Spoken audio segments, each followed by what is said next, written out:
Goldfinger. James Bond 007 Spy Agent. Book 7. By Ian Flemming. Audio by NLJ Channel. May 2023. Part 1. Happenstance. Chapter 1. Reflections in a Double Bourbon.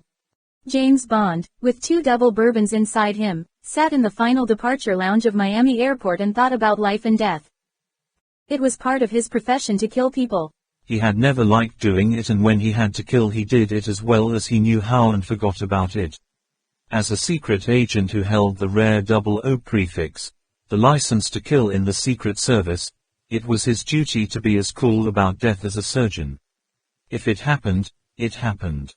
Regret was unprofessional. Worse, it was Death Watch beetle in the soul. And yet there had been something curiously impressive about the death of the Mexican. It wasn't that he hadn't deserved to die. He was an evil man, a man they call in Mexico a capungo. A capungo is a bandit who will kill for as little as 40 pesos, which is about 25 shillings, though probably he had been paid more to attempt the killing of Bond, and, from the look of him, he had been an instrument of pain and misery all his life. Yes, it had certainly been time for him to die, but when Bond had killed him, less than 24 hours before, life had gone out of the body so quickly, so utterly, that Bond had almost seen it come out of his mouth as it does, in the shape of a bird, in Haitian primitives. What an extraordinary difference there was between a body full of person and a body that was empty. Now there is someone, now there is no one. This had been a Mexican with a name and an address, an employment card and perhaps a driving license. Then something had gone out of him, out of the envelope of flesh and cheap clothes, and had left him an empty paper bag waiting for the dust cart. And the difference, the thing that had gone out of the stinking Mexican bandit, was greater than all Mexico. Bond looked down at the weapon that had done it. The cutting edge of his right hand was red and swollen. It would soon show a bruise. Bond flexed the hand, kneading it with his left. He had been doing the same thing at intervals through the quick plane trip that had got him away. It was a painful process, but if he kept the circulation moving the hand would heal more quickly. One couldn't tell how soon the weapon would be needed again. Cynicism gathered at the corners of Bond's mouth. National Airlines, Airline of the Stars, announces the departure of their flight NA-106 to LaGuardia Field, New York. Will all passengers please proceed to gate number 7. All aboard, please. The tannoy switched off with an echoing click. Bond glanced at his watch. At least another 10 minutes before Transamerica would be called. He signaled to a waitress and ordered another double bourbon on the rocks. When the wide, chunky glass came, he swirled the liquor round for the ice to blunt it down and swallowed half of it. He stubbed out the butt of his cigarette and sat, his chin resting on his left hand, and gazed moodily across the twinkling tarmac to where the last half of the sun was slipping gloriously into the Gulf. The death of the Mexican had been the finishing touch to a bad assignment, one of the worst, squalid, dangerous and without any redeeming feature except that it had got him away from headquarters. A big man in Mexico had some poppy fields. The flowers were not for decoration. They were broken down for opium, which was sold quickly and comparatively cheaply by the waiters at a small cafe in Mexico City called the Madre de Cacao. The Madre de Cacao had plenty of protection. If you needed opium you walked in and ordered what you wanted with your drink. You paid for your drink at the caisse and the man at the caisse told you how many noughts to add to your bill. It was an orderly commerce of no concern to anyone outside Mexico. Then, far away in England, the government, urged on by the United Nations drive against drug smuggling, announced that heroin would be banned in Britain.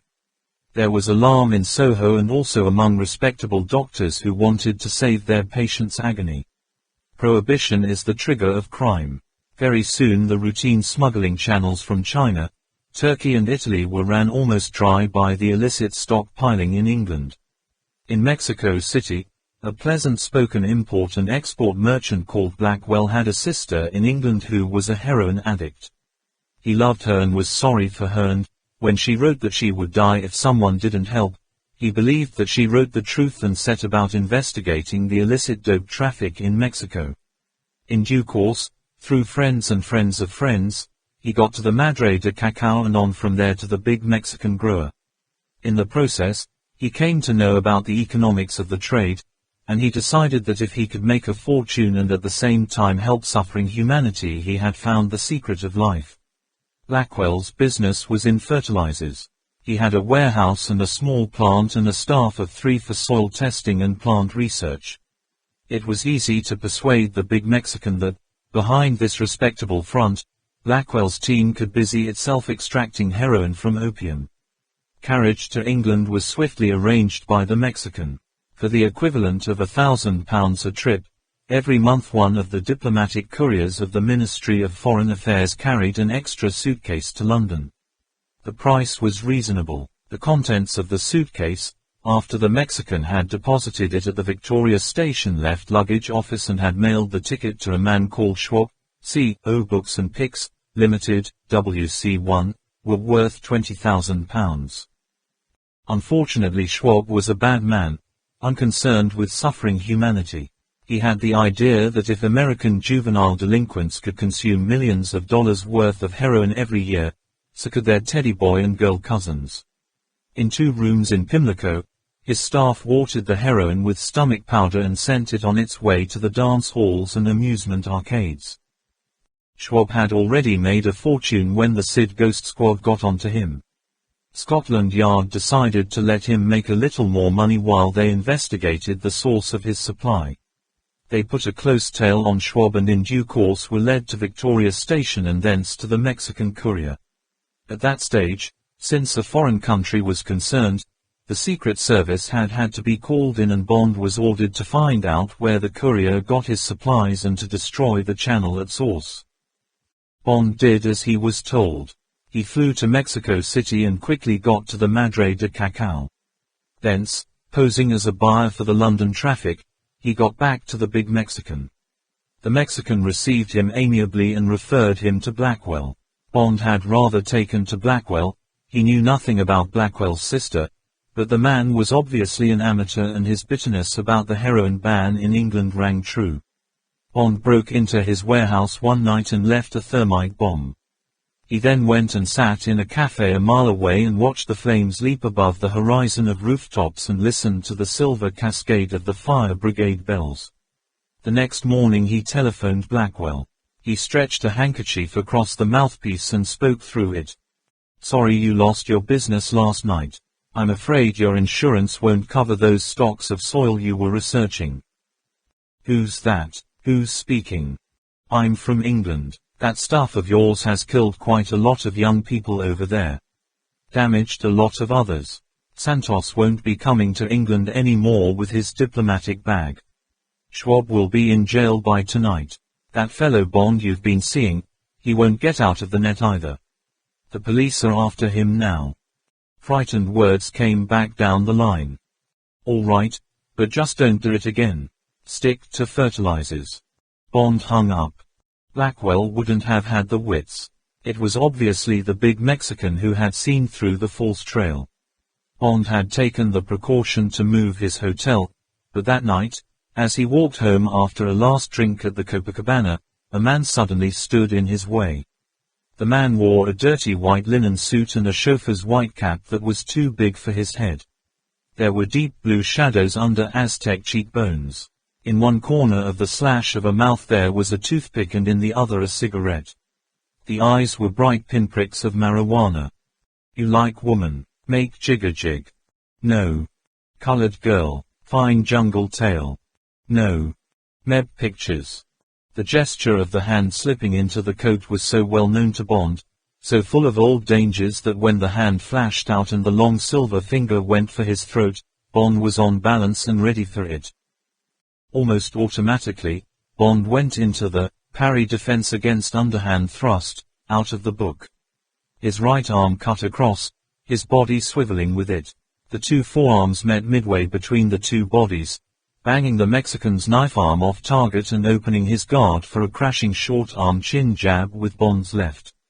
Bond's stiff, locked wrist had not traveled far, perhaps 2 feet, but the heel of his palm, with ringers spread for rigidity, had come up and under the man's chin with terrific force. The blow almost lifted the man off the sidewalk. Perhaps it had been that blow that had killed the Mexican, broken his neck, but as he staggered back on his way to the ground, Bond had drawn back his right hand and slashed sideways at the taut, offered throat. It was the deadly hand-edged blow to the Adam's apple, delivered with the fingers locked into a blade, that had been the standby of the commandos. If the Mexican was still alive, he was certainly dead before he hit the ground. Bond stood for a moment, his chest heaving, and looked at the crumpled pile of cheap clothes flung down in the dust. He glanced up and down the street. There was no one. Some cars passed. Others had perhaps passed during the fight, but it had been in the shadows. Bond knelt down beside the body. There was no pulse. Already the eyes that had been so bright with marijuana were glazing. The house in which the Mexican had lived was empty. The tenant had left. Bond picked up the body and laid it against a wall in deeper shadow. He brushed his hands down his clothes, felt to see if his tie was straight and went on to his hotel. At dawn Bond had got up and shaved and driven to the airport where he took the first plane out of Mexico. It happened to be going to Caracas.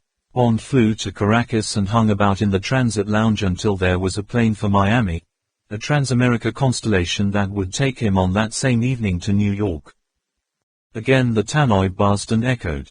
Transamerica regrets to announce a delay on their flight TR-618 to New York due to a mechanical defect. The new departure time will be at 8 am.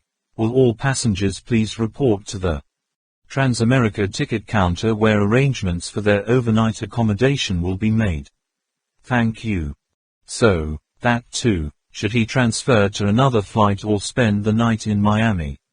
Bond had forgotten his drink. He picked it up and, tilting his head back, swallowed the bourbon to the last drop. The ice tinkled cheerfully against his teeth.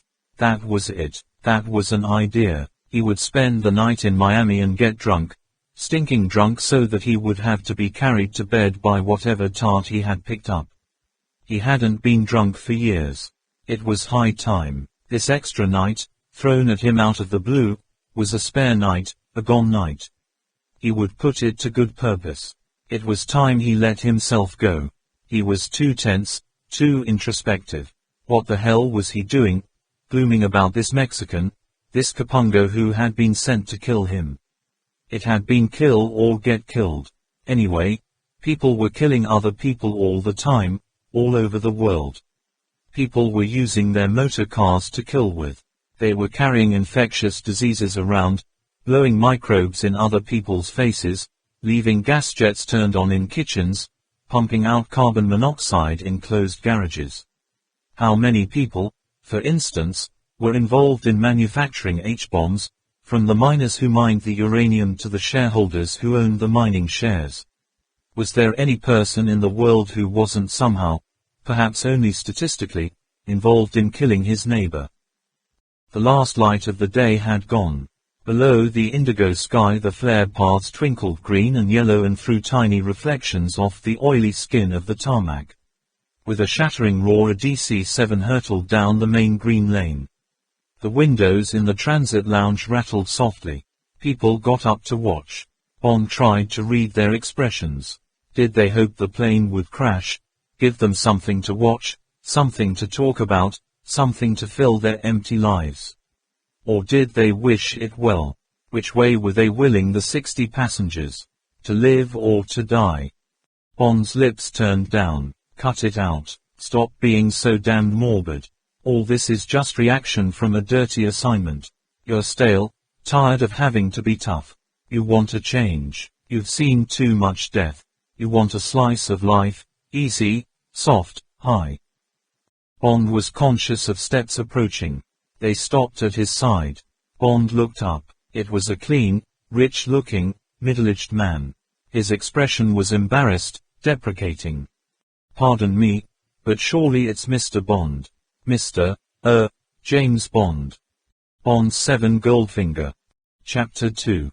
Living it up. Bond liked anonymity. His, yes, it is was discouraging. Well, that's a mighty rare coincidence. The man held out his hand. Bond rose slowly, took the hand and released it. The hand was pulpy and unarticulated, like a hand-shaped mud pack, or an inflated rubber glove. My name is DuPont. Junius DuPont. I guess you won't remember me, but we've met before. Mind if I sit down? The face, the name. Yes, there was something familiar. Long ago, not in America. Bond searched the files while he summed the man up. Mr. DuPont was about 50, pink, clean-shaven and dressed in the conventional disguise with which Brooks Brothers cover the shame of American millionaires. He wore a single-breasted dark tan tropical suit and a white silk shirt with a shallow collar. The rolled ends of the collar were joined by a gold safety pin beneath the knot of a narrow dark red and blue striped tie that fractionally wasn't the Brigade of Guards. The cuffs of the shirt protruded half an inch below the cuffs of the coat and showed cabochon crystal links containing miniature trout flies. The socks were charcoal grey silk and the shoes were old and polished mahogany and hinted peel. The man carried a dark, narrow-brimmed straw Homburg with a wide claret ribbon. Mr. DuPont sat down opposite Bond and produced cigarettes and a plain gold Zippo lighter. Bond noticed that he was sweating slightly.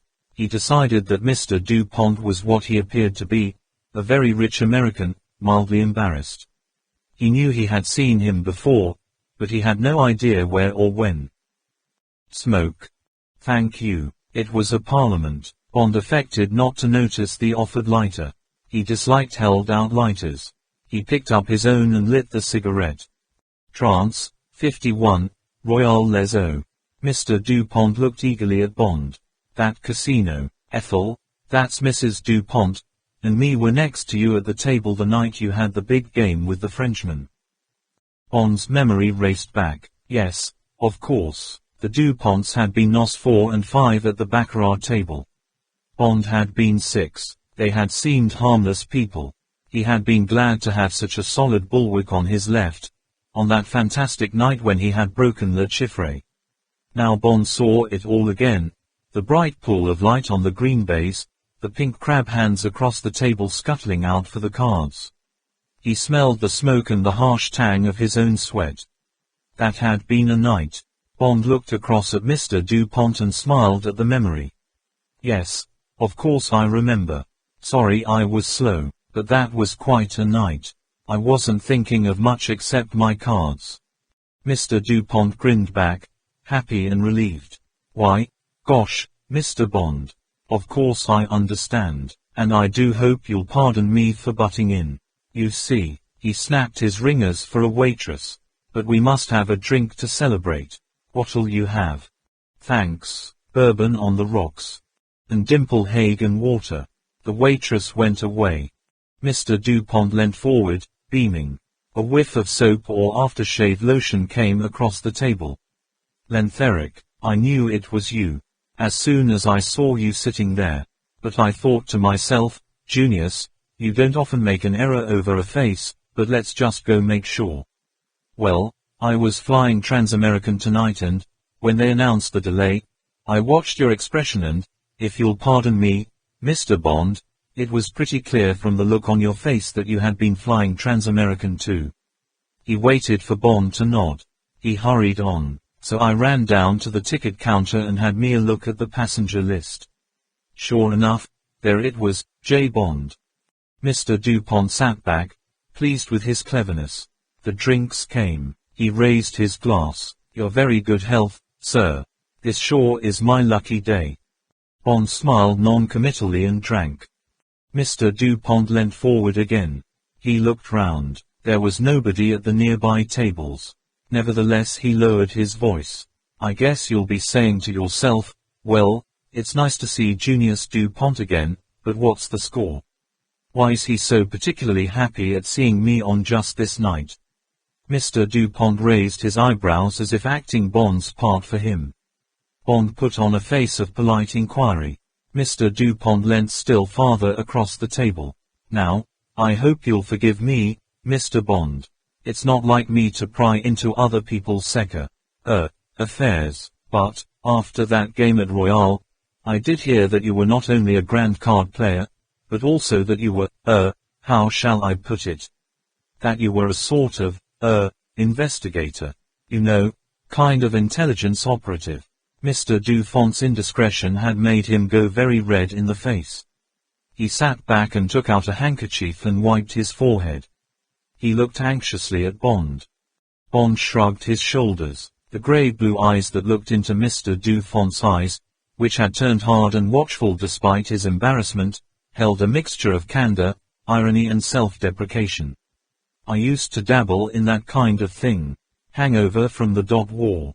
One still thought it was fun playing Red Indians. But there's no future in it in peacetime. Quite.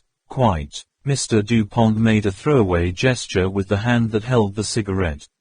His eyes evaded Bond's as he put the next question, waited for the next lie. Bond thought, there's a wolf in this Brooks Brothers clothing. This is a shrewd man. And now you've settled down. Mr. Dupont smiled paternally. What did you choose, if you'll pardon the question? Import and export. I'm with Universal. Perhaps you've come across them. Mr. Dupont continued to play the game. Universal. Let me see. Why, yes, sure I've heard of them. Can't say I've ever done business with them, but I guess it's never too late. He chuckled fatly. I've got quite a heap of interests all over the place. Only stuff I can honestly say I'm not interested in is chemicals. Maybe it's my misfortune, Mr. Bond, but I'm not one of the chemical Dufonts. Bond decided that the man was quite satisfied with the particular brand of Dupont he happened to be. He made no comment. He glanced at his watch to hurry Mr. Dufont's play of the hand. He made a note to handle his own cards carefully. Mr. Dupont had a nice pink kindly baby face with a puckered, rather feminine turned-down mouth. He looked as harmless as any of the middle-aged Americans with cameras who stand outside Buckingham Palace. But Bond sensed many tough, sharp qualities behind the fuddy-duddy facade. Mr. Dufont's sensitive eye caught Bond's glance at his watch. He consulted his own. Oh my. 7 o'clock and here I've been talking away without coming to the point. Now, see here, Mr. Bond. I've got me a problem on which I'd greatly appreciate your guidance. If you can spare me the time and if you were counting on stopping over in Miami tonight I'd reckon it a real favor if you'd allow me to be your host. Mr. Dupont held up his hand. Now, I think I can promise to make you comfortable. So happens I own a piece of the Floridiana. Maybe you heard we opened around Christmas time. Doing a great business I'm happy to say. Really pushing that little old Fontainebleau. Mr. Dupont laughed indulgently. That's what we call the Fontainebleau down here. Now, what do you say, Mr. Bond? You shall have the best suite, even if it means putting some good-paying customers out on the sidewalk. And you'd be doing me a real favor. Mr. Dupont looked imploring. Bond had already decided to accept, blind. Whatever Mr. Dufont's problem, blackmail, gangsters, women, it would be some typical form of rich man's worry. Here was a slice of the easy life he had been asking for. Take it. Bond started to say something politely deprecating. Mr. Dupont interrupted. Please, Mr. Bond. And believe me, I'm grateful, very grateful indeed. He snapped his fingers for the waitress. When she came, he turned away from Bond and settled the bill out of Bond's sight. Like many very rich men he considered that showing his money, letting someone see how much he tipped, amounted to indecent exposure. He thrust his roll back into his trousers pocket. The hip pocket is not the place among the rich, and took Bond by the arm. He sensed Bond's resistance to the contact and removed his hand. They went down the stairs to the main hall. Now, let's just straighten out your reservation. Mr. Dupont headed for the Transamerica ticket counter. In a few curt phrases Mr. Dupont showed his power and efficiency in his American, realm. Yes, Mr. Dupont. Surely, Mr. Dupont. I'll take care of that, Mr. Dupont. Outside, a gleaming Chrysler Imperial side up to the curb. A tough-looking chauffeur in a biscuit-colored uniform hurried to open the door. Bond stepped in and settled down in the soft upholstery. The interior of the car was deliciously cool, almost cold. The Trans-American representative bustled out with Bond's suitcase, handed it to the chauffeur and, with a half bow, went back into the terminal. "Bill's on the beach," said Mr. DuPont to the chauffeur, and the big car slid away through the crowded parking lots and out onto the parkway. Mr. DuPont settled back. "Hope you like stone crabs, Mr. Bond. Ever tried them?" Bond said he had, that he liked them very much. Mr. DuPont talked about Bill's on the beach and about the relative merits of stone and Alaska crab meat while the Chrysler Imperial sped through downtown Miami, along Biscayne Boulevard and across Biscayne Bay by the Douglas MacArthur Causeway. Bond made appropriate comments, letting himself be carried along on the gracious stream of speed and comfort and rich small talk. They drew up at a white-painted, mock Regency frontage in clapboard and stucco. A scrawl of pink neon said, "Bill's on the beach." While Bond got out, Mr. DuPont gave his instructions to the chauffeur. Bond heard the words, "The Aloha Suite," and, "If there's any trouble, tell Mr. Fairley to call me here." Right. They went up the steps. Inside, the big room was decorated in white with pink muslin swags over the windows. There were pink lights on the tables. The restaurant was crowded with sunburned people in expensive tropical get-ups. Brilliant garish shirts, jangling gold bangles, dark glasses with jeweled rims, cute native straw hats. There was a confusion of scents. The rye smell of bodies that had been all day in the sun came through. Bill, a pansified Italian, hurried towards them. "Why, Mr. DuPont. Is a pleasure, sir. Little crowded tonight. Soon fix you up. Please this way please." Holding a large leather-bound menu above his head, the man weaved his way between the diners to the best table in the room, a corner table for 6. He pulled out 2 chairs, snapped his ringers for the maitre d'hotel and the wine waiter, spread 2 menus in front of them, exchanged compliments with Mr. DuPont and left them. Mr. DuPont slapped his menu shut. He said to Bond, "Now, why don't you just leave this to me? If there's anything you don't like, send it back." And to the head waiter, "Stone crabs. Not frozen. Fresh. Melted butter. Thick toast." "Right. Very good, Mr. DuPont." The wine waiter, washing his hands, took the waiter's place.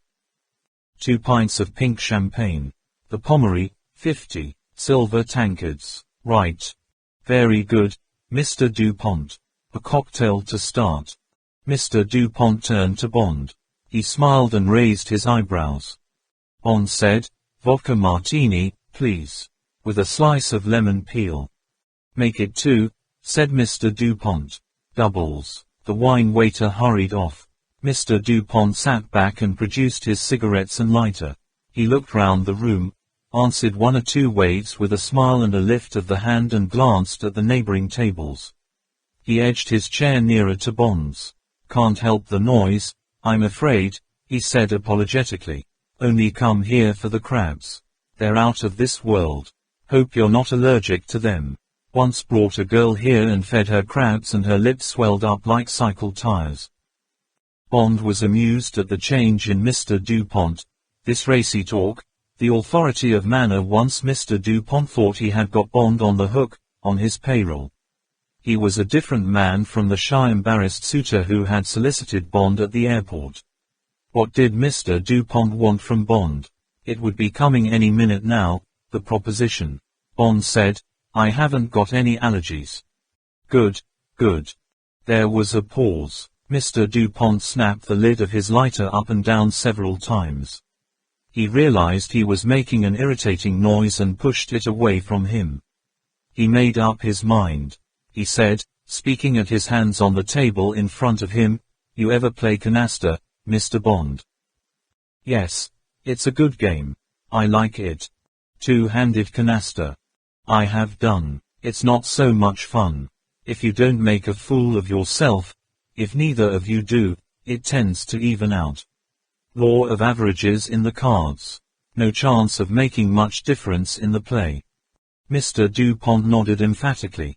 "Just so. That's what I've said to myself. Over 100 games or so, 2 equal players will end up equal." Not such a good game as Gin or Oklahoma, but in a way that's just what I like about it.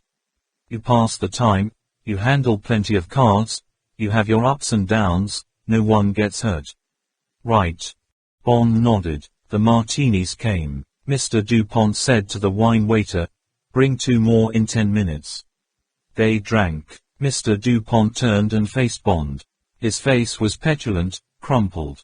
He said, "What would you say, Mr. Bond, if I told you I'd lost $25,000 in a week playing two-handed canasta?" Bond was about to reply. Mr. DuPont held up his hand. "And mark you, I'm a good card player. Member of the Regency Club.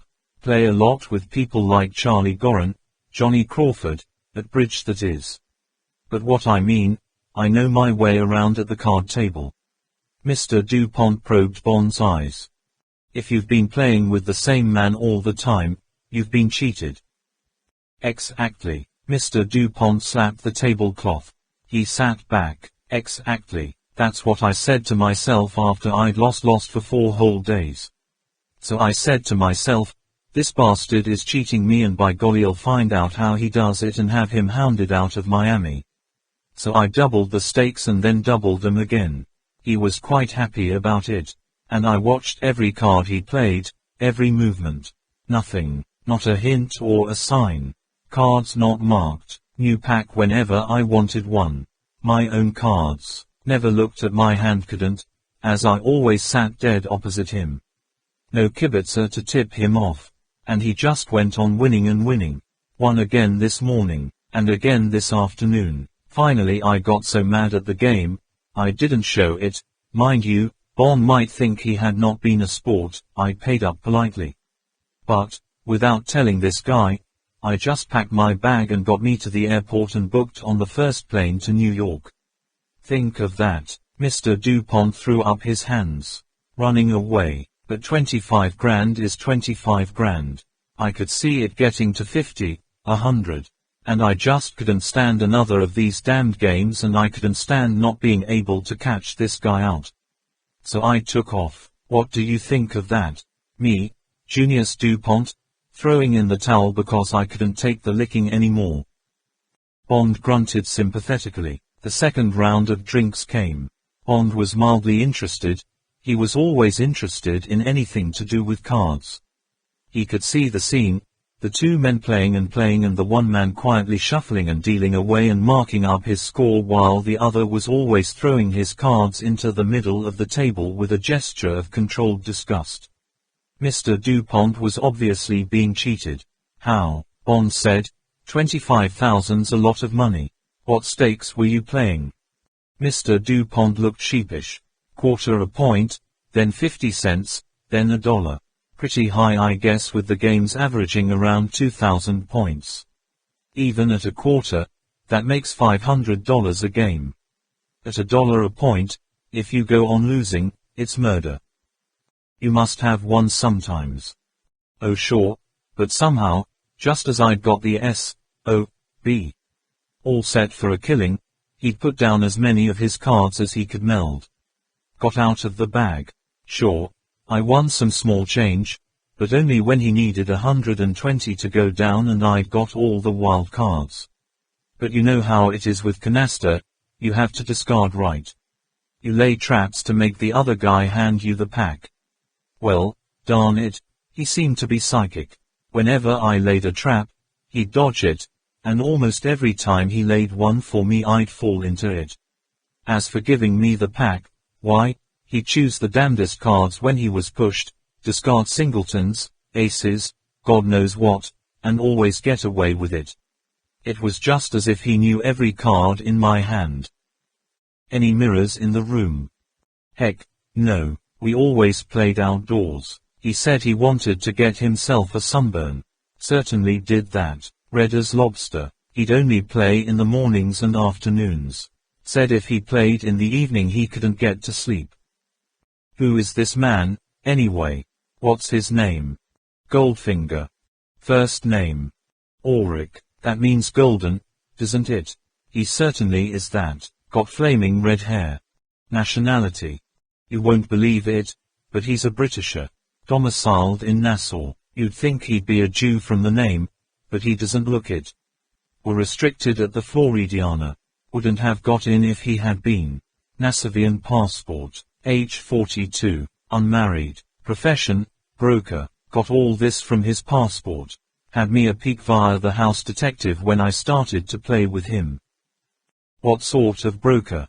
DuPont smiled grimly. I asked him. He said, oh, anything that comes along. Evasive sort of fellow. Clams up if you ask him a direct question. Talks away quite pleasantly about nothing at all.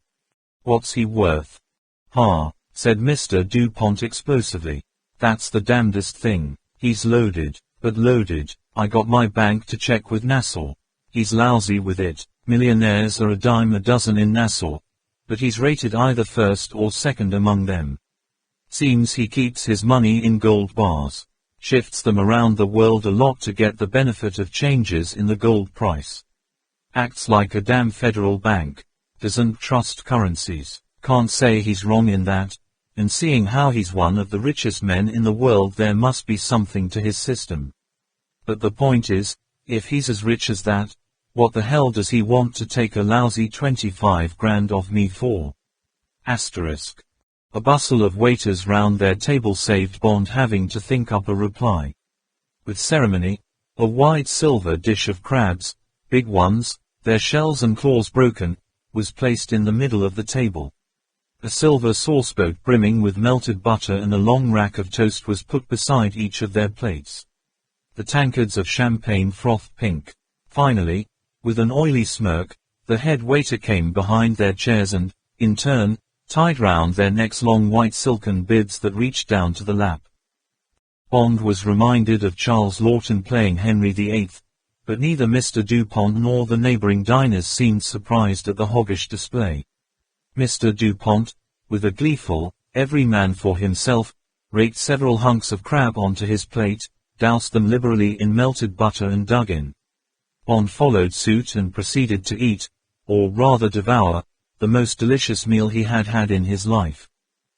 The meat of the stone crabs was the tenderest, sweetest shellfish he had ever tasted. It was perfectly set off by the dry toast and slightly burned taste of the melted butter. The champagne seemed to have the faintest scent of strawberries. It was ice cold. After each helping of crab, the champagne cleaned the palate for the next. They ate steadily and with absorption and hardly exchanged a word until the dish was cleared. With a slight belch, Mr. DuPont for the last time wiped butter off his chin with his silken bib and sat back. His face was flushed. He looked proudly at Bond. He said reverently, "Mr. Bond, I doubt if anywhere in the world a man has eaten as good a dinner as that tonight. What do you say?" Bond thought. I asked for the easy life, the rich life. How do I like it? How do I like eating like a pig and hearing remarks like that? Suddenly the idea of ever having another meal like this, or indeed any other meal with Mr. DuPont, revolted him. He felt momentarily ashamed of his disgust. He had asked and it had been given. It was the Puritan in him that couldn't take it. He had made his wish and the wish had not only been granted, it had been stuffed down his throat. Bond said, "I don't know about that, but it was certainly very good." Mr. DuPont was satisfied. He called for coffee. Bond refused the offer of cigars or liqueurs. He lit a cigarette and waited with interest for the catch to be presented. He knew there would be one. It was obvious that all this was part of the come-on. Well, let it come. Mr. DuPont cleared his throat. "And now, Mr. Bond, I have a proposition to put to you." He stared at Bond, trying to gauge his reaction in advance. "Yes. It surely was providential to meet you like that at the airport." Mr. DuPont's voice was grave, sincere. "I've never forgotten our first meeting at Royale. I recall every detail of it, your coolness, your daring, your handling of the cards." Bond looked down at the tablecloth, but Mr. DuPont had got tired of his peroration. He said hurriedly, "Mr. Bond, I will pay you $10,000 to stay here as my guest until you have discovered how this man Goldfinger beats me at cards." Bond looked Mr. DuPont in the eye. He said, "That's a handsome offer, Mr. DuPont. But I have to get back to London. I must be in New York to catch my plane within 48 hours. If you will play your usual sessions tomorrow morning and afternoon, I should have plenty of time to find out the answer. But I must leave tomorrow night, whether I can help you or not." "Done, done," said Mr. DuPont. Bond 7 Goldfinger. Chapter 3. The Man with Agoraphobia. The flapping of the curtains wakened Bond. He threw off the single sheet and walked across the thick pile carpet to the picture window that filled the whole of one wall. He drew back the curtains and went out onto the sun-filled balcony. The black and white checkerboard tiles were warm, almost hot to the feet, although it could not yet be 8 o'clock. A brisk inshore breeze was blowing off the sea, straining the flags of all nations that flew along the pier of the private yacht basin. The breeze was humid and smelt strongly of the sea. Bond guessed it was the breeze that the visitors like, but the residents hate.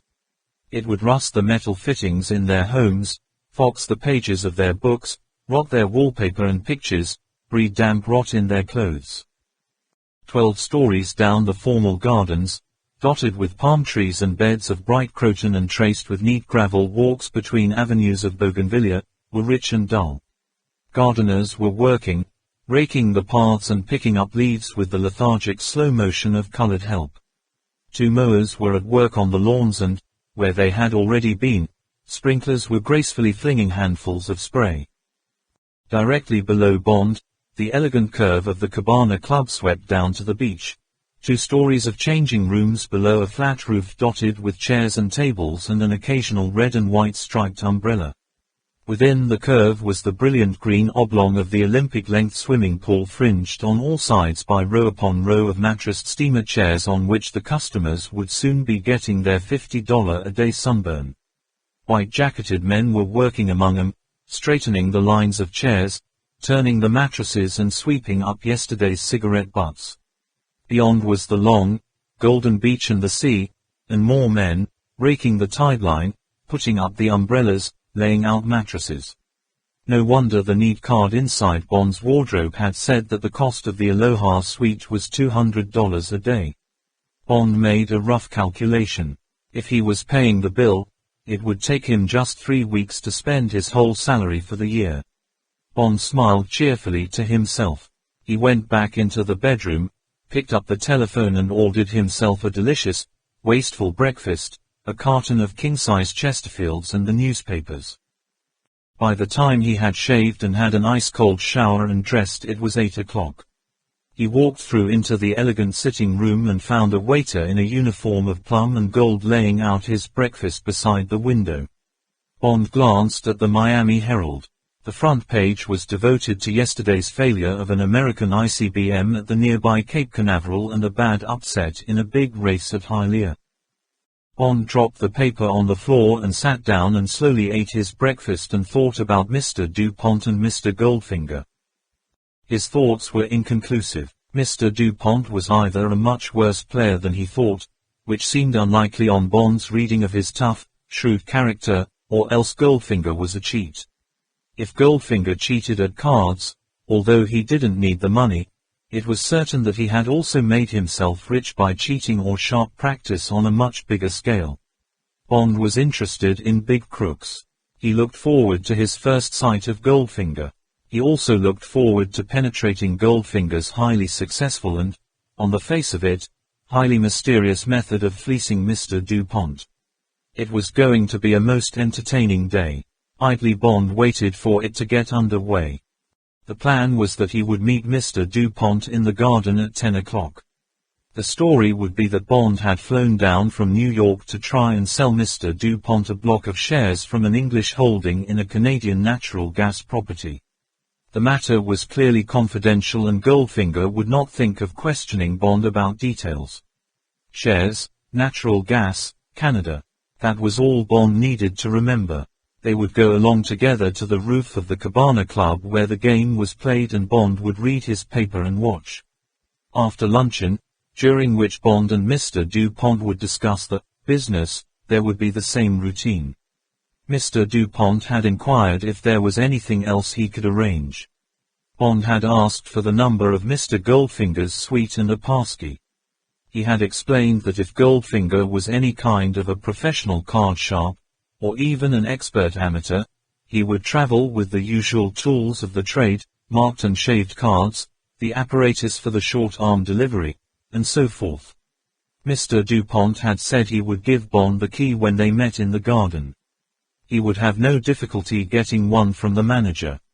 After breakfast, Bond relaxed and gazed into the middle distance of the sea. He was not keyed up by the job on hand, only interested and amused. It was just the kind of job he had needed to clear his palate after Mexico. At 9:30 Bond left his suite and wandered along the corridors of his floor, getting lost on his way to the elevator in order to reconnoiter the layout of the hotel. Then, having met the same maid twice, he asked his way and went down in the elevator and moved among the scattering of early risers through the Pineapple Shopping Arcade. He glanced into the Bamboo Coffee Shop, the Rendezvous Bar, the La Tropicola Dining Room, the Kitty-Cat Club for Children and the Boom Boom Nightery. He then went purposefully out into the garden. Mr. Dupont, now dressed for the beach, by Abercrombie & Fitch, gave him the passkey to Goldfinger's suite. They sauntered over to the Cabana Club and climbed the 2 short flights of stairs to the top deck. Bond's first view of Mr. Goldfinger was startling. At the far corner of the roof, just below the cliff of the hotel, a man was lying back with his legs up on a steamer chair. He was wearing nothing but a yellow satin bikini slip, dark glasses and a pair of wide tin wings under his chin. The wings, which appeared to fit round his neck, stretched out across his shoulders and beyond them and then curved up slightly to rounded tips. Bond said, "What the hell's he wearing round his neck? You never seen one of those?" Mr. Dupont was surprised. "That's a gadget to help your tan. Polished tin. Reflects the sun up under your chin and behind the ears, the bits that wouldn't normally catch the sun." Well, said Bond. When they were a few yards from the reclining figure, Mr. Dupont called out cheerfully, in what seemed to Bond an overloud voice, "Hi there." Mr. Goldfinger did not stir. Mr. Dupont said in his normal voice, "He's very deaf." They were now at Mr. Goldfinger's feet. Mr. Dupont repeated his hail. Mr. Goldfinger sat up sharply. He removed his dark glasses. "Why, hello there." He unhitched the wings from round his neck, put them carefully on the ground beside him and got heavily to his feet. He looked at Bond with slow, inquiring eyes. "Like you to meet Mr. Bond, James Bond. Friend of mine from New York. Countryman of yours. Come down to try and talk me into a bit of business." Mr. Goldfinger held out a hand. "Pleased to meet you, Mr. Bond." Bond took the hand. It was hard and dry. There was the briefest pressure and it was withdrawn. For an instant Mr. Goldfinger's pale, china blue eyes opened wide and stared hard at Bond. They stared right through his face to the back of his skull. Then the lids drooped, the shutter closed over the X-ray, and Mr. Goldfinger took the exposed plate and slipped it away in his filing system. "It's a no game today." The voice was flat, colorless. The words were more of a statement than a question. "What do you mean, no game?" shouted Mr. Dupont boisterously. "You weren't thinking I'd let you hang on to my money? Got to get it back or I shan't be able to leave this darned hotel." Mr. Dupont chuckled richly. "I'll tell Sam to fix the table. James here says he doesn't know much about cards and he'd like to learn the game." "That right, James?" He turned to Bond. "Sure you'll be all right with your paper and the sunshine?" "I'd be glad of the rest," said Bond. "Been traveling too much." Again the eyes bored into Bond and then drooped. "Till get some clothes on. I had intended to have a golf lesson this afternoon from Mr. Armour at the Boca Raton. But cards have priority among my hobbies. My tendency to uncock the wrists too early with the mid-irons will have to wait." The eyes rested incuriously on Bond.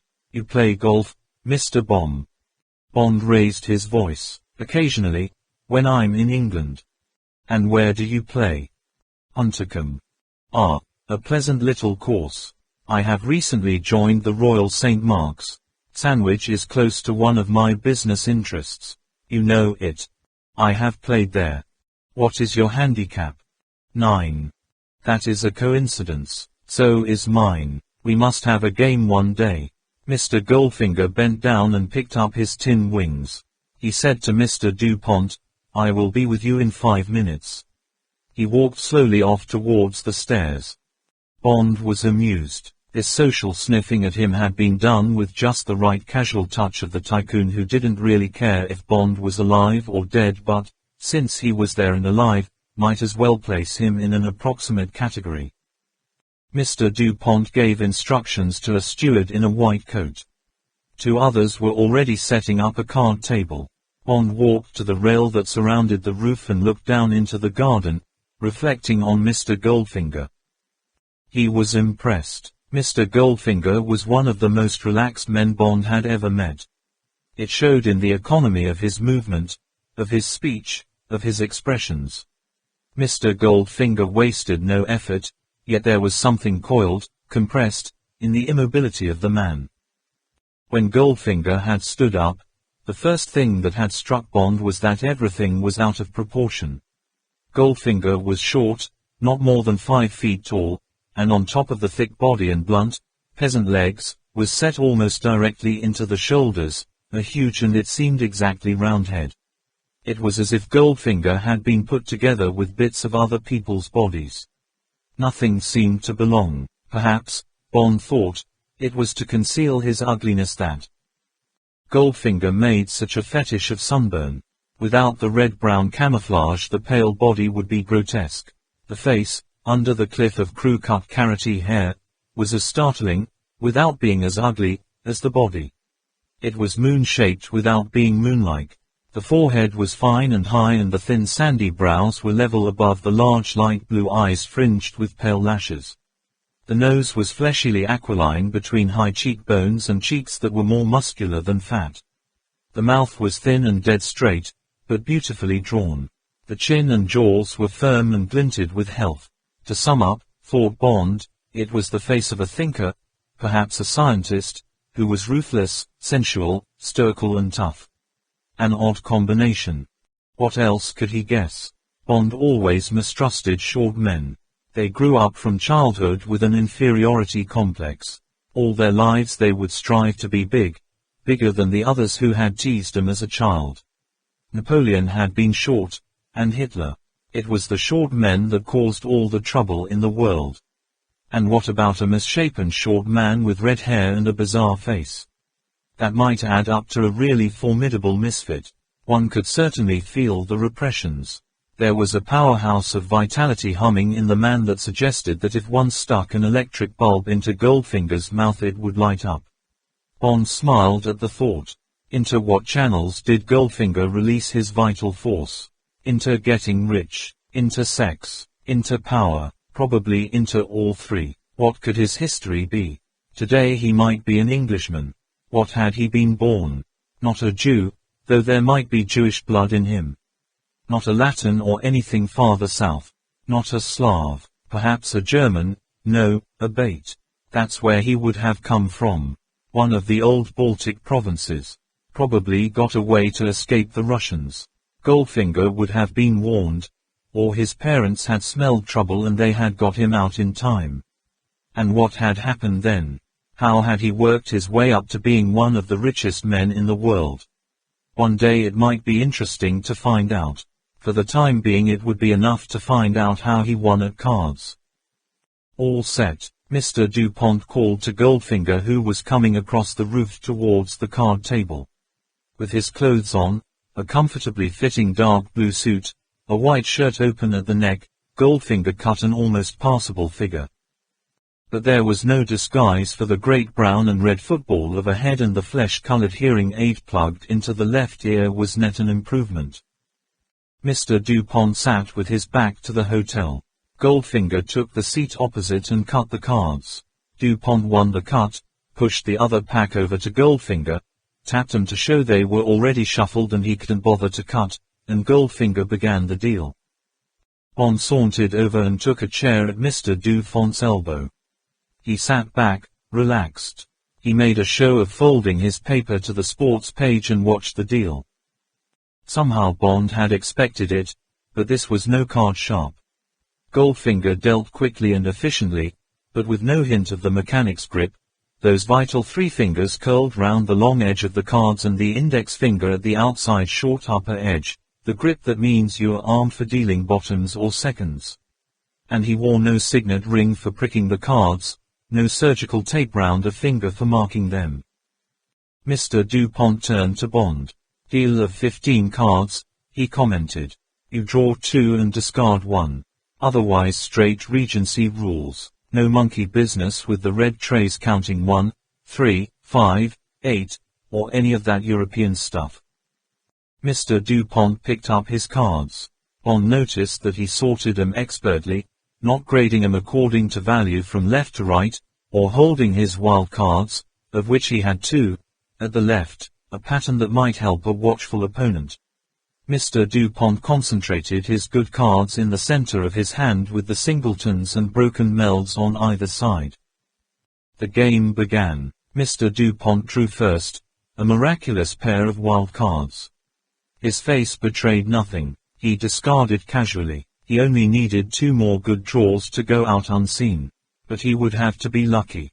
Drawing 2 cards doubles the chance of picking up what you want, but it also doubles the chance of picking up useless cards that will only clutter up your hand. Goldfinger played a more deliberate game, almost irritatingly slow. After drawing, he shuffled through his cards again and again before deciding on his discard. On the third draw, Dupont had improved his hand to the extent that he now needed only 1 of 5 cards to go down and out and catch his opponent with a handful of cards which would all count against him. As if Goldfinger knew the danger he was in, he went down for 50 and proceeded to make a canaster with 3 wild cards and 4 fives. He also got rid of some more melds and ended with only 4 cards in his hand. In any other circumstances it would have been ridiculously bad play. As it was, he had made some 400 points instead of losing over 100. On the next draw Mr. Dupont filled his hand and, with most of the edge taken off his triumph by Goldfinger's escape, went down unseen with the necessary 2 canasters. "By golly, I nearly screwed you that time." Mr. Dupont's voice had an edge of exasperation. "What in hell told you to cut and run?" Goldfinger said indifferently, "I smelled trouble." He added up his points, announced them and jotted them down, waiting for Mr. Dupont to do the same. Then he cut the cards and sat back and regarded Bond with polite interest. "Will you be staying long, Mr. Bomb?" Bond smiled. "It's Bond, B-O-N-D. No, I have to go back to New York tonight." "How sad." Goldfinger's mouth pursed in polite regret. He turned back to the cards and the game went on. Bond picked up his paper and gazed, unseeing, at the baseball scores, while he listened to the quiet routine of the game. Goldfinger won that hand and the next and the next. He won the game. There was a difference of 1,500 points, $1,500 to Goldfinger. "There it goes again." It was the plaintive voice of Mr. Dupont. Bond put down his paper. "Does he usually win?" "Usually." The word was a snort. "He always wins." They cut again and Goldfinger began to deal. Bond said, "Don't you cut for seats? I often find a change of seat helps the luck. Hostage to fortune and so on." Goldfinger paused in his deal. He bent his gaze gravely on Bond. "Unfortunately, Mr. Bond, that is not possible or I could not play. As I explained to Mr. Dupont at our first game, I suffer from an obscure complaint, agoraphobia, the fear of open spaces. I cannot bear the open horizon. I must sit and face the hotel." The deal continued. "Oh, I'm so sorry." Bond's voice was grave, interested. "That's a very rare disability. I've always been able to understand claustrophobia, but not the other way round. How did it come about?" Goldfinger picked up his cards and began to arrange his hand. "I have no idea," he said equably. Bond got up. "Well, I think I'll stretch my legs for a bit. See what's going on in the pool." You do just that, said Mr. DuPont jovially. Just take it easy, James. Plenty of time to discuss business over lunch. I'll see if I can't dish it out to my friend Goldfinger this time instead of taking it. Be seeing you. Goldfinger didn't look up from his cards. Bond strolled down the roof, past the occasional splayed-out body, to the rail at the far end that overlooked the pool. For a time he stood and contemplated the ranks of pink and brown and white flesh laid out below him on the steamer chairs. The heavy scent of suntan oil came up to him. There were a few children and young people in the pool. A man, obviously a professional diver, perhaps the swimming instructor, stood on the high dive. He balanced on the balls of his feet, a muscled Greek god with golden hair. He bounced once, casually, and flew off and down, his arms held out like wings. Lazily they arrowed out to cleave the water for the body to pass through. The impact left only a brief turbulence. The diver jackknifed up again, shaking his head boyishly. There was a smattering of applause. The man trudged slowly down the pool, his head submerged, his shoulders moving with casual power. Bond thought, good luck to you. You won't be able to keep this up for more than another 5 or 6 years. High divers couldn't take it for long, the repeated shock to the skull. With ski jumping, which had the same shattering effect on the frame, high diving was the shortest-lived sport. Bond radioed to the diver, cash in quick. Get into films while the hair's still gold. Bond turned and looked back down the roof towards the 2 canister players beneath the cliff of the hotel. So Goldfinger liked to face the hotel. Or was it that he liked Mr. DuPont to have his back to it? And why? Now, what was the number of Goldfinger's suite?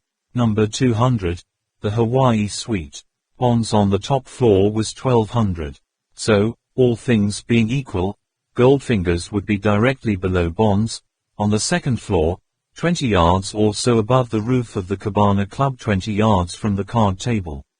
Bond counted down. He closely examined the frontage that should be Goldfinger's. Nothing. An empty sun balcony. An open door into the dark interior of the suite. Bond measured distances, angles. Yes, that's how it might be. That's how it must be. Clever Mr. Goldfinger. Bond 7 Goldfinger. Chapter 4. Over the barrel.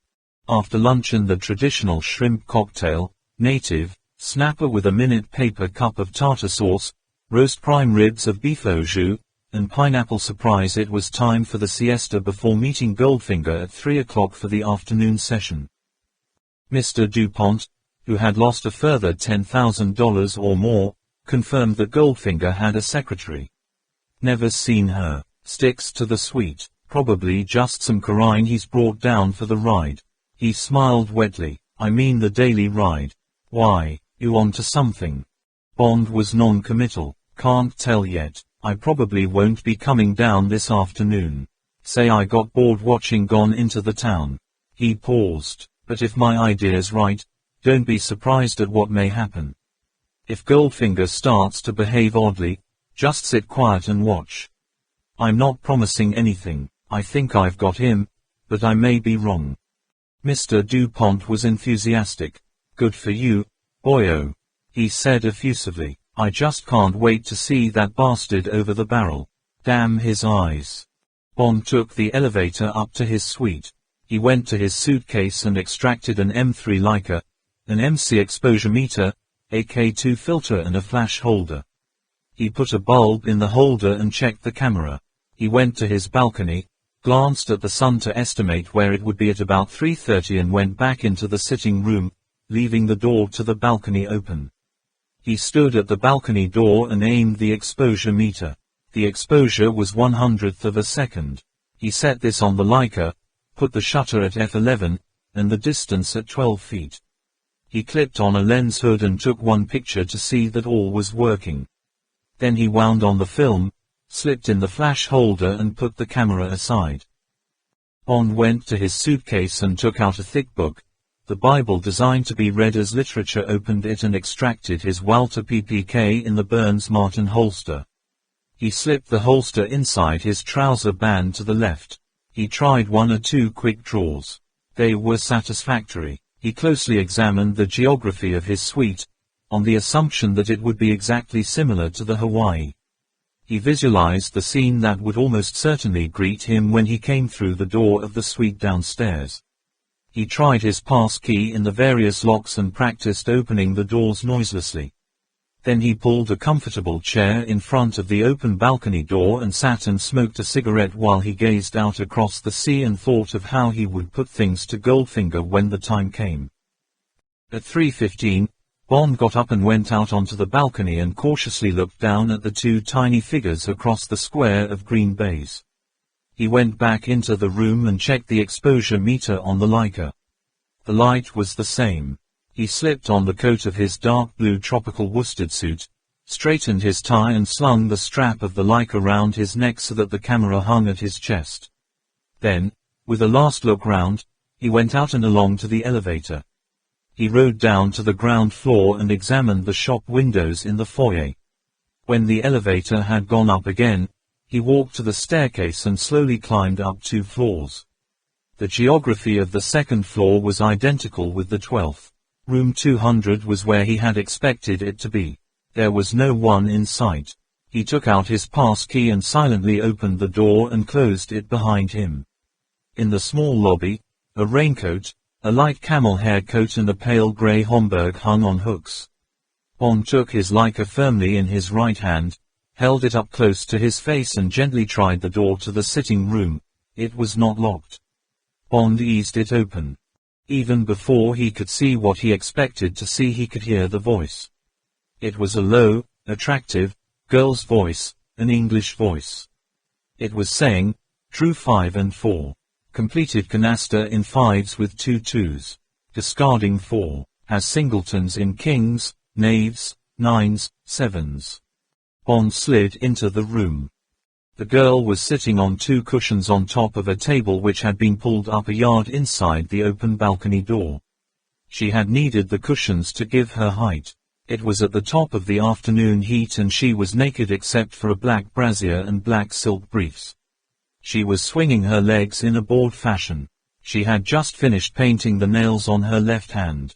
Now she stretched the hand out in front of her to examine the effect. She brought the hand back close to her lips and blew on the nails. Her right hand reached sideways and put the brush back in the Revlon bottle on the table beside her. A few inches from her eyes were the eyepieces of a powerful-looking pair of binoculars supported on a tripod whose feet reached down between her sunburned legs to the floor. Jutting out from below the binoculars was a microphone from which wires led to a box about the size of a portable record player under the table. Other wires ran from the box to a gleaming indoor aerial on the sideboard against the wall. The briefs tightened as she leant forward again and put her eyes to the binoculars. True, a queen and a king. Meld of queens. Can meld kings with a joker. Discarding 7. She switched off the microphone. While she was concentrating, Bond stepped swiftly across the floor until he was almost behind her. There was a chair. He stood on it, praying it wouldn't squeak. Now he had the height to get the whole scene in focus. He put his eye to the viewfinder. Yes, there it was, all in line. The girl's head, the edge of the binoculars, the microphone and, 20 yards below, the 2 men at the table with Mr. Dufont's hand of cards held in front of him. Bond could distinguish the reds and the blacks. He pressed the button. The sharp explosion of the bulb and the blinding flash of light forced a quick scream out of the girl. She swiveled round. Bond stepped down off the chair. Good afternoon. How you? What you want? The girl's hand was up to her mouth. Her eyes screamed at him. I've got what I want. Don't worry, it's all over now, and my carrot jams Bond, James Bond. Bond put his camera carefully down on the chair and came and stood in the radius of her scent. She was very beautiful. She had the palest blonde hair. It fell heavily to her shoulders, unfashionably long. Her eyes were deep blue against a lightly sunburned skin and her mouth was bold and generous and would have a lovely smile. She stood up and took her hand away from her mouth. She was tall, perhaps 5 feet 10, and her arms and legs looked firm as if she might be a swimmer. Her breasts thrust against the black silk of the brassiere. Some of the fear had gone out of her eyes. She said in a low voice, "What are you going to do?" "Nothing to you. I may tease Goldfinger a bit. Move over like a good girl and let me have a look." Bond took the girl's place and looked through the glasses. The game was going on normally. Goldfinger showed no sign that his communications had broken down. "Doesn't he mind not getting the signals? Will he stop playing?" She said hesitatingly, "It's happened before when a plug pulled or something. He just waits for me to come through again." Bond smiled at her. "Well, let's let him stew for a bit. Have a cigarette and relax." He held out a packet of Chesterfields. She took one. "Anyway, it's time you did the nails on your right hand." A smile flickered across her mouth. "How long were you there? You gave me a frightful shock." "Not long. And I'm sorry about the shock. Goldfinger's been giving poor old Mr. DuPont shocks for a whole week." "Yes," she said doubtfully. "I suppose it's really rather mean. But he's very rich, isn't he?" "Oh yes. I shouldn't lose any sleep over Mr. DuPont. But Goldfinger might choose someone who can't afford it. Anyway, he's a millionaire himself. Why does he do it? He's crawling with money." Animation flooded back into her face. "I know. I simply can't understand him. It's a sort of mania with him, making money. He can't leave it alone. I've asked him why and all he says is that one's a fool not to make money when the odds are right. He's always going on about the same thing, getting the odds right.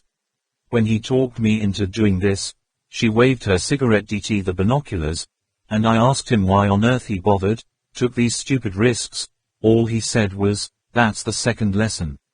When the odds aren't right, make them right.'" Bond said, "Well, it's lucky for him I'm not Pinkerton's or the Miami Police Department."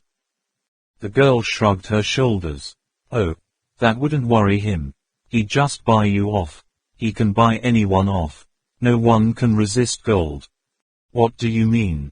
She said indifferently, "He always carries $1 million worth of gold about with him except when he's going through the customs.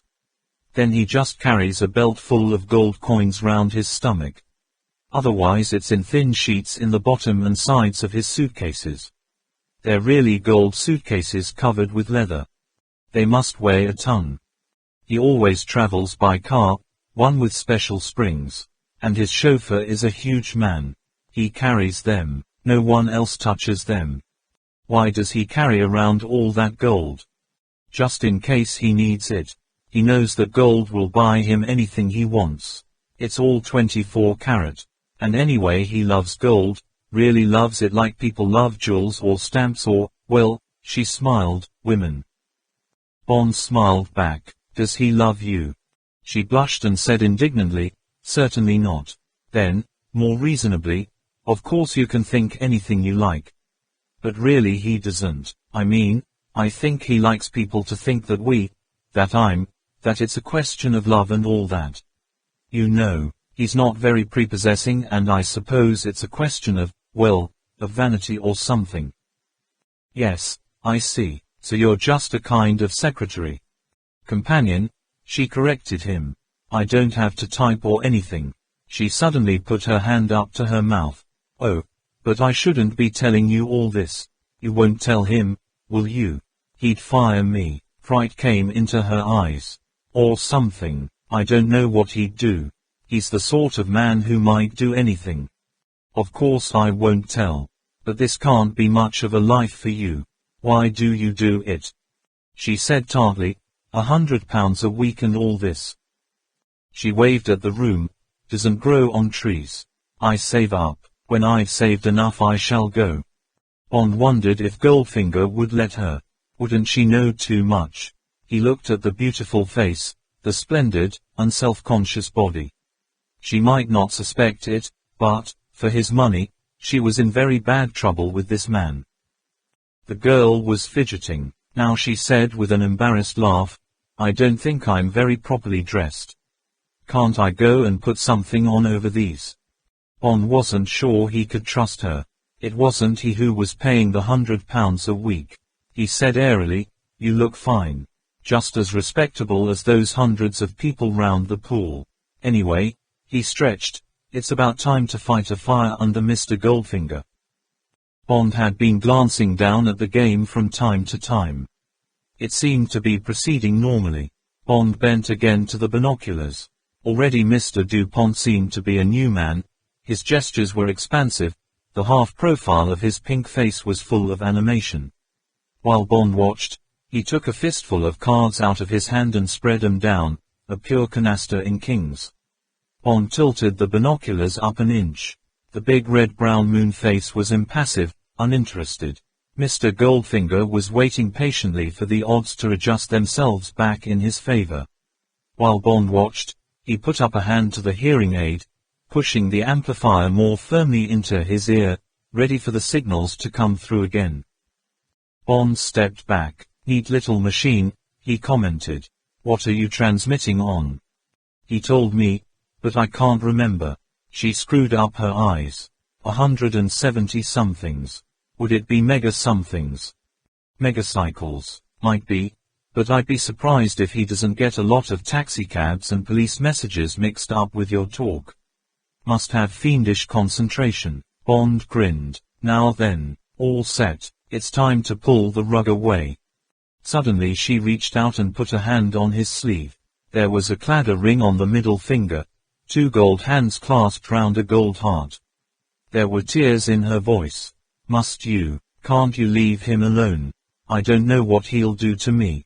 Please." She hesitated. She was blushing furiously. "And I like you. It's a long time since I've seen someone like you. Couldn't you just stay here for a little more?" She looked down at the ground. "If only you'd leave him alone, I'd do," the words came out in a rush, "I'd do anything." Bond smiled. He took the girl's hand off his arm and squeezed it. "Sorry, I'm being paid to do this job and I must do it. Anyway," his voice went flat, "I want to do it. It's time someone cut Mr. Goldfinger down to size. Ready?" Without waiting for an answer, he bent to the binoculars. They were still focused on Goldfinger. Bond cleared his throat. He watched the big face carefully. His hand felt for the microphone switch and pressed it down. There must have been a whisper of static in the deaf aid. Goldfinger's expression didn't alter, but he slowly raised his face to heaven and then down again, as if in benediction. Bond spoke softly, menacingly into the microphone. "Now hear me, Goldfinger." He paused. Not a flicker of expression, but Goldfinger bent his head a fraction as if listening. He studied his cards intently, his hands quite still. "This is James Bond speaking. Remember me. The game's finished and it's time to pay. I have a photograph of the whole setup, blonde, binoculars, microphone and you and your hearing aid. This photograph will not go to the FBI and Scotland Yard so long as you obey me exactly. Nod your head if you understand." The face was still expressionless. Slowly the big round head bent forward and then straightened itself. "Put your cards down face upwards on the table." The hands went down. They opened and the cards slid off the fingers onto the table. "Take out your checkbook and write a check to cash for $50,000. That is made up as follows: 35 you have taken from Mr. Dupont. 10 for my fee. The extra 5 for wasting so much of Mr. Dupont's valuable time." Bond watched to see that his order was being obeyed. He took a glance at Mr. Dupont. Mr. Dupont was leaning forward, gaping. Mr. Goldfinger slowly detached the check and countersigned it on the back. "Right, now jot this down on the back of your checkbook and see you get it right. Book me a compartment on the Silver Meteor to New York tonight. Have a bottle of vintage champagne on ice in the compartment and plenty of caviar sandwiches. The best caviar, and keep away from me. And no monkey business. The photograph will be in the mails with a full report to be opened and acted upon if I don't show up in good health in New York tomorrow. Nod if you understand." Again the big head came slowly down and up again. Now there were traces of sweat on the high, inlined forehead. "Right, now hand the check across to Mr. Dupont and say, 'I apologize humbly. I have been cheating you.' Then you can go." Bond watched the hand go across and drop the check in front of Mr. DuPont. The mouth opened and spoke. The eyes were placid, slow. Goldfinger had relaxed. It was only money. He had paid his way out. Just a moment, Goldfinger, you're not through yet. Bond glanced up at the girl. She was looking at him strangely. There was misery and fear, but also a look of submissiveness, of longing. What's your name? Jill Masterton. Goldfinger had stood up, was turning away. Bond said sharply, stop. Goldfinger stopped in mid-stride. Now his eyes looked up at the balcony. They had opened wide, as when Bond had first met him. Their hard, level, X-ray gaze seemed to find the lenses of the binoculars, travel down them and through Bond's eyes to the back of his skull. They seemed to say, I shall remember this, Mr. Bond. Bond said softly, I'd forgotten. One last thing, I shall be taking a hostage for the ride to New York. Miss Masterton, see that she's at the train. Oh, and make that compartment a drawing room. That's all. Bond 7 Goldfinger. Chapter 5. Night Duty. It was a week later. Bond stood at the open window of the 7th floor office of the tall building in Regent's Park that is the headquarters of the Secret Service. London lay asleep under a full moon that rode swiftly over the town through a shoal of herringbone clouds. Big Ben sounded 3. One of the telephones rang in the dark room. Bond turned and moved quickly to the central desk and the pool of light cast by the green-shaded reading lamp. He picked up the black telephone from the rank of 4. He said, Duty officer. Station H, sir. Put 'em on. There was the echoing buzz and twang of the usual bad radio connection with Hong Kong. Why were there always sunspots over China? A sing-song voice asked, Universal Export. Yes. A deep, close voice, London, said, you're through to Hong Kong. Speak up, please. Bond said impatiently, clear the line, please. The sing-song voice said, you're through now. Speak up, please. Hello, hello, Universal Export. Yes. Dixon speaking, can you hear me? Yes. That cable I sent you about the shipment of mangoes. Fruit, you know. Yes, got it here. Bond pulled the file towards him. He knew what it was about. Station H wanted some limpet mines to put paid to 3 communist spy junks that were using Macau to intercept British freighters and search them for refugees from China. Must have payment by the 10th. That would mean that the junks were leaving, or else that the guards on the junks would be doubled after that date, or some other emergency. Bond said briefly, Wilco. Thanks, bye. Bye. Bond put down the receiver. He picked up the green receiver and dialed Q branch and talked to the section duty officer. It would be all right. There was a BOAC Britannia leaving in the morning. Q branch would see that the crate caught the plane. Bond sat back. He reached for a cigarette and lit it. He thought of the badly air-conditioned little office on the waterfront in Hong Kong, saw the sweat marks on the white shirt of 279, whom he knew well and who had just called himself Dixon. Now 279 would probably be talking to his number 2, it's okay.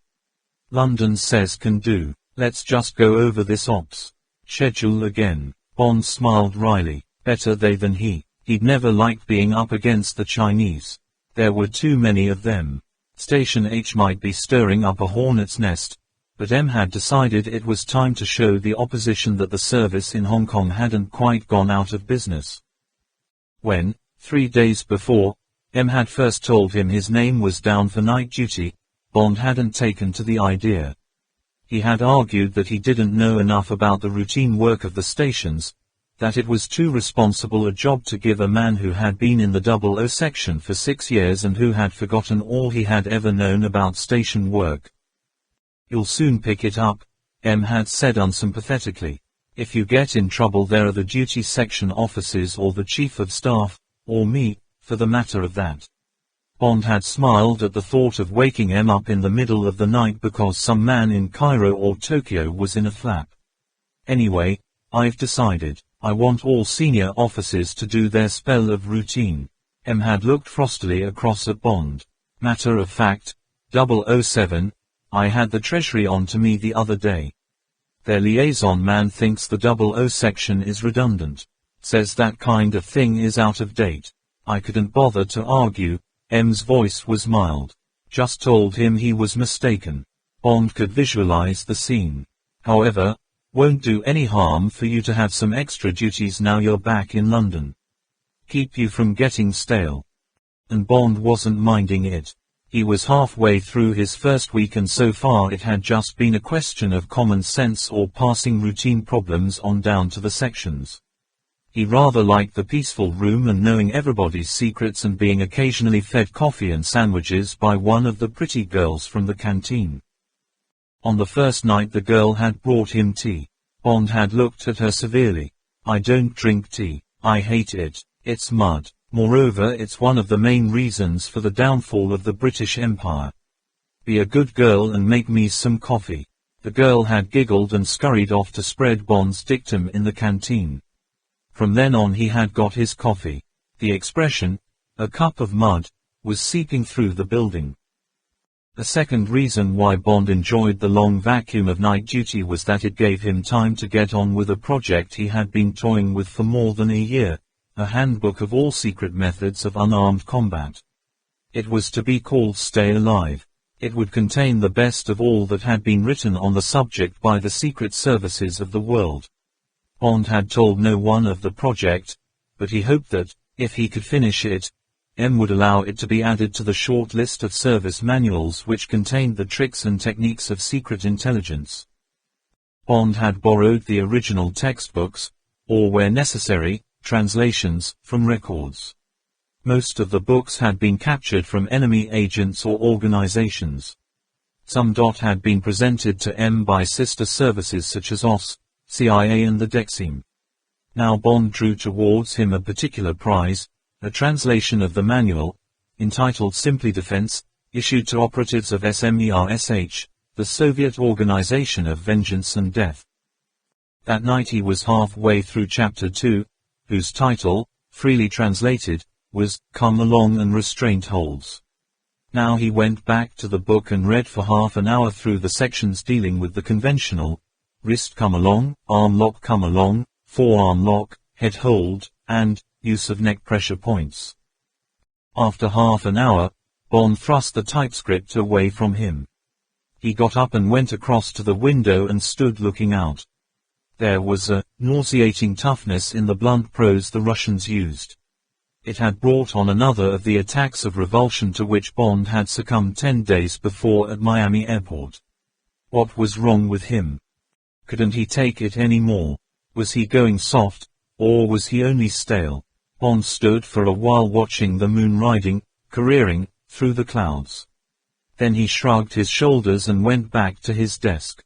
He decided that he was as fed up with the variations of violent physical behavior as a psychoanalyst must become with the mental aberrations of his patients. Bond read again the passage that had revolted him.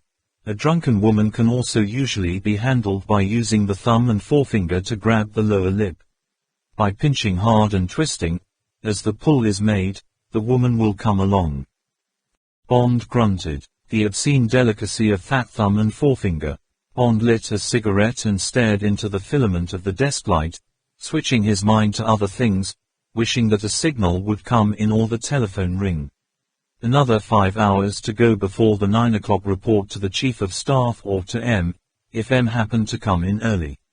There was something nagging at his mind, something he had wanted to check on when he had the time. What was it? What had triggered off the reminder? Yes, that was it. Forefinger, Goldfinger. He would see if records had anything on the man. Bond picked up the green telephone and dialed records. Doesn't ring a bell, sir. I'll check and call you back. Bond put down the receiver. It had been a wonderful trip up in the train. They had eaten the sandwiches and drunk the champagne and then, to the rhythm of the giant diesels pounding out the miles, they had made long, slow love in the narrow berth. It had been as if the girl was starved of physical love. She had woken him twice more in the night with soft demanding caresses, saying nothing, just reaching for his hard, lean body. The next day she had twice pulled down the roller blinds to shut out the hard light and had taken him by the hand and said, "Love me, James," as if she was a child asking for a sweet. Even now Bond could hear the Quicksilver poem of the level crossing bells, the wail of the big windhorn out front and the quiet outside clamor at the stations when they lay and waited for the sensual gallop of the wheels to begin again. Jill Masterton had said that Goldfinger had been relaxed, indifferent over his defeat. He had told the girl to tell Bond that he would be over in England in a week's time and would like to have that game of golf at Sandwich. Nothing else, no threats, no curses. He had said he would expect the girl back by the next train. Jill had told Bond she would go. Bond had argued with her. But she was not frightened of Goldfinger. What could he do to her? And it was a good job. Bond had decided to give her the $10,000 Mr. DuPont had shuffled into his hand with a stammer of thanks and congratulations. Bond made her take the money. "I don't want it," Bond had said. "Wouldn't know what to do with it. Anyway, keep it as mad money in case you want to get away in a hurry. It ought to be $1 million. I shall never forget last night and today." Bond had taken her to the station and had kissed her once hard on the lips and had gone away. It hadn't been love, but a quotation had come into Bond's mind as his cab moved out of Pennsylvania Station. "Some love is fire, some love is rust. But the finest, cleanest love is lust." Neither had had regrets. Had they committed a sin? If so, which one? A sin against chastity. Bond smiled to himself. There was a quotation for that too, and from a Saint Augustine, "O Lord, give me chastity. But don't give it yet." The green telephone rang. "3 Goldfingers, sir, but 2 of them are dead. The third's a Russian post office in Geneva. Got a hairdressing business. Slips the messages into the right-hand coat pocket when he brushes the customers down. He lost a leg at Stalingrad. Any good, sir? There's plenty more on him." "No thanks, that couldn't be my man. We could put a trace through Sid Records in the morning. Got a picture, sir?" Bond remembered the Leica film. He hadn't even bothered to have it developed. It would be quicker to mock up the man's face on the identicast. He said, "Is the identicast room free?" "Yes, sir, and I can operate it for you if you like." "Thanks, I'll come down." Bond told the switchboard to let heads of sections know where he would be and went out and took the lift down to Records on the first floor. The big building was extraordinarily quiet at night. Beneath the silence there was a soft whisper of machinery and hidden life, the muffled clack of a typewriter as Bond passed a door, a quickly suppressed stammer of radio static as he passed another, the soft background whine of the ventilation system. It gave you the impression of being in a battleship in harbor. The Records duty officer was already at the controls of the identicast in the projection room. He said to Bond, "Could you give me the main lines of the face, sir? That'll help me leave out the slides that are obviously no good." Bond did so and sat back and watched the lighted screen. The identicast is a machine for building up an approximate picture of a suspect, or of someone who has perhaps only been glimpsed in a street or a train or in a passing car. It works on the magic lantern principle. The operator flashes on the screen various head shapes and sizes. When one is recognized, it stays on the screen. Then various haircuts are shown, and then all the other features follow and are chosen one by one. Different shapes of eyes, noses, chins, mouths, eyebrows, cheeks, ears. In the end there is the whole picture of a face, as near as the scanner can remember it, and it is photographed and put on record. It took some time to put together Goldfinger's extraordinary face, but the final result was an approximate likeness in monochrome. Bond dictated 1 or 2 notes about the sunburn, the color of the hair and the expression of the eyes, and the job was done. "Wouldn't like to meet that on a dark night," commented the man from Records. "I'll put it through to Sid when they come on duty. You should get the answer by lunchtime." Bond went back to the 7th floor. On the other side of the world it was around midnight. Eastern stations were closing down. There was a flurry of signals that had to be dealt with, the night's log to be written up, and then it was 8 o'clock. Bond telephoned the canteen for his breakfast. He had just finished it when there came the harsh purr of the red telephone. Why the hell had he got in half an hour early? Yes, sir. Come up to my office, 007. I want to have a word before you go off duty. Sir. Bond put the telephone back. He slipped on his coat and ran a hand through his hair, told the switchboard where he would be, took the night log and went up in the lift to the 8th and top floor.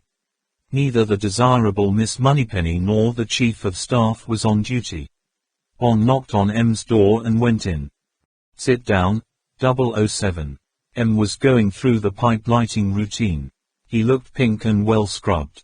The lined sailor's face above the stiff white collar and loosely tied spotted bow tie was damnably brisk and cheerful.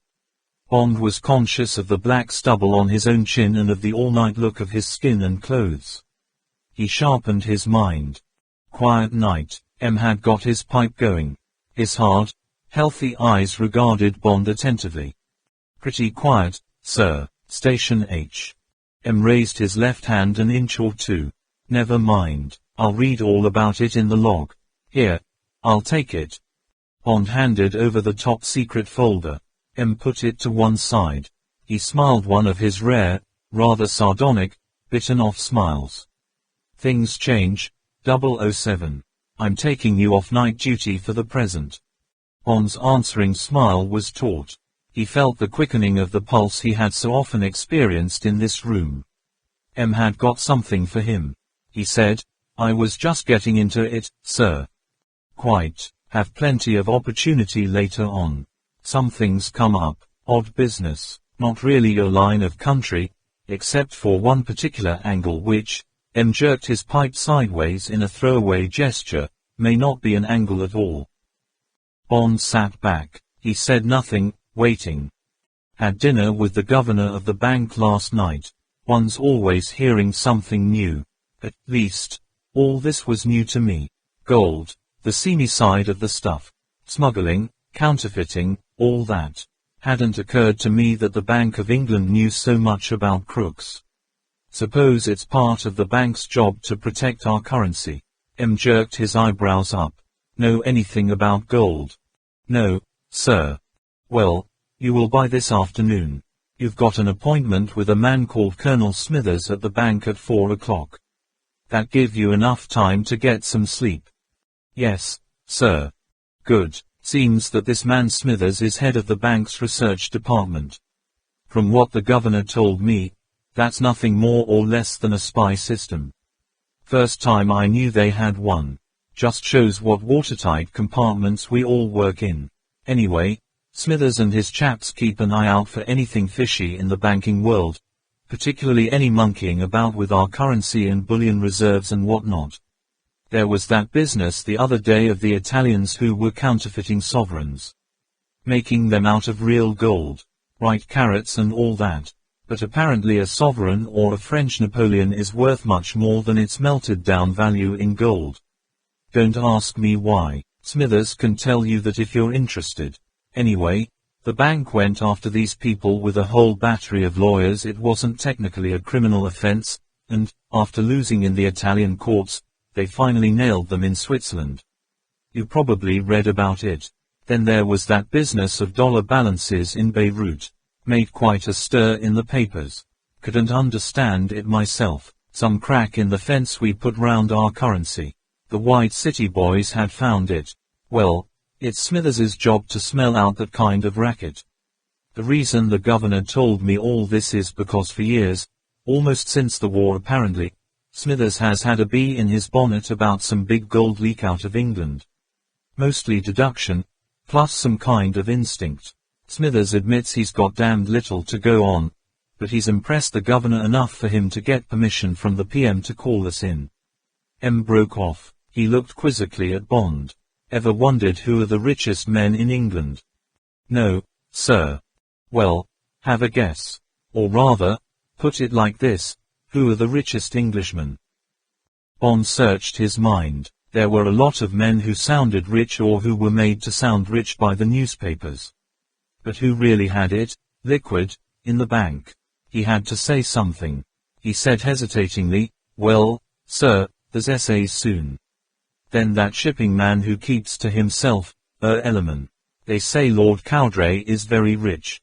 There are the bankers, Rothschilds, Barings, Ambrose. There was Williamson, the diamond man.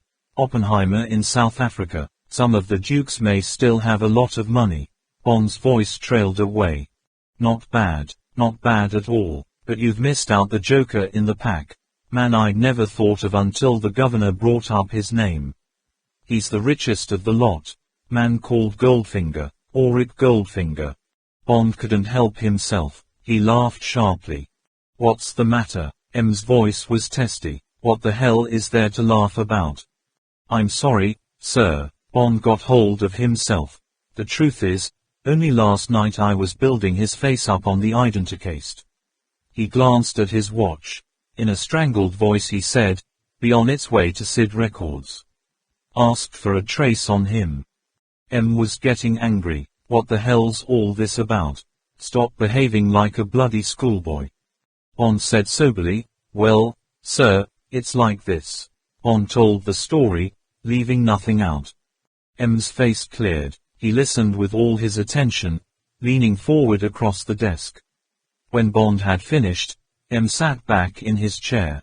He said, well, on a diminishing scale. He put his hands behind his head and gazed for minutes at the ceiling. Bond could feel the laughter coming on again. How would the Sid word the resounding snub he would get in the course of the day? He was brought sharply back to earth by M's next words. "By the way, what happened to that $10,000? Gave it to the girl, sir." "Really? Why not to the White Cross?" The White Cross Fund was for the families of Secret Service men and women who were killed on duty. "Sorry, sir." Bond was not prepared to argue that one. Humph. M had never approved of Bond's womanizing. It was anathema to his Victorian soul. He decided to let it pass. He said, "Well, that's all for now, 007. You'll be hearing all about it this afternoon. Funny about Goldfinger, odd chap. Seen him once or twice at Blades. He plays bridge there when he's in England. He's the chap the Bank of England's after." M paused. He looked mildly across the table at Bond. "As from this moment, so are you." Bond 7 Goldfinger. Chapter 6. Talk of Gold. Bond walked up the steps and through the fine bronze portals and into the spacious, softly echoing entrance hall of the Bank of England and looked around him.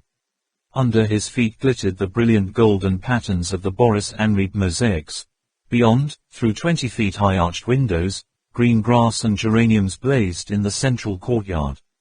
To right and left were spacious vistas of polished Hopton wood stone. Over all hung the neutral smell of air-conditioned air and the heavy, grave atmosphere of immense riches.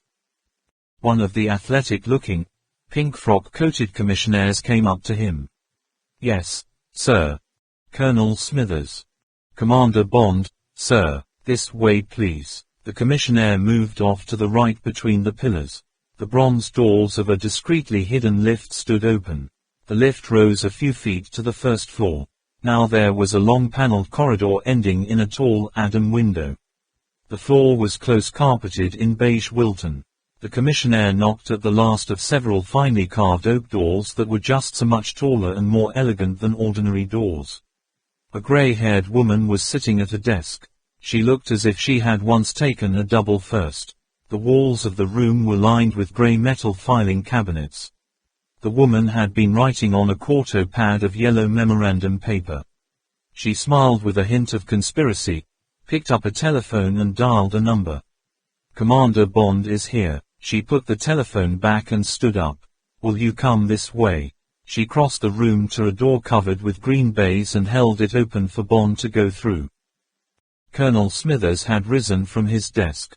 He said gravely, "Nice of you to have come. Won't you sit down?" Bond took the chair. "Smoke." Colonel Smithers pushed forward a silver box of senior service and himself sat down and began to fill a pipe. Bond took a cigarette and lit it. Colonel Smithers looked exactly like someone who would be called Colonel Smithers. He had obviously been a colonel, probably on the staff, and he had the smooth, polished, basically serious mien that fitted his name.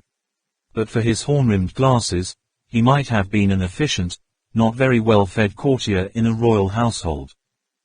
Bond felt boredom gathering in the corners of the room. He said encouragingly, "It seems that you are to tell me all about gold."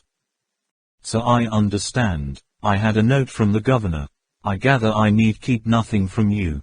Of course you understand," Colonel Smithers looked over Bond's right shoulder, "that most of what I shall have to say will be confidential."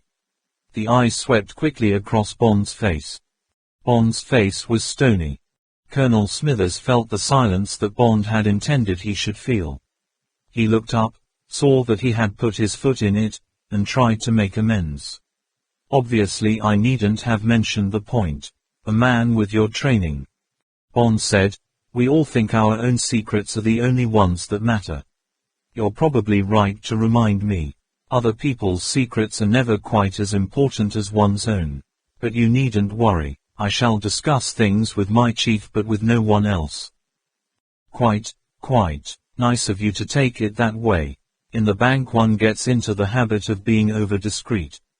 Now then, Colonel Smithers scurried for cover into his subject. "This business of gold, I take it's not a matter you've thought about a great deal." "I know it when I see it." "Aha, yes, well now, the great thing to remember about gold is that it's the most valuable and most easily marketable commodity in the world.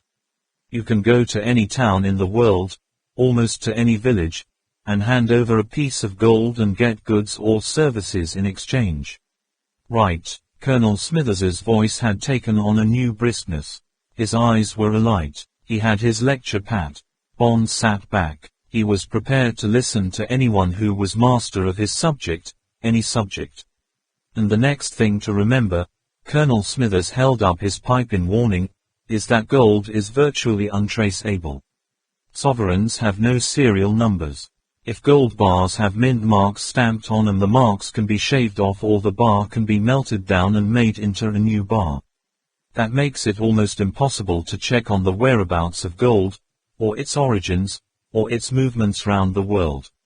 In England, for instance, we at the bank can only count the gold in our own vaults, in the vaults of other banks and at the mint, and make a rough guess at the amounts held by the jewelry trade and the pawnbroking fraternity. Why are you so anxious to know how much gold there is in England?" "Because gold and currencies backed by gold are the foundation of our international credit. We can only tell what the true strength of the pound is, and other countries can only tell it, by knowing the amount of valuta we have behind our currency. And my main job, Mr. Bond," Colonel Smithers's bland eyes had become unexpectedly sharp, "is to watch for any leakage of gold out of England, out of anywhere in the sterling area.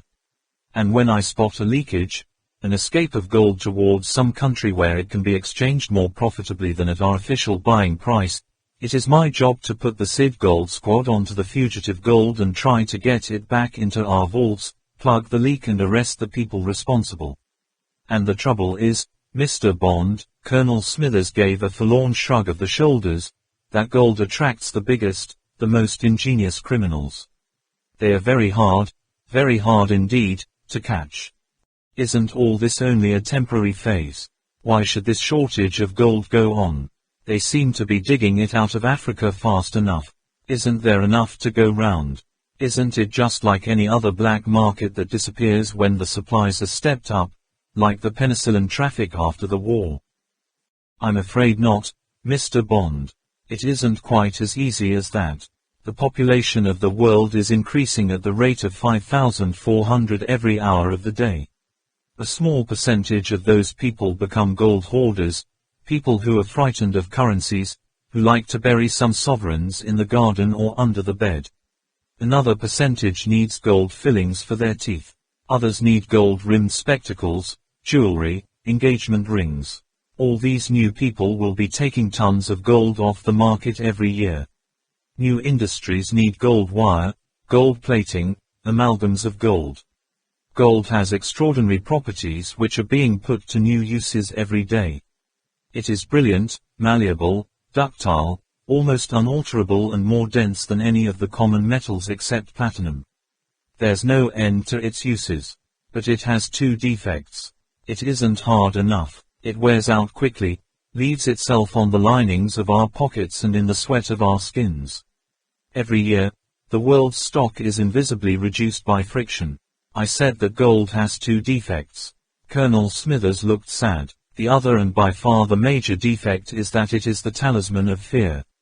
Fear, Mr. Bond, takes gold out of circulation and hoards it against the evil day. In a period of history when every tomorrow may be the evil day, it is fair enough to say that a fat proportion of the gold that is dug out of one corner of the earth is at once buried again in another corner. Bond smiled at Colonel Smithers's eloquence. This man lived gold, thought gold, dreamed gold. Well, it was an interesting subject. He might just as well wallow in the stuff. In the days when Bond had been after the diamond smugglers, he had had first to educate himself in the fascination, the myth of the stones. He said, "What else ought I to know before we get down to your immediate problem?"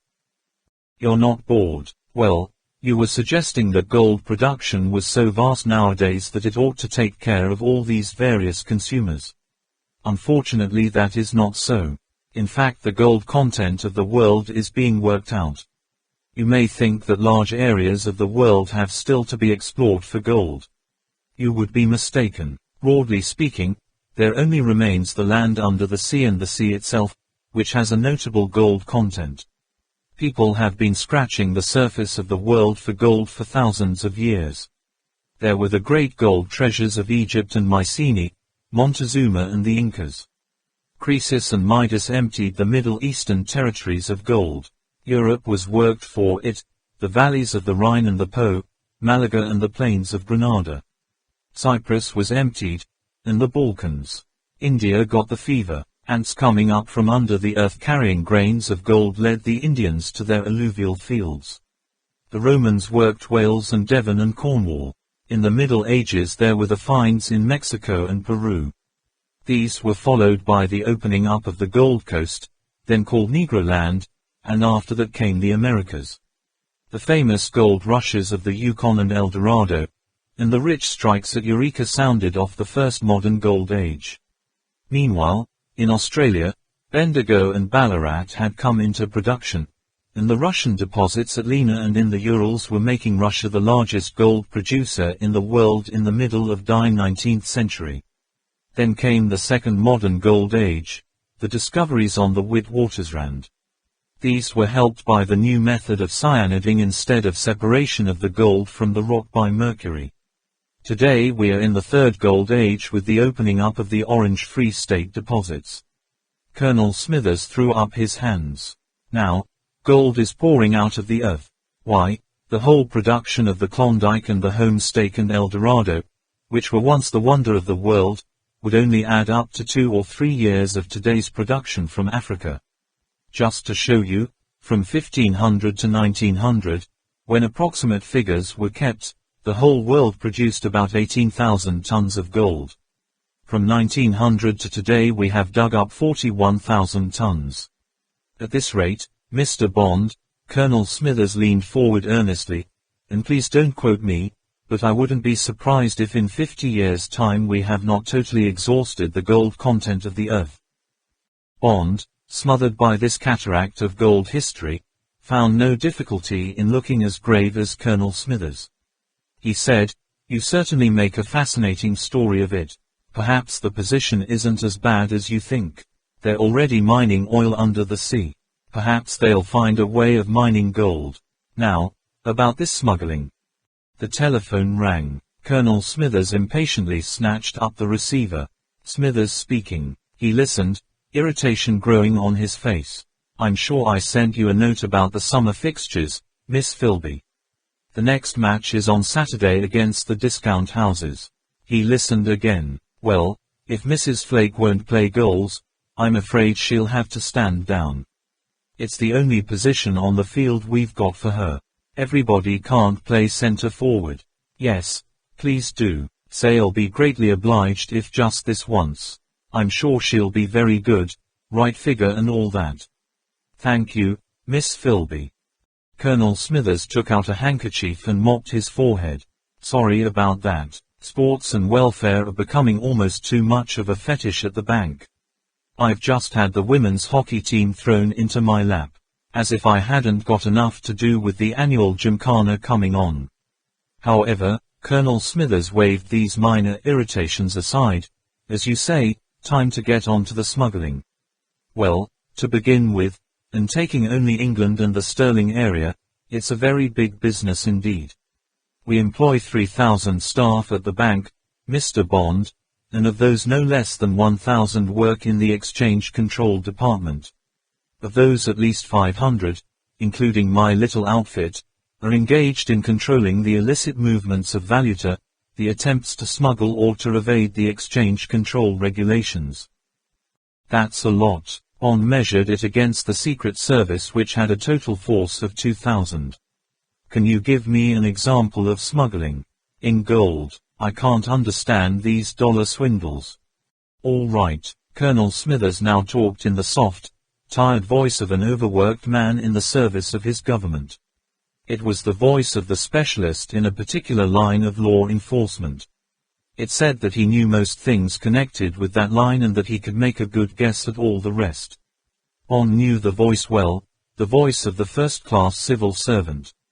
Despite his prosiness, Bond was beginning to take to Colonel Smithers. All right, supposing you have a bar of gold in your pocket about the size of a couple of packets of Players. Weight about 5¼ pounds. Never mind for the moment where you got it from, stole it or inherited it or something. That'll be 24 carat, what we call 1,000 fine. Now, the law says you have to sell that to the Bank of England at the controlled price of £12.10 per ounce. That would make it worth around £1,000. But you're greedy. You've got a friend going to India, or perhaps you're on good terms with an airline pilot or a steward on the Far East run. All you have to do is cut your bar into thin sheets or plates. You'd soon find someone to do this for you, and so the plates, they'd be smaller than playing cards, into a cotton belt, and pay your friend a commission to wear it. You could easily afford £100 for the job. Your friend flies off to Bombay and goes to the first bullion dealer in the bazaar.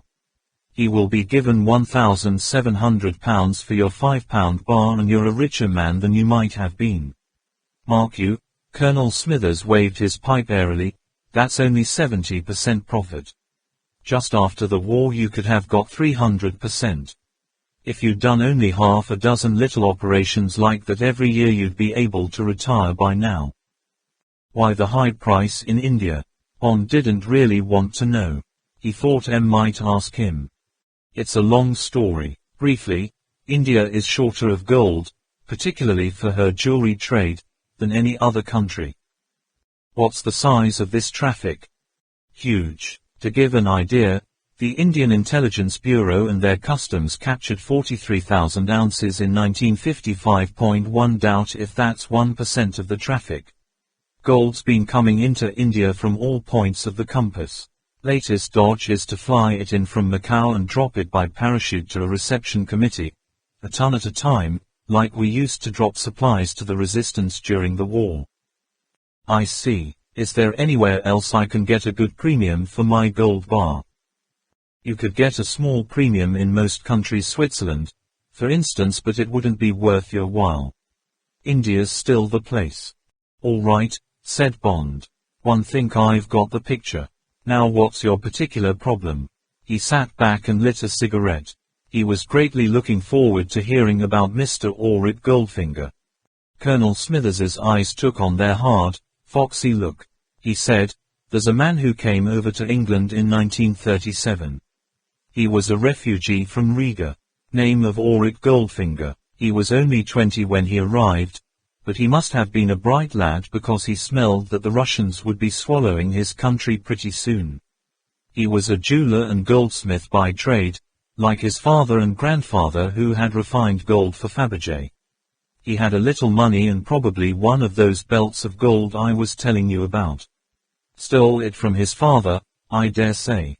Well, soon after he'd been naturalized, he was a harmless sort of chap and in a useful trade, and he had no difficulty in getting his papers, he started buying up small pawnbrokers all over the country. He put in his own men, paid them well and changed the name of the shops to Goldfinger. Then he turned the shops over to selling cheap jewelry and buying old gold, you know the sort of place, best prices for old gold. Nothing too large, nothing too small, and he had his own particular slogan, buy her engagement ring with Granny's locket. Goldfinger did very well, always chose good sites, just on the dividing line between the well-to-do streets and the lower middle. Never touched stolen goods and got a good name everywhere with the police. He lived in London and toured his shops once a month and collected all the old gold. He wasn't interested in the jewelry side. He let his managers run that as they liked. Colonel Smithers looked quizzically at Bond. You may think these lockets and gold crosses and things are pretty small beer. So they are, but they mount up if you've got 20 little shops, each one buying perhaps half a dozen bits and pieces every week. Well, the war came and Goldfinger, like all other jewelers, had to declare his stock of gold. I looked up his figure in our old records. It was 50 ounces for the whole chain. Just enough of a working stock to keep his shop supplied with ring setting and so forth, what they call jewelers' findings in the trade. Of course, he was allowed to keep it. He tucked himself away in a machine tool firm in Wales during the war, well out of the firing line, but kept as many of his shops operating as he could. Must have done well out of the GIs who generally travel with a gold eagle or a Mexican $50 piece as a last reserve. Then, when peace broke out, Goldfinger got moving. He bought himself a house, pretentious sort of place, at Reculver, at the mouth of the Thames. He also invested in a well-found Brixham trawler and an old Silver Ghost Rolls-Royce, armored car, built for some South American president who was killed before he could take delivery. He set up a little factory called Thanet Alloy Research, in the grounds of his house and staffed it with a German metallurgist, a prisoner of war who didn't want to go back to Germany, and half a dozen Korean stevedores he picked up in Liverpool. They didn't know a word of any civilized language, so they weren't any security risk.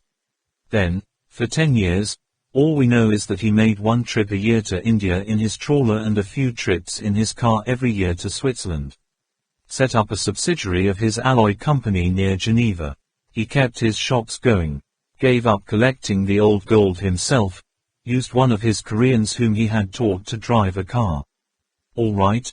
Perhaps Mr. Goldfinger is not a very honest man, but he behaves himself and keeps in well with the police, and with much more blatant fiddling going on all over the country nobody paid him any attention. Colonel Smithers broke off. He looked apologetically at Bond.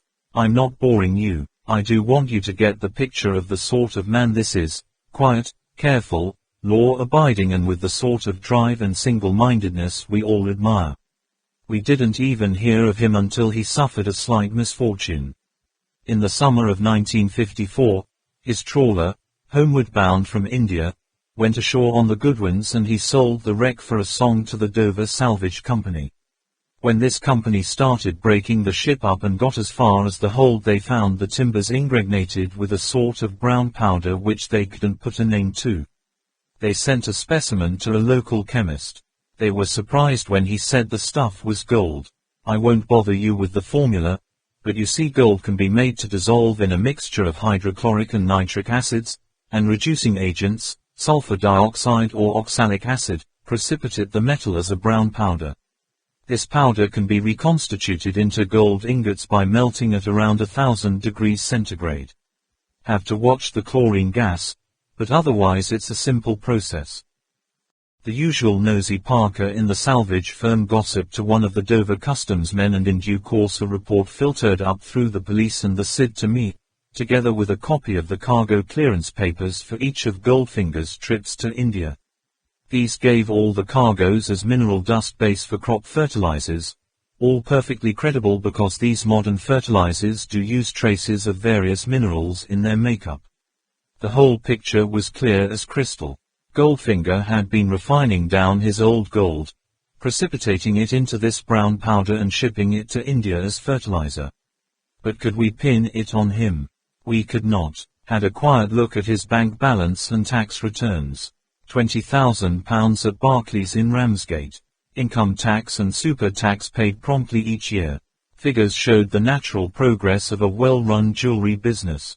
We dressed a couple of the Gold Squad up and sent them down to knock on the door of Mr. Goldfinger's factory at Reculver.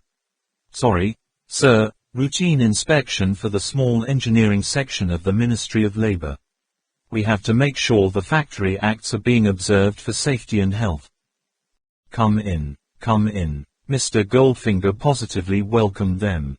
Mark you, he may have been tipped off by his bank manager or someone, but that factory was entirely devoted to designing a cheap alloy for jewelers' findings, trying out unusual metals like aluminium and tin instead of the usual copper and nickel and palladium that are used in gold alloys. There were traces of gold about, of course, and furnaces to heat up to 2000 degrees and so forth, but after all Goldfinger was a jeweler and a smelter in a small way, and all this was perfectly above board. The Gold Squad retired discomfited.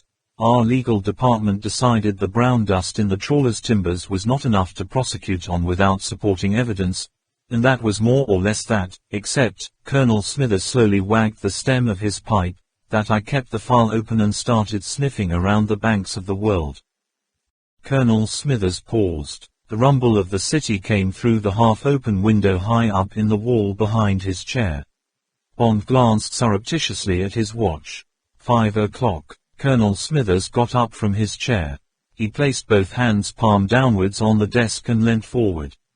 It took me 5 years, Mr. Bond, to find out that Mr. Goldfinger, in ready money, is the richest man in England. In Zurich, in Nassau, in Panama, in New York, he has £20 million worth of gold bars on safe deposit. And those bars, Mr. Bond, are not mint bars. They don't carry any official marks of origin whatsoever. They're bars that Mr. Goldfinger has melted himself. I flew to Nassau and had a look at the £5 million worth or so he holds there in the vaults of the Royal Bank of Canada. Oddly enough, like all artists, he couldn't refrain from signing his handiwork. It needs a microscope to see it, but somewhere, on each Goldfinger bar, a minute letter Z has been scratched in the metal. And that gold, or most of it, belongs to England. The bank can do nothing about it, so we are asking you to bring Mr. Goldfinger to book, Mr. Bond, and get that gold back. You know about the currency crisis and the high bank rate. Of course. Well, England needs that gold, badly, and the quicker the better. On 7 Goldfinger. Chapter 7. Thoughts in a DB3. Bond followed Colonel Smithers to the lift. While they waited for it, Bond glanced out of the tall window at the end of the passage. He was looking down into the deep well of the back courtyard of the bank. A trim chocolate brown lorry with no owner's name had come into the courtyard through the triple steel gates. Square cardboard boxes were being unloaded from it and put onto a short conveyor belt that disappeared into the bowels of the bank. Colonel Smithers came over. "Fivers," he commented, "just come up from our printing works at Loughton." The lift came and they got in. Bond said, "I'm not very impressed by the new ones. They look like any other country's money. The old ones were the most beautiful money in the world." They walked across the entrance hall, now dimly lit and deserted. Colonel Smithers said, "As a matter of fact, I agree with you. Trouble was that those Reichsbank forgeries during the war were a darn sight too good. When the Russians captured Berlin, among the loot they got hold of the plates. We asked the Narodny Bank for them, but they refused to give them up. We and the Treasury decided it was just too dangerous. At any moment, if Moscow had been inclined, they could have started a major raid on our currency. We had to withdraw the old fivers. The new ones aren't much to look at, but at least they'd be held to forge." The night guard let him out onto the steps. Threadneedle Street was almost deserted. The long city night was beginning. Bond said goodbye to Colonel Smithers and walked along to the tube. He had never thought very much about the Bank of England, but now that he had been inside the place he decided that the old lady of Threadneedle Street might be old but she still had some teeth left in her head. Bond had been told to report back to M at 6. He did so. M's face was no longer pink and shining. The long day had knocked it about, stressed it, shrunken it. When Bond went in and took the chair across the desk, he noticed the conscious effort M made to clear his mind, cope with the new problem the day was to fling at him. M straightened himself in his chair and reached for his pipe. Well, Bond knew the false belligerence of that particular bark. He told the gist of the story in less than 5 minutes.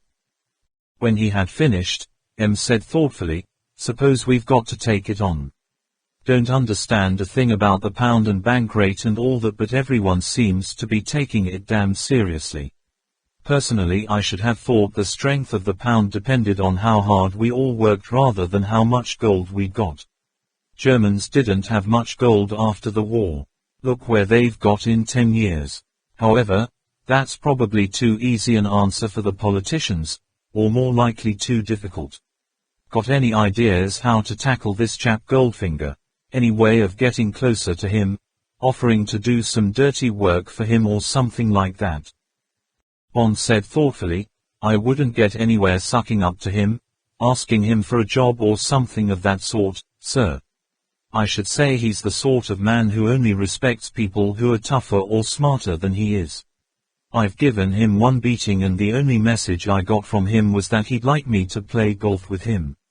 Perhaps I'd better do just that. Fine way for one of my top men to spend his time." The sarcasm in Ad's voice was weary, resigned.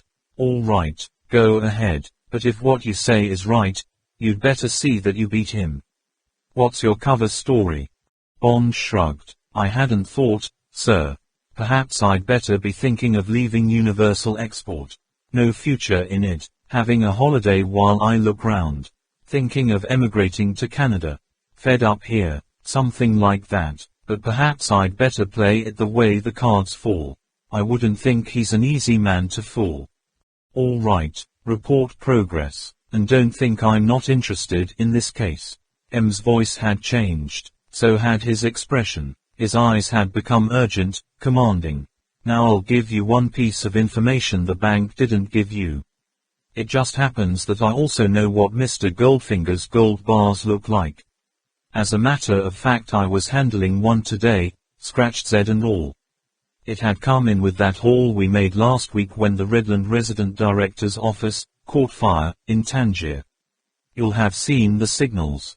Well, that's the 20th of these particular gold bars that have come our way since die war." Bond interrupted, "But that Tangier bar was out of the SMERSH safe." "Exactly, I've checked. All the other 19 bars with the scratched Z have been taken from SMERSH operatives." M paused. He said mildly, "Do you know, 007, I wouldn't be at all surprised if Goldfinger doesn't turn out to be the foreign banker, the treasurer so to speak, of SMERSH." James Bond flung the DBIII through the last mile of straight and did a racing change down into third and then into second for the short hill before the inevitable traffic crawl through Rochester.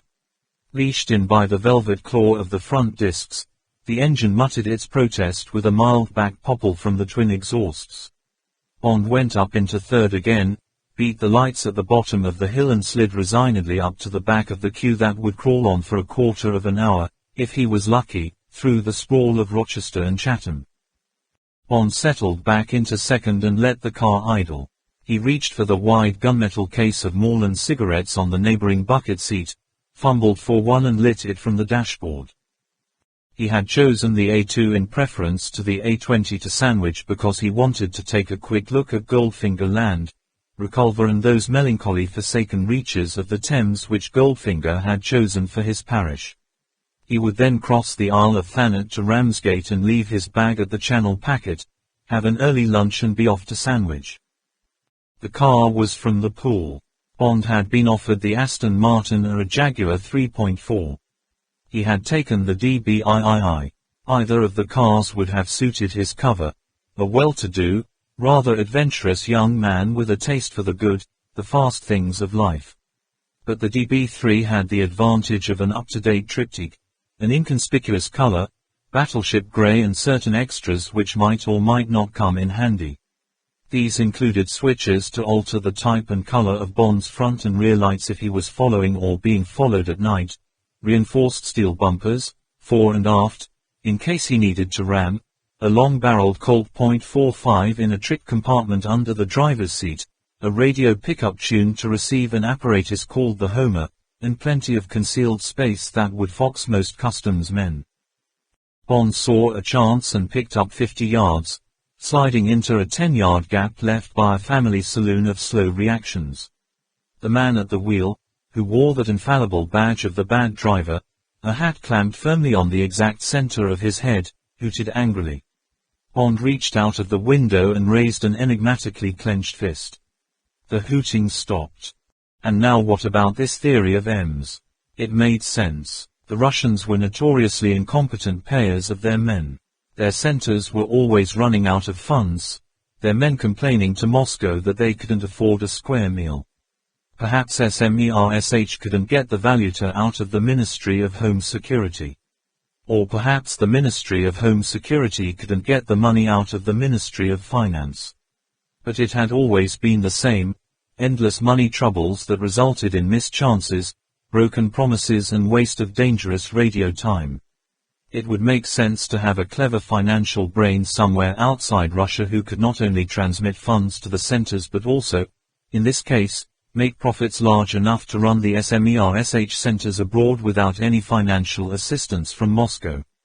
Not only that, on the side, Goldfinger was appreciably damaging the currency base of an enemy country. If all this was correct, it was typical of SMERSH, a brilliant scheme, faultlessly operated by an outstanding man.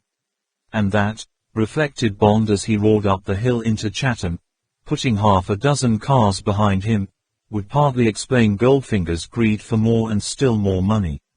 Devotion to the cause, to SMERSH, and perhaps the dangled prize of an Order of Lenin, would be the spur to pick up even $10,000 or $20,000 when the odds were right or could be favorably adjusted. The funds for Red Revolution, for the discipline by fear that was the particular speciality of SMERSH, could never be big enough. Goldfinger was not making the money for himself. He was making it for the conquest of the world. The minor risk of being found out, as he had been by Bond, was nothing. Why, what could the Bank of England get him if every single one of his past operations could be exposed? 2 years. 3. The traffic was thinning through the outskirts of Gillingham. Bond started motoring again, but easily now, not hurrying, following his thoughts as the hands and feet went through their automatic responses. So, in 37, SMERSH must have sent Goldfinger out with the belt of gold round his young waist. He had shown his special aptitudes, his acquisitive bent, during his training in the spy school in Leningrad. He would have been told there would be a war, that he must dig himself in and start quietly accumulating. Goldfinger must never dirty his hands, never meet an agent, never receive or pass a message. Some routine would have been arranged. Second hand, 39 Vauxhall. First offer of £1,000 secures, Immaculate Rover, £2,000, Bentley, £5,000. Always an advertisement that would not attract attention or correspondence. The prices would be just too high, the description inadequate. In the agony column of the Times, perhaps. And, obediently, Goldfinger would leave the £2,000 or the £5,000 gold bar at one of a very long series of post boxes that had been arranged in Moscow before he left. A particular bridge, a hollow tree, under a rock in a stream somewhere, anywhere in England. And he would never, on any account, visit that postbox again. It was up to Moscow to see that the agent got to the hidden treasure. Later, after the war, when Goldfinger was blossoming out, when he had become a big man, the postboxes would no longer be bridges and trees. Now he would be given dates and safety deposit box numbers, left luggage lockers at stations. But still there would be the rule that Goldfinger must never revisit the scene, never endanger himself. Perhaps he would only get his instructions once a year, at a casual meeting in some park, in a letter slipped into his pocket on a train journey. But always it would be bars of gold, anonymous, untraceable if captured, except for the tiny Z that his vanity had scratched on his handiwork and that a dull dog at the Bank of England called Colonel Smithers had happened upon in the course of his duties. Now Bond was running through the endless orchards of the Faversham growers. The sun had come out from behind the smog of London. There was the distant gleam of the Thames on his left. There was traffic on the river, long, glistening tankers, stubby merchantmen, antediluvian Dutch shoots. Bond left the Canterbury Road and switched onto the incongruously rich highway that runs through the cheap bungalowered world of the holiday lands, Whitstable, Herne Bay, Birchington, Margate. He still idled along at 50, holding the racing wheel on a light rein, listening to the relaxed purr of the exhausts, fitting the bits of his thoughts info the jigsaw as he had done 2 nights before with Goldfinger's face on the identicast. And, Bond reflected, while Goldfinger was pumping £2 million a year into the bloody maw of SMERSH, he was pyramiding his reserves, working on them, making them work for him whenever the odds were right, piling up the surplus for the day when the trumpets would sound in the Kremlin and every golden sinew would be mobilized. And no one outside Moscow had been watching the process, no one suspected that Goldfinger, the jeweler, the metallurgist, the resident of Reculver and Nassau, the respected member of Blades, of the Royal St. Mark's at Sandwich, was one of the greatest conspirators of all time, that he had financed the murder of hundreds, perhaps thousands of victims of SMERSH all over the world. SMERSH, Smeartspionum, death to spies, the murder apparent of the High Presidium. And only M suspected it, only Bond knew it, and here was Bond, launched against this man by a series of flukes, a train of coincidence that had been started by a plane breaking down on the other side of the world. Bond smiled grimly to himself. How often in his profession had it been the same? The tiny acorn of coincidence that soared into the mighty oak whose branches darkened the sky. And now, once again, he was setting out to bring the dreadful growth down. With what? A bag of golf clubs. A repainted sky blue Ford Popular with large yellow ears was scurrying along the crown of the road ahead. Mechanically Bond gave the horn ring a couple of short, polite jabs. There was no reaction. The Ford Popular was doing its 40. Why should anyone want to go more than that respectable speed? The Ford obstinately hunched its shoulders and kept on its course. Bond gave it a sharp blast, expecting it to swerve. He had to touch his brakes when it didn't. Damn the man. Of course, the usual tense figure, hands held too high up on the wheel, and the inevitable hat, this time a particularly hideous black bowler, square on a large bullet head. Oh well, thought Bond, they weren't his stomach ulcers. He changed down and contemptuously slammed the DB3 past on the inside. Silly bastard. Another 5 miles and Bond was through the dainty telly world of Herne Bay. The howl of Mansion sounded away on his right. A flight of 3 Super Sabres came into land. They skimmed below his right-hand horizon as if they were diving into the earth. With half his mind, Bond heard the roar of their jets catch up with them as they landed and taxied into the hangars. He came up with a crossroads. To the left the signpost said Reculver. Underneath was the ancient monument sign for Reculver Church. Bond slowed, but didn't stop. No hanging about. He motored slowly on, keeping his eyes open. The shoreline was too exposed for a trawler to do anything but beach her anchor. Probably Goldfinger had used Ramsgate. Quiet little port. Customs and police who were probably only on the lookout for brandy coming over from France. There was a thick clump of trees between the road and the shore, a glimpse of roofs and of a medium-sized factory chimney with a thin plume of light smoke or steam. That would be it. Soon there was the gate of a long drive. A discreetly authoritative sign said Thanet Alloys, and underneath, no admittance except on business. All very respectable. Bond drove slowly on. There was nothing more to be seen. He took the next right-hand turn across the Manston Plateau to Ramsgate. It was 12 o'clock. Bond inspected his room, a double with bathroom, on the top floor of the Channel packet, unpacked his few belongings and went down to the snack bar where he had 1 vodka and tonic and 2 rounds of excellent ham sandwiches with plenty of mustard. Then he got back into his car and drove slowly over to the Royal St. Mark's at Sandwich. Bond carried his clubs to the professionals' shop and through to the workroom. Alfred Blacking was winding a new grip onto a driver. "Hello, Alfred." The professional looked up sharply. His sunburned, leathery face broke into a wide smile. "Why, if it isn't Mr. James." They shook hands. "Must be 15, 20 years. What brings you down here, sir? Someone was telling me only the other day that you're in the diplomatic or something. Always abroad." "Well, I never." "Still the same flat swing, sir." Alfred Blacking joined his hands and gave a low, flat sweep. "Afraid so, Alfred. Never had time to get myself out of it. How's Mrs. Blacking and Cecil?" "Can't complain, sir. Cecil was runner-up in the Kent Championship last year. Should win it this year if he can only get out of the shop and onto the course a bit more." Bond propped his clubs up against the wall. It was good to be back. Everything was just the same.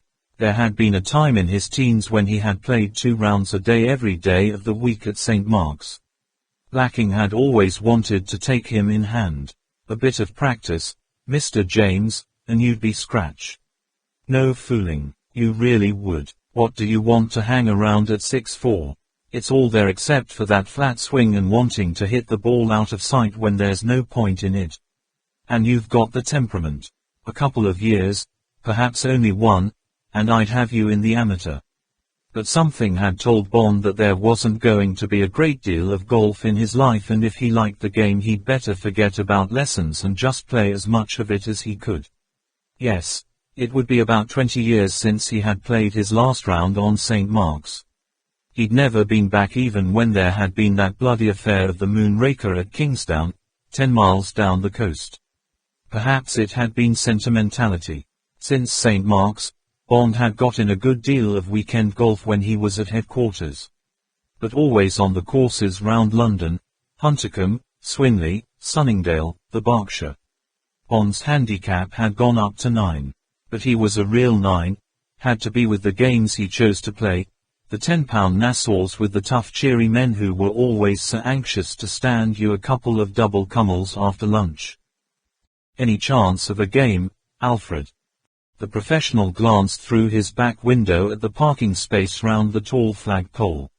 He shook his head. "Doesn't look too good, sir.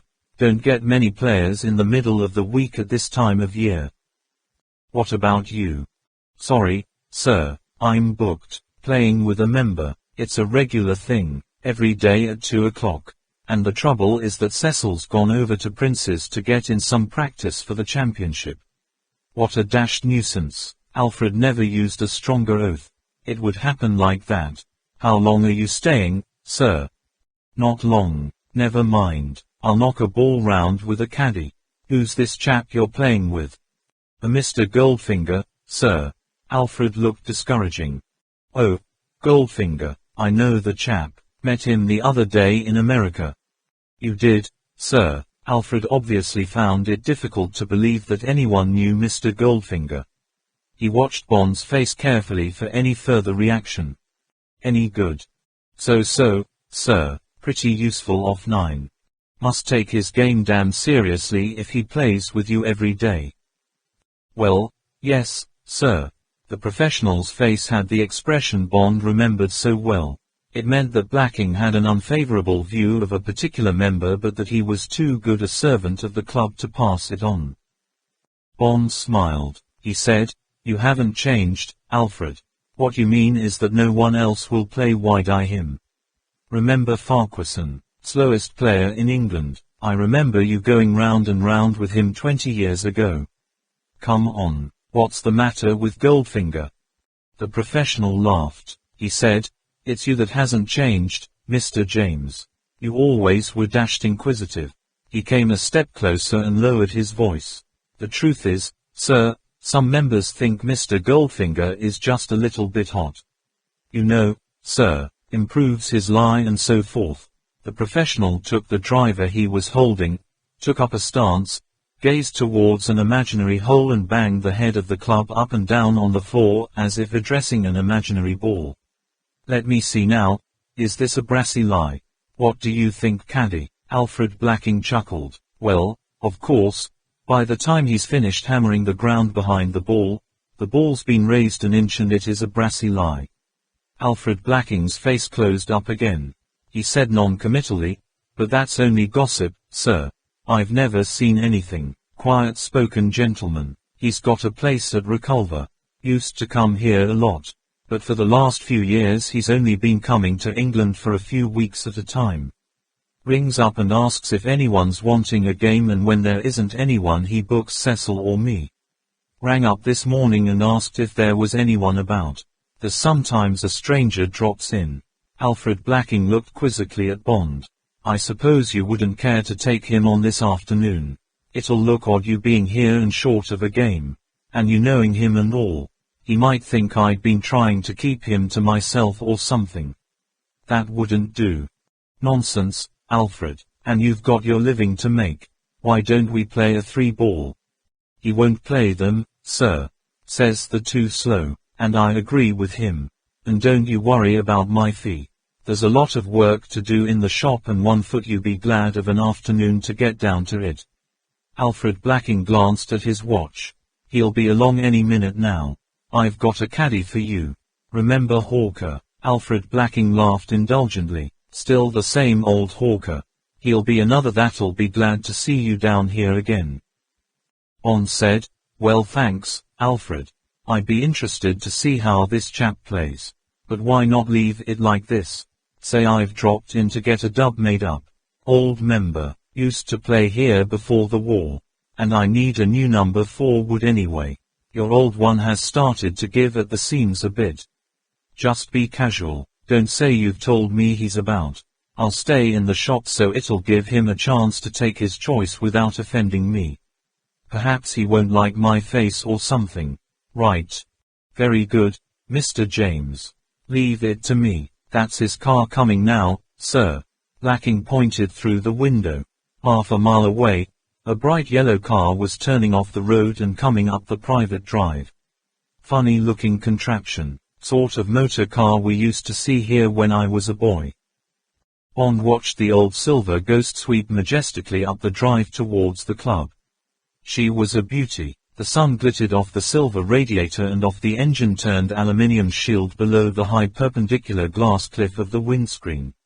The luggage rail on the roof of the heavy coach-built limousine body, so ugly 20 years ago, so strangely beautiful today, was polished brass, as were the 2 Lucas, king of the road, headlamps that stared so haughtily down the road ahead, and the wide mouth of the old boa constrictor bulb horn. The whole car, except for a black roof and black carrossery lines and curved panels below the windows, was primrose yellow. It crossed Bond's mind that the South American president might have had it copied from the famous yellow fleet in which Lord Lonsdale had driven to the Derby and Ascot. And now, in the driver's seat sat a figure in a café au lait dustcoat and cap, his big round face obscured by black-rimmed driving goggles. Beside him was a squat figure in black with a bowler hat placed firmly on the middle of his head. The 2 figures stared straight in front of them with a curious immobility. It was almost as if they were driving a hearse. The car was coming closer. The 6 pairs of eyes, the eyes of the 2 men and the great twin orbs of the car seemed to be looking straight through the little window and into Bond's eyes. Instinctively, Bond took a few paces back into the dark recesses of the workroom. He noticed the movement and smiled to himself. He picked up somebody's putter and bent down and thoughtfully addressed a knot in the wooden floor. Bond 7 Goldfinger. Part 2, Coincidence. Bond 7 Goldfinger. Chapter 8. All to play for. Good afternoon, Blacking. All set. The voice was casual, authoritative. I see there's a car outside. Not somebody looking for a game, I suppose. I'm not sure, sir. It's an old member come back to have a club made up. Would you like me to ask him, sir? Who is it? What's his name? Bond smiled grimly. He pricked his ears. He wanted to catch every inflection. Mr. Bond, sir. There was a pause. Bond. The voice had not changed. It was politely interested. Met a fellow called Bond the other day. What's his first name? James, sir. Oh yes. Now the pause was longer. Does he know I'm here? Bond could sense Goldfinger's antennae probing the situation. He's in the workshop, sir. May have seen your car drive up. Bond thought. Alfred's never told a lie in his life. He's not going to start now. Might be an idea. Now Goldfinger's voice unbent. He wanted something from Alfred Blacking, some information. What sort of a game does this chap play? What's his handicap? Used to be quite useful when he was a boy, sir. Haven't seen his game since then. Bond could feel the man weighing it all up. Bond smelled that the bait was going to be taken. He reached into his bag and pulled out his driver and started rubbing down the grip with a block of shellac. Might as well look busy.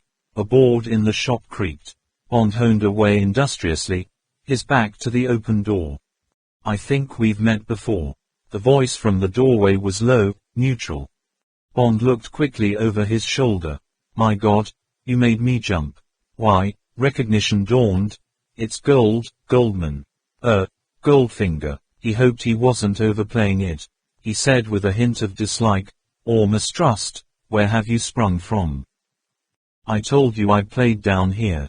Remember? Goldfinger was looking at him shrewdly. Now the eyes opened wide. The X-ray gaze pierced through to the back of Bond's skull. No. Did not Miss Masterton give you my message? No. What was it? I said I would be over here and that I would like a game of golf with you. Oh, well, Bond's voice was coldly polite. We must do that someday. I was playing with the professional. I will play with you instead. Goldfinger was stating a fact. There was no doubt that Goldfinger was hooked. Now Bond must play hard to get. Why not some other time? I've come to order a club. Anyway, I'm not in practice. There probably isn't a caddy. Bond was being as rude as he could. Obviously the last thing he wanted to do was play with Goldfinger. I also haven't played for some time. Bloody liar, thought Bond. Ordering a club will not take a moment. Goldfinger turned back into the shop. Blacking, have you got a caddy for Mr. Bond? Yes, sir. Then that is arranged. Bond wearily thrust his driver back into his bag. Well, all right then. He thought of a final way of putting Goldfinger off. He said roughly, but I warn you I like playing for money. I can't be bothered to knock a ball round just for the fun of it. Bond felt pleased with the character he was building up for himself. Was there a glint of triumph, quickly concealed, in Goldfinger's pale eyes? He said indifferently, that suits me. Anything you like. Off handicap, of course. I think you said you're 9. Yes. Goldfinger said carefully, where, may I ask? 5. Huntercombe. Bond was also 9 at Sunningdale. Huntercombe was an easier course. 9 at Huntercombe wouldn't frighten Goldfinger. And I also am 9. Here, up on the board. So it's a level game. Right. Bond shrugged. You'll be too good for me. I doubt it. However, Goldfinger was offhand. Tell you what I'll do. That bit of money you removed from me in Miami. Remember, the big figure was 10. I like a gamble. It will be good for me to have to try. I will play you double or quits for that. Bond said indifferently, that's too much. Then, as if he thought better of it, thought he might win, he said, with just the right amount of craft mixed with reluctance, of course you can say that was found money. I won't miss it if it goes again. Oh, well, all right. Easy come easy go. Level match. $10,000 it is. Goldfinger turned away, he said, and there was a sudden sweetness in the flat voice. That's all arranged then, Mr. Blacking. Many thanks. Put your fee down on my account. Very sorry we shall be missing our game. Now, let me pay the caddy fees. Alfred Blacking came into the workroom and picked up Bond's clubs. He looked very directly at Bond. He said, "Remember what I told you, sir? One eye closed and opened again. I mean about that flat swing of yours. It needs watching, all the time." Bond smiled at him. Alfred had long ears. He might not have caught the figure, but he knew that somehow this was to be a key game. "Thanks, Alfred. I won't forget. 4 penfolds, with hearts on them. And a dozen teas. I won't be a minute." Bond walked through the shop and out to his car. The bowler-hatted man was polishing the metal work of the rolls with a cloth. Bond felt rather than saw him stop and watch Bond take out his zip bag and go into the clubhouse. The man had a square flat yellow face. One of the Koreans. Bond paid his green fee to Hampton, the steward, and went into the changing room. It was just the same tacky smell of old shoes and socks and last summer's sweat. Why was it a tradition of the most famous golf clubs that their standard of hygiene should be that of a Victorian private school? Bond changed his socks and put on the battered old pair of nailed Saxons. He took off the coat of his yellowing black and white houndstooth suit and pulled on a faded black wind cheater. Cigarettes, lighter. He was ready to go. Bond walked slowly out, preparing his mind for the game.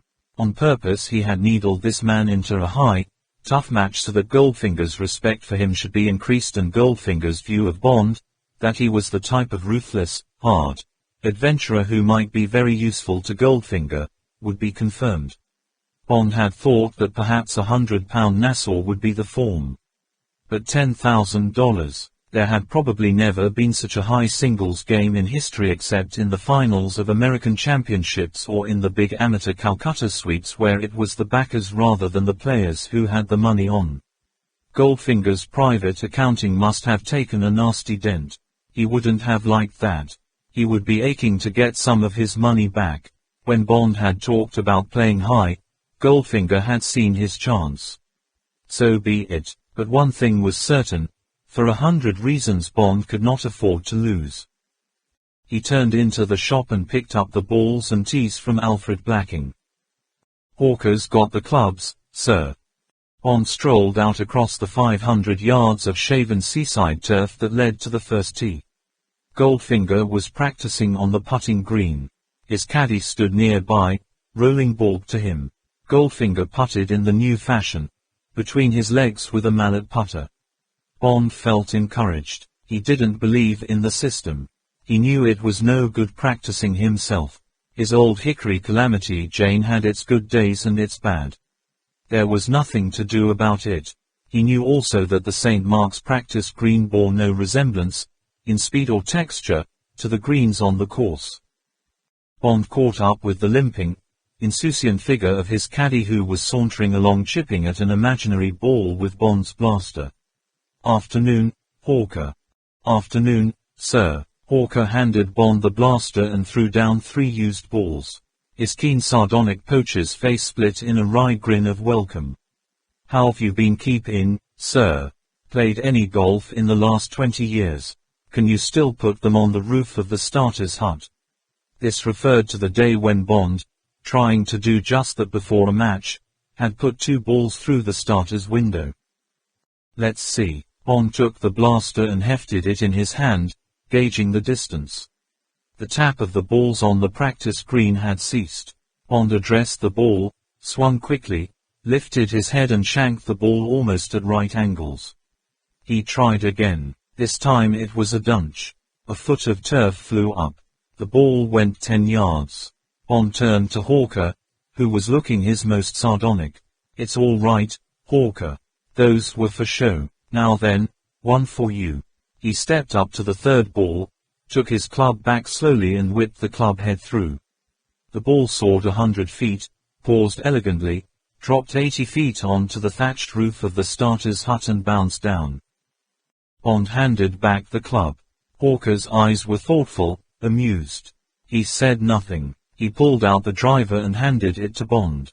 They walked together to the first tee, talking about Hawker's family.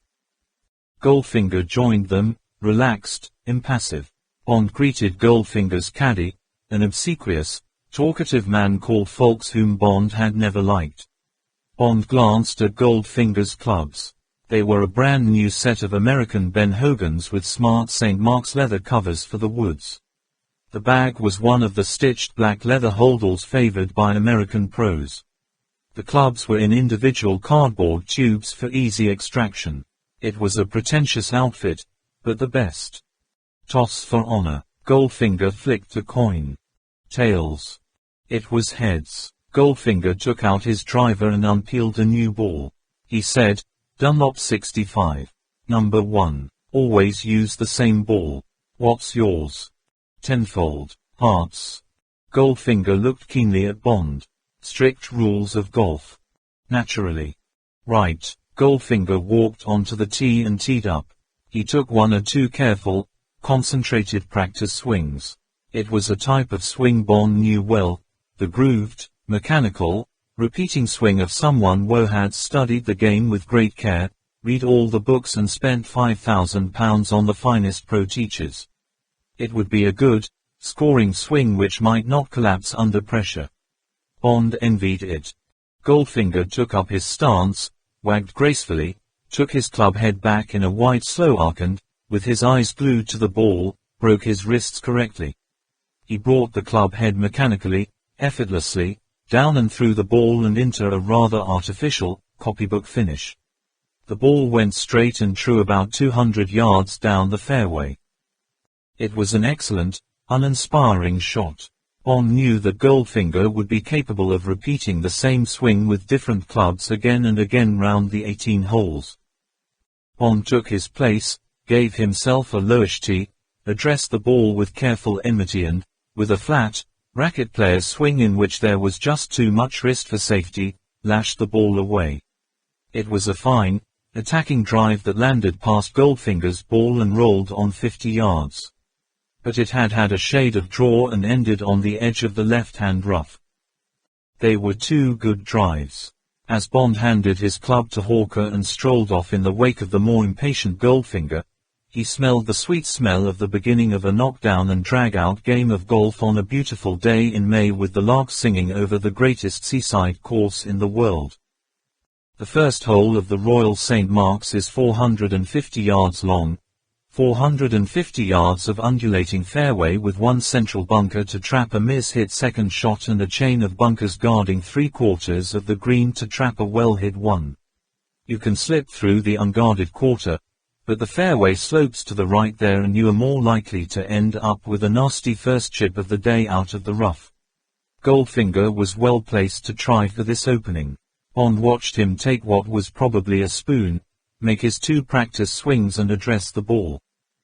Many unlikely people play golf, including people who are blind, who have only one arm, or even no legs, and people often wear bizarre clothes to the game.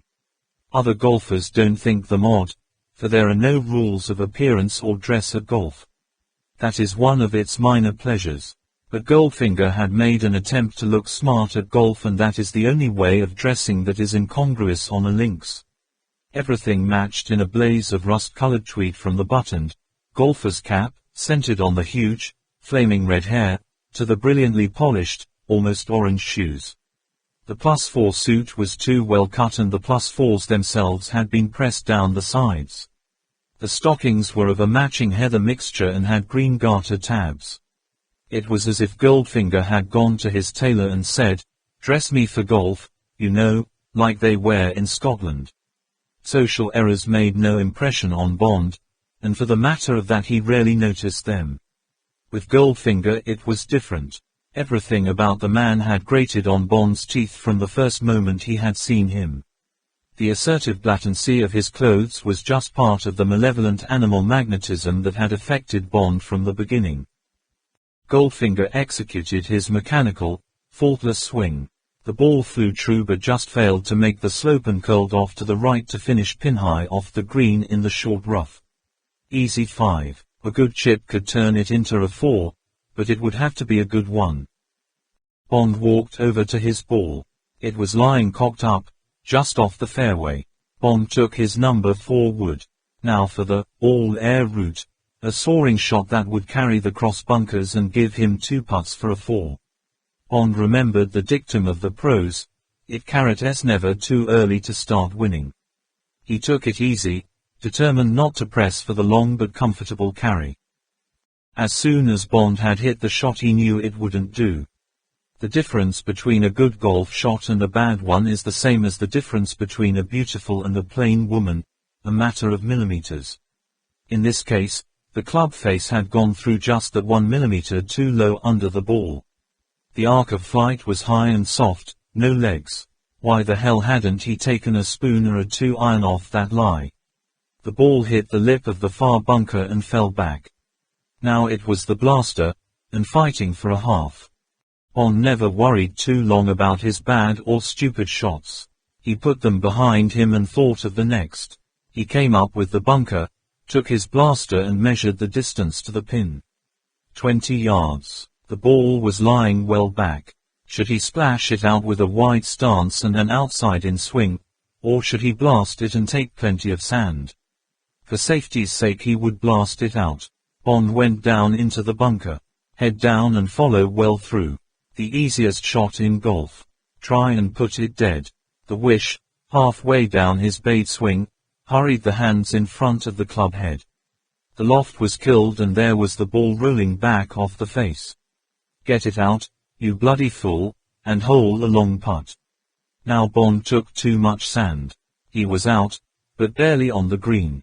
Goldfinger bent to his chip and kept his head down until the ball was halfway to the hole. The ball stopped 3 inches from the pin.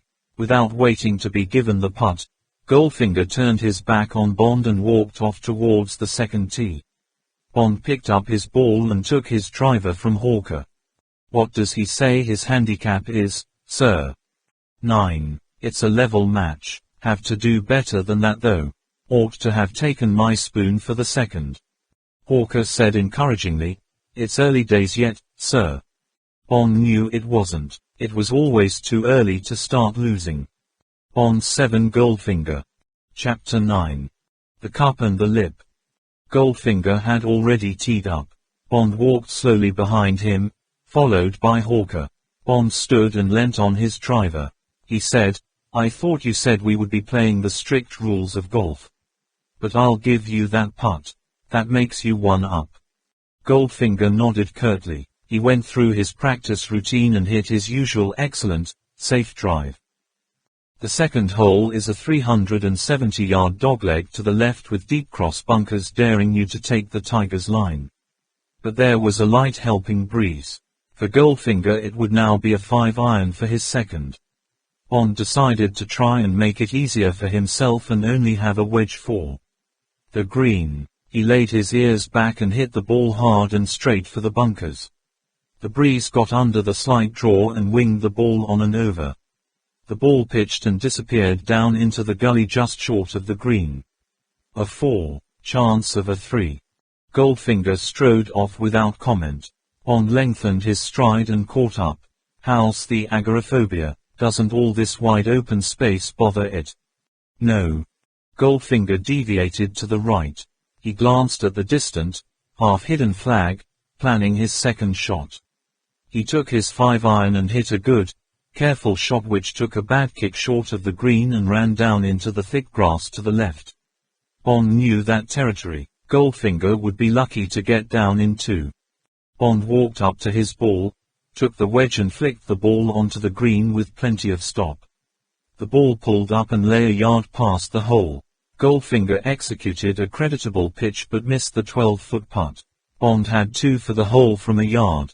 He didn't wait to be given the hole but walked up and putted. The ball stopped an inch short. Goldfinger walked off the green. Bond knocked the ball in. All square. The third is a blind 240 yards, all carry, a difficult 3. Bond chose his brassy and hit a good one. It would be on or near the green. Goldfinger's routine drive was well hit but would probably not have enough steam to carry the last of the rough and trickle down into the saucer of the green. Sure enough, Goldfinger's ball was on top of the protecting mound of rough. He had a nasty, cuppy lie, with a tuft just behind the ball. Goldfinger stood and looked at the lie. He seemed to make up his mind. He stepped past his ball to take a club from the caddy. His left foot came down just behind the ball, flattening the tuft. Goldfinger could now take his putter. He did so and trickled the ball down the bank towards the hole. It stopped 3 feet short. Bond frowned. The only remedy against a cheat at golf is not to play with him again. But that was no good in this match. Bond had no intention of playing with the man again. And it was no good starting a you did I didn't argument unless he caught Goldfinger doing something even more outrageous. Bond would just have to try and beat him, cheating and all. Now Bond's 20-foot putt was no joke. There was no question of going for the hole. He would have to concentrate on laying it dead. As usual, when one plays to go dead, the ball stopped short, a good yard short. Bond took a lot of trouble about the putt and holed it, sweating. He knocked Goldfinger's ball away. He would go on giving Goldfinger missable putts until suddenly Bond would ask him to hole one. Then that one might look just a bit more difficult. Still all square. The fourth is 460 yards. You drive over one of the tallest and deepest bunkers in the United Kingdom and then have a long second shot across an undulating hilly fairway to a plateau green guarded by a final slope which makes it easier to take 3 putts than 2. Bond picked up his usual 50 yards on the drive and Goldfinger hit 2 of his respectable shots to the gully below the green.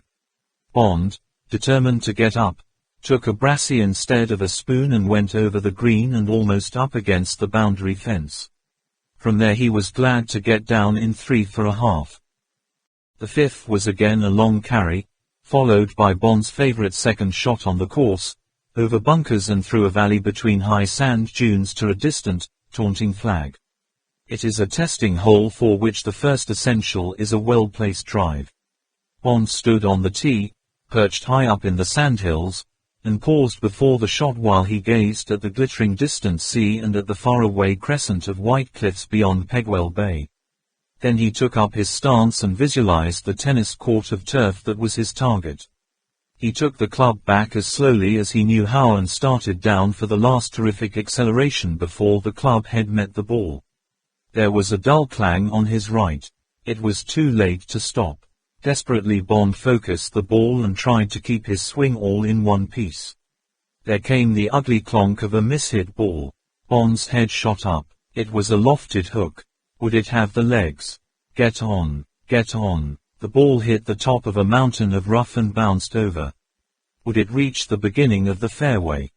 Bond turned towards Goldfinger and the caddies, his eyes fierce. Goldfinger was straightening up. He met Bond's eyes indifferently. Sorry, dropped my driver. Don't do it again, said Bond curtly. He stood down off the tee and handed his driver to Hawker. Hawker shook his head sympathetically. Bond took out a cigarette and lit it. Goldfinger hit his drive the dead straight regulation 200 yards.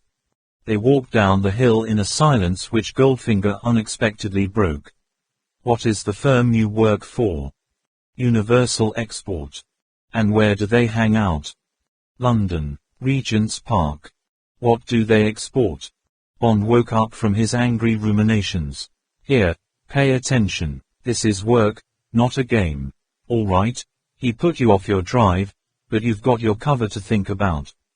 Don't let him needle you into making mistakes about it.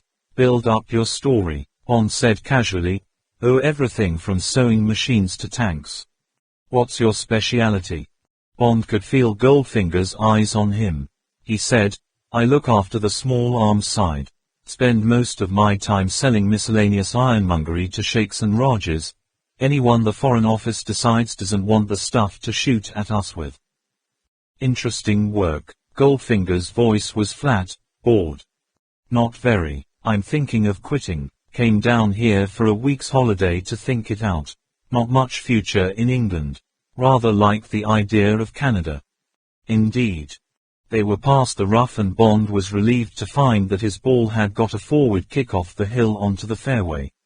The fairway curved slightly to the left and Bond had even managed to pick up a few feet on Goldfinger. It was Goldfinger to play. Goldfinger took out his spoon. He wasn't going for the green but only to get over the bunkers and through the valley. Bond waited for the usual safe shot. He looked at his own lie. Yes, he could take his brassey. There came the wooden thud of a miss hit.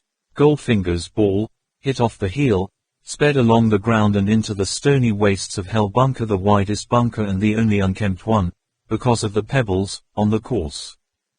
For once Homer had nodded, or rather, lifted his head. Perhaps his mind had been half on what Bond had told him. Good show, but Goldfinger might still get down in 3 more. Bond took out his brassy. He couldn't afford to play safe. He addressed the ball, seeing in his mind's eye its 88mm trajectory through the valley and then the 2 or 3 bounces that would take it onto the green. He laid off a bit to the right to allow for his draw. Now. There came a soft clinking away to his right. Bond stood away from his ball. Goldfinger had his back to Bond. He was gazing out to sea, wrapped in its contemplation, while his right hand played, unconsciously with the money in his pocket. Bond smiled grimly. He said, "Could you stop shifting bullion till after my shot?" Goldfinger didn't turn round or answer. The noise stopped. Bond turned back to his shot, desperately trying to clear his mind again. Now the brassy was too much of a risk. It needed too good a shot. He handed it to Hawker and took his spoon and banged the ball safely through the valley. It ran on well and stopped on the apron. A 5, perhaps a 4. Goldfinger got well out of the bunker and put his chip dead. Bond putted too hard and missed the one back. Still all square. The 6th, appropriately called the Virgin, is a famous short hole in the world of golf. A narrow green, almost ringed with bunkers, it can need anything from an 8 to a 2 iron according to the wind. Today, for Bond, it was a 7. He played a soaring shot, laid off to the right for the wind to bring it in. It ended 20 feet beyond the pin with a difficult putt over and down a shoulder. Should be a 3. Goldfinger took his 5 and played it straight. The breeze took it and it rolled into the deep bunker on the left. Good news. That would be the hell of a difficult 3. They walked in silence to the green. Bond glanced into the bunker. Goldfinger's ball was in a deep heel mark. Bond walked over to his ball and listened to the larks. This was going to put him 1 up. He looked for Hawker to take his putter, but Hawker was the other side of the green, watching with intent concentration Goldfinger play his shot. Goldfinger got down into the bunker with his blaster. He jumped up to get a view of the hole and then settled himself for the shot. As his club went up, Bond's heart lifted. He was going to try and flick it out, a hopeless technique from that buried lie. The only hope would have been to explode it. Down came the club, smoothly, without hurry. With hardly a handful of sand the ball curved up out of the deep bunker, bounced once and lay dead. Bond swallowed. Blast his eyes. How the hell had Goldfinger managed that? Now, out of sour grapes, Bond must try for his 2. He went for it, missed the hole by an inch and rolled a good yard past. Hell and damnation. Bond walked slowly up to the putt, knocking Goldfinger's ball away. Come on, you bloody fool. But the spectre of the big swing, from an almost certain 1 up to a possible 1 down, made Bond wish the ball into the hole instead of tapping it in. The coaxed ball, lacking decision, slid past the lip. 1 down. Now Bond was angry with himself. He, and he alone, had lost that hole. He had taken 3 putts from 20 feet. He really must pull himself together and get going. At the 7th, 500 yards, they both hit good drives and Goldfinger's immaculate second lay 50 yards short of the green. Bond took his brassy. Now for the equalizer, but he hit from the top. His club head came down too far ahead of the hands and the smothered ball shot into one of the right-hand bunkers. Not a good lie, but he must put it on the green. Bond took a dangerous 7 and failed to get it out. Goldfinger got his 5. 2 down. They halved the short 8th in 3. At the 9th Bond, determined to turn only 1 down, again tried to do too much off a poor lie. Goldfinger got his 4 to Bond's 5. 3 down at the turn. Not too good. Bond asked Hawker for a new ball. Hawker unwrapped it slowly, waiting for Goldfinger to walk over the hillock to the next tee. Hawker said softly, "You saw what he did at the Virgin, sir?" "Yes, damn him. It was an amazing shot. Hawker was surprised. "Oh, you didn't see what he did in the bunker, sir?" "No, what? I was too far away." The other two were out of sight over the rise. Hawker silently walked down into one of the bunkers guarding the 9th green, kicked a hole with his toe and dropped the ball in the hole. He then stood just behind the half-buried ball with his feet close together. He looked up at Bond. "Remember he jumped up to look at the line to the hole, sir?" "Yes. Just watch this, sir." Hawker looked towards the 9th pin and jumped, just as Goldfinger had done, as if to get the line. Then he looked up at Bond again and pointed to the ball at his feet. The heavy impact of the 2 feet just behind the ball had leveled the hole in which it had lain and had squeezed the ball out so that it was now perfectly teed for an easy shot, for just the easy cut-up shot which had seemed utterly impossible from Goldfinger's lie at the Virgin. Bond looked at his caddy for a moment in silence. Then he said, "Thanks, Hawker. Give me the bat and the ball. Somebody's going to be second in this match, and I'm damned if it's going to be me." "Yes, sir," said Hawker stolidly. He limped off on the shortcut that would take him halfway down the 10th fairway. Bond sauntered slowly over the rise and down to the 10th tee. He hardly looked at Goldfinger, who was standing on the tee swishing his driver impatiently. Bond was clearing his mind of everything but cold, offensive resolve. For the first time since the first tee, he felt supremely confident. All he needed was a sign from heaven and his game would catch fire. The 10th at the Royal St. Mark's is the most dangerous hole on the course. The second shot, to the skiddy plateau green with cavernous bunkers to right and left and a steep hill beyond, has broken many hearts. Bond remembered that Philip Scruton, out in 4 under 4s in the Gold Bowl, had taken a 14 at this hole, 7 of them ping-pong shots from one bunker to another, to and fro across the green. Bond knew that Goldfinger would play his second to the apron, or short of it, and be glad to get a 5. Bond must go for it and get his 4. 2 good drives and, sure enough, Goldfinger well up on the apron with his second. A possible 4. Bond took his 7, laid off plenty for the breeze and fired the ball off into the sky. At first he thought he had laid off too much, but then the ball began to float to the left. It pitched and stopped dead in the soft sand blown onto the green from the right-hand bunker. A nasty 15-foot putt.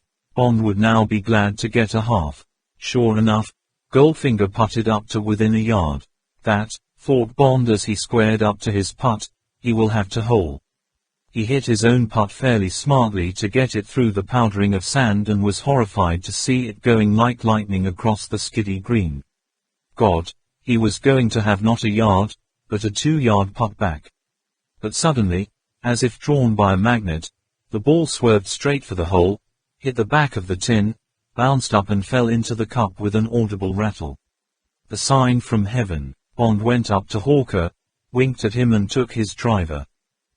They left the caddies and walked down the slope and back to the next tee. Goldfinger said coldly, "That putt ought to have run off the green." Bond said offhandedly, "Always give the hole a chance." He teed up his ball and hit his best drive of the day down the breeze.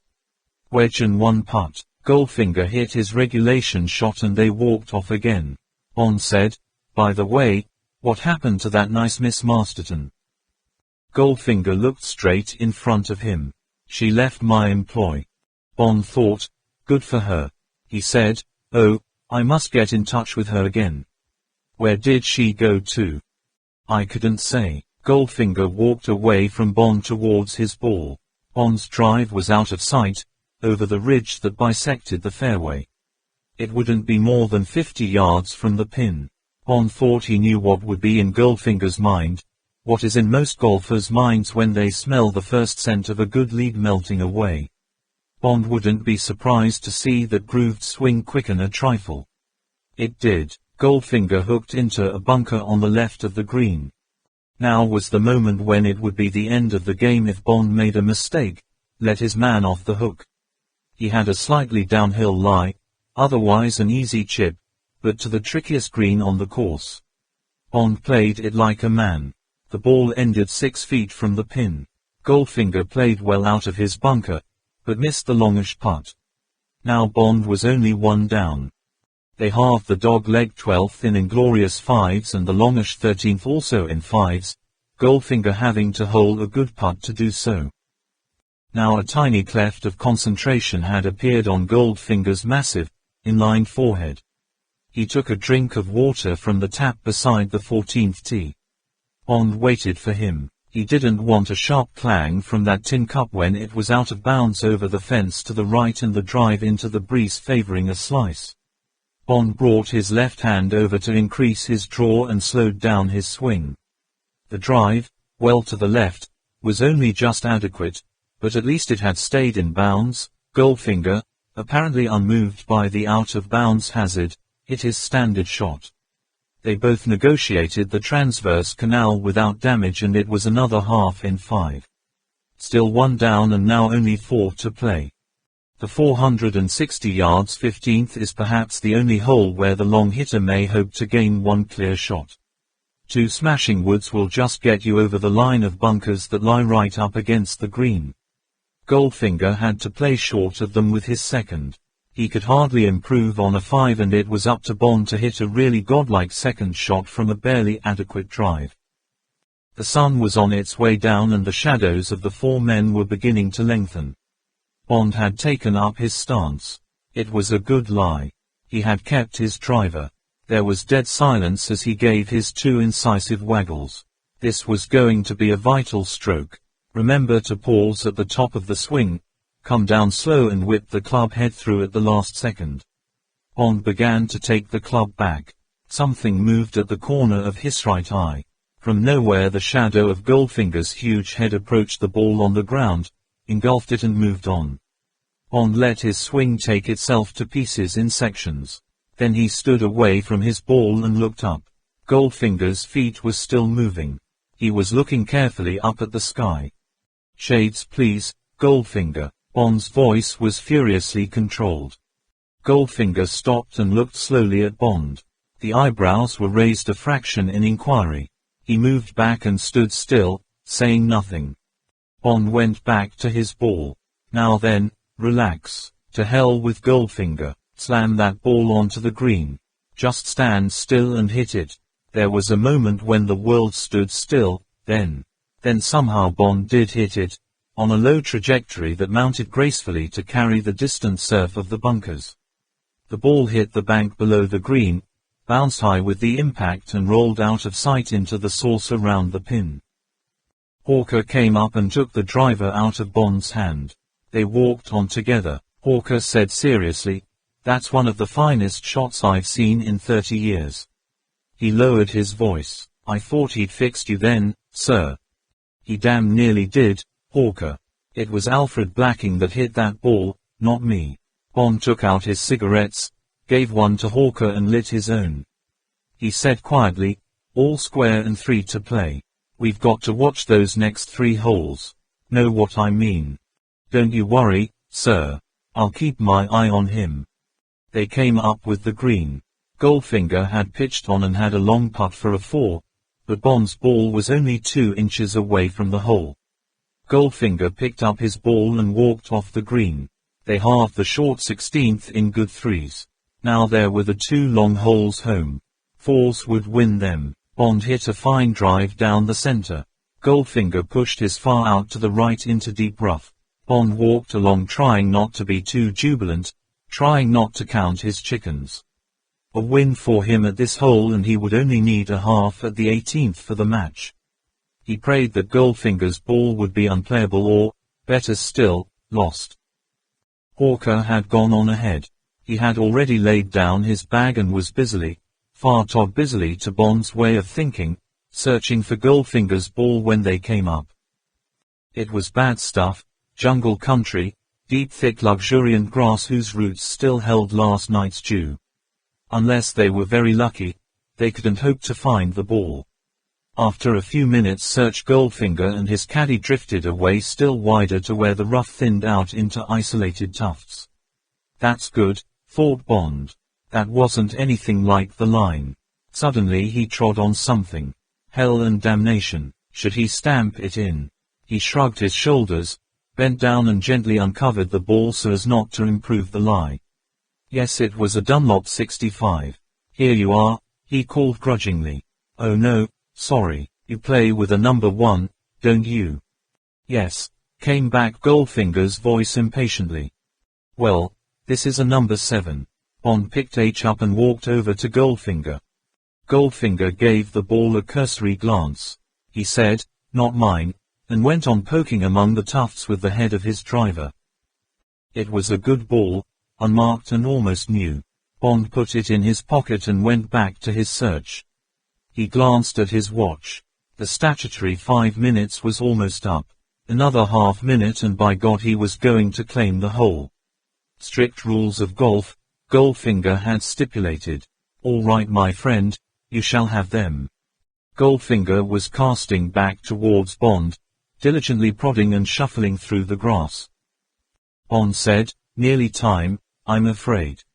Goldfinger grunted. He started to say something when there came a cry from his caddy, here you are, sir. Number 1 Dunlop. Bond followed Goldfinger over to where the caddy stood on a small plateau of higher ground. He was pointing down. Bond bent and inspected the ball. Yes, an almost new Dunlop 1 and in an astonishingly good lie. It was miraculous, more than miraculous. Bond stared hard from Goldfinger to his caddy. Must have had the hell of a lucky kick, he said mildly. The caddy shrugged his shoulders. Goldfinger's eyes were calm, untroubled. So it would seem. He turned to his caddy. I think we can get a spoon to that one, folks. Bond walked thoughtfully away and then turned to watch the shot. It was one of Goldfinger's best. It soared over a far shoulder of rough towards the green. Might just have caught the bunker on the right. Bond walked on to where Hawker, a long blade of grass dangling from his wry lips, was standing on the fairway watching the shot finish. Bond smiled bitterly at him. He said in a controlled voice, is my good friend in the bunker, or is the bastard on the green? Green, sir, said Hawker unemotionally. Bond went up to his ball. Now things had got tough again. Once more he was fighting for a half after having a certain win in his pocket. He glanced towards the pin, gauging the distance. This was a tricky one. He said, 5 or 6. The 6 should do it, sir. Nice firm shot. Hawker handed him the club. Now then, clear your mind. Keep it slow and deliberate. It's an easy shot. Just punch it so that it's got plenty of zip to get up the bank and onto the green. Stand still and head down. Click. The ball, hit with a slightly closed face, went off on just the medium trajectory Bond had wanted. It pitched below the bank. It was perfect. No, damn it, it had hit the bank with its second bounce, stopped dead, hesitated and then rolled back and down again. Hell's bells. Was it Hagen who had said, you drive for show, but you putt for dough? Getting dead from below that bank was one of the most difficult putts on the course. Bond reached for his cigarettes and lit one, already preparing his mind for the next crucial shot to save the hole, so long as that bastard Goldfinger didn't hole his from 30 feet. Hawker walked along by his side. Bond said, miracle finding that ball. It wasn't his ball, sir. Hawker was stating a fact. What do you mean? Bond's voice was tense. Money passed, sir. White, probably a fiver. Folks must have dropped that ball down his trouser leg. Hawker. Bond stopped in his tracks. He looked round. Goldfinger and his caddy were 50 yards away, walking slowly towards the green. Bond said fiercely, do you swear to that? How can you be sure? Hawker gave a half-ashamed, lopsided grin. But there was a crafty belligerence in his eye. Because his ball was lying under my bag of clubs, sir. When he saw Bond's open-mouthed expression he added apologetically, sorry, sir. Had to do it after what he's been doing to you. Wouldn't have mentioned it, but I had to let you know he's fixed you again. Bond had to laugh. He said admiringly, well, you're a card, Hawker. So you were going to win the match for me all on your own. He added bitterly, but, by God, That man's the flaming limit. I've got to get him. I've simply got to. Now let's think. They walked slowly on. Bond's left hand was in his trousers pocket, absent-mindedly fingering the ball he had picked up in the rough. Suddenly the message went to his brain. Got it. He came close to Hawker. He glanced across at the others. Goldfinger had stopped. His back was to Bond and he was taking the putter out of his bag. Bond nudged Hawker. Here, take this. He slipped the ball into the gnarled hand. Bond said softly, urgently, be certain you take the flag.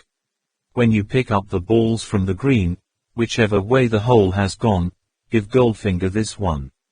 Right. Hawker walked stolidly forward. His face was expressionless. Got it, sir, he said in his normal voice. Will you take the putter for this one? Yes. Bond walked up to his ball. Give me a line, would you? Hawker walked up onto the green. He stood sideways to the line of the putt and then stalked round to behind the flag and crouched. He got up. Inch outside the right lip, sir. Firm putt. Flag, sir. No, leave it in, would you? Hawker stood away. Goldfinger was standing by his ball on the right of the green. His caddy had stopped at the bottom of the slope. Bond bent to the putt. Come on, Calamity Jane. This one has got to go dead or I'll put you across my knee. Stand still. Club head straight back on the line and follow through towards the hole. Give it a chance. Now, the ball, hit firmly in the middle of the club, had run up the bank and was on its way to the hole. But too hard, damn it. Hit the stick. Obediently the ball curved in, rapped the stick hard and bounced back 3 inches, dead as a doornail. Bond let out a deep sigh and picked up his discarded cigarette. He looked over at Goldfinger. Now then, you bastard. Sweat that one out, and by God if you hole it. But Goldfinger couldn't afford to try. He stopped 2 feet short.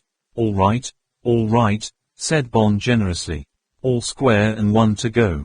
It was vital that Hawker should pick up the balls. If he had made Goldfinger hole the short putt it would have been Goldfinger who would have picked the ball out of the hole. Anyway, Bond didn't want Goldfinger to miss that putt. That wasn't part of the plan.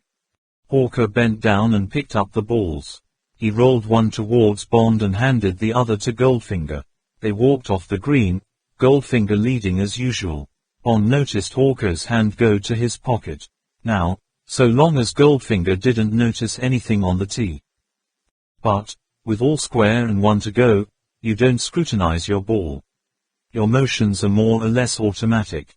You are thinking of how to place your drive, of whether to go for the green with the second or play to the apron, of the strength of the wind, of the vital figure 4 that must somehow be achieved to win or at least to halve. Considering that Bond could hardly wait for Goldfinger to follow him and hit, just once, that treacherous Dunlop number 7 that looked so very like a number 1. Bond's own drive down the 450-yard 18th was praiseworthy. If he wanted to, he could now reach the green, if he wanted to. Now Goldfinger was on the tee. Now he had bent down. The ball was on the peg, its lying face turned up at him. But Goldfinger had straightened, had stood back, was taking his 2 deliberate practice swings. He stepped up to the ball, cautiously, deliberately, stood over it, waggled, focusing the ball minutely. Surely he would see, surely he would stop and bend down at the last minute to inspect the ball. Would the waggle never end? But now the club head was going back, coming down, the left knee bent correctly in towards the ball, the left arm straight as a ramrod. Crack, the ball sailed off, a beautiful drive, as good as Goldfinger had hit, straight down the fairway. Bond's heart sang. Got you, you bastard. Got you. Lithely Bond stepped down from the tee and strolled off down the fairway planning the next steps which could now be as eccentric, as fiendish as he wished. Goldfinger was beaten already, hoist with his own petard. Now to roast him, slowly, exquisitely. Bond had no compunction. Goldfinger had cheated him twice and got away with it. But for his cheats at the Virgin and the 17th, not to mention his improved lie at the 3rd and the various times he had tried to put Bond off, Goldfinger would have been beaten by now. If it needed one cheat by Bond to rectify the score sheet, that was only poetic justice. And besides, there was more to this than a game of golf. It was Bond's duty to win. By his reading of Goldfinger, he had to win. If he was beaten, the score between the two men would have been equalized. If he won the match, as he now had, he would be 2 up on Goldfinger, an intolerable state of affairs, Bond guessed, to a man who saw himself as all-powerful. This man Bond, Goldfinger would say to himself, has something. He has qualities I can use. He is a tough adventurer with plenty of tricks up his sleeve. This is the sort of man I need for what? Bond didn't know. Perhaps there would be nothing for him. Perhaps his reading of Goldfinger was wrong, but there was certainly no other way of creeping up on the man. Goldfinger cautiously took out his spoon for the longish second over cross bunkers to the narrow entrance to the green. He made one more practice swing than usual and then hit exactly the right, controlled shot up to the apron. A certain 5, probably a 4. Much good would it do him? Bond, after a great show of taking pains, brought his hands down well ahead of the club and smothered his number 3 iron so that the top ball barely scrambled over the cross bunkers. He then wedged the ball onto the green 20 feet past the pin. He was where he wanted to be, enough of a threat to make Goldfinger savor the sweet smell of victory, enough to make Goldfinger really sweat to get his 4. And now Goldfinger really was sweating. There was a savage grin of concentration and greed as he bent to the long putt up the bank and down to the hole. Not too hard, not too soft. Bond could read every anxious thought that would be running through the man's mind. Goldfinger straightened up again, walked deliberately across the green to behind the flag to verify his line. He walked slowly back beside his line, brushing away, carefully, with the back of his hand, a wisp or 2 of grass, a speck of top dressing.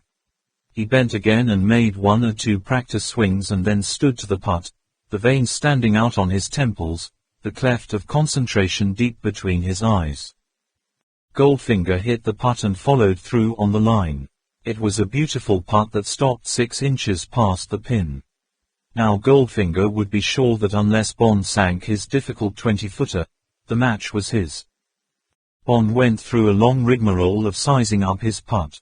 He took his time, letting the suspense gather like a thundercloud round the long shadows on the livid, fateful green.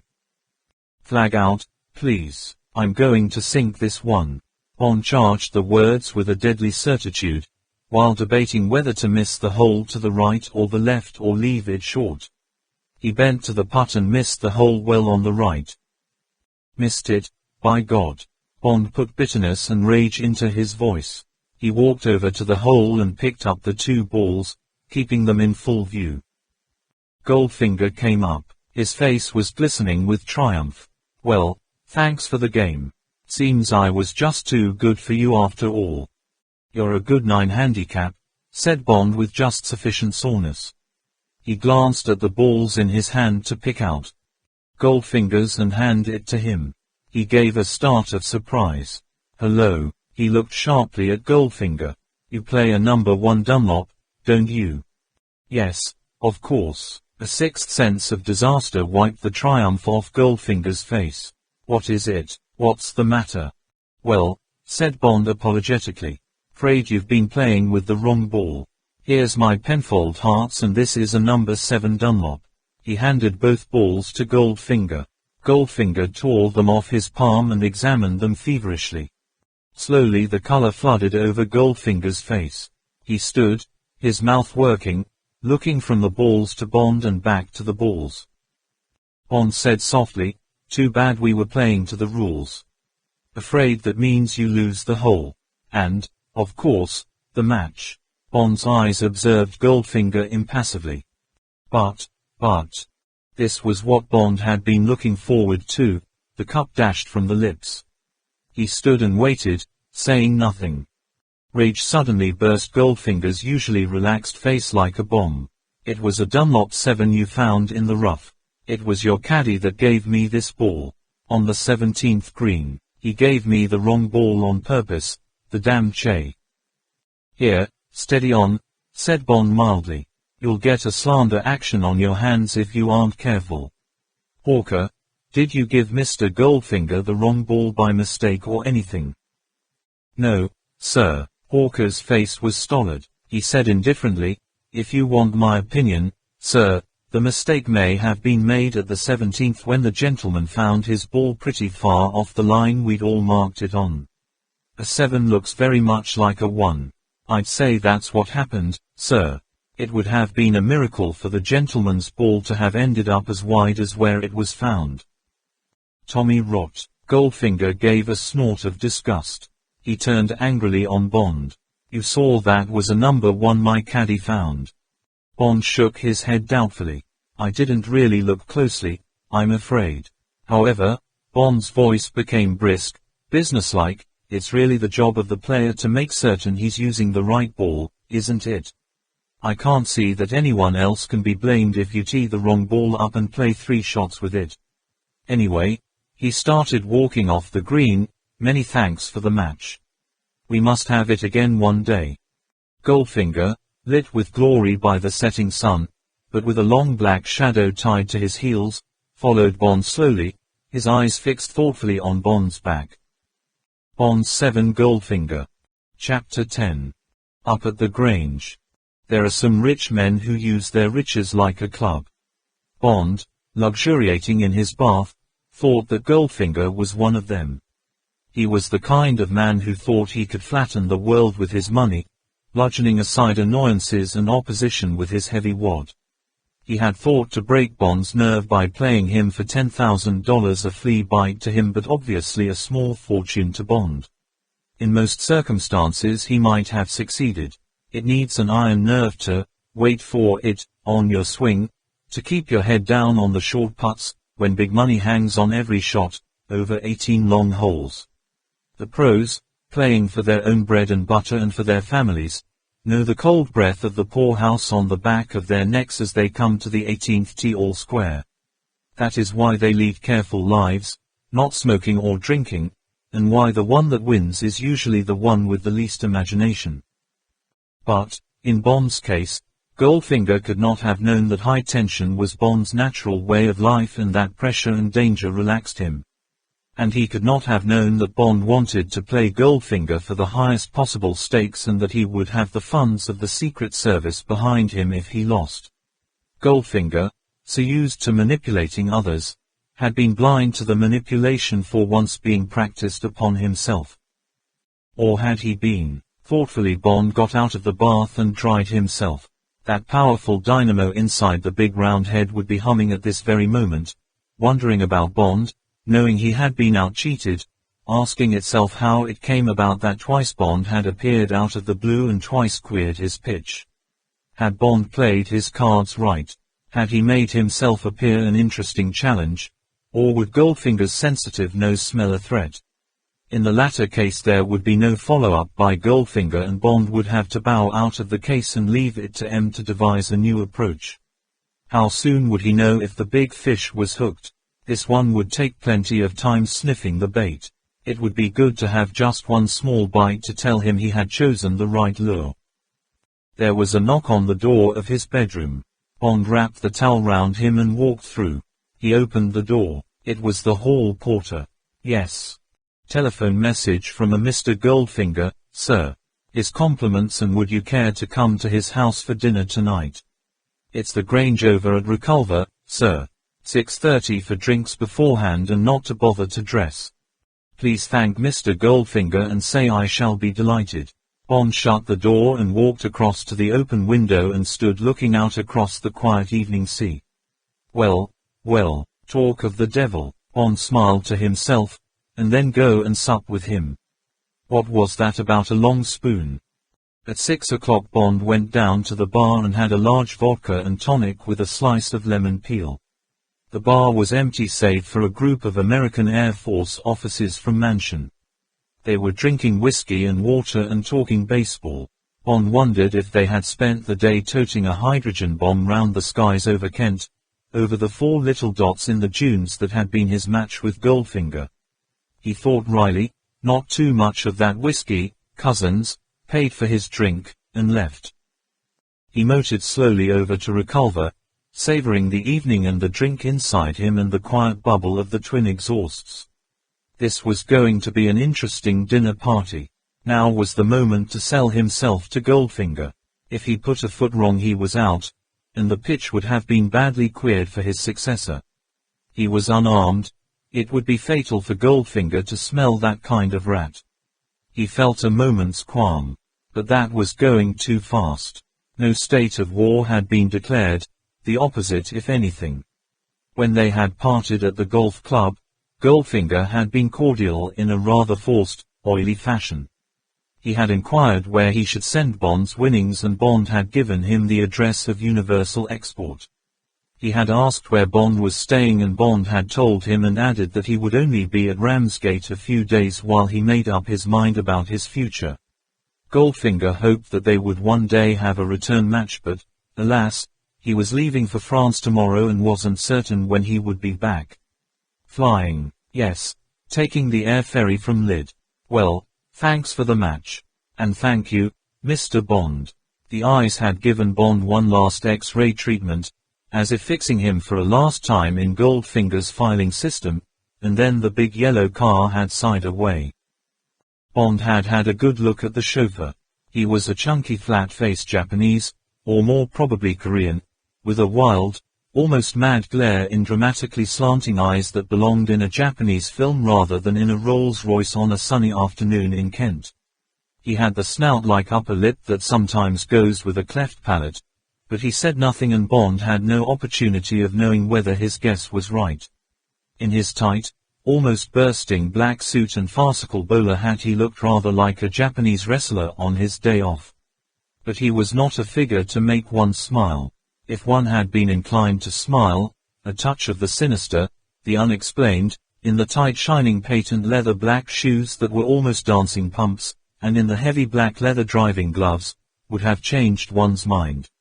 There was something vaguely familiar to Bond in the man's silhouette. It was when the car drove away and Bond had a glimpse of the head from the rear that he remembered. Those were the head and shoulders and bowler hat of the driver of the sky blue Ford Popular that had so obstinately hugged the crown of the Herne Bay Road at about 12 o'clock that morning. Where had he been coming from? What errand had he been on? Bond remembered something Colonel Smithers had said. Could this have been the Korean who now traveled the country collecting the old gold from the chain of Goldfinger jewelry shops? Had the boot of the innocent, scurrying little saloon been stuffed with the week's takings of presentation watches, signet rings, lockets, gold crosses?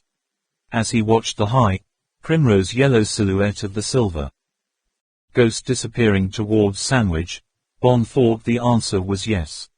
Bond turned off the main road into the drive and followed it down between high Victorian evergreens to the gravel sweep in front of just the sort of house that would be called the Grange, a heavy, ugly, turn-of-the-century mansion with a glass-enclosed portico and sun parlor whose smell of trapped sunshine, rubber plants and dead flies came to Bond in his imagination before he had switched off the engine. Bond got slowly out of the car and stood looking at the house. Its blank, well-washed eyes stared back at him. The house had a background noise, a heavy rhythmic pant like a huge animal with a rather quick pulse. Bond assumed it came from the factory whose plumed chimney reared up like a giant cautionary finger from the high conifers to the right where the stabling and garages would normally be. The quiet watchful facade of the house seemed to be waiting for Bond to do something, make some offensive move to which there would be a quick reply. Bond shrugged his shoulders to lighten his thoughts and went up the steps to the opaque glass-paneled door and pressed the bell. There was no noise of it ringing, but the door slowly opened. The Korean chauffeur still had his bowler hat on. He looked without interest at Bond. He stood motionless, his left hand on the inside doorknob and his outstretched right pointing like a signpost into the dark hall of the house.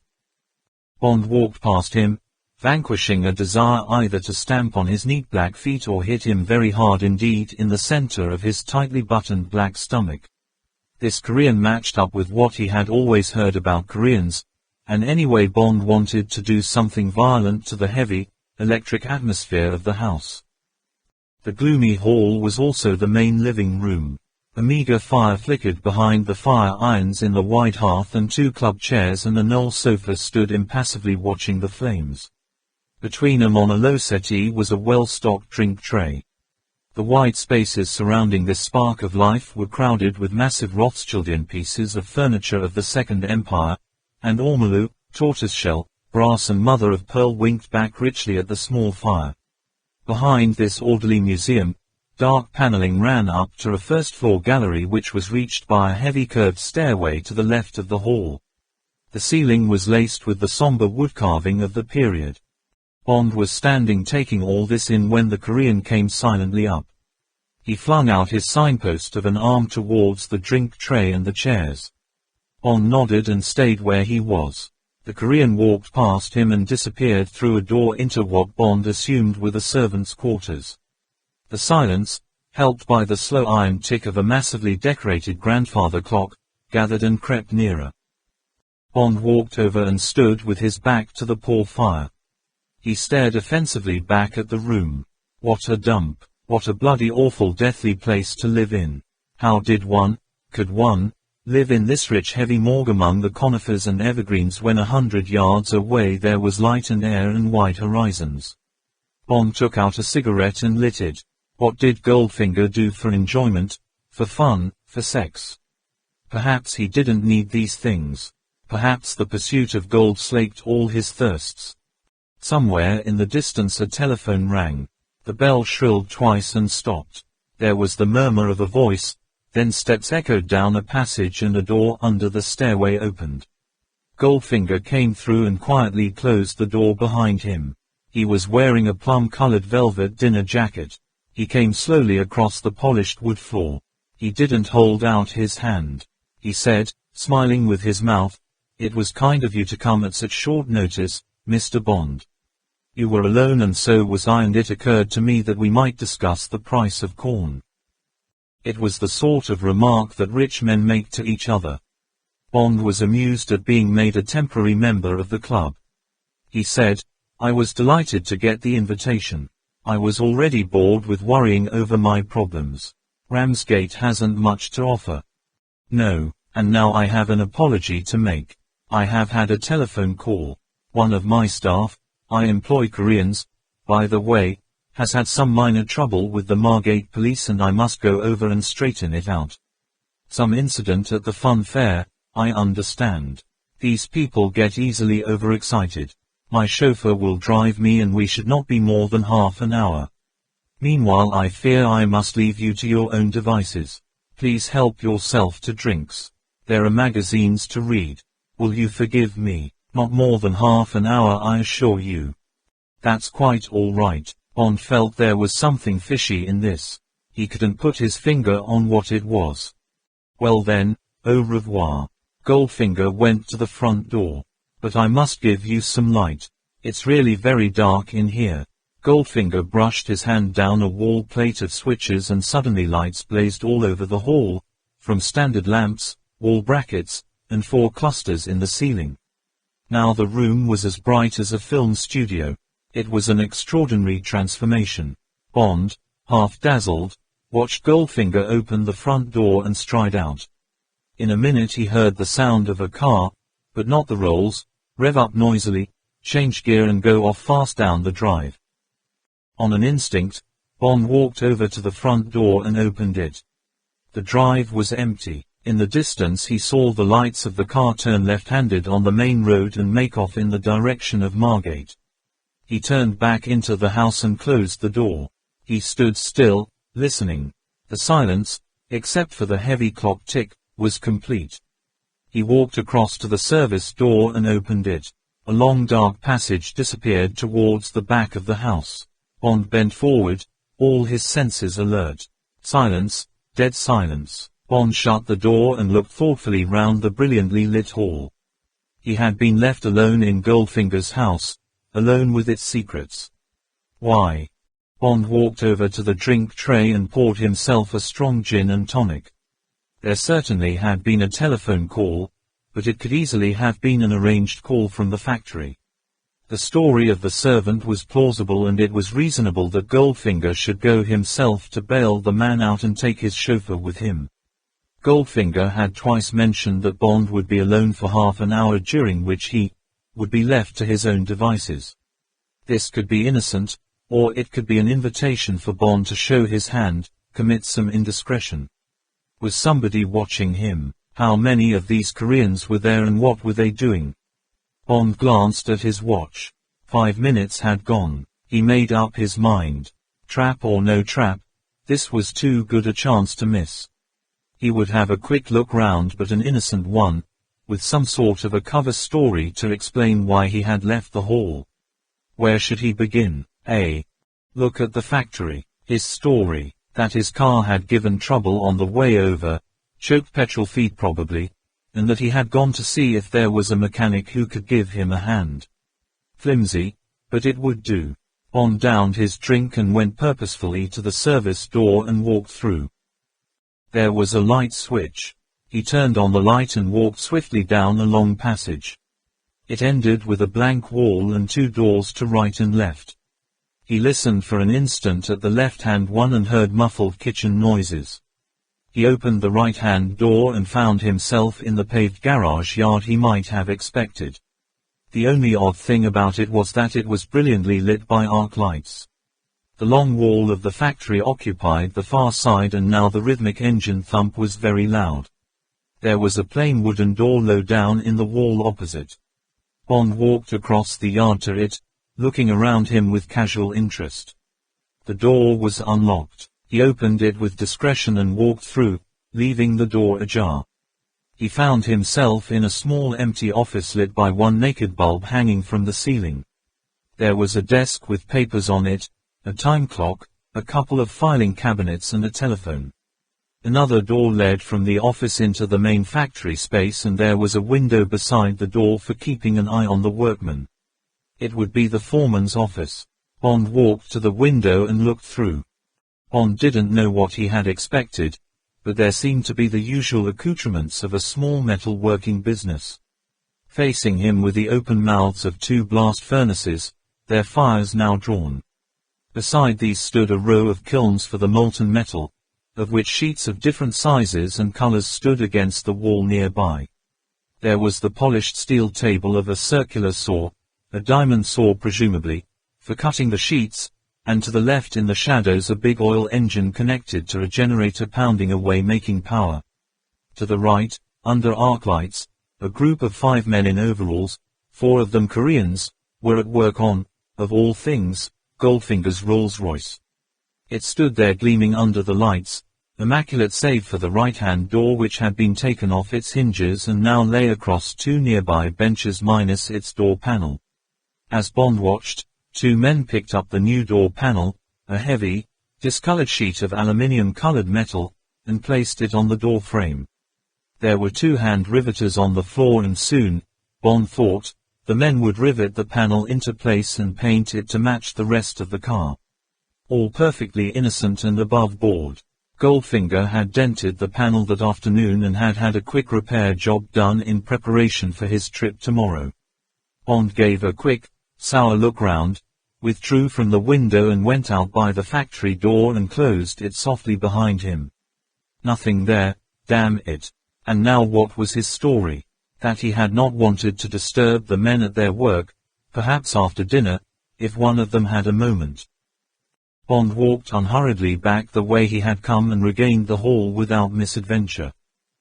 Bond looked at his watch. 10 minutes to go. Now for the first floor. The secrets of a house are in the bedrooms and bathrooms. Those are the private places where the medicine cabinets, the dressing table, the bedside drawers, reveal the intimate things, the frailties. Bond had a bad headache. He had gone to look for an aspirin. He acted the part for an invisible audience, massaged his temples, glanced up at the gallery, walked decisively across the floor and climbed the stairs.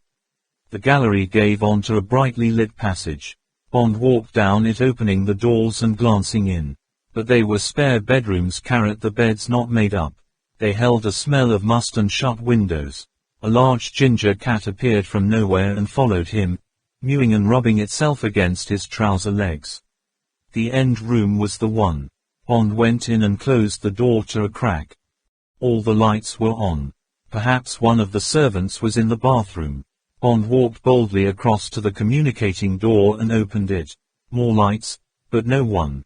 It was a big bathroom, probably a spare room converted into a bathroom, and, in addition to the bath and lavatory, it held various fitness machines, a rowing machine, a fixed bicycle wheel, Indian clubs and a rally health belt.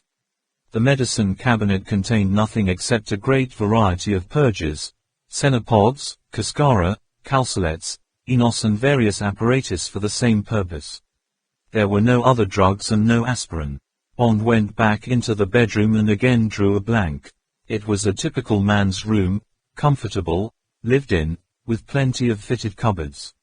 It even smelled neutral. There was a small bookcase beside the bed in which all the books were history or biography, all in English.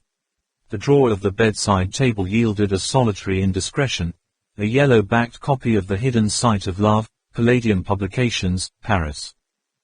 Bond glanced at his watch. 5 more minutes. It was time to go. He took a last look round the room and moved to the door. Suddenly he stopped. What was it he had noticed almost subconsciously ever since he had come into the room? He sharpened his senses. There was an incongruity somewhere. What was it? A color, an object, a smell, a sound. That was it. From where he stood he could hear the faintest, mosquito shrill whine. It was almost extrasensory in its pitch. Where did it come from? What was making it? Now there was something else in the room. Something that Bond knew all too well, the smell of danger. Tensely Bond stepped closer to the fitted cupboard beside the door, softly opened it. Yes, it came from inside the cupboard, from behind a range of sports coats that reached down to the top of 3 banks of drawers. Sharply Bond swept the coats aside. His jaws clenched at what was behind them. From 3 slots near the top of the cupboard, 16mm film was inching down in 3 separate strips into a deep bin behind the false front of the drawers. The bin was almost half full of the slimy snakes of the stuff. Bond's eyes narrowed tensely as he watched the damning evidence coil slowly down onto the pile. So that was it, cine cameras, 3 of them, their lenses concealed God knows where, in the hall, in the garage courtyard, in this room, had been watching his every move from the moment Goldfinger had left the house, switching on the cameras, and, of course, the dazzling lights, as he went out of the door. Why hadn't Bond seen the significance of those lights? Why hadn't he had the elementary imagination to see the trap as well as smell it? Cover stories, indeed. What use were they now when he had spent half an hour snooping round and finding nothing for his pains? That too, he had discovered nothing, unearthed no secret. It had all been an idiotic waste of time. And now Goldfinger had him. Now he was finished, hopelessly blown. Was there any way of saving something from the wreckage? Bond stood riveted, staring at the slow cataracts of film. Let's see now. Bond's mind raced, thinking of ways out, excuses, discarding them all. Well, at least by opening the cupboard door he had exposed some of the film. Then why not expose it all? Why not? But how? How could the open cupboard door be explained except by his doing? There came a meow from the open slit of the bedroom door. The cat. Why shouldn't the cat have done it? Pretty thin, but at least it was the shadow of an alibi. Bond opened the door. He picked the cat up in his arms. He went back with it to the cupboard, stroking it brusquely. It purred. Bond leant over the bin of film, picking it up in handfuls so that it would all get the light. Then, when he was satisfied that it must be ruined, he tossed it back and dropped the cat in on top of it. The cat would not be able to get out easily. With any luck it would settle down and go to sleep. Bond left the cupboard door 3 inches ajar to spoil the continuing film and the bedroom door the same amount and ran down the passage. At the top of the stairs he slowed and sauntered down. The empty hall yawned at his play acting. He walked across to the fireplace, dashed more drink into his glass and picked up the Field. He turned to the golf commentary by Bernard Darwin, ran his eye down it to see what it was about, and then settled into one of the club chairs and lit a cigarette. What had he found out? What was there on the plus side? Precious little except that Goldfinger suffered from constipation and a dirty mind and that he had wanted to put Bond through an elementary test. He had certainly done it expertly. This was no amateur. The technique was fully up to SMERSH standards, and it was surely the technique of somebody with a very great deal to hide. And now what would happen? For the cat alibi to stand up, Goldfinger would have to have left 2 doors, one of them vital, ajar, and the cat had got into the room and been intrigued by the whine of the cameras. Most unlikely, almost incredible. Goldfinger would be 90% certain it was Bond, but only 90. There would still be that 10% of uncertainty. Would Goldfinger have learned much more than he knew before? That Bond was a tricky, resourceful customer and that Bond had been inquisitive, might be a thief. He would guess Bond had been to the bedroom, but Bond's other movements, for whatever they were worth, would remain a secret on the exposed film. Bond got up and took a handful of other magazines and threw them down beside his chair. The only thing for him to do was brazen it out and make a note for the future, if there was to be a future, that he had better wake his ideas up and not make any more mistakes. There wouldn't be enough ginger cats in the world to help him out of one more tight spot like the one he was in. There had been no noise of a car coming down the drive, not a sound from the door, but Bond felt the evening breeze on his neck and he knew that Goldfinger had come back into the room. Bond 7 Goldfinger. Chapter 11. The Odd Job Man. Bond threw down the field and stood up. The front door closed noisily. Bond turned. Hello. His face registered polite surprise. Didn't hear you arrive. How did it go? Goldfinger's expression was equally bland. They might have been old friends, neighbors in the country who were accustomed to drop in on each other for a drink. Oh, it sorted itself out. My chap had had a row in a pub with some American Air Force men who had called him a bloody Jap. I explained to the police that Koreans don't like being called Japs. They let him off with a caution. Terribly sorry to have been so long. Hope you weren't bored. Do have another drink. Thanks, but it's hardly seemed 5 minutes since you left.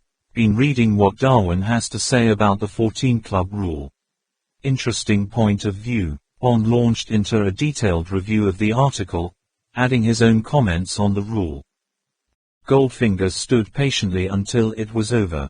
He said, yes, it's a complicated business.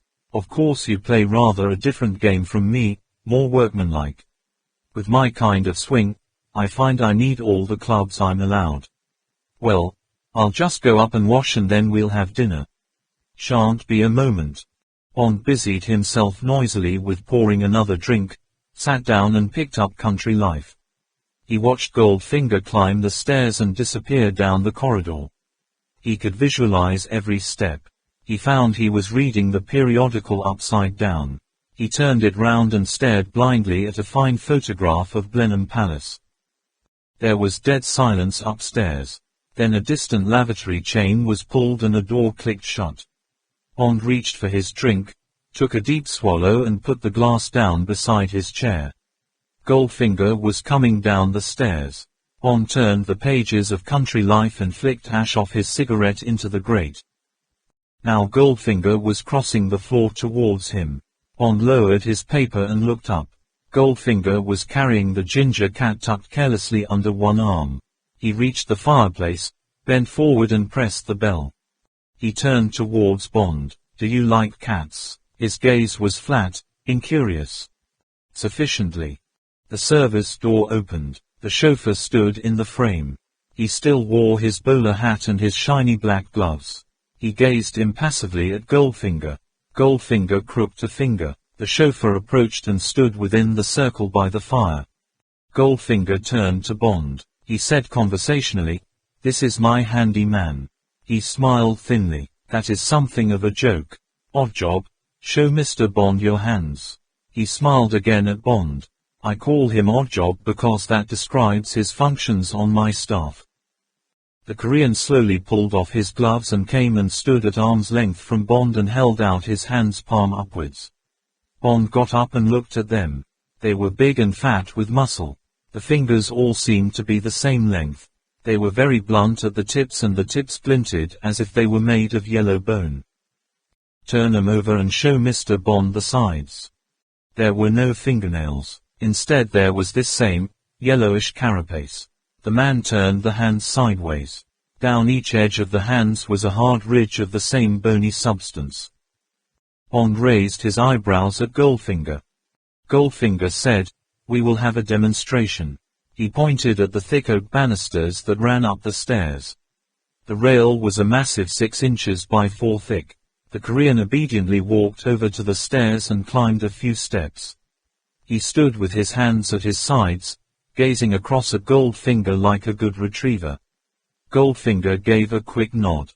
Impassively the Korean lifted his right hand high and straight above his head and brought the side of it down like an axe across the heavy polished rail. There was a splintering crash and the rail sagged, broken through the center. Again the hand went up and flashed down. This time it swept right through the rail, leaving a jagged gap. Splinters clattered down onto the floor of the hall. The Korean straightened himself and stood to attention, waiting for further orders. There was no flush of effort in his face and no hint of pride in his achievement. Goldfinger beckoned. The man came back across the floor. Goldfinger said, "His feet are the same, the outside edges of them." "Odd job, the mantelpiece." Goldfinger pointed at the heavy shelf of carved wood above the fireplace. It was about 7 feet off the ground, 6 inches higher than the top of the Korean's bowler hat. "Gotcha, ha. Yes, take off your coat and hat." Goldfinger turned to Bond. "Poor chap's got a cleft palate. I shouldn't think there are many people who understand him beside me." Bond reflected how useful that would be, a slave who could only communicate with the world through his interpreter, better even than the deaf-mutes of the harems, more tightly bound to his master, more secure. Oddjob had taken off his coat and hat and placed them neatly on the floor. Now he rolled his trouser legs up to the knee and stood back in the wide, well-planted stance of the judo expert. He looked as if a charging elephant wouldn't put him off balance. "Better stand back, Mr. Bond." The teeth glittered in the wide mouth. "This blow snaps a man's neck like a daffodil." Goldfinger drew aside the low settee with the drink tray. Now the Korean had a clear run. But he was only 3 long steps away. How could he possibly reach the high mantelpiece? Bond watched, fascinated. Now the slanting eyes in the flat yellow mask were glinting with a fierce intentness. Faced by such a man, thought Bond, one could only go down on one's knees and wait for death. Goldfinger lifted his hand. The bunched toes in the polished soft leather shoes seemed to grip the ground. The Korean took one long crouching stride with knees well bent and then whirled off the ground. In midair his feet slapped together like a ballet dancer's, but higher than a ballet dancer's have ever reached, and then the body bent sideways and downwards and the right foot shot out like a piston. There came a crashing thud. Gracefully the body settled back down on the hands, now splayed on the floor, the elbows bent to take the weight and then straightened sharply to throw the man up and back on his feet. Oddjob stood to attention. This time there was a gleam of triumph in his flat eyes as he looked at the 3-inch jagged bite the edge of his foot had taken out of the mantelpiece. Bond looked at the man in deep awe. And only 2 nights ago, he, Bond, had been working on his manual of unarmed combat. There was nothing, absolutely nothing, in all his reading, all his experience, to reproach what he had just witnessed. This was not a man of flesh and blood. This was a living club, perhaps the most dangerous animal on the face of the earth. Bond had to do it, had to give homage to this uniquely dreadful person. He held out his hand. Softly, Oddjob. Goldfinger's voice was the crack of a whip. The Korean bowed his head and took Bond's hand in his. He kept his fingers straight and merely bent his thumb in a light clasp. It was like holding a piece of board. He released Bond's hand and went to his neat pile of clothes. "Forgive me, Mr. Bond, and I appreciate your gesture." Goldfinger's face showed his approval. But Oddjob doesn't know his own strength, particularly when he is keyed up. And those hands are like machine tools. He could have crushed your hand to pulp without meaning to. Now then, Oddjob had dressed and was standing respectfully at attention. You did well, Oddjob. I'm glad to see you are in training. Here, Goldfinger took the cat from under his arm and tossed it to the Korean, who caught it eagerly. I am tired of seeing this animal around. You may have it for dinner. The Korean's eyes gleamed. And tell them in the kitchen that we will have our own dinner at once. The Korean inclined his head sharply and turned away. Bond hid his disgust. He realized that all this exhibition was simply a message to him, a warning, a light rap on the knuckles. It said, "You see my power, Mr. Bond. I could easily have killed you or maimed you. Oddjob was giving an exhibition and you got in the way. I would certainly be innocent. An Oddjob would get off with a light sentence. Instead, the cat will be punished in your place. Bad luck on the cat, of course." Bond said casually, "Why does the man always wear that bowler hat?" Oddjob. The Korean had reached the service door. The hat. Goldfinger pointed at a panel in the woodwork near the fireplace.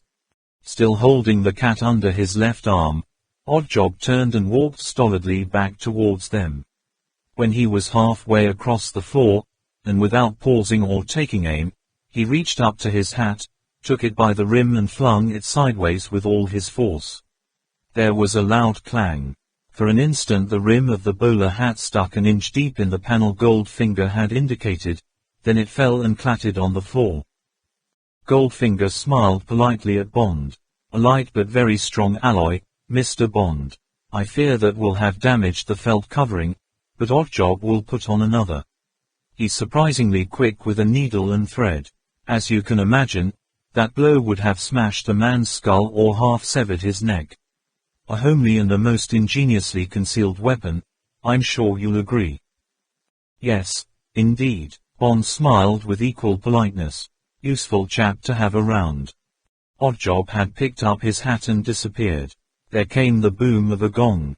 "Ah, dinner. Shall we go in?" Goldfinger led the way to a door concealed in the paneling to the right of the fireplace.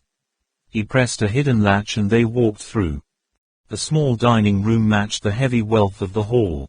It was brilliantly lit from a central chandelier and by candles on a round table that glittered with silver and glass. They sat down opposite each other. Two yellow-faced servants in white mess jackets brought dishes from a loaded serving table. The first course was some curried mess with rice. Goldfinger noticed Bond's hesitation. He gave a dry chuckle. "It's all right, Mr. Bond. Shrimp, not the cat." "Ah." Bond's expression was non-committal. "Please try the Moselle. I hope it will be to your taste. It is a Piersporter Gold Tropfen, 53. Help yourself. These people are as likely to pour it into your plate as your glass." There was a slim bottle in an ice bucket in front of Bond. He poured some of the wine and tasted it. It was nectar and ice cold. Bond congratulated his host. Goldfinger gave a curt nod. "I don't myself drink or smoke, Mr. Bond. Smoking, I find the most ridiculous of all the varieties of human behavior and practically the only one that is entirely against nature. Can you imagine a cow or any animal taking a mouthful of smoldering straw then breathing in the smoke and blowing it out through its nostrils?" "Pa." Goldfinger showed a rare trace of emotion. "It is a vile practice. As for drinking, I am something of a chemist and I have yet to find a liquor that is free from traces of a number of poisons, some of them deadly, such as fusel oil, acetic acid, ethyl acetate, acetaldehyde and furfural. A quantity of some of these poisons taken neat would kill you.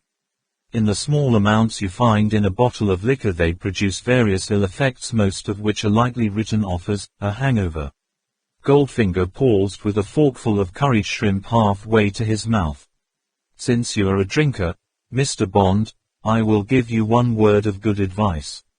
Never drink so-called Napoleon brandy, particularly when it is described as aged in the wood. That particular potion contains more of the poisons I have mentioned than any other liquor I have analyzed. Old bourbon comes next." Goldfinger closed his animadversions with a mouthful of shrimp. "Thank you. I'll remember. Perhaps for those reasons I have recently taken to vodka. They tell me its filtration through activated charcoal is a help." Bond, dredging this piece of expertise out of dim recollections of something he had read, was rather proud of having been able to return Goldfinger's powerful serve. Goldfinger glanced at him sharply. You seem to understand something of these matters. Have you studied chemistry? Only dabbled in it. It was time to move on. I was very impressed by that chauffeur of yours. Where did he learn that fantastic combat stuff? Where did it come from? Is that what the Koreans use? Goldfinger patted his mouth with his napkin.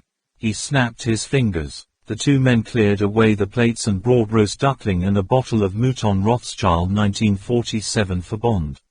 When they had withdrawn into immobility at each end of the serving table, Goldfinger said, "Have you ever heard of karate?" "No." "Well, that man is one of the 3 in the world who have achieved the black belt in karate. Karate is a branch of judo, but it is to judo what a Spandau is to a catapult." I could see that. The demonstration was an elementary one.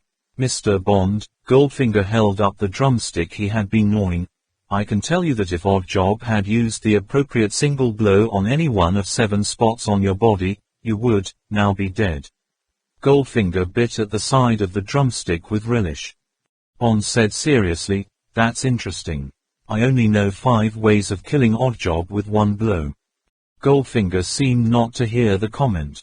He put down his drumstick and took a deep draught of water. He sat back and spoke while Bond went on eating the excellent food. "Karate, Mr. Bond, is based on the theory that the human body possesses 5 striking surfaces and 37 vulnerable spots. Vulnerable, that is, to an expert in karate whose fingertips, the side of the hands and the feet are hardened into layers of corn, which is far stronger and more flexible than bone.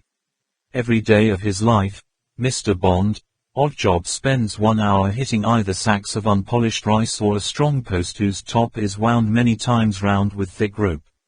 He then spends another hour at physical training, which is more that of a ballet school than of a gymnasium." "When does he practice tossing the bowler hat?"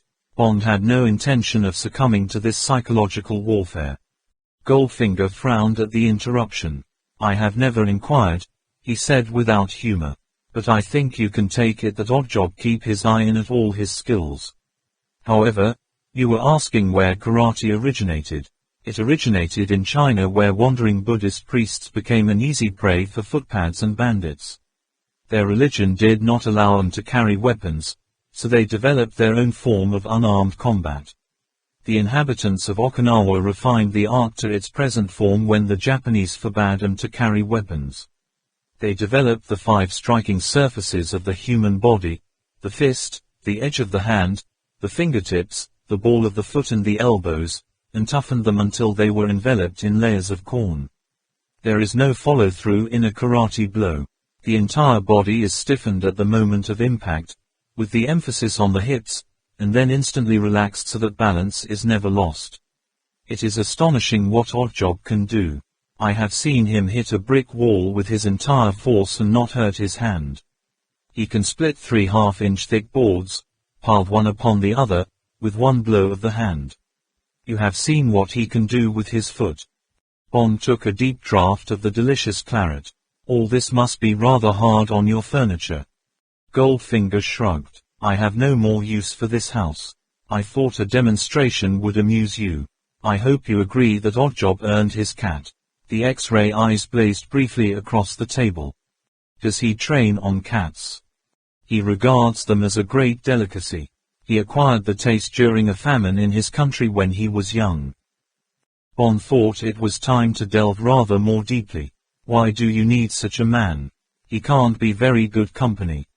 "Mr. Bond," Goldfinger snapped his fingers for the 2 servants, "it happens that I am a rich man, a very rich man, and the richer the man the more he needs protection. The ordinary bodyguard or detective is usually a retired policeman. Such men are valueless. Their reactions are slow, their methods old-fashioned, and they are open to bribery. Moreover, they have a respect for human life. That is no good if I wish to stay alive. The Koreans have no such feelings. That is why the Japanese employed them as guards for their prison camps during the war. They are the cruelest, Most ruthless people in the world. My own staff are hand-picked for these qualities. They have served me well. I have no complaints, nor have they. They are well paid and well fed and housed. When they want women, street women are brought down from London, well remunerated for their services and sent back. The women are not much to look at, but they are white, and that is all the Koreans ask, to submit the white race to the grossest indignities. There are sometimes accidents, but the pale eyes gazed blankly down the table. Money is an effective winding sheet. Bond smiled. You like the aphorism? It is my own.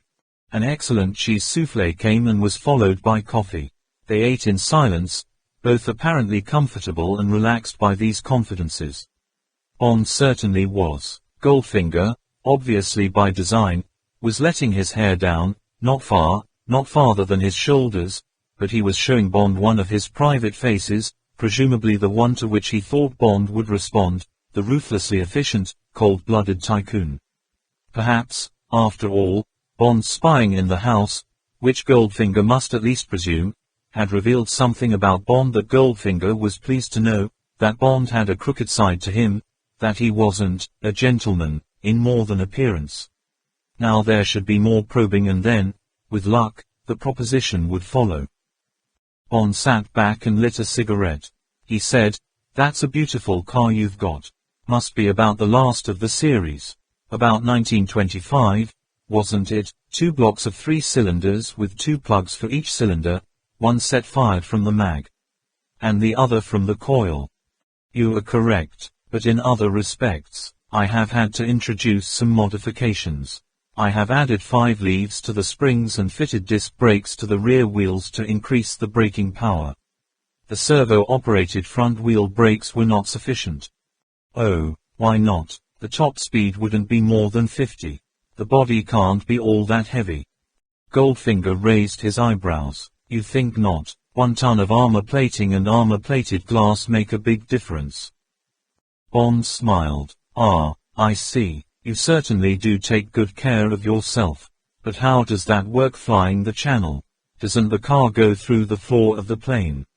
Take a plane to myself. The Silver City Company knows the car. It is a regular routine, twice a year. Just touring round Europe. A golfing holiday.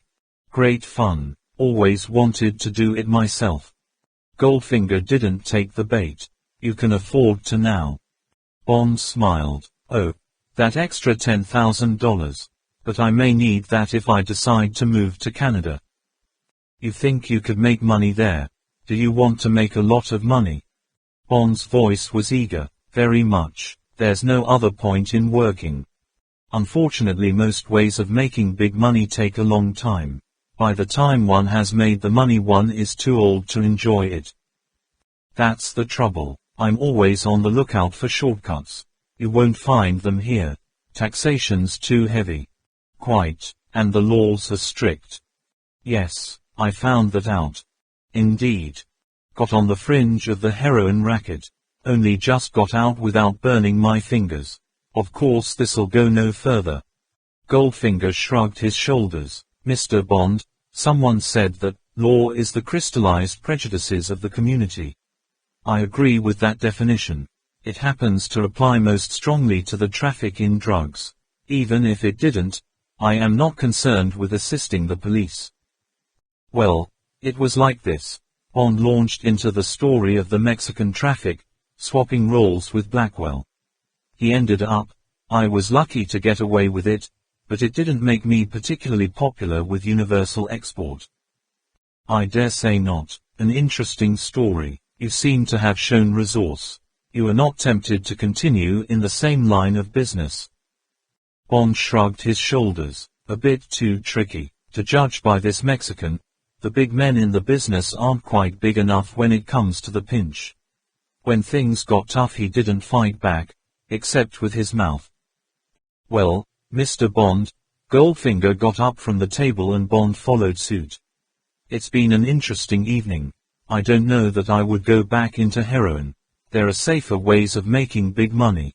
You want to be certain that the odds are right, and then you should hazard everything. Doubling one's money isn't easy, and the chances don't occur frequently. You would like to hear another of my aphorisms? Yes. Well, Mr. Bond, Goldfinger gave the rich man's thin smile. The safest way to double your money is fold it twice and put it in your pocket.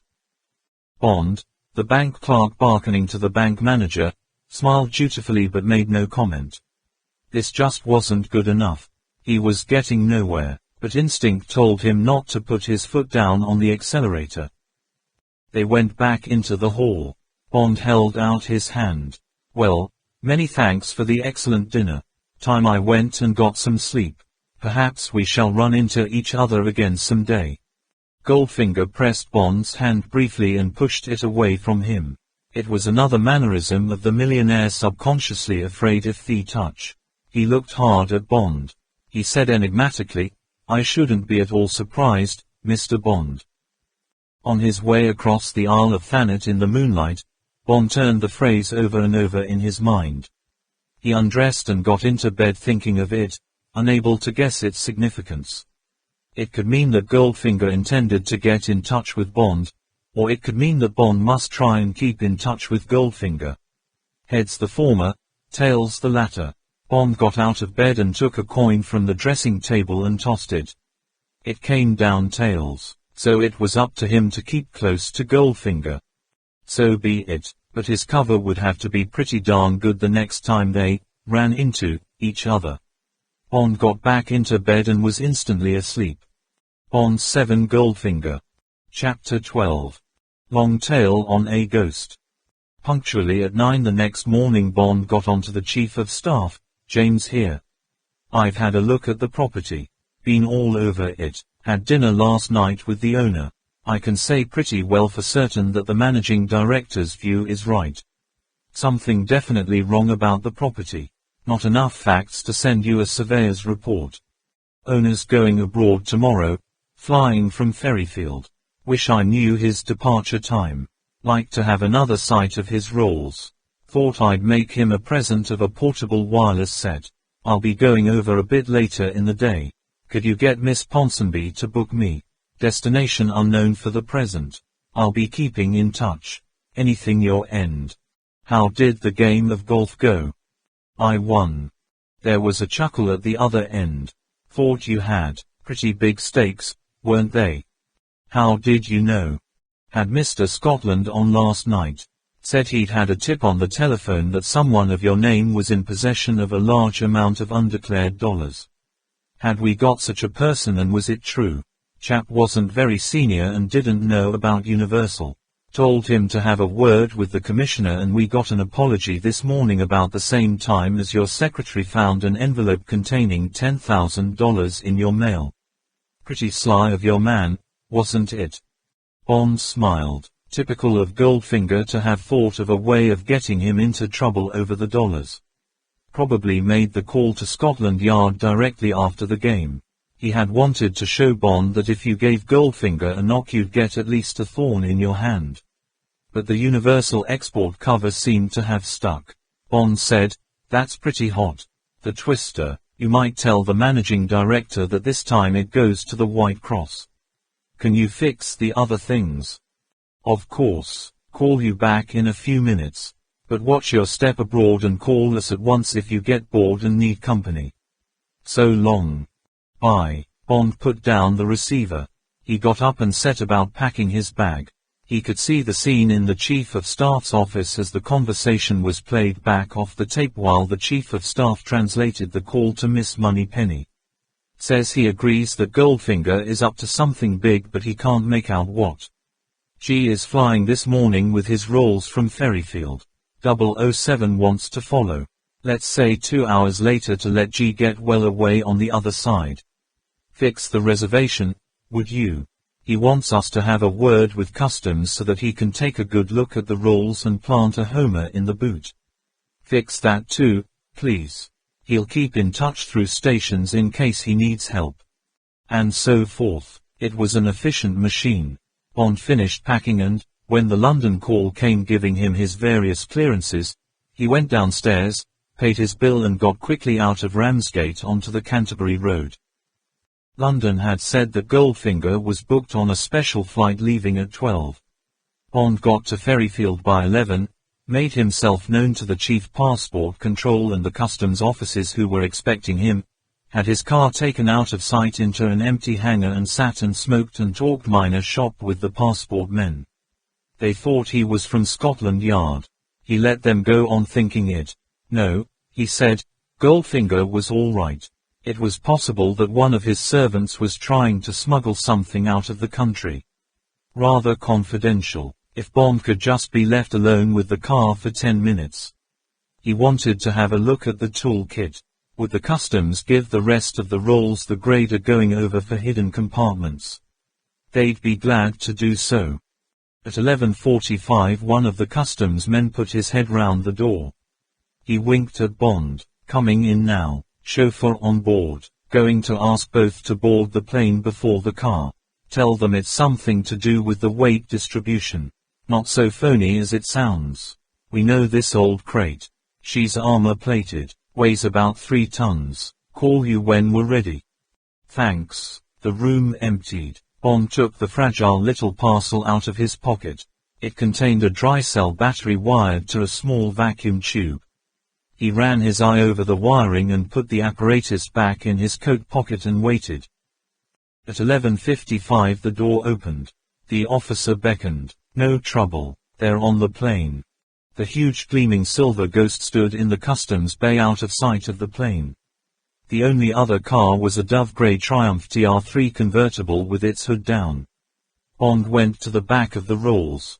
The customs men had unscrewed the plate of the spare tool compartment. Bond pulled out the tray of tools and made a show of minutely examining them and the tray. He knelt down. Under cover of rummaging at the sides of the compartment, he slipped the battery and tube into the back of it. He replaced the tool tray. It fitted all right. He stood up and brushed his hands together. Negative, he said to the customs officer. The officer fitted the plate on and screwed it down with the square key. He stood up. Nothing funny about the chassis or the bodywork. Plenty of room in the frame and upholstery, but we couldn't get at them without doing a major job. All right to go. Yes, and thanks. Bond walked back into the office. He heard the quick solid whine of the old self-starter. A minute later, the car came out of the bay and idled superbly over to the loading ramp. Bond stood at the back of the office and watched it being eased up the ramp. The big jaws of the Bristol freighter clanged shut. The chocks were jerked away and the dispatcher raised a thumb. The 2 engines coughed heavily and fired, and the great silver dragonfly trundled off towards the runway. When the plane was on the runway, Bond walked round to his car and climbed into the driver's seat. He pressed a switch under the dash. There was a moment's silence, then a loud harsh howl came from the hidden loudspeaker. Bond turned a knob. The howl diminished to a deep drone. Bond waited until he heard the Bristol take off. As the plane rose and made for the coast, the drone diminished. In 5 minutes it had gone. Bond tuned the set and picked it up again. He followed it for 5 minutes as the plane made off across the channel and then switched the set off. He motored round to the customs bay, told the R that he would be back at 1:30 for the 2 o'clock flight, and drove slowly off towards a pub he knew in Rye. From now on, so long as he kept within about 100 miles of the rolls, the Homer, the rough radio transmitter he had slipped into its tool compartment, would keep contact with Bond's receiver. All he had to do was watch the decibels and not allow the noise to fade. It was a simple form of direction finding which allowed one car to put a long tail on another and keep in touch without any danger of being spotted. On the other side of the channel, Bond would have to discover the road Goldfinger had taken out of Le Touquet, get well within range and close up near big towns or wherever there was a major fork or crossroads. Sometimes Bond would make a wrong decision and have to do some fast motoring to catch up again. The DB3 would look after that. It was going to be fun playing hare and hounds across Europe. The sun was shining out of a clear sky. Bond felt a moment's sharp thrill down his spine. He smiled to himself, a hard, cold, cruel smile. Goldfinger, he thought, for the first time in your life you're in trouble, bad trouble. There is always an agent cyclist at the dangerous crossroads where Le Touquet's quiet N38 meets the oily turbulence of the major NI. Yes, certainly he had seen the Rolls. One could not fail to remark it. A real aristocrat of a car. To the right, monsieur, towards Abbeville. He will be an hour ahead, but with that bolide of yours. As soon as Bond had cleared his papers at the airport, the Homer had picked up the drone of the Rolls. But it was impossible to tell if Goldfinger was heading north, for the Low Countries or Austria or Germany, or if he was off to the south. For that sort of fix you needed 2 radio cars to get a bearing. Bond raised a hand to the agent and gave his engine the gun. He would have to close up fast. Goldfinger would be through Abbeville and would already have taken the major fork onto NI for Paris or N28 for Rouen. A lot of time and distance would be wasted if Bond made the wrong guess. Bond swept along the badly cambered road. He took no chances but covered the 43 kilometers to Abbeville in a quarter of an hour. The drone of the Homer was loud. Goldfinger couldn't be more than 20 miles ahead. But which way at the fork? On a guess Bond took the Paris road. He beat the car along. For a time there was little change in the voice of the Homer. Bond could be right or wrong. Then, imperceptibly, the drone began to fade. Blast, turn back or press on fast and take one of the secondary roads across to Rouen and catch up with him there. Bond hated turning back. 10 kilometers short of Beauvais he turned right. For a time it was bad going, but then he was on to the fast N30 and could afford to drift into Rouen, led on by the beckoning voice of his pickup. He stopped on the outskirts of the town and listened with one ear while consulting his Michelin. By the waxing drone he could tell that he had got ahead of Goldfinger. But now there was another vital fork, not quite so easy to retrieve if Bond guessed wrong again. Either Goldfinger would take the Allingen-Le Mans Tours route to the south, or he meant to move southeast, missing Paris, by way of Évreux, Chartres and Orleans. Bond couldn't afford to get closer to the center of Rouen and perhaps catch a glimpse of the Rolls and of the way it would take. He would have to wait until the Homer went on the wane and then make his own guess. It was a quarter of an hour later before Bond could be sure that the Rolls was well past. This time he again took the left leg of the fork. He thrust the pedal into the floor and hurried. Yes, this time the drone was merging into a howl. Bond was on the track. He slowed to 40, tuned down his receiver to a whisper and idled along, wondering where Goldfinger was heading for. 5 o'clock, 6, 7. The sun set in Bond's driving mirror and still the Rolls sped on. They were through Dreux and Chartres and onto the long straight 50-mile stretch into Orleans. If that was to be the night stop, the Rolls wouldn't have done badly at all, over 250 miles in something over 6 hours. Goldfinger was certainly no slouch when it came to motoring. He must be keeping the old Silver Ghost at maximum outside the towns. Bond began to close up. There were rear lights ahead, dim ones. Bond had his fog lights on. He switched on the marshals. It was some little sports car. Bond closed up. MG, Triumph, Austin Healey. It was a pale grey Triumph two-seater with the hood up. Bond blinked his lights and swept past. Now there was the glare of another car ahead. Bond doused his headlamps and drove on the fogs. The other car was a mile down the road. Bond crept up on it. At a quarter of a mile, he flashed the marshals on and off for a quick look. Yes, it was the Rolls. Bond dropped back to a mile and stayed there, vaguely noticing the dim lights of the TR3 in his mirror. On the outskirts of Orleans, Bond pulled into the side of the road. The Triumph growled casually past. Bond had never cared for Orleans.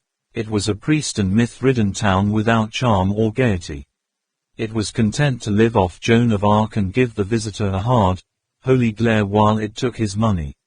Bond consulted his Michelin. Goldfinger would stop at 5-star hotels and eat fillets of sole and roast chicken. It would be the arcades for him, perhaps the Moderne.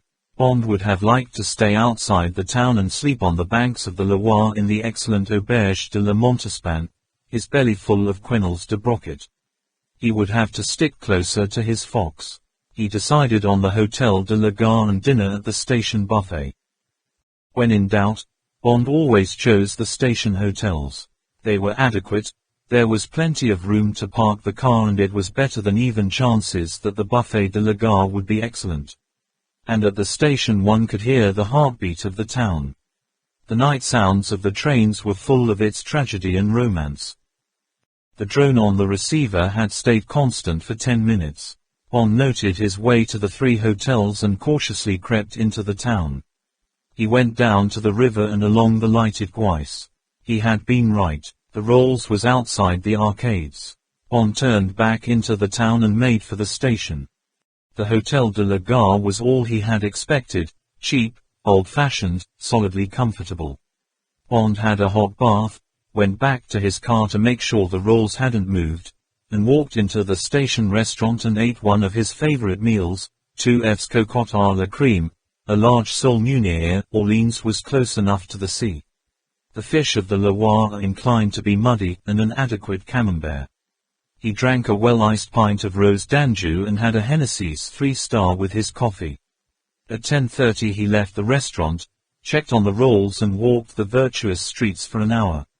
One more check on the Rolls and bed. At 6 o'clock the next morning the Rolls hadn't moved. Bond paid his bill, had a café complet with a double ration of coffee, at the station, motored down to the quays and backed his car up a side street. This time he could not afford to make a mistake. Goldfinger would either cross the river and head south to join N7 for the Riviera, or he would follow the north bank of the Loire, also perhaps for the Riviera, but also on the route for Switzerland and Italy. Bond got out of the car and lounged against the parapet of the river wall, watching between the trunks of the plane trees. At 8:30, 2 small figures came out of the arcades. The Rolls moved off. Bond watched it follow the quays until it was out of sight, then he got behind the wheel of the Aston Martin and set off in pursuit. Bond motored comfortably along the Loire in the early summer sunshine. This was one of his favorite corners of the world. In May, with the fruit trees burning white and the soft wide river still big with the winter rains, the valley was green and young and dressed for love. He was thinking this when, before Châteauneuf, there was a shrill scream from twin Bosch horns and the little Triumph tore past. The hood was down. There was the blur of a pretty face hidden by white motoring goggles with dark blue lenses. Although Bond only saw the edge of a profile, a slash of red mouth and the fluttering edge of black hair under a pink handkerchief with white spots, he knew she was pretty from the way she held her head. There was the authority of someone who is used to being admired, combined with the self-consciousness of a girl driving alone and passing a man in a smart car. Bond thought, that would happen today. The Loire is dressed for just that, chasing that girl until you run her to ground at lunchtime, the contact at the empty restaurant by the river, out in the garden under the vine trellis. The Fritcher and the ice-cold Vouvray, the cautious sniffing at each other, and then the 2 cars motoring on in convoy until that evening.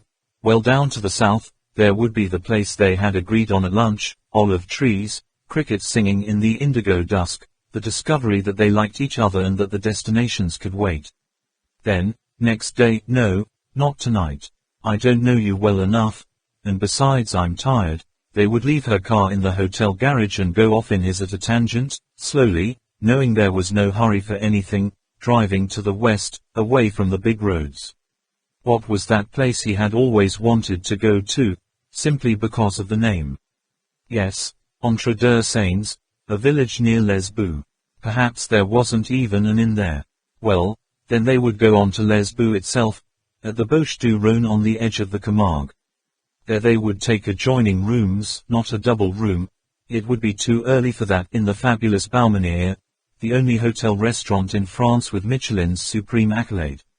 They would eat the gratin de langoste and perhaps, because it was traditional on such a night, drink champagne. And then, Bond smiled at his story and at the dots that ended it.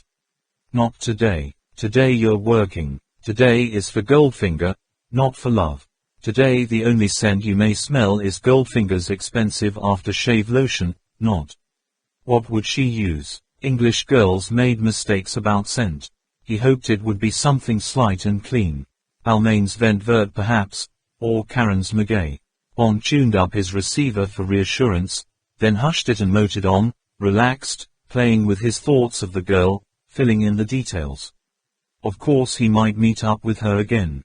They seemed to be keeping pretty close company. She must have spent the night in Orleans. Where? What a waste. But wait a minute. Suddenly Bond woke up from his daydreaming. The open hood reminded him. He'd seen that Triumph before. It had been at Ferryfield, must have taken the flight after Goldfinger. It was true he hadn't seen the girl or noted the registration number, but surely it was the same. If so, for her to be still on Goldfinger's tail after 300 miles was more than coincidence. And she had been driving with dimmed lights the night before. Here, what's going on? Bond stepped on the accelerator. He was approaching Nevers. He'd anyway have to close up for the next big turning. He would kill two birds with one stone and also see what the girl was up to. If she was keeping station somewhere between him and Goldfinger, there would have to be some furious thinking. And it would be a blasted nuisance. It was hard enough keeping up with Goldfinger. With another tail sandwiched between them, it would become hellish difficult. She was still there, perhaps 2 miles behind the rolls, keeping well back. As soon as he caught sight of her little glittering rump, as he described it to himself, Bond slowed. Well, who was she? What the hell was all this about? Bond motored on, his face morose and thoughtful.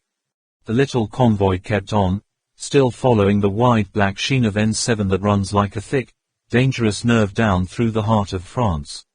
But at Moulins Bond nearly lost the scent. He had to double back quickly and get on to N73. Goldfinger had turned at right angles and was now making for Lyons and Italy, or for Macon and Geneva. Bond had to do some fast motoring, and then was only just in time to avoid running into trouble. He had not worried much about the pitch of the Homer. He had counted on a sight of the Triumph to slow him down. Suddenly he realized that the drone was becoming a hull. If he hadn't braked hard down from the 90 he was doing, he would have been on top of the rolls. As it was, he was barely creeping along when he came over a rise and saw the big yellow car stopped by the wayside a mile ahead. There was a blessed cart track. Bond swerved into it and stopped under cover of a low hedge. He took a small pair of binoculars out of the glove compartment, got out of the car and walked back. Yes, damn it, Goldfinger was sitting below a small bridge on the bank of a stream. He was wearing a white dust coat and white linen driving helmet in the style of German tourists. He was eating, having a picnic. The sight made Bond hungry. What about his own lunch? He examined the rolls. Through the rear window he could see part of the Korean's black shape in the front seat. There was no sign of the Triumph. If the girl had still been on Goldfinger's tail, she would have had no warning. She would have just kept her head down and stepped on the gas. Now she would be somewhere ahead, waiting in ambush for the rolls to come by. Or would she? Perhaps Bond's imagination had run away with him. She was probably on her way to the Italian lakes to join an aunt, some friends, a lover. Now Goldfinger was on his feet. Tidy man. That's right. Pick up the scraps of paper and tuck them away carefully under the bridge. Why not throw them in the stream? Suddenly Bond's jaw tightened. What did those actions of Goldfinger remind him of? Was Bond romancing again, or was the bridge a post box? Had Goldfinger been instructed to leave something, one of his bars of gold, under this particular bridge? France, Switzerland, Italy. It was convenient for all of them, the communist cell in Lyons for instance, one of the strongest in France. And this was a good place to use with a clear field of view up and down the road. Goldfinger scrambled up the bank. Bond drew back under cover. He heard the distant grind of the old self-starter. He cautiously watched the rolls until it had disappeared. It was a pretty bridge over a pretty stream. It had a survey number set in the arch 79/6, the 6th bridge from some town on N79. Easy to find. Bond got quickly out of the car and slid down the shallow bank. It was dark and cool under the arch. There were the shadows of fish in the slow, clear, pebbled water. Bond searched the edge of the masonry near the grass verge. Exactly in the center, below the road, there was a patch of thick grass against the wall. Bond parted the grass. There was a sprinkling of freshly turned earth. Bond dug with his fingers. There was only one. It was smooth to the touch and brick-shaped. It needed some strength to lift it. Bond brushed the earth off the dull yellow metal and wrapped the heavy bar in his handkerchief. He held the bar under his coat and climbed back up the bank onto the empty road. Bond 7 Goldfinger. Chapter 13. If you touch me there. Bond felt pleased with himself. A whole lot of people were going to get very angry with Goldfinger. You can do a lot of dirty work with £20,000. Now plans would have to be altered, conspiracies postponed, perhaps even lives saved. And, if it ever got to an inquiry by SMERSH, which was unlikely as they were the sort of realistic people who cut their losses, it could only be assumed that some sheltering tramp had found the gold bar. Bond lifted the secret flap under the passenger seat and slipped the bar inside. Dangerous stuff. He would have to contact the next station of the service and hand it over to them. They would get it back to London in the embassy bag. Bond would have to report this quickly. It confirmed a lot. M might even want to warn the deckseam and have the bridge watched to see who came. But Bond hoped that would not happen. He didn't want a scare started just when he was getting close to Goldfinger. He wanted the skies over Goldfinger to be blue and clear. Bond got moving. Now there were other things to think about. He must catch up with the rolls before Macon and get the next fork, to Geneva or Lyons, right. He must solve the problem of the girl and if possible get her off the road. Pretty or not, she was confusing the issue. And he must stop and buy himself something to eat and drink. It was 1 o'clock and the sight of Goldfinger eating had made him hungry. And it was time to fill up and check the water and oil. The drone of the Homer grew louder. He was in the outskirts of Macon.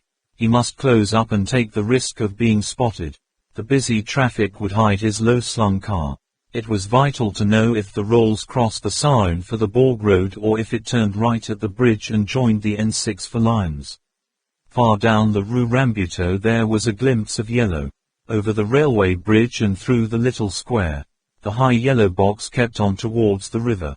Bond watched the passers-by turn their heads to follow the gleaming rolls. The river. Would Goldfinger turn right or keep on across the bridge? The rolls kept straight on. So it was Switzerland. Bond followed over into the suburb of St. Laurent. Now for a butcher and a baker and a wine shop. 100 yards ahead the golden head of a calf hung over the pavement. Bond glanced in his driving mirror. Well, the little Triumph was only feet away from his tail. How long had she been there? Bond had been so intent on following the rolls that he hadn't glanced back since entering the town. She must have been hiding up a carrot-eyed street. So, now coincidence was certainly out. Something must be done. Sorry, sweetheart, I've got to mess you up. I'll be as gentle as I can. Hold tight. Bond stopped abruptly in front of the butcher's shop. He banged the gears into reverse. There was a sickening scrunch and tinkle. Bond switched off his engine and got out. He walked round to the back of the car. The girl, her face tense with anger, had one beautiful silken leg on the road. There was an indiscreet glimpse of white thigh. The girl stripped off her goggles and stood, legs braced and arms akimbo. The beautiful mouth was taut with anger. The Aston Martin's rear bumper was locked into the wreckage of the Triumph's lamps and radiator grille. Bond said amiably, "If you touch me there again you'll have to marry me." Open palm cracked across his face. Bond put up a hand and rubbed his cheek. Now there was quite a crowd. There was a murmur of approval and ribaldry. Allez y le gosse, main tenant le knockout. The girl's rage had not dissipated with the blow. "You bloody fool, what the hell do you think you're doing?" Bond thought. If only pretty girls were always angry they would be beautiful. He said, "Your brakes can't be up to much." "My brakes? What the hell do you mean? You reversed into me. Gears slipped. I didn't know you were so close. It was time to calm her down.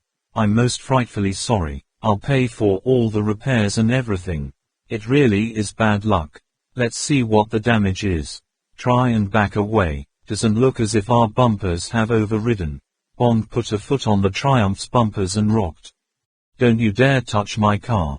Leave it alone. Angrily the girl climbed back into the driver's seat. She pressed the self-starter. The engine fired. Metal clanged under the bonnet. She switched off and leant out. There you are, you idiot. You've smashed the fan. Bond had hoped he had. He got into his own car and eased it away from the Triumph. Bits of the Triumph, released by Bond's bumper, tinkled onto the road. He got out again. The crowd had thinned. There was a man in a mechanic's overalls. He volunteered to call a breakdown van and went off to do so. Bond walked over to the Triumph. The girl had got out and was waiting for him. Her expression had changed. Now she was more composed.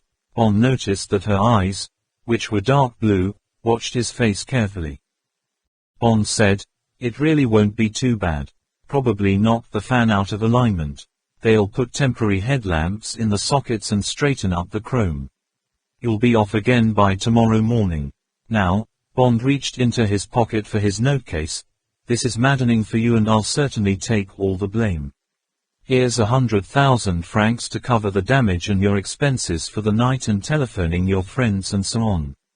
Please take it and call it quits. I'd love to stay here and see you get on the road all right tomorrow morning. But I've got an appointment this evening and I've simply got to make it." No, the one word was cool, definite. The girl put her hands behind her back and waited. But, what was it she wanted? The police. Have him charged with dangerous driving. "I've got an appointment this evening too. I've got to make it. I've got to get to Geneva. Will you please take me there? It's not far, only about 100 miles. We could do it in 2 hours in that." She gestured at the DB3. "Will you, please?" There was a desperate urgency in the voice. No cajolery, no threats, only a blazing need. For the first time Bond examined her as more than a pretty girl who perhaps, they were the only explanations Bond had found to fit the facts, wanted to be picked up by Goldfinger or had a blackmail on him. But she didn't look capable of either of these things. There was too much character in the face, too much candor. And she wasn't wearing the uniform of a seductress. She wore a white, rather masculine cut, heavy silk shirt. It was open at the neck, but it would button up to a narrow military collar. The shirt had long white sleeves gathered at the wrists. The girl's nails were unpainted and her only piece of jewelry was a gold ring on her engagement finger, true or false. She wore a very wide black stitched leather belt with double brass buckles. It rose at the back to give some of the support of a racing driver's corset belt. Her short skirt was charcoal gray and pleated. Her shoes were expensive-looking black sandals which would be comfortable and cool for driving. The only touch of color was the pink handkerchief which she had taken off her head and now held by her side with the white goggles. It all looked very attractive, but the get-up reminded Bond more of an equipment than a young girl's dress. There was something faintly mannish and open-air about the whole of her behavior and appearance. She might, thought Bond, be a member of the English women's ski team, or spend a lot of her time in England hunting or show jumping. Although she was a very beautiful girl, she was the kind who leaves her beauty alone. She had made no attempt to pat her hair into place. As a result, it looked as a girl's hair should look, untidy, with bits that strayed and a rather crooked parting. It provided the contrast of an uneven, jagged dark frame for the pale symmetry of the face, the main features of which were blue eyes under dark brows, a desirable mouth, and an air of determination and independence that came from the high cheekbones and the fine line of the jaw. There was the same air of self-reliance in her figure. She held her body proudly, her fine breasts outthrown and unashamed under the taut silk. Her stance, with feet slightly parted and hands behind her back, was a mixture of provocation and challenge. The whole picture seemed to say, "Now then, you handsome bastard, don't think you can, little woman, me. You've got me into this mess and, by God, You're going to get me out. You may be attractive, but I've got my life to run, and I know where I'm going. Bond weighed her request. How much of a nuisance would she be? How soon could he get rid of her and get on with his business? Was there any security risk?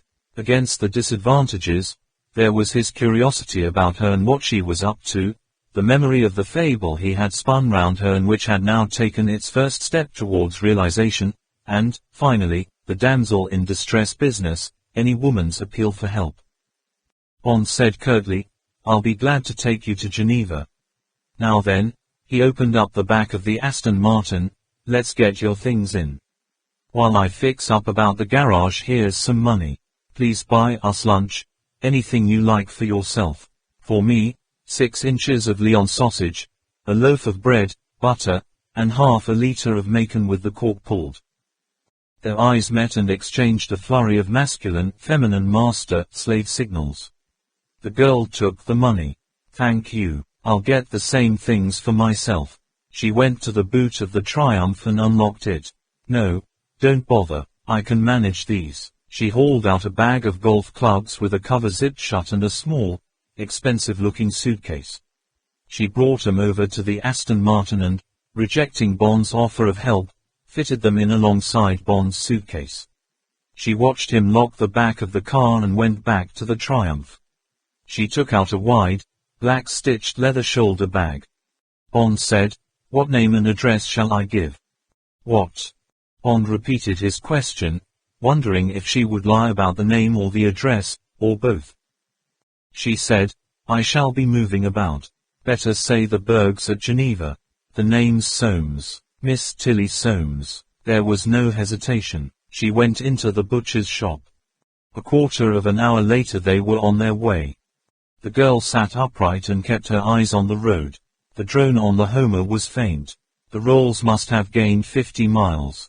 Bond hurried. They flashed through Bourg and over the river at Pont d'Ain. Now they were in the foothills of the Jura and there were the S-bends of N84.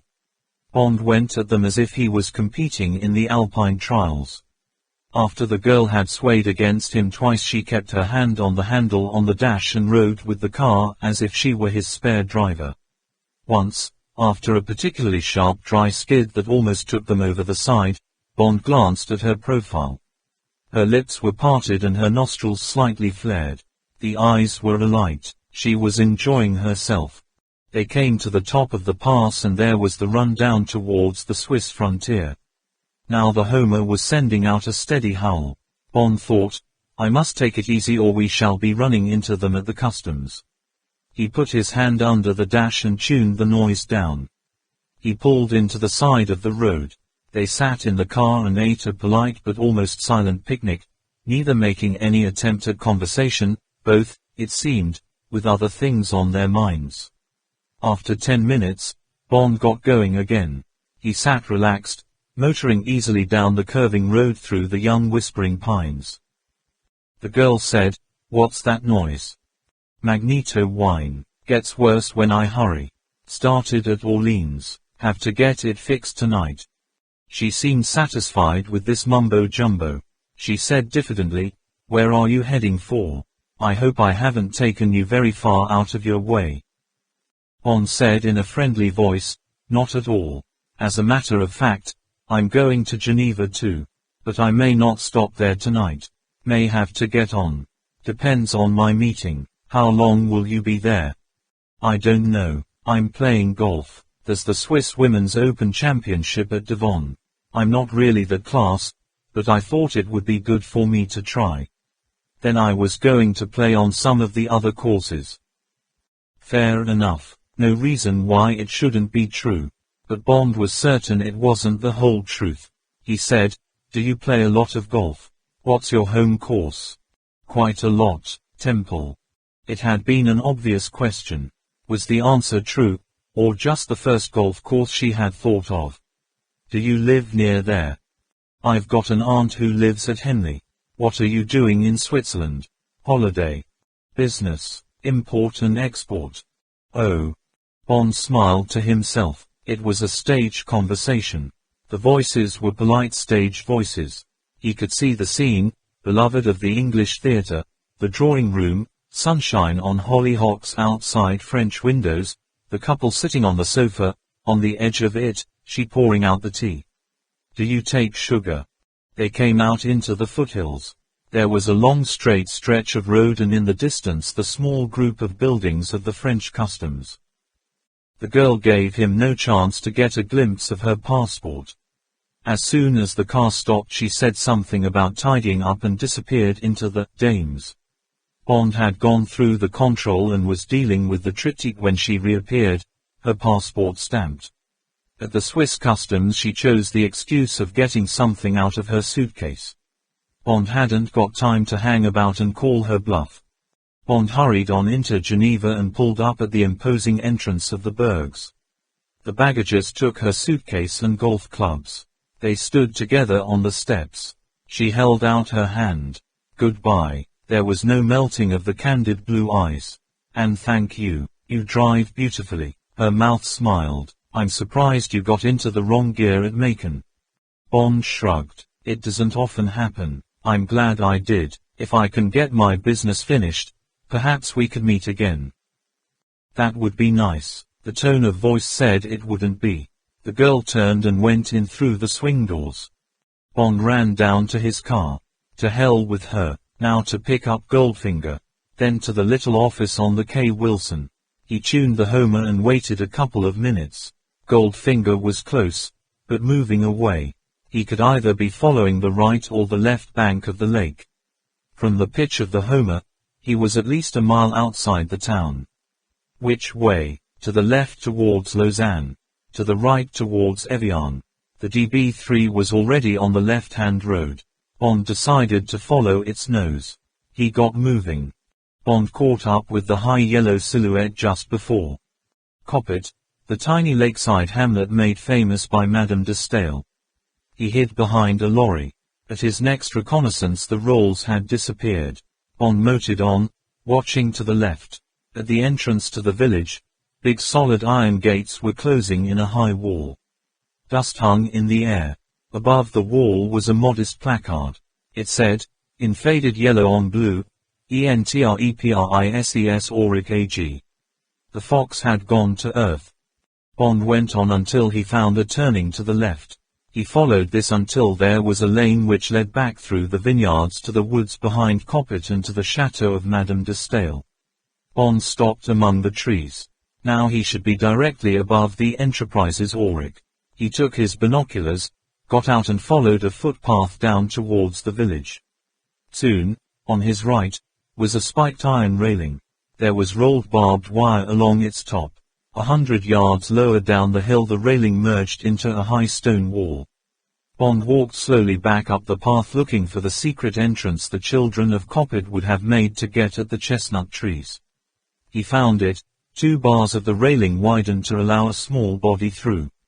Bond stood on the lower railing with all his weight, widened the gap by another couple of inches and wormed his way through. Bond walked warily through the trees, watching each step for dead branches. The trees thinned. There were glimpses of a huddle of low buildings behind a small manoir. Bond picked the thick trunk of a fir tree and got behind it. Now he was looking down on the buildings. The nearest was about 100 yards away. There was an open courtyard. In the middle of the courtyard stood the dusty silver ghost. Bond took out the binoculars and examined everything minutely. The house was a well-proportioned square block of old red brick with a slate roof. It consisted of 2 stories and an attic floor. It would probably contain 4 bedrooms and 2 principal rooms. The walls were partly covered by a very old wisteria in full bloom. It was an attractive house. In his mind's eye Bond could see the white-painted paneling inside. He smelled the sweet musty sunshiny smell of the rooms. The back door gave onto the wide paved courtyard in which stood the rolls. The courtyard was open on Bond's side but closed on the other 2 sides by single-story corrugated iron workshops. A tall zinc chimney rose from the angle of the 2 workshops. The chimney was topped by a zinc cowl. On top of the zinc cowl was the revolving square mouth of what looked to Bond like a Decca radar scanner you see on the bridges of most ships. The apparatus whirled steadily round. Bond couldn't imagine what purpose it served on the roof of this little factory among the trees. Suddenly the silence and immobility of the peaceful scene were broken. It was as if Bond had put a penny in the slot of a diorama on Brighton Pier. Somewhere a tinny clock struck 5. At the signal, the back door of the house opened and Goldfinger came out, still dressed in his white linen motoring coat, but without the helmet. He was followed by a nondescript, obsequious little man with a toothbrush moustache and horn-rimmed spectacles. Goldfinger looked pleased. He went up to the rolls and patted its bonnet. The other man laughed politely. He took a whistle out of his waistcoat pocket and blew it. A door in the right-hand workshop opened and 4 workmen in blue overalls filed out and walked over to the car. From the open door they had left there came a whirring noise and a heavy engine started up and settled into the rhythmic pant Bond remembered from Reculver. The 4 men disposed themselves round the car. At a word from the little man, who was presumably the foreman, they began to take the car to pieces. By the time they had lifted the 4 doors off their hinges, removed the bonnet cover from the engine and had set about the rivets on one of the mudguards, it was clear that they were methodically stripping the car of its armor plating. Almost as soon as Bond had come to this conclusion, the black, bowler-hatted figure of Oddjob appeared at the back door of the house and made some sort of a noise at Goldfinger. With a word to the foreman, Goldfinger went indoors and left the workmen to it. It was time for Bond to get going. He took a last careful look round to fix the geography in his mind and edged back among the trees. I am from Universal Export. Oh yes. Behind the desk there was a reproduction of the Antigone portrait of the Queen. On the other walls were advertisements for Ferguson tractors and other agricultural machinery. From outside the wide window came the hum of traffic along the K. Wilson. A steamer hooted. Bond glanced out of the window and watched it ride across the middle distance. It left an enchanted wake across the flawless evening mirror of the lake. Bond looked back into the politely inquiring eyes in the bland, neutral, businessman's face. We were hoping to do business with you. What sort of business? Important business. The man's face broke into a smile. He said cheerfully, It's 007, isn't it? Thought I recognized you. Well now, what can I do for you? The voice became cautious. Only one thing. Better make it quick and get along. There's been the hell of a heat on since the Dumont business. They've got me take the locals and Redland. All very peaceful of course, but you won't want them sniffing round you. I thought it might be like that. It's only routine. Here, Bond unbuttoned his shirt and took out the heavy chunk of gold. Get that back, would you? And transmit this when you have a chance. The man pulled a pad towards him and wrote in shorthand to Bond's dictation. When the man had finished he put the pad in his pocket. Well, pretty hot stuff. Wilco, my routine's at midnight. This, he indicated the gold, can go to burn for the bag. Anything else? Ever heard of the Enterprises Auric at Coppet? Know what they do? I know what every engineering business in the area does. Have too. Tried to sell them some hand riveters last year. They make metal furniture. Pretty good stuff. The Swiss railways take some of it, and the airlines. Know which airlines? The man shrugged. I heard they did all the work for Mecca, the big charter line to India. Their terminus is Geneva. They're quite a big competitor with All India. Mecca's privately owned. Matter of fact, I did hear that Auric and Company had some money in it. No wonder they've got the contract for the seating. A slow, grim smile spread across Bond's face. He got up and held out his hand. You don't know it, but you've just done a whole jigsaw puzzle in under a minute. Many thanks. Best of luck with the tractor business. Hope we'll meet again one day. Out in the street, Bond got quickly into his car and drove along the quay to the Bergs. So that was the picture. For 2 days he'd been trailing a silver ghost across Europe. It was an armor-plated silver ghost. He'd watched the last bit of plating being riveted on in Kent, and the whole lot being stripped off at Coppet.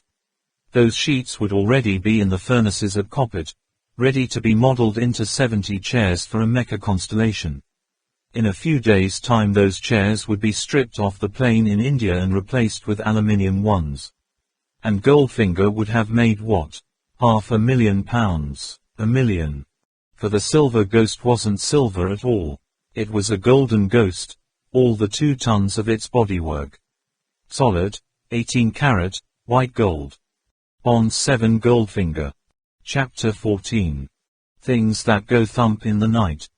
James Bond booked in at the Hotel des Bergs, took a bath and shower and changed his clothes. He weighed the Walter PPK in his hand and wondered whether he should take it or leave it behind. He decided to leave it. He had no intention of being seen when he went back to the Enterprise's Auric. If, by dreadful luck, he was seen, it would spoil everything to get into a fight. He had his story, a poor one, but at least one that would not break his cover. He would have to rely on that. But Bond did choose a particular pair of shoes that were rather heavier than one could expect from the casual build. At the desk he asked if Miss Soames was in. He was not surprised when the receptionist said they had no Miss Soames staying in the hotel. The only question was whether she had left the hotel when Bond was out of sight or had registered under another name. Bond motored across the beautiful Pont du Mont Blanc and along the brightly lit quay to the Bavaria, a modest Alsatian brasserie that had been the rendezvous of the great in the days of the League of Nations. He sat by the window and drank Enzian washed down with pale Lowenbrow. He thought first about Goldfinger. There was now no doubt what he was up to. He financed a spy network, probably SMERSH, and he made fortunes smuggling gold to India, the country where he could get the biggest premium. After the loss of his Brixham trawler, he had thought out this new way. He first made it known that he had an armored car. That would only be considered eccentric. Many English bodybuilders exported them. They used to go to Indian Rajas. Now they went to oil sheikhs and South American presidents. Goldfinger had chosen a silver ghost because, with his modifications, the chassis was strong enough, the riveting was already a feature of the bodywork, and there was the largest possible area of metal sheeting. Perhaps Goldfinger had run it abroad once or twice to get Ferryfield used to it. Then, on the next trip, he took off the armor plating in his works at Reculver. He substituted 18-carat white gold. Its alloy of nickel and silver would be strong enough. The color of the metal would not betray him if he got in a smash or if the bodywork was scratched. Then off to Switzerland and to the little factory. The workmen would have been as carefully picked as the ones at Reculver. They would take off the plates and mold them into aircraft seats which would then be upholstered and installed in Mecha Airlines, run presumably by some stooge of Goldfinger's who got a cut on each gold run. On these runs once, twice, 3 times a year, the plane would accept only light freight and a few passengers. At Bombay or Calcutta the plane would need an overhaul, be re-equipped. It would go to the Mecca hangar and have new seats fitted. The old ones, the gold ones, would go to the bullion brokers. Goldfinger would get his sterling credit in Nassau or wherever he chose. He would have made his 100, or 200%, profit and could start the cycle all over again, from the "we buy old gold" shops in Britain to Reculver, Geneva, Bombay. Yes, thought Bond, gazing out across the glistening, starlit lake, that's how it would be, a top-notch smuggling circuit with a minimum risk and maximum profit. How Goldfinger must smile as he pressed the bulb of the old boa constrictor horn and swept past the admiring policemen of 3 countries. He certainly seemed to have the answer, the philosopher's stone, the finger of gold. If he hadn't been such an unpleasant man, if he wasn't doing all this to sustain the trigger finger of SMERSH, Bond would have felt admiration for this monumental trickster whose operations were so big that they worried even the Bank of England.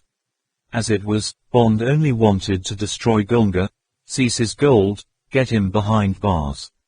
Goldfinger's gold lust was too strong, too ruthless, too dangerous to be allowed the run of the world. It was 8 o'clock. The Enzian, the firewater distilled from gentian that is responsible for Switzerland's chronic alcoholism, was beginning to warm Bond's stomach and melt his tensions. He ordered another double and with it a chook root and a carafe of fondant. And what about the girl, this pretty, authoritarian joker that had suddenly been faced in the deal? What in hell was she about? What about this golf story? Bond got up and went to the telephone booth at the back of the room. He got onto the Journal de Genève and through to the sports editor. The man was helpful, but surprised at Bond's question. No, the various championships were of course played in the summer when the other national programs were finished and it was possible to lure a good foreign entry to Switzerland. It was the same with all other European countries. They liked to bring in as many British and American players as possible. It increased the gates. Pas de quoi, monsieur. Bond went back to his table and ate his dinner. So much for that. Whoever she was an amateur. No professional would use a cover that could be broken down by one telephone call. It had been in the back of Bond's mind reluctantly, because he liked the girl and was excited by her, that she just could have been an agent of SMERSH sent to keep an eye on Goldfinger, or Bond or both. She had some of the qualities of a secret agent, the independence, the strength of character, the ability to walk alone. But that idea was out. She hadn't got the training. Bond ordered a slice of Gruyere, pumpernickel and coffee. No, she was an enigma. Bond only prayed that she hadn't got some private plot involving either him or Goldfinger that was going to mess up his own operation. And his own job was so nearly finished. All he needed was the evidence of his own eyes that the story he had woven round Goldfinger and the rolls was the truth. One look into the works at Coppet, one grain of white gold dust, and he could be off to burn that very night and be on to the duty officer over the embassy scrambler. Then, quietly, discreetly, the Bank of England would freeze Goldfinger's accounts all over the world and perhaps, already tomorrow, the special branch of the Swiss police would be knocking on the door of Enterprises Auric. Extradition would follow, Goldfinger would go to Brixton, there would be a quiet, rather complicated case in one of the smuggling courts like Maidstone or Lewis. Goldfinger would get a few years, his naturalization would be revoked and his gold hoard, illegally exported, would trickle back into the vaults below the Bank of England. And SMERSH would gnash its blood-stained teeth and add another page to Bond's bulging Zapaska. Time to go for the last lap. Bond paid his bill and went out and got into his car. He crossed the Rhone and motored slowly along the glittering quay through the evening traffic. It was an average night for his purpose. There was a blazing three-quarter moon to see by, but not a breath of wind to hide his approach through the woods to the factory. Well, there was no hurry.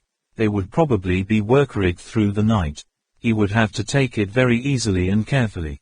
The geography of the place and the route he had plotted for himself ran before Bond's eyes like a film while the automatic pilot that is in all good drivers took the car along the wide white highway beside the sleeping lake. Bond followed his route of the afternoon. When he had turned off the main road he drove on his sidelights. He nosed the car off the lane into a clearing in the woods and switched off the engine.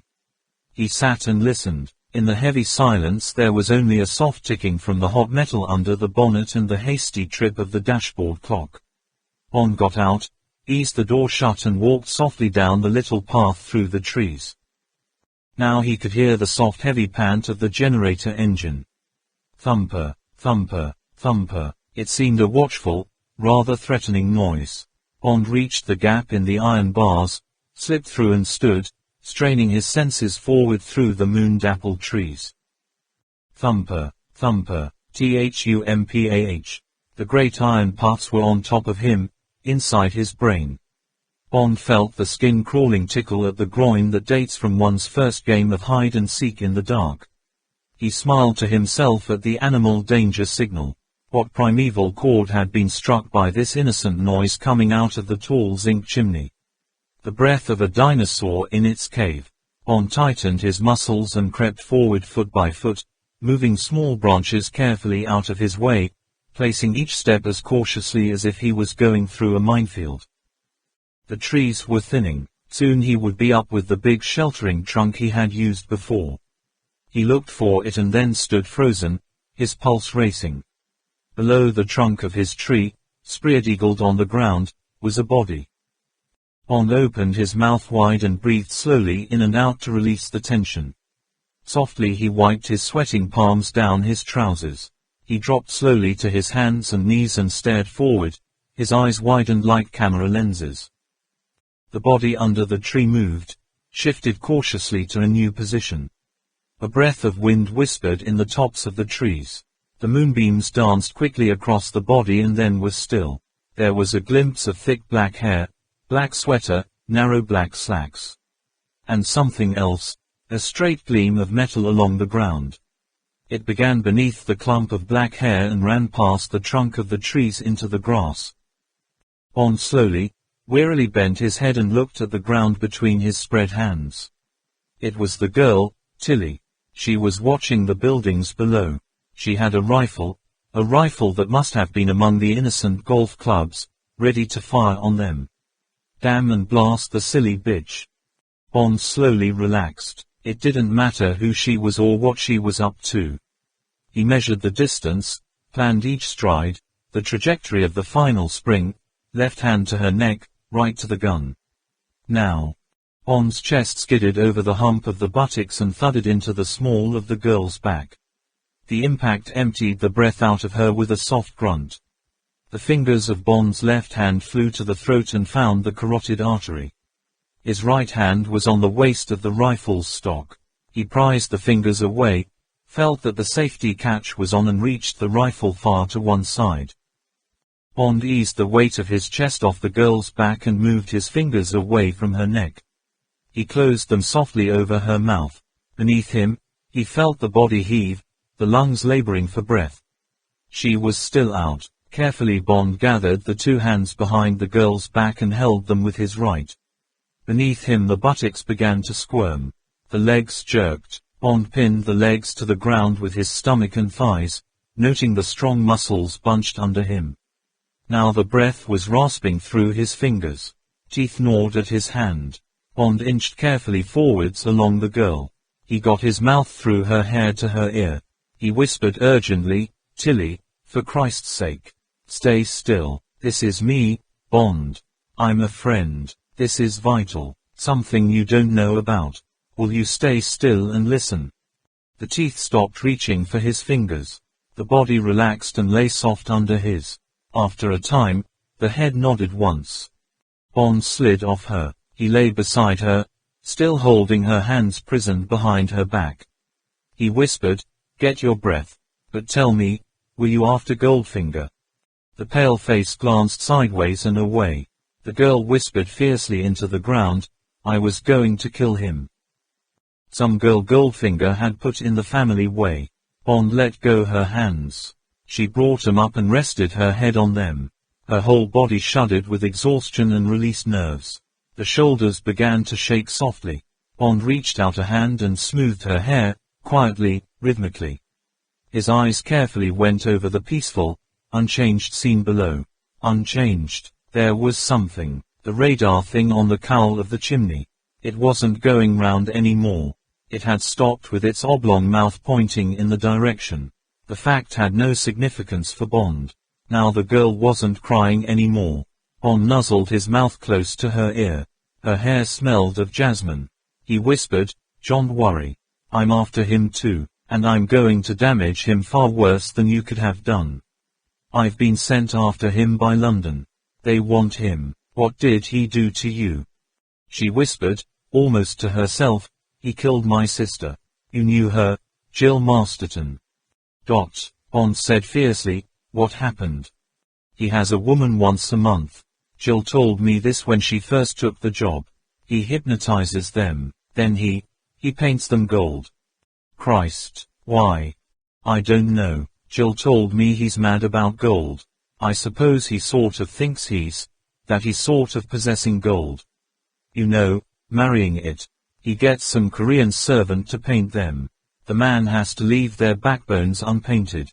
Jill couldn't explain that. I found out it so they wouldn't die. If their bodies were completely covered with gold paint, the pores of the skin wouldn't be able to breathe.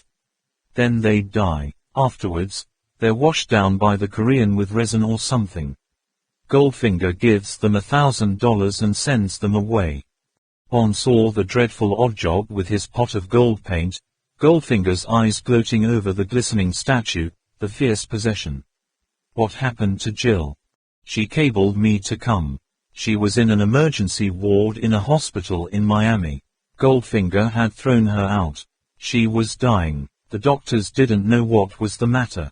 She told me what had happened to her, what he had done to her. She died the same night. The girl's voice was dry, matter of fact. When I got back to England I went to train, the skin specialist. He told me this business about the pores of the skin.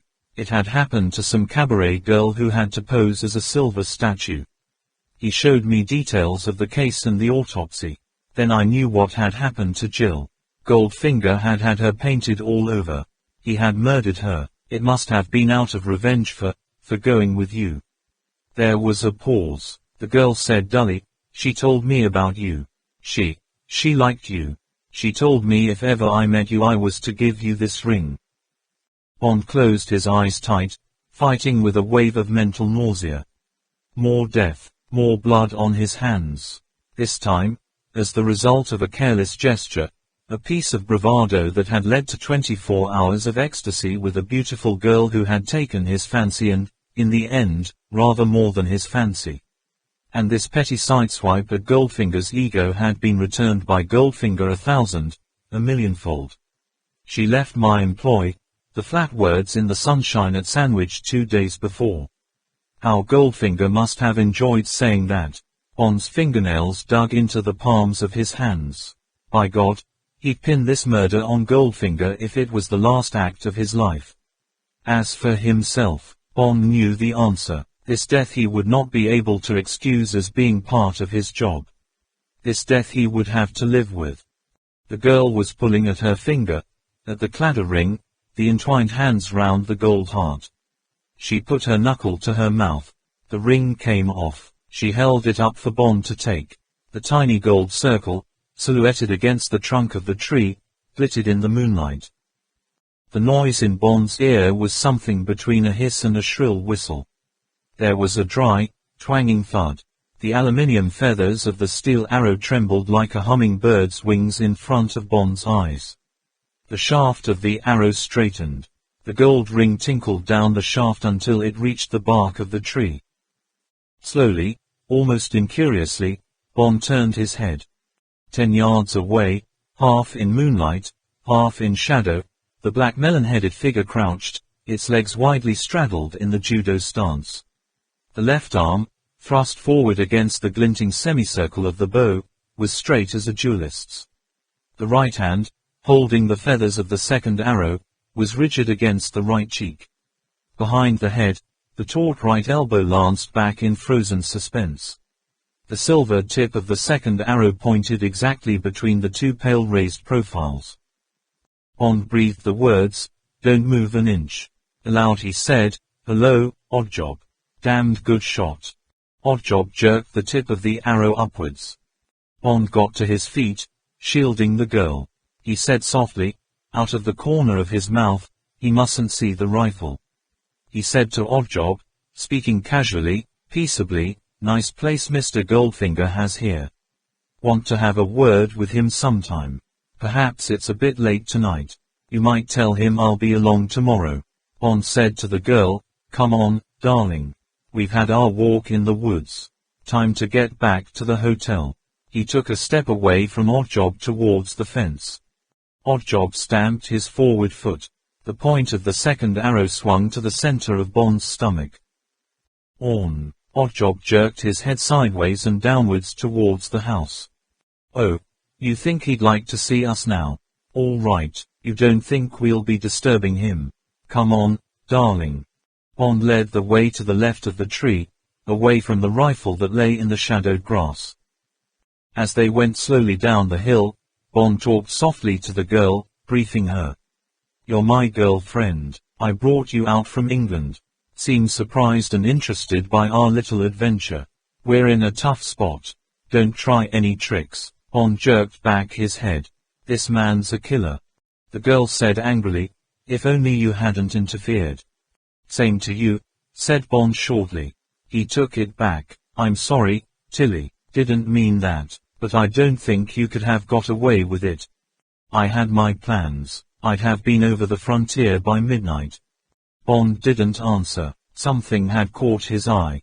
On top of the tall chimney, the oblong mouth of the radar thing was revolving again. It was that had spotted them, heard them. It must be some kind of sonic detector. What a bag of tricks this man was. Bond hadn't meant to underestimate Goldfinger. Had he managed to do so, decisively? Perhaps, if he had had his gun. No, Bond knew that even his split-second draw wouldn't have beaten the Korean, wouldn't do so now. There was a total deadliness about this man. Whether Bond had been armed or unarmed, it would have been a man fighting a tank. They reached the courtyard. As they did so, the back door of the house opened. Two more Koreans, who might have been the servants from Reculver, ran out towards them through the warm splash of electric light. They carried ugly-looking polished sticks. "Stop." Both men wore the savage, empty grin that men from Station J, who had been in Japanese prison camps, had described to Bond. "We search. No trouble all." The man who had spoken cut the air with a whistling lash of his stick. "Hands up." Bond put his hands slowly up. He said to the girl, "Don't react. Whatever they do." Oddjob came forward and stood, menacingly, watching the search. The search was expert. Bond coldly watched the hands on the girl, the grinning faces. "Okay, come." They were herded through the open door and along a stone-flagged passage to the narrow entrance hall at the front of the house.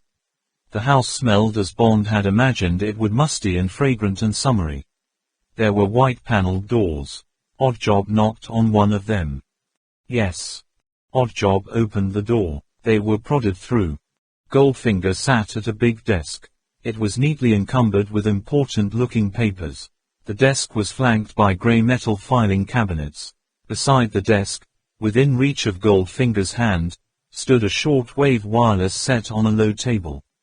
There was an operator's keyboard and a machine that ticked busily and looked like a barograph. Bond guessed that this had something to do with the detector that had intercepted them. Goldfinger wore his purple velvet smoking jacket over an open-necked white silk shirt. The open neck showed a tuft of orange chest hair. He sat very erect in a high-backed chair. He hardly glanced at the girl. The big china blue eyes were fixed on Bond. They showed no surprise. They held no expression except a piercing hardness. Bond blustered, "Look here, Goldfinger. What the hell's all this about? You put the police on to me over that $10,000 and I got on your tracks with my girlfriend here, Miss Soames. I've come to find out what the hell you mean by it. We climbed the fence. I know it's trespassing, but I wanted to catch you before you moved on somewhere else.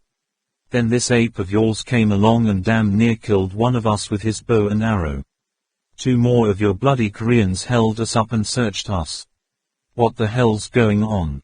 If you can't give me a civil answer and full apologies, I'll put the police on you." Goldfinger's flat, hard stare didn't flicker. He might not have heard Bond's angry gentleman's outburst. The finely chiseled lips parted.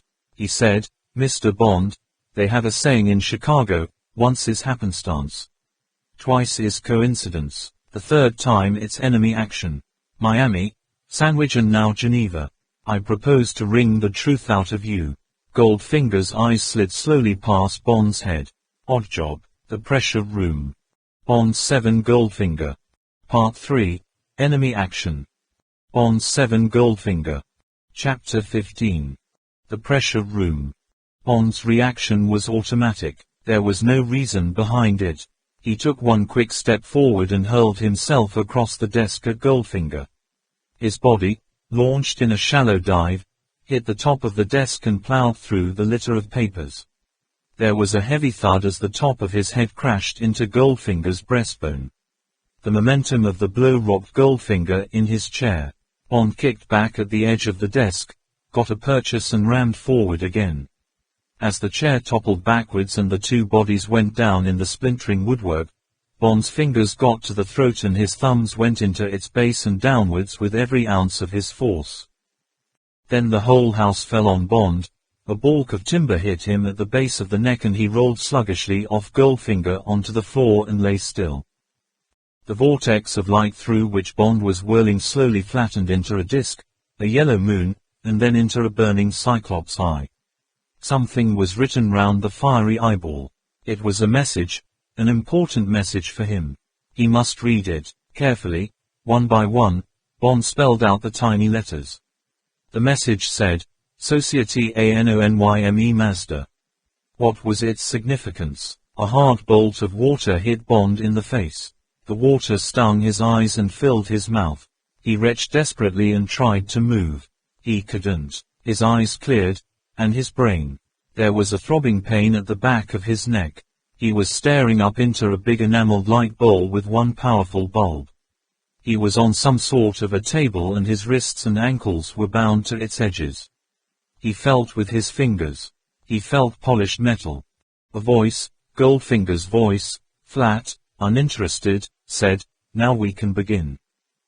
Bond turned his head towards the voice. His eyes were dazzled by the light. He squeezed them hard and opened them. Goldfinger was sitting in a canvas chair. He had taken off his jacket and was in his shirt sleeves. There were red marks round the base of his throat. On a folding table beside him were various tools and metal instruments and a control panel. On the other side of the table Tilly Masterton sat in another chair. She was strapped to it by her wrists and ankles. She sat bolt upright as if she was in school. She looked incredibly beautiful, but shocked, remote. Her eyes gazed vacantly at Bond. She was either drugged or hypnotized. Bond turned his head to the right. A few feet away stood the Korean. He still wore his bowler hat but now he was stripped to the waist. The yellow skin of his huge torso glinted with sweat. There was no hair on it.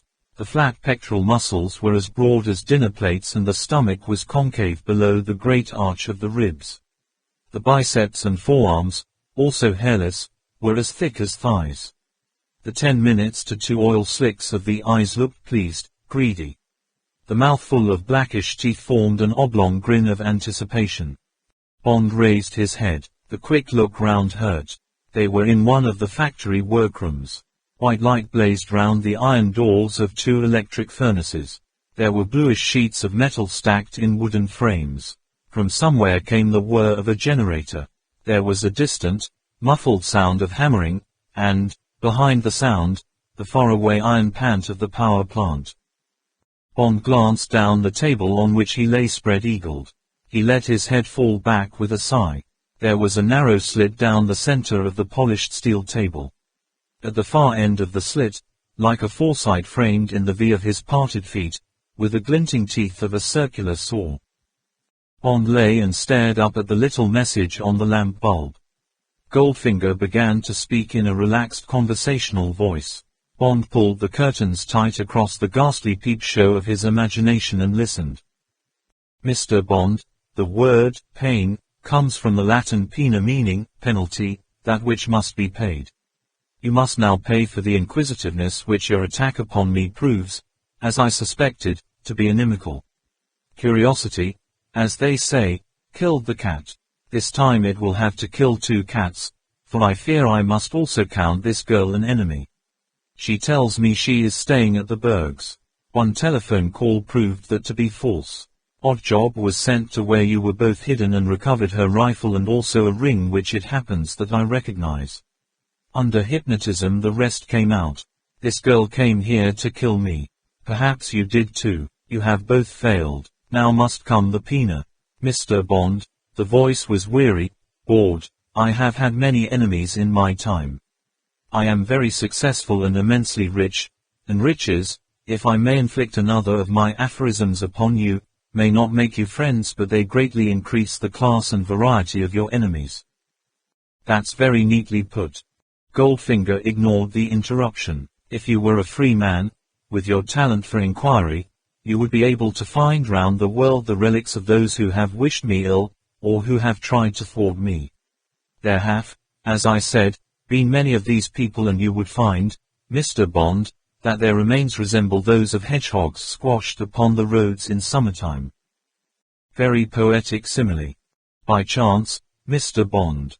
I am a poet in deeds, not often in words. I am concerned to arrange my actions in appropriate and effective patterns.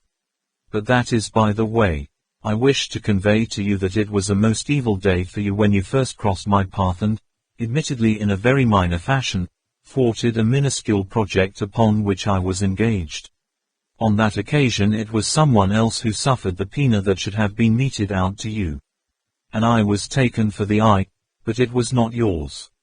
You were lucky and, if you had then found an oracle to consult, the oracle would have said to you, Mr. Bond, you have been fortunate. Keep away from Mr. Auric Goldfinger. He is a most powerful man. If Mr. Goldfinger wanted to crush you, he would only have to turn over in his sleep to do so.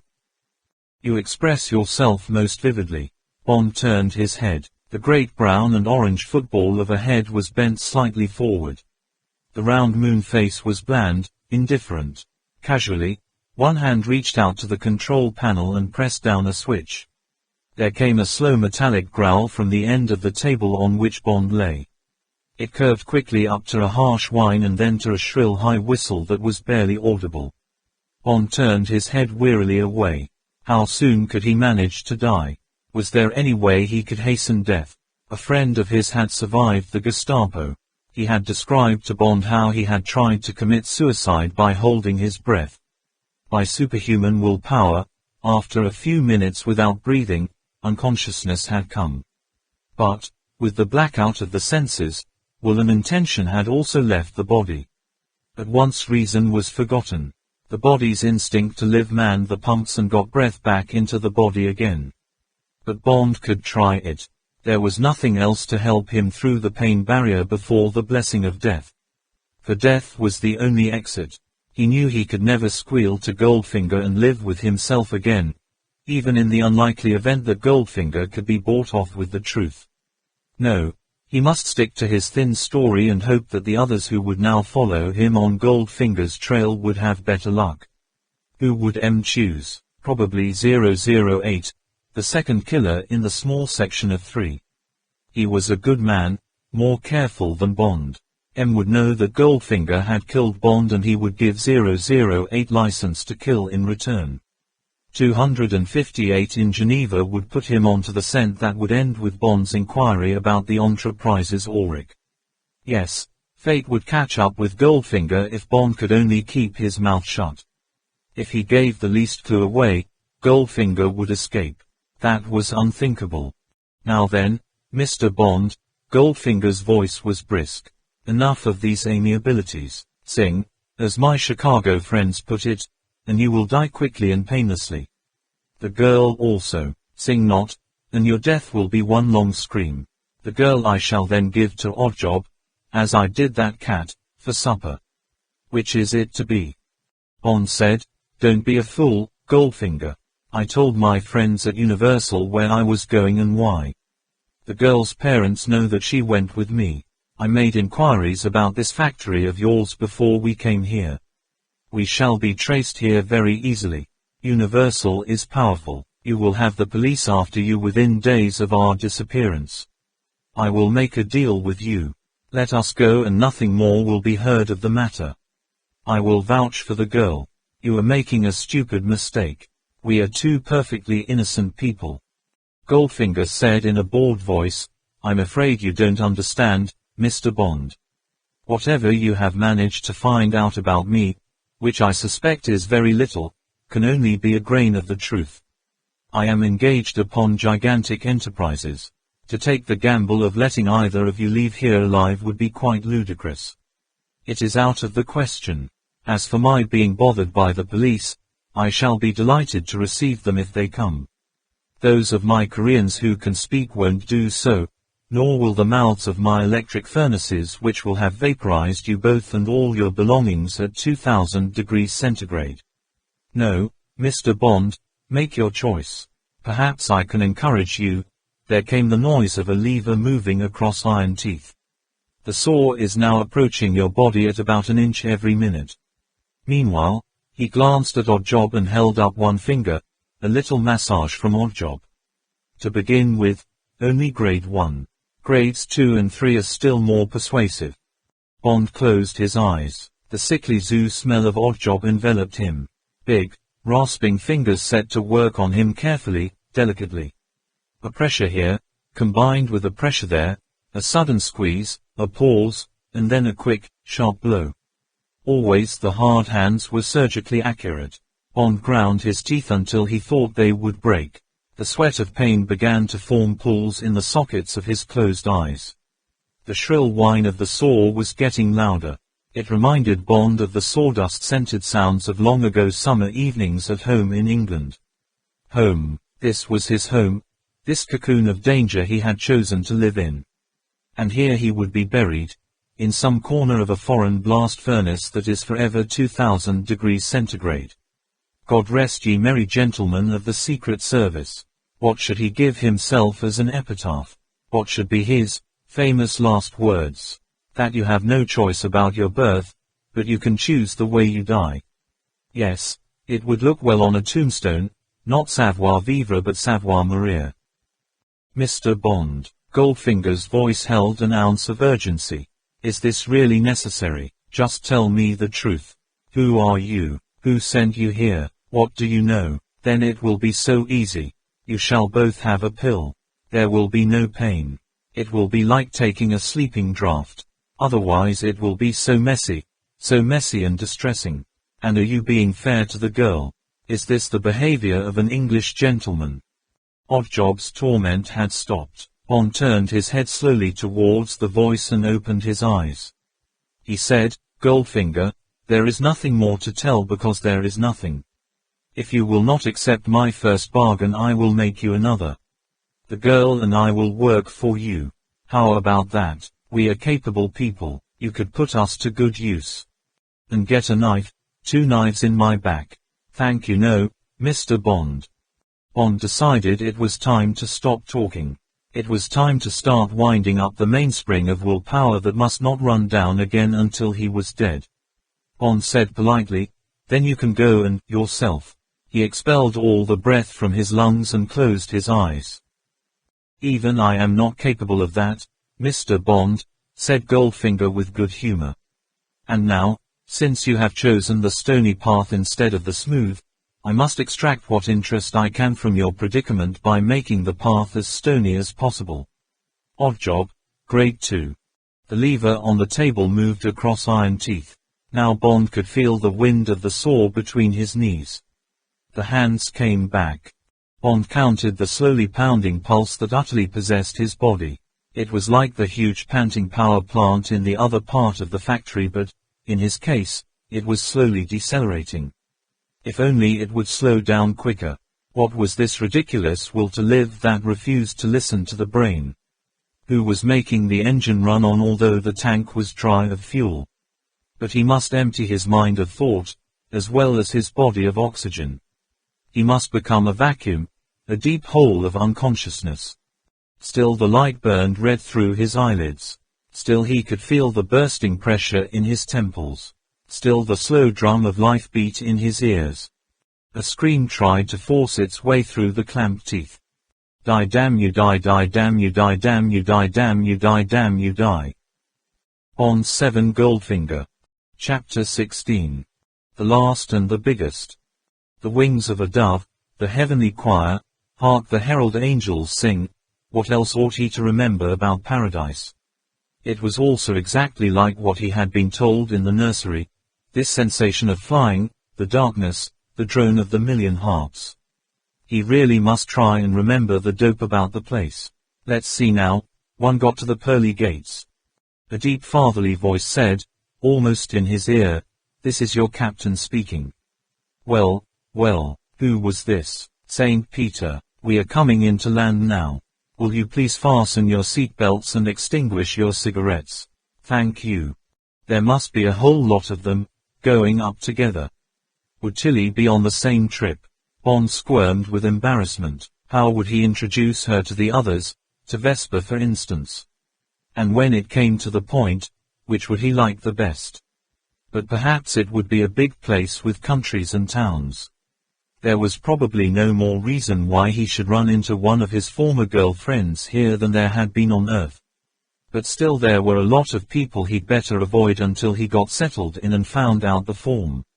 Perhaps, with so much love about, these things wouldn't matter. Perhaps one just loved all the girls one met. Tricky business. With these unworthy thoughts in his mind, Bond relapsed into unconsciousness. The next tiling he knew was a gentle sensation of swaying. He opened his eyes. The sun blinded them. He closed them again. A voice above and behind his head said, "Watch it, bud. That ramp's steeper than it looks." Almost immediately there was a heavy jolt. A surly voice in front said, "Jesus, you're telling me. Why in hell can't they put down rubber?" Bond thought angrily, that's a fine way to talk up here. Just because I'm new and they think no one's listening. There was the bang of a swing door. Something hit Bond sharply on a protruding elbow. He shouted, "Hey," and tried to reach his elbow and rub it, but his hands wouldn't move. "What do you know? Hey, Sam, better call the doc. This one's come round." "Sure, here, put him alongside the other." Bond felt himself being lowered. It was cooler now. He opened his eyes. A big round Brooklyn face was bent over his. The eyes met his and smiled. The metal supports of the stretcher touched the ground. The man said, "How ya feelin', mister?" "Where am I?" Now there was panic in Bond's voice. He tried to rise but couldn't. He felt the sweat break out on his body. God, was this still part of the old life? At the thought of it, a wave of grief poured through his body. Tears burned his eyes and trickled down his cheeks. Hey, take it easy, mister. You're okay. This is Idlewild, New York. You're in America now. No more troubles, see." The man straightened up. He thought Bond was a refugee from somewhere. "Sam, get movin'. This guy's in shock." Okay. The two voices receded, mumbling anxiously. Bond found he could move his head. He looked round. He was in a white painted ward, presumably something to do with the health department of the airport. There was a row of tidy beds. Sun poured down from high windows, but it was cool, air-conditioned. He was on a stretcher on the floor. There was another one next to it. He strained his head sideways. It was Tilly. She was unconscious. Her pale face, framed in black hair, pointed at the ceiling. The door at the end of the ward side open. A doctor in a white coat stood and held it. Goldfinger, looking brisk, cheerful, walked swiftly down between the beds. He was followed by Oddjob. Bond wearily closed his eyes. Christ, so that was the score. Feet gathered round his stretcher. Goldfinger said breezily, "Well, they certainly look in good shape, eh, doctor? That's one of the blessings of having enough money. When one's friends or one's staff are ill, one can get them the very best medical attention. Nervous breakdowns, both of them. And in the same week. Would you believe it, but I blame myself for working 'em both too hard. Now it's my duty to get them back on their feet again. Dr. Fock, he's the best man in Geneva, by the way, was quite definite. He said, they need rest, Mr. Goldfinger. Rest and again rest. He gave them sedatives and now they're on their way to the Harkness Pavilion at the Presbyterian." Goldfinger chuckled fatly. "So and you shall reap, eh, doctor? When I gave the Harkness $1 million worth of X-ray equipment, I certainly never expected anything back. But now, I only had to put through a call and they've got 2 fine rooms waiting for them. Now then," there was a rustle of notes, "thank you for all your help with immigration." Fortunately they both had valid visas and I think immigration was satisfied that Mr. Auric Goldfinger was a sufficient guarantee that neither of them wants to overthrow the United States government by force, what? "Yes indeed, and thank you Mr. Goldfinger. Anything I can do. I understand you have a private ambulance waiting outside." Bond opened his eyes and looked at where the doctor's voice came from. He saw a pleasant, serious young man with rimless glasses and a crew cut. Bond said quietly and with desperate sincerity, "Doctor, there is absolutely nothing wrong with me or this girl. We have been drugged and brought here against our will. Neither of us works or has ever worked for Goldfinger. I am warning you that we have been kidnapped. I demand to see the Chief of Immigration. I have friends in Washington and New York. They will vouch for me. I beg of you to believe me." Bond held the man's eyes in his, willing him to believe. The doctor looked worried. He turned to Goldfinger. Goldfinger shook his head, discreetly so that Bond would not be insulted. A surreptitious hand went up and tapped the side of his head away from Bond. Goldfinger raised helpless eyebrows. "You see what I mean, Doctor? It's been like this for days. Total nervous prostration combined with persecution mania. Dr. Fox said they often go together. It may need weeks at the Harkness, but I'm going to pull him round if it's the last thing I do. It's the shock of these unfamiliar surroundings. Perhaps a shot of intravenous sodium." The doctor bent to his black bag. "I guess you're right, Mr. Goldfinger. So long as Harkness is looking after the case." There came the tinkle of instruments. Goldfinger said, "It's terribly sad to see a man break down so utterly. A man who has been one of my best assistants." He bent a sweet, fatherly smile on Bond. There was a catch in his voice. "You'll be all right, James. Just relax and have a nice sleep. I was afraid the flight might be too much for you. Just relax and leave everything to me." Bond felt the swab on his arm. He heaved. Against his will, a shower of curses poured from his lips. Then he felt the needle and opened his mouth and screamed while the doctor knelt beside him and delicately, patiently, wiped away the sweat from his forehead. Now it was a grey-painted box of a room. There were no windows. Light came from a single lamp inset in the center of the ceiling. Round the lamp were concentric slits in the plaster and there was the neutral smell and faint hum of air conditioning. Bond found he could sit up. He did so. He felt drowsy but well. He suddenly realized that he was ravenously hungry and thirsty. When had he last had a meal? 3 days ago. He put his feet down on the floor. He was naked. He examined his body. Oddjob had been careful. There was no sign of damage save for the group of needle marks on his right forearm. He got up, conquering dizziness, and took a few steps in the room. He had been lying on a ship's-type bunk with drawers under it.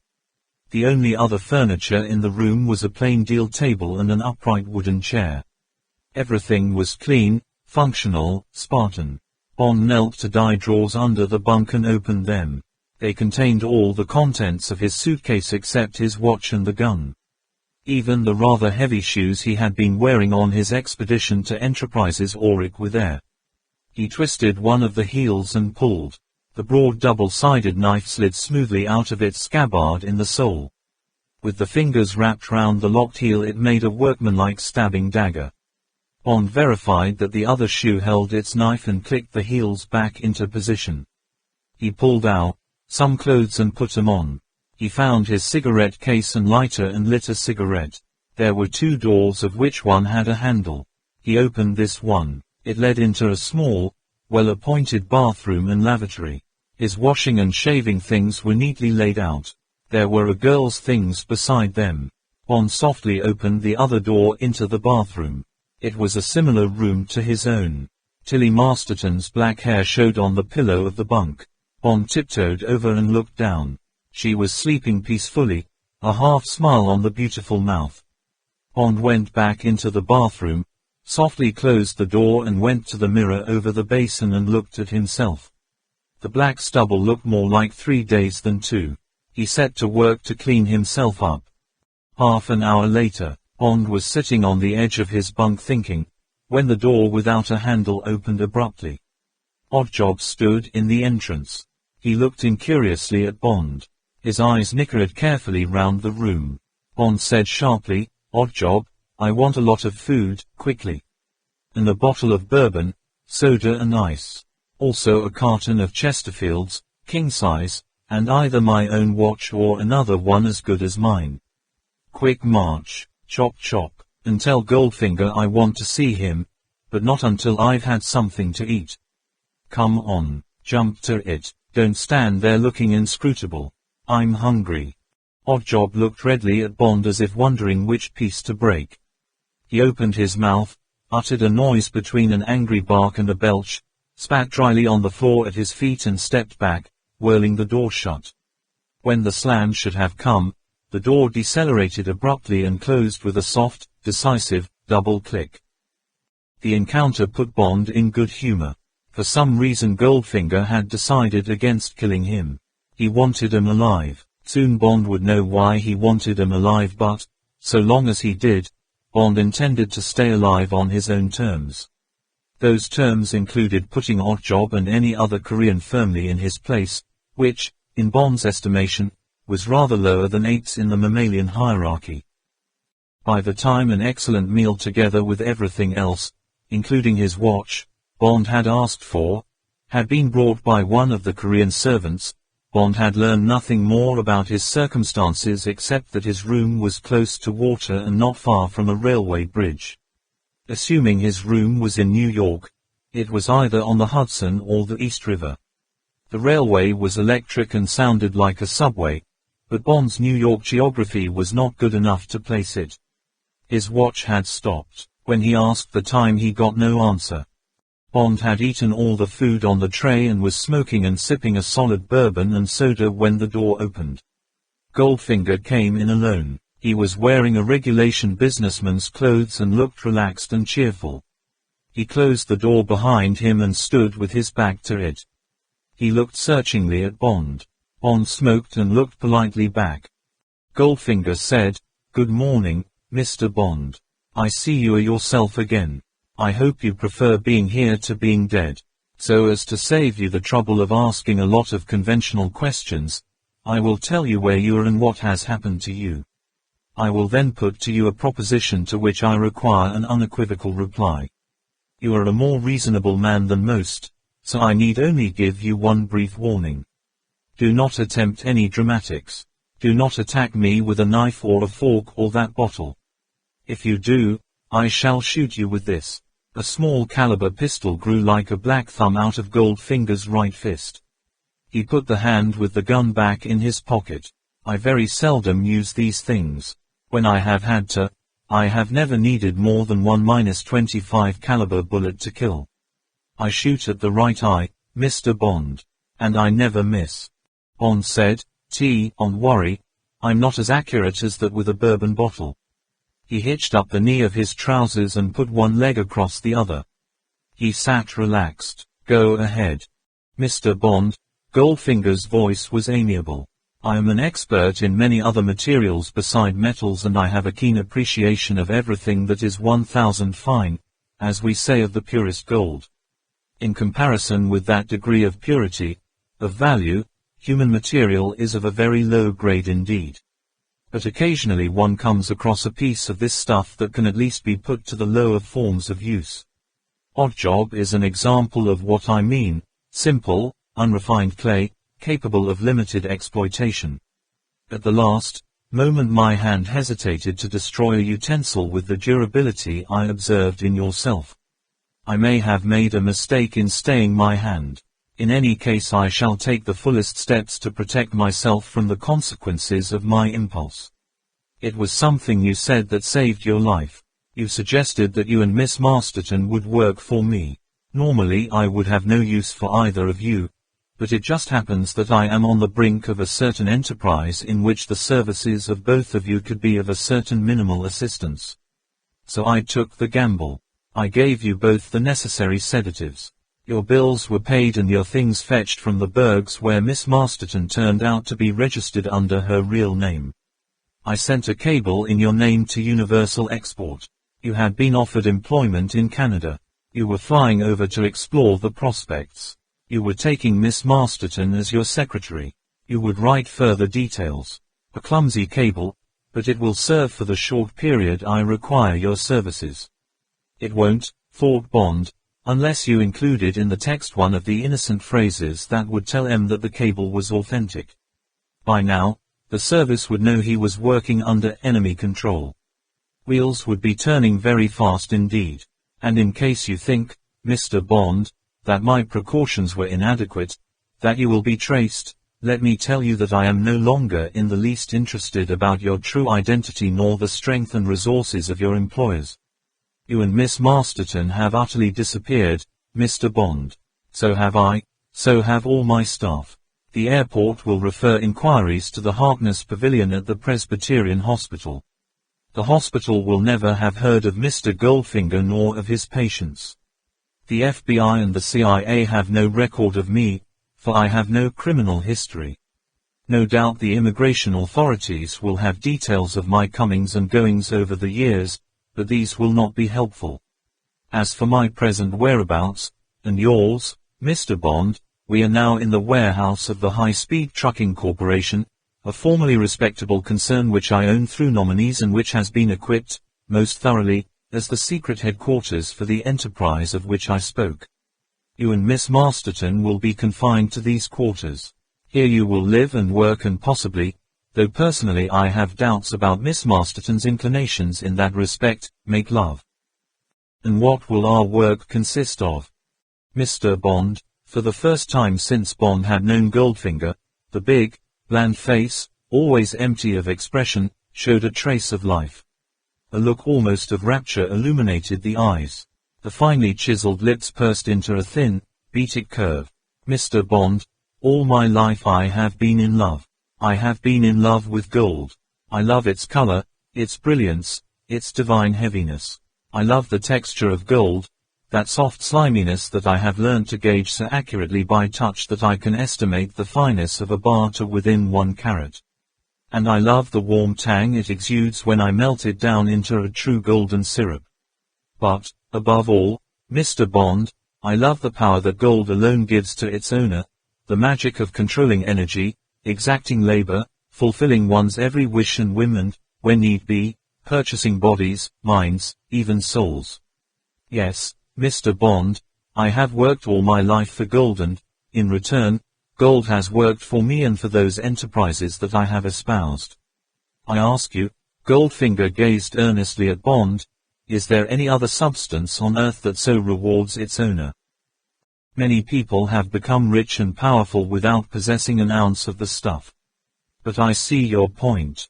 How much have you managed to collect and what do you do with it? I own about £20 million worth, about as much as a small country. It is now all in New York. I keep it where I need it. My treasure of gold is like a compost heap. I move it here and there over the face of the earth and, wherever I choose to spread it, that corner blossoms and blooms. I reap the harvest and move on. At this moment I am proposing to encourage, to force, a certain American enterprise with my golden compost. Therefore the gold bars are in New York. How do you choose these enterprises? What attracts you to them? I espouse any enterprise that will increase my stock of gold. I invest, I smuggle, I steal. Goldfinger made a small gesture of the hands, opening the palms persuasively. If you will follow the simile, regard history as a train speeding along through time. Birds and animals are disturbed by the noise and tumult of the train's passage, they fly away from it or run fearfully or cower, thinking they hide. I am like the hawk that follows the train, you have no doubt seen him doing this, in Greece for instance, ready to pounce on anything that may be flushed by the train's passage, by the passage of history. To give you a simple example, the progress of history produces a man who invents penicillin. At the same time, history creates a world war. Many people are dying or afraid of dying. Penicillin will save them. Through bribery at certain military establishments on the continent, I obtain stocks of penicillin. I water these down with some harmless powder or liquid and sell them at immense profit to those who crave the stuff. You see what I mean, Mr. Bond. You have to wait for the prey, watch it carefully and then pounce. But, as I say, I do not search out such enterprises.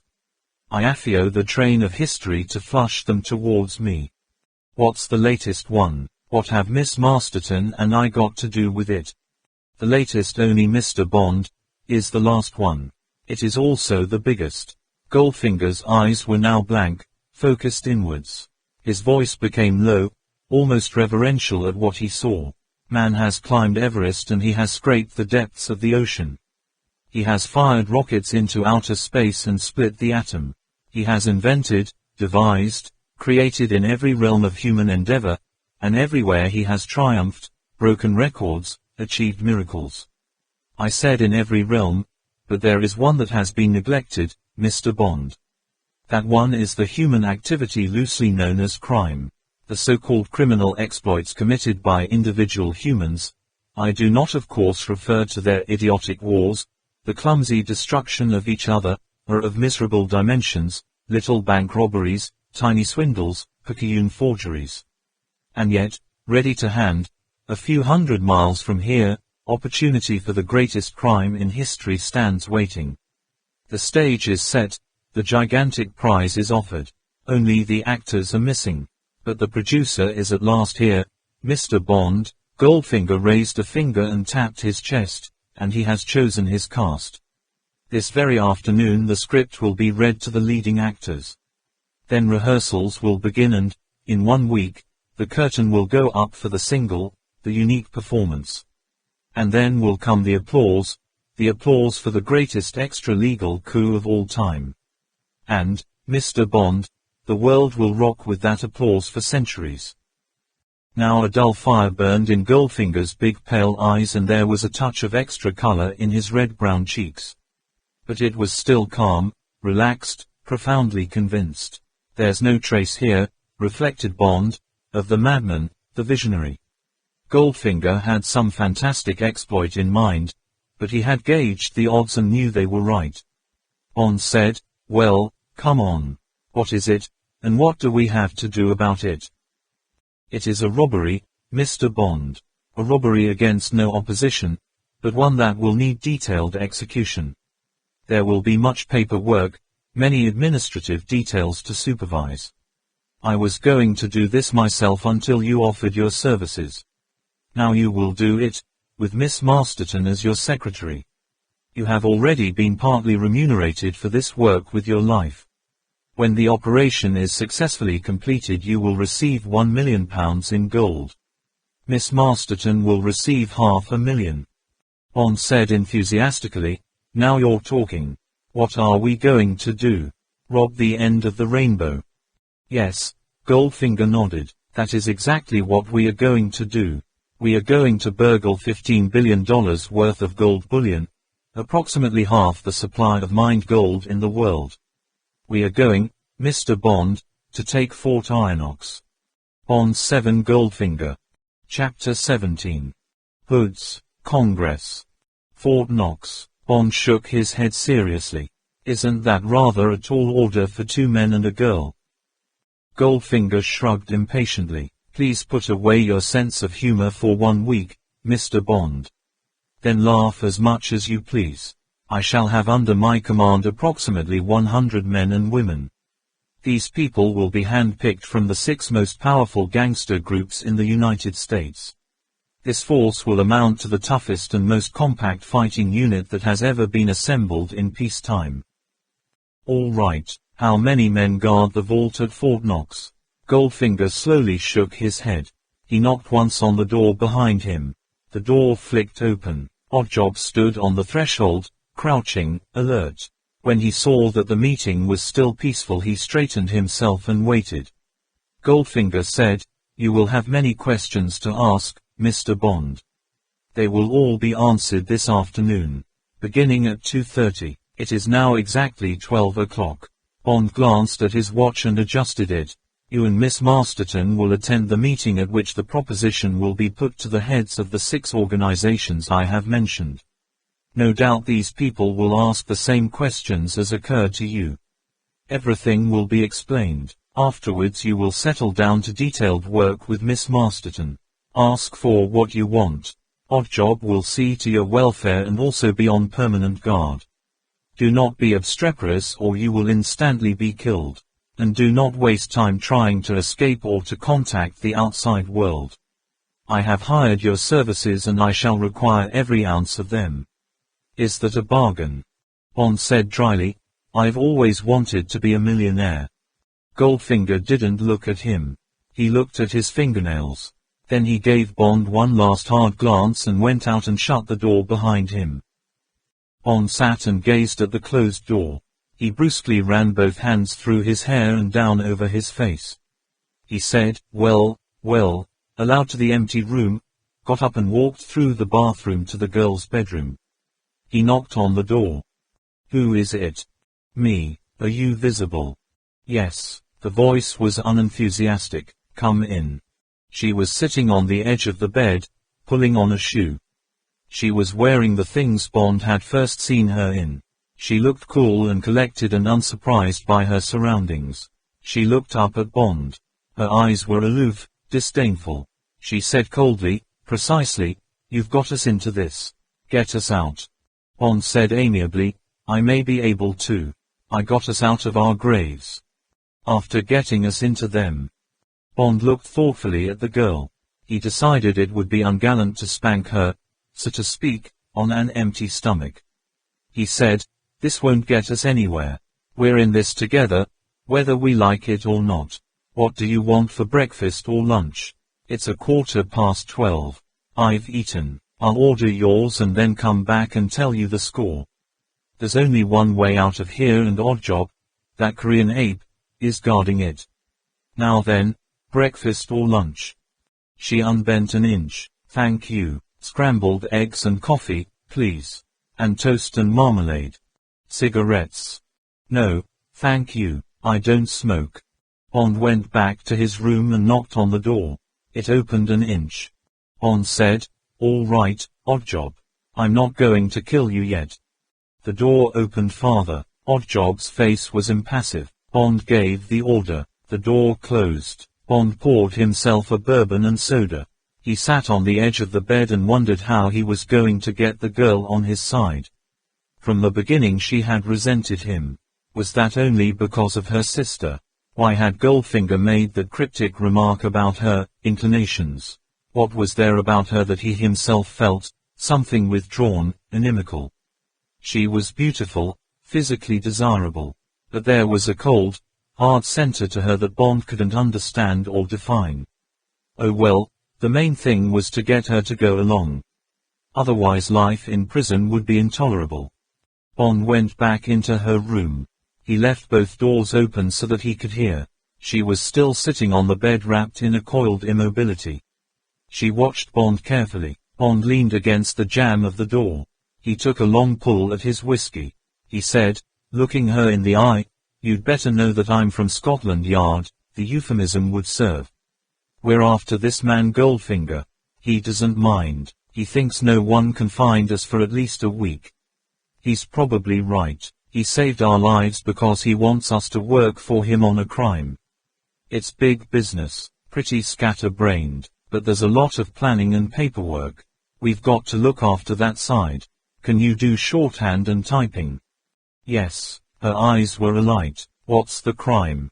Bond told her. He said, of course it all sounds ridiculous, and I dare say a few questions and answers will show these gangsters, if they don't show Goldfinger, that the whole thing's impossible. But I don't know. Goldfinger's an extraordinary man. From what I know about him, he never moves unless the odds are right. And I don't think he's mad. At least not madder than other kinds of geniuses, scientists and so on.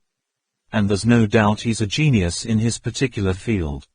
So what are you going to do about it? Bond lowered his voice. He said, what are we going to do about it, you mean? We are going to play along. And to the hilt. No shirking and no funny business.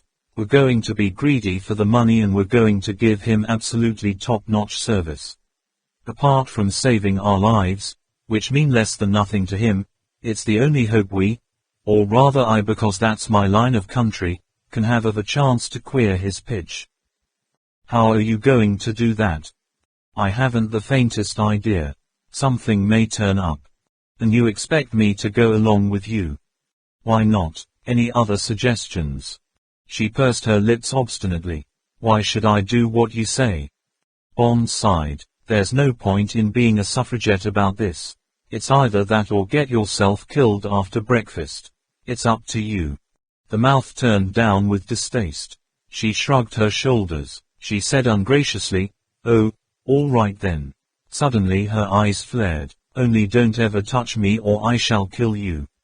There came the click of Bond's bedroom door. Bond looked mildly down at Tilly Masterton. "The challenge is attractive, but don't worry, I won't take it up."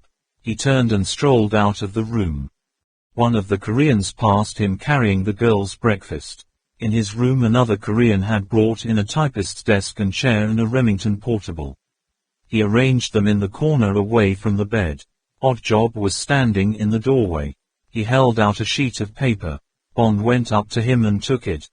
It was a foolscap memo sheet. The writing, with a ball point, was neat, careful, legible, undistinguished. It said, "Prepare 10 copies of this agenda. Meeting held under the chairmanship of Mr. Gold. Secretaries, J. Bond. Miss Tilly Masterton. Present. Helmut M. Springer, The Purple Gang. Detroit. Jed Midnight Shadow Syndicate. Miami and Havana. Billy, the Grinner, Ring the Machine. Chicago Jack Strap, The Spangled Mob. Las Vegas. Mr. Solo Onion Siciliano. Miss Pussy Galore, The Cement Mixes. Harlem. New York City Agenda. A project with the code name Operation Grand Slam. Refreshments.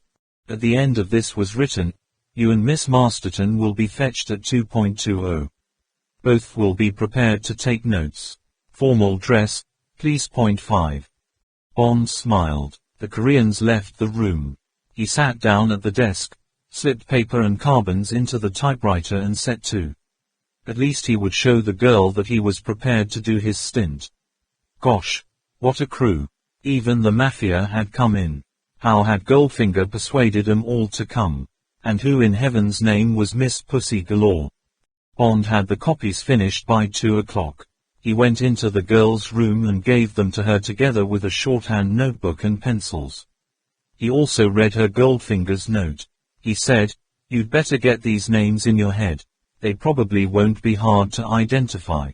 We can ask if we get stuck. I'll go and get into my formal dress." He smiled at her. 20 minutes to go. She nodded. Walking down the corridor behind Oddjob, Bond could hear the sounds of the river, the slapping of water on the piles below the warehouse, the long mournful hoot of a ferry clearing her way, the distant thump of diesels. Somewhere beneath his feet a truck started up, revved and then growled away, presumably towards the West Side Highway. They must be on the top tier of the long 2-tiered building. The grey paint in the corridor smelled new. There were no side doors. Light came from bowls in the ceiling. They reached the end. Oddjob knocked. There was the sound of a Yale key being turned and 2 lots of bolts being pulled, and they walked through and into a large bright sunlit room. The room was over the end of the warehouse, and a wide picture window, filling most of the facing wall, framed the river and the distant brown muddle of Jersey City. The room had been dressed for the conference. Goldfinger sat with his back to the window at a large round table with a green baize cloth, carafes of water, yellow scratch pads and pencils. There were 9 comfortable armchairs, and on the scratch pads in front of 6 of them were small oblong white parcels sealed with red wax. To the right, against the wall, was a long buffet table gleaming with silver and cut glass. Champagne stood in silver coolers, and there was a row of other bottles. Among the various foods, Bond noticed 2 round 5-pound tins of beluga caviar and several tureens of foie gras. On the wall opposite the buffet hung a blackboard above a table on which there were papers and 1 large oblong carton. Goldfinger watched them come towards him across the thick wine-red carpet. He gestured to the chair on his left for Tilly Masterton and to the one on the right for Bond. They sat down. The agenda. Goldfinger took the copies, read the top one and handed them back to the girl. He gave a circular wave of the hand and she got up and distributed the copies round the table. He put his hand beneath the table and pressed a hidden bell. The door at the back of the room opened. One of the Koreans came in and stood waiting. "Is everything ready?" The man nodded. "You understand that no one is to come into this room but the people on your list?" "Good. Some of them, perhaps all, will bring a companion. The companions will remain in the anteroom. See that they have everything they wish. The cards are there and the dice. Odd job. Goldfinger glanced up at the Korean who had remained behind Bond's chair. Go and take up your position. What is the signal? Oddjob held up 2 fingers. Right, 2 rings on the bell. You may go. See that all the staff carry out the duties to perfection. Bond said casually, how many staff have you got? 20, 10 Koreans and 10 Germans. They are all excellent men, hand-picked. Much goes on in this building. It is like below decks in a man of war. Goldfinger laid his hands flat on the table in front of him. And now, your duties. Miss Masterton, you will take notes of any practical points that arise, anything that is likely to require action by me. Do not bother with the argument and chatter. Right. Bond was glad to see that Tilly Masterton now looked bright and businesslike. She nodded briskly, certainly. And, Mr. Bond, I shall be interested in any reactions you may have to the speakers. I know a great deal about all these people. In their own territories they are paramount chiefs. They are only here because I have bribed them to come. They know nothing of me and I need to persuade them that I know what I am talking about and will lead them to success. Greed will do the rest. But there may be one or more who wish to back out. They will probably reveal themselves. In their cases I have made special arrangements. But there may be doubtful ones. During the talk, you will scribble with your pencil on this agenda. Casually you will note with a plus or a minus sign opposite the names whether you consider each one for or against the project. I shall be able to see what sign you have made. Your views may be useful. And do not forget, Mr. Bond, that one traitor among them, one backslider, and we could quickly find ourselves either dead or in prison for life. Who is this pussy galore from Harlem? She is the only woman who runs a gang in America. It is a gang of women. I shall need some women for this operation. She is entirely reliable. She was a trapeze artiste. She had a team. It was called Pussy Galore and her Abrocats. Goldfinger did not smile. Die team was unsuccessful, so she trained them as burglars, cat burglars. It grew into a gang of outstanding ruthlessness. It is a lesbian organization which now calls itself the Cement Mixers. Even the big American gangs respect them. She is a remarkable woman. A buzzer sounded very softly beneath the table. Goldfinger straightened himself. The door at the end of the room opened briskly and 5 men came in. Goldfinger rose in his chair and ducked his head in welcome. He said, "My name is Gold. Will you please be seated?" There was a careful murmur. Silently the men closed round the table, pulled out chairs and sat down. 5 pairs of eyes looked coldly, warily at Goldfinger. Goldfinger sat down. He said quietly, "Gentlemen, in the parcels before you will find one 24-karat gold bar, value $15,000. I thank you for the courtesy of your attendance. The agenda is self-explanatory. Perhaps, while we wait for Miss Galore, I could run through your names for the information of my secretaries, Mr. Bond here, and Miss Masterton.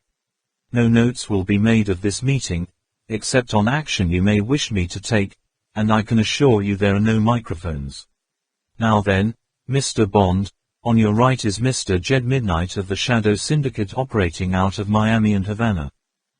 Mr. Midnight was a big, good-living man with a jovial face but slow careful eyes.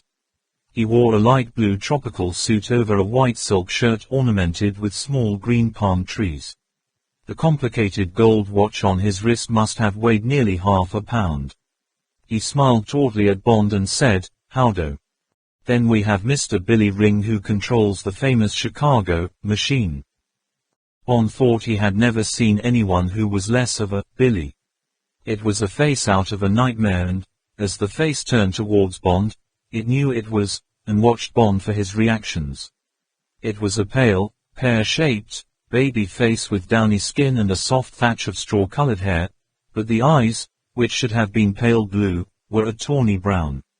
The whites showed all round the pupils and gave a mesmeric quality to the hard thoughtful stare, unsoftened by a tick in the right eyelid which made the right eye wink with the heartbeat. At some early stage in Mr. Ring's career someone had cut off Mr. Ring's lower lip. Perhaps he had talked too much, and this had given him a permanent false smile like the grin of a Halloween pumpkin. He was about 40 years old. Bond summed him up as a merciless killer. Bond smiled cheerfully into the hard stare of Mr. Ring's left eye and looked past him at the man Goldfinger introduced as Mr. Helmut Springer of the Detroit Purple Gang. Mr. Springer had the glazed eyes of someone who is either very rich or very dead. The eyes were pale blue opaque glass marbles which briefly recognized Bond and then turned inwards again in complete absorption with self. The rest of Mr. Springer was a man of distinction, casually pinstriped, Hathaway-shirted, aqua velvet. He gave the impression of someone who found himself in the wrong company. A first-class ticket holder in a third-class compartment, a man from the stalls who has been shown by mistake to a seat in the pit. Mr. Midnight put his hand up to his mouth and said softly for Bond's benefit, "Don't be taken in by the Duke. My friend Helmut was the man who put the peaked shirt on the hood. Daughter goes to Vassar, but it's protection money that pays for her hockey sticks." Bond nodded his thanks. "And Mr. Solo of the Onion Siciliano." Mr. Solo had a dark heavy face, gloomy with the knowledge of much guilt and many sins. His thick horn-rimmed spectacles helioed briefly in Bond's direction and then bent again to the business of cleaning Mr. Solo's nails with a pocket knife. He was a big, chunky man, half boxer, half head waiter, and it was quite impossible to tell what was on his mind or where his strength lay. But there is only one head of the Mafia in America and, if Mr. Solo had the job, thought Bond, he had got it by strength out of terror. It would be by the exercise of both that he kept it. Howdy. Mr. Jack Strapp of the Spangled Mob had the synthetic charm of a front man for the Las Vegas casinos, but Bond guessed he had inherited from the late lamented brothers Spang thanks to other qualities. He was an expansive, showily dressed man of about 50. He was coming to the end of a cigar. He smoked it as if he was eating it, munching hungrily. From time to time he turned his head sideways and discreetly spat a scrap of it out onto the carpet behind him. Behind this compulsive smoking there would be a lot of tension. Mr. Strapp had quick conjurer's eyes. He seemed to know that his eyes frightened people because now, presumably not wanting to frighten Bond, he gave them charm by crinkling them at the corners. The door at the back of the room opened. A woman in a black masculine catsuit with a high coffee-colored lace jabot stood in the doorway.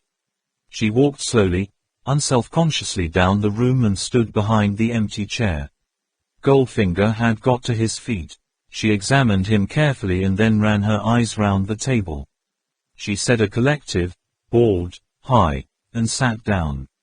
Mr. Strapp said, "Hi pussy," and the others, except Mr. Springer who merely bowed, made careful sounds of welcome. Goldfinger said, "Good afternoon, Miss Galore.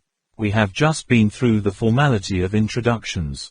The agenda is before you, together with the $15,000 gold bar I asked you to accept to meet the expense and inconvenience of attending this meeting." Miss Galore reached for her parcel and opened it. She weighed the gleaming yellow brick in her hand. She gave Goldfinger a direct, suspicious look. "All the way through. All the way through." Miss Galore held his eyes. She said, "Pardon my asking," with the curt tone of a hard woman shopper at the sales. Bond liked the look of her. He felt the sexual challenge all beautiful lesbians have for men. He was amused by the uncompromising attitude that said to Goldfinger and to the room, "All men are bastards and cheats. Don't try any masculine hocus on me. I don't go for it. I'm in a separate league." Bond thought she would be in her early 30s. She had pale, Rupert Brooke good looks with high cheekbones and a beautiful jawline. She had the only violet eyes Bond had ever seen. They were the true deep violet of a pansy and they looked candidly out at the world from beneath straight black brows. Her hair, which was as black as Tilly Masterton's, was worn in an untidy urchin cut. The mouth was a decisive slash of deep vermilion. Bond thought she was superb and so, he noticed, did Tilly Masterton who was gazing at Miss Galore with worshipping eyes and lips that yearned. Bond decided that all was now clear to him about Tilly Masterton. Goldfinger said, "And now I must introduce myself. My name is not Gold. My credentials are as follows. By various operations, most of them illegitimate, I have made a large sum of money in 20 years. That sum now stands at $60 million. A respectful humming went round the table. My operations have, for the most part, been confined to Europe, but you may be interested to know that I founded and subsequently disposed of the Golden Poppy distributors, who operated out of Hong Kong." Mr. Jack Strapp whistled softly. "The Happy Landings Travel Agency, which some of you may have employed in emergency, was organized and owned by me until I disbanded it." Mr. Helmut Springer screwed a rimless monocle into one glazed eye so that he could examine Goldfinger more closely. "I mention these minor concerns to show you that, although you may not know me, I have, in the past, acted at many removes on, I believe, all your behalfs." "Well, what do you know?" muttered Mr. Jed Midnight with something like awe in his voice. "That, gentlemen and, madam, is how I knew of you and how I came to invite here tonight what I have learned through my own experience to be the aristocracy, if I may so describe it, of American crime." Bond was impressed. Goldfinger had, in 3 minutes flat, got the meeting on his side. Now everyone was looking towards Goldfinger with profound attention. Even Miss Pussy Galore's eyes were rapt. Bond knew nothing about the Golden Poppy distributors or the Happy Landings Agency, but they must have run like clockwork from the expressions on their former customers' faces. Now everyone was hanging on Goldfinger's words as if he was Einstein. Goldfinger's face showed no emotion. He made a throwaway gesture of his right hand. He said flatly, "I have mentioned 2 projects of mine that were successful. They were small. There have been many others of a higher caliber. Not one of them has failed, and, so far as I know, my name is on the police files of no country. I say this to show you that I thoroughly understand our profession. And now, gentlemen and madam, I propose to offer you partnership in an undertaking that will assuredly place in each of your treasuries, within 1 week, the sum of $1 billion. Mr. Goldfinger held up his hand. "We have different views in Europe and America as to what constitutes the arithmetical expression, $1 billion. I use the word in the sense of 1,000 million. Do I make myself clear?" Bond 7 Goldfinger. Chapter 18. Crime de la Crime. A tug hooted on the river. Another answered. A flurry of engine noises receded. Mr. Jed Midnight, on Bond's right, cleared his throat. He said emphatically, "Mr. Gold, or whatever your name is, don't you worry about definitions. $1 billion is a lot of money whichever way you say it. Keep talking." Mr. Solo raised slow black eyes and looked across the table at Goldfinger. He said, "Is very mock money, yes. But how mock your cut, Mr. $5 billion. Jack Strapp from Las Vegas gave a short boisterous laugh. "Listen fellas, what's a few billion between friends? If Mr. Woosis can lead me to $1 billion, I'll be glad to slip him a fin or even maybe a mega fin for his trouble. Don't let's be small-minded about this, huh?" Mr. Helmut Springer tapped his monocle on the gold brick in front of him. Everyone looked towards him. "Mr. R. Gold." It was the grave voice of the family lawyer. "These are big figures you mention. As I understand it, a total of some $11 billion is involved." Mr. Goldfinger said with precision, "The exact figure will be nearer 15 billion. For convenience I referred only to the amounts I thought it would be possible for us to carry away." A sharp excited giggle came from Mr. Billy Ring. Quite, Mr. Gold." Mr. Springer screwed his monocle back into his eye to observe Goldfinger's reactions. "But quantities of bullion or currency to that amount are to be found gathered together in only 3 depositories in the United States. They are the Federal Mint in Washington, the Federal Reserve Bank in New York City, and Fort Knox in Kentucky. Do you intend that we should, knock off one of these? And if so, which?" "Fort Knox." Amidst the chorus of groans, Mr. Midnight said resignedly, "Mister, I never met any guy outside Hollywood that had what you've got. There I've scowled, vision. And vision, mister, is a talent for mistaking spots before the eyes for fabulous projects. You should have a talk with your head shrinker or get yourself Milltownized." Mr. Midnight shook his head sorrowfully.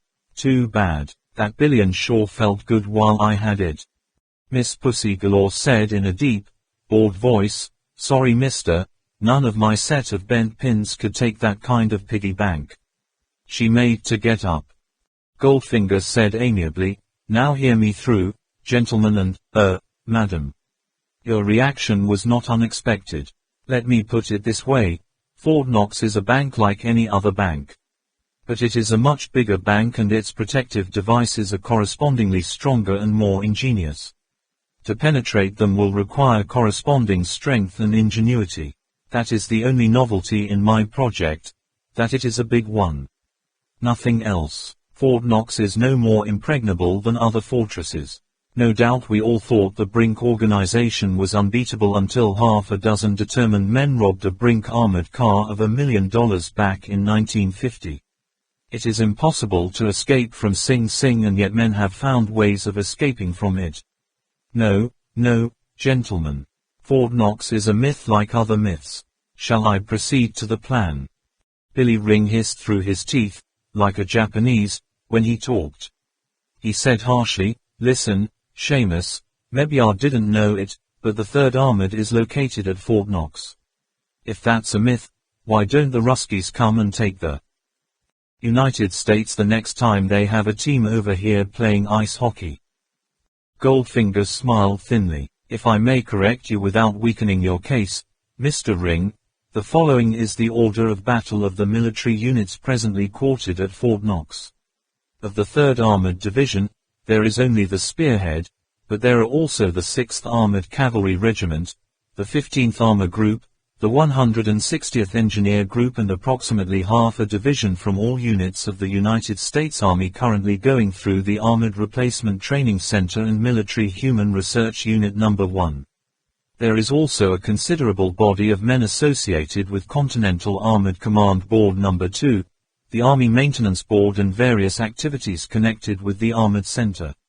In addition, there is a police force consisting of 20 officers and some 400 enlisted men. In short, out of a total population of some 60,000, approximately 20,000 are combat troops of one sort or another. And who's going to say boo to them?" jeered Mr. Jackstrap through his cigar. Without waiting for an answer, he disgustedly tore the tattered stump out of his mouth and mashed it to fragments in the ashtray. Next to him, Miss Pussy Galore sucked her teeth sharply with the incisiveness of a parrot spitting. She said, "Go buy yourself some better smokes, Jacko. That thing smells like burning wrestlers' trunks." "Shove it, puss," said Mr. Strap inelegantly. Miss Galore was determined to have the last word. She said sweetly, "Know what, Jacko? I could go for a He-Man like you. Matter of fact, I wrote a song about you the other day. Care to hear its title? It's called, 'If I Had to Do It All Over Again, I'd Do It All Over You.'" A bray of laughter came from Mr. Midnight, a high giggle from Mr. Ring. Goldfinger tapped lightly for order. He said patiently, "Now hear me through, please, gentlemen." He got up and walked to the blackboard and pulled a roll map down over it. It was a detailed town map of Fort Knox, including the Godman Army Airfield and the roads and railway tracks leading into the town.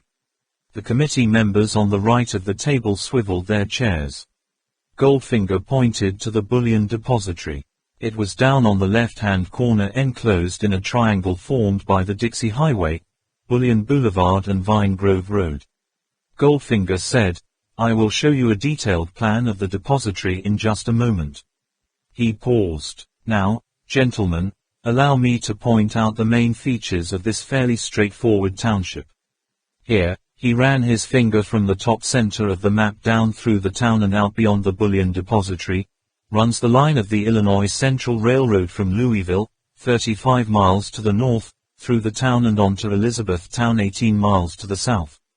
We are not concerned with Brandenburg Station in the center of the town, but with this complex of sidings adjoining the bullion vault. That is one of the loading and unloading bays for the bullion from the mint in Washington. Other methods of transport to the vault, which are varied in no particular rotation for security reasons, are by truck convoy down the Dixie Highway or by freight plane to Godman Airfield. As you can see, the vault is isolated from these routes and stands alone without any natural cover whatsoever in the center of approximately 50 acres of grassland. Only one road leads to the vault, a 50-yard driveway through heavily armed gates on Bullion Boulevard. Once inside the armored stockade, the trucks proceed on to this circular road which runs round the vault to the rear entrance where the bullion is unloaded. That circular road, gentlemen, is manufactured out of steel plates or flaps.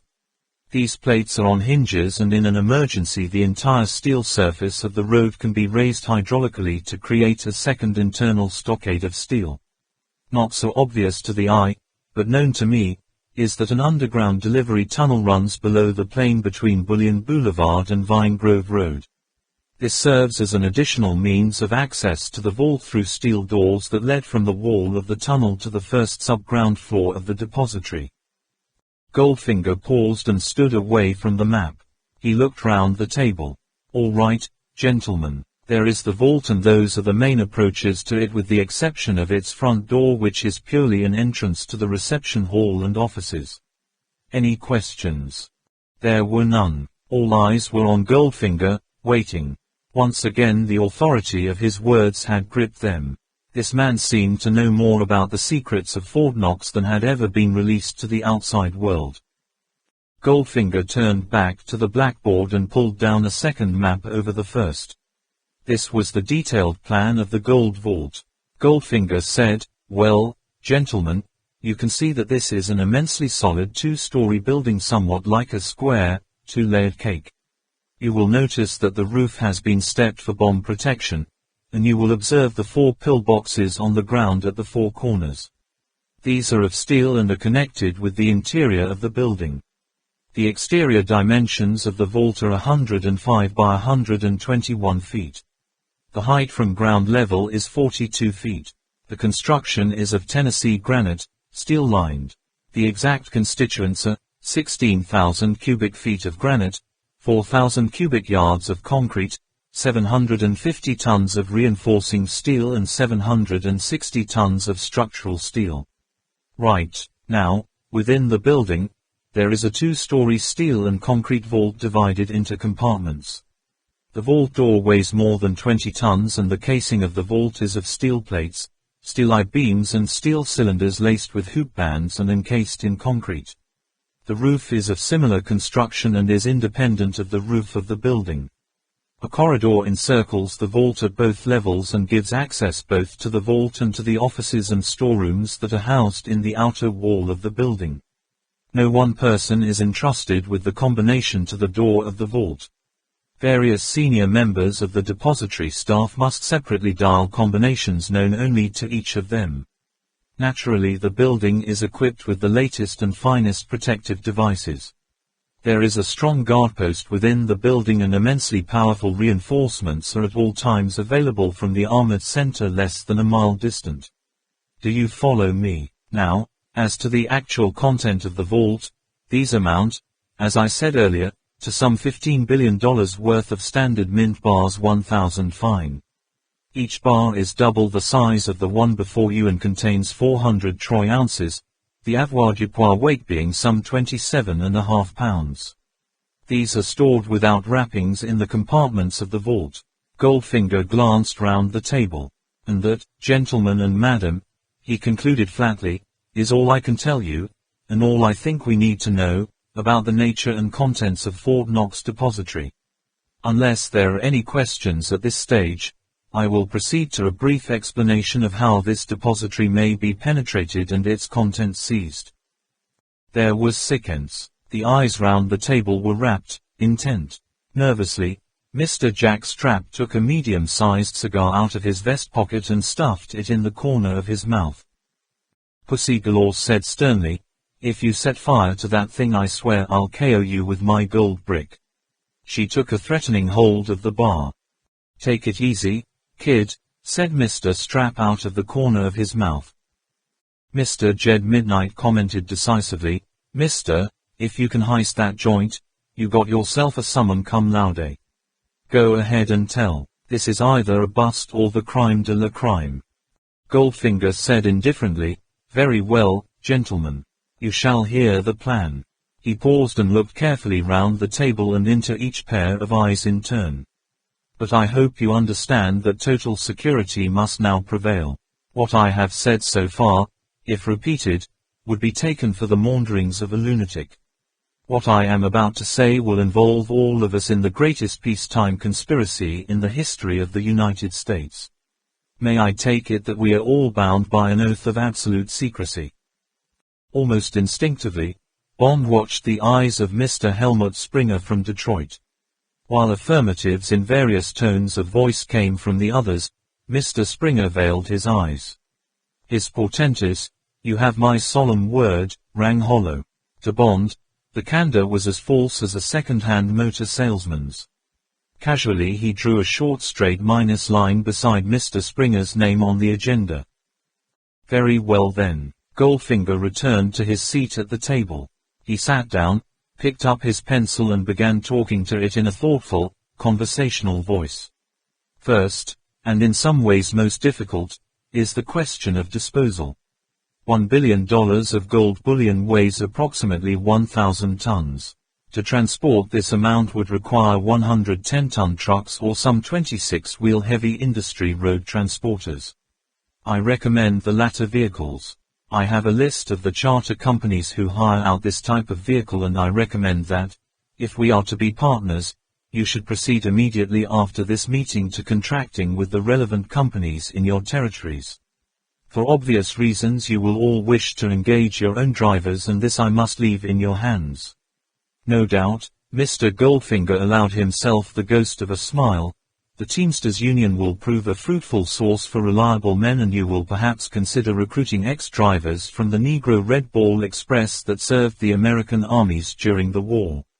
However, these are details requiring exact planning and coordination. There will also be a traffic control problem, and no doubt you will make arrangements among yourselves for sharing out the available roads.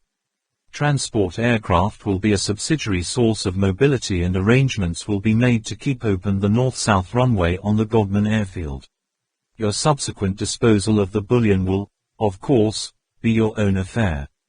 For my part," Goldfinger looked coolly round the table, "I shall initially be using the railroad, and, since I have a bulkier transport problem, I trust you will allow me to reserve this means of egress for my own."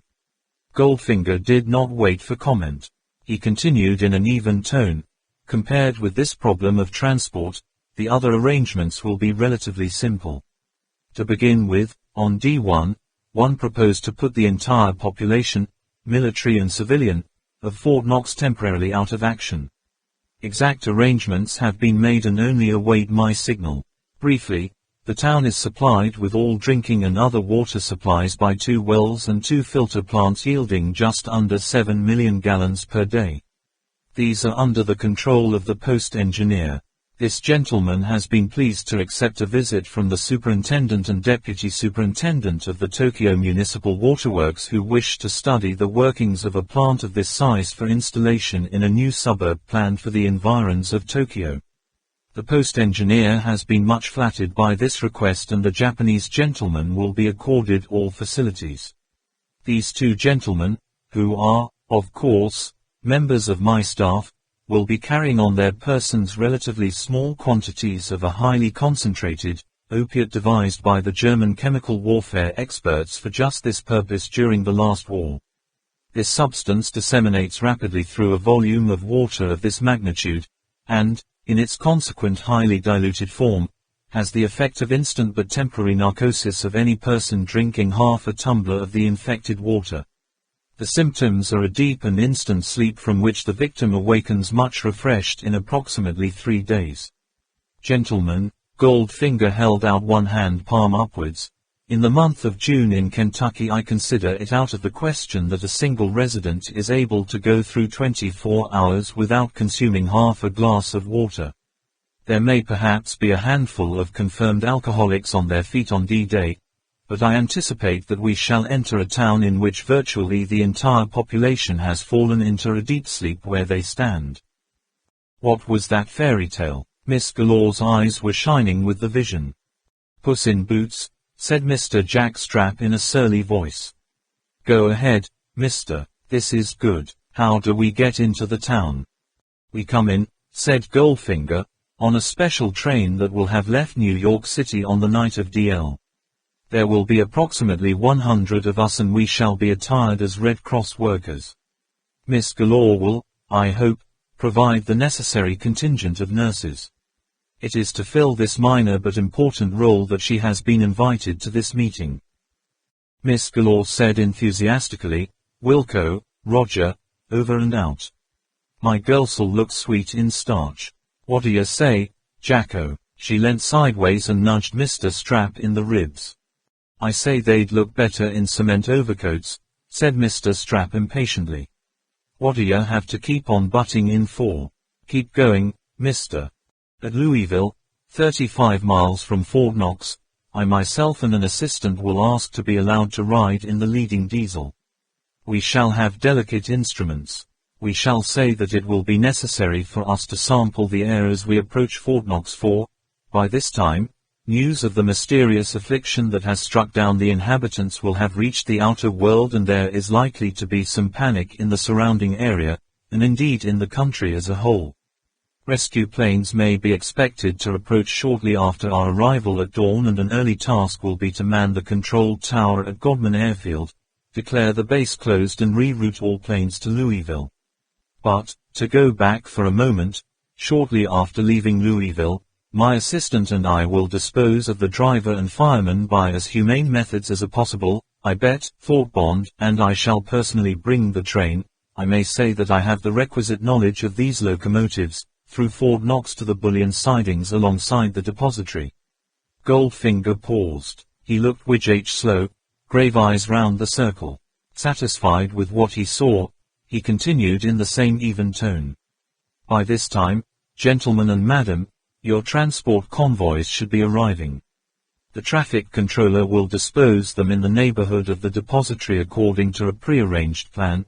The airport staff will proceed by truck to Godman Airfield and take over, and we shall enter the depository, paying no heed to the sleeping bodies with which the landscape will be, decorated. Right. Mr. Solo's dark eyes burned across the table. He said softly, sure, is right so far. Now Mebu, he blew out his cheeks and gave a quick hard puff towards Goldfinger.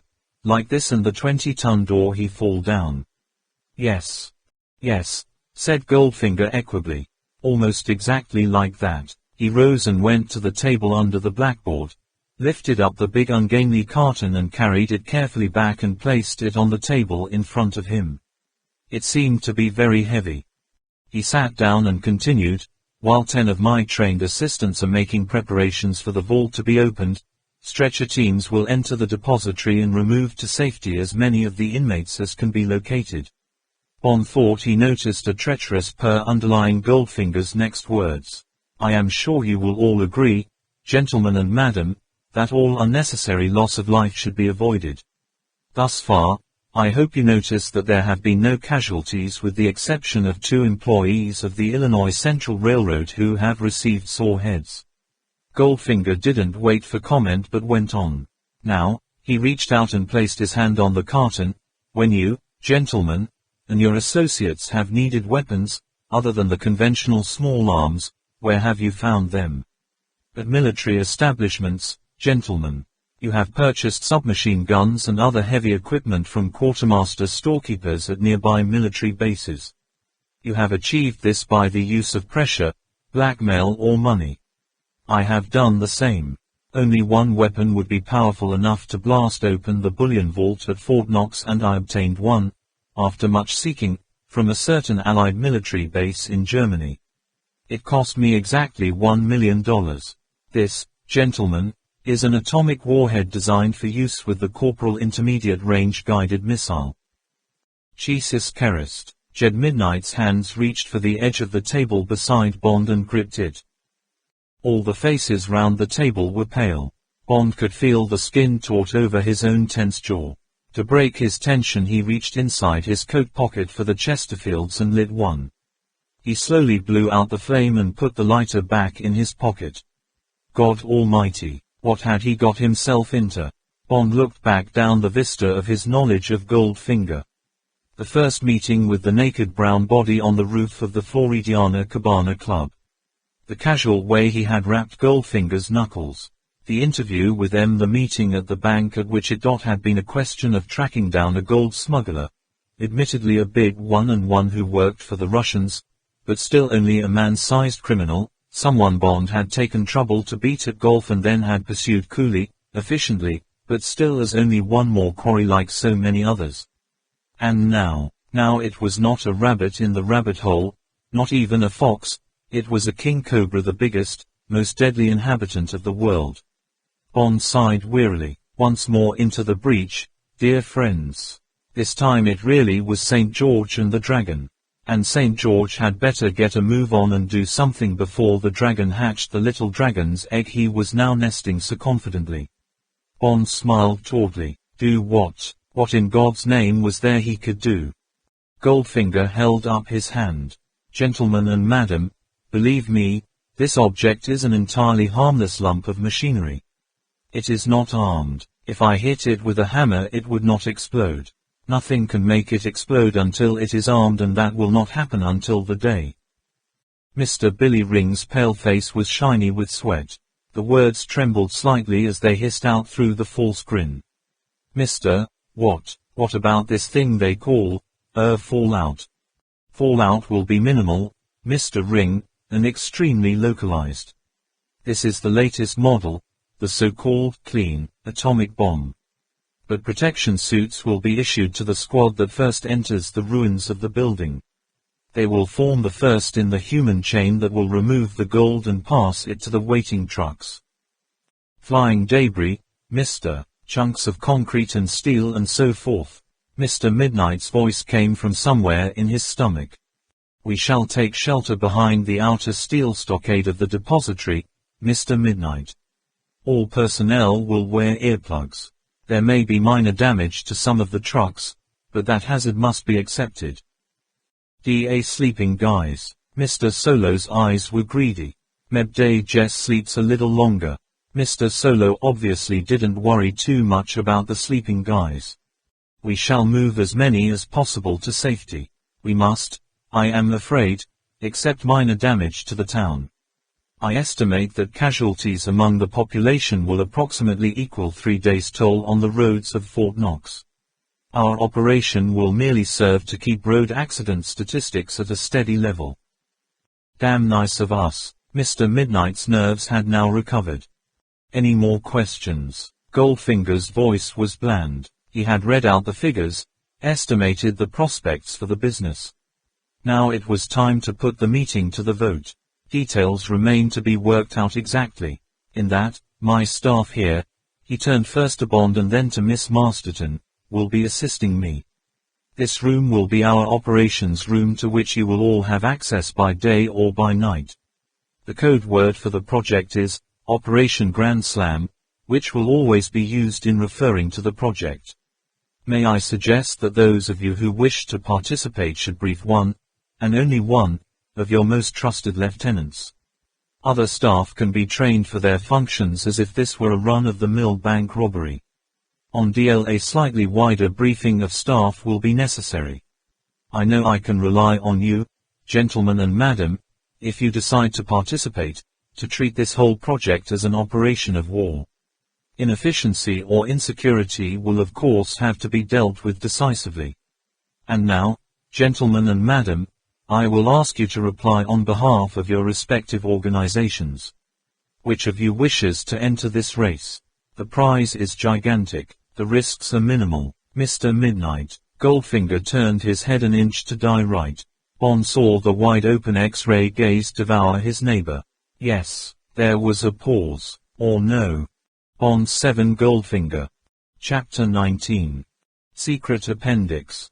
Mr. Gold, Jed Midnight pronounced sonorously, You are undoubtedly the greatest thing in crime since Cain invented murder and used it on Abel.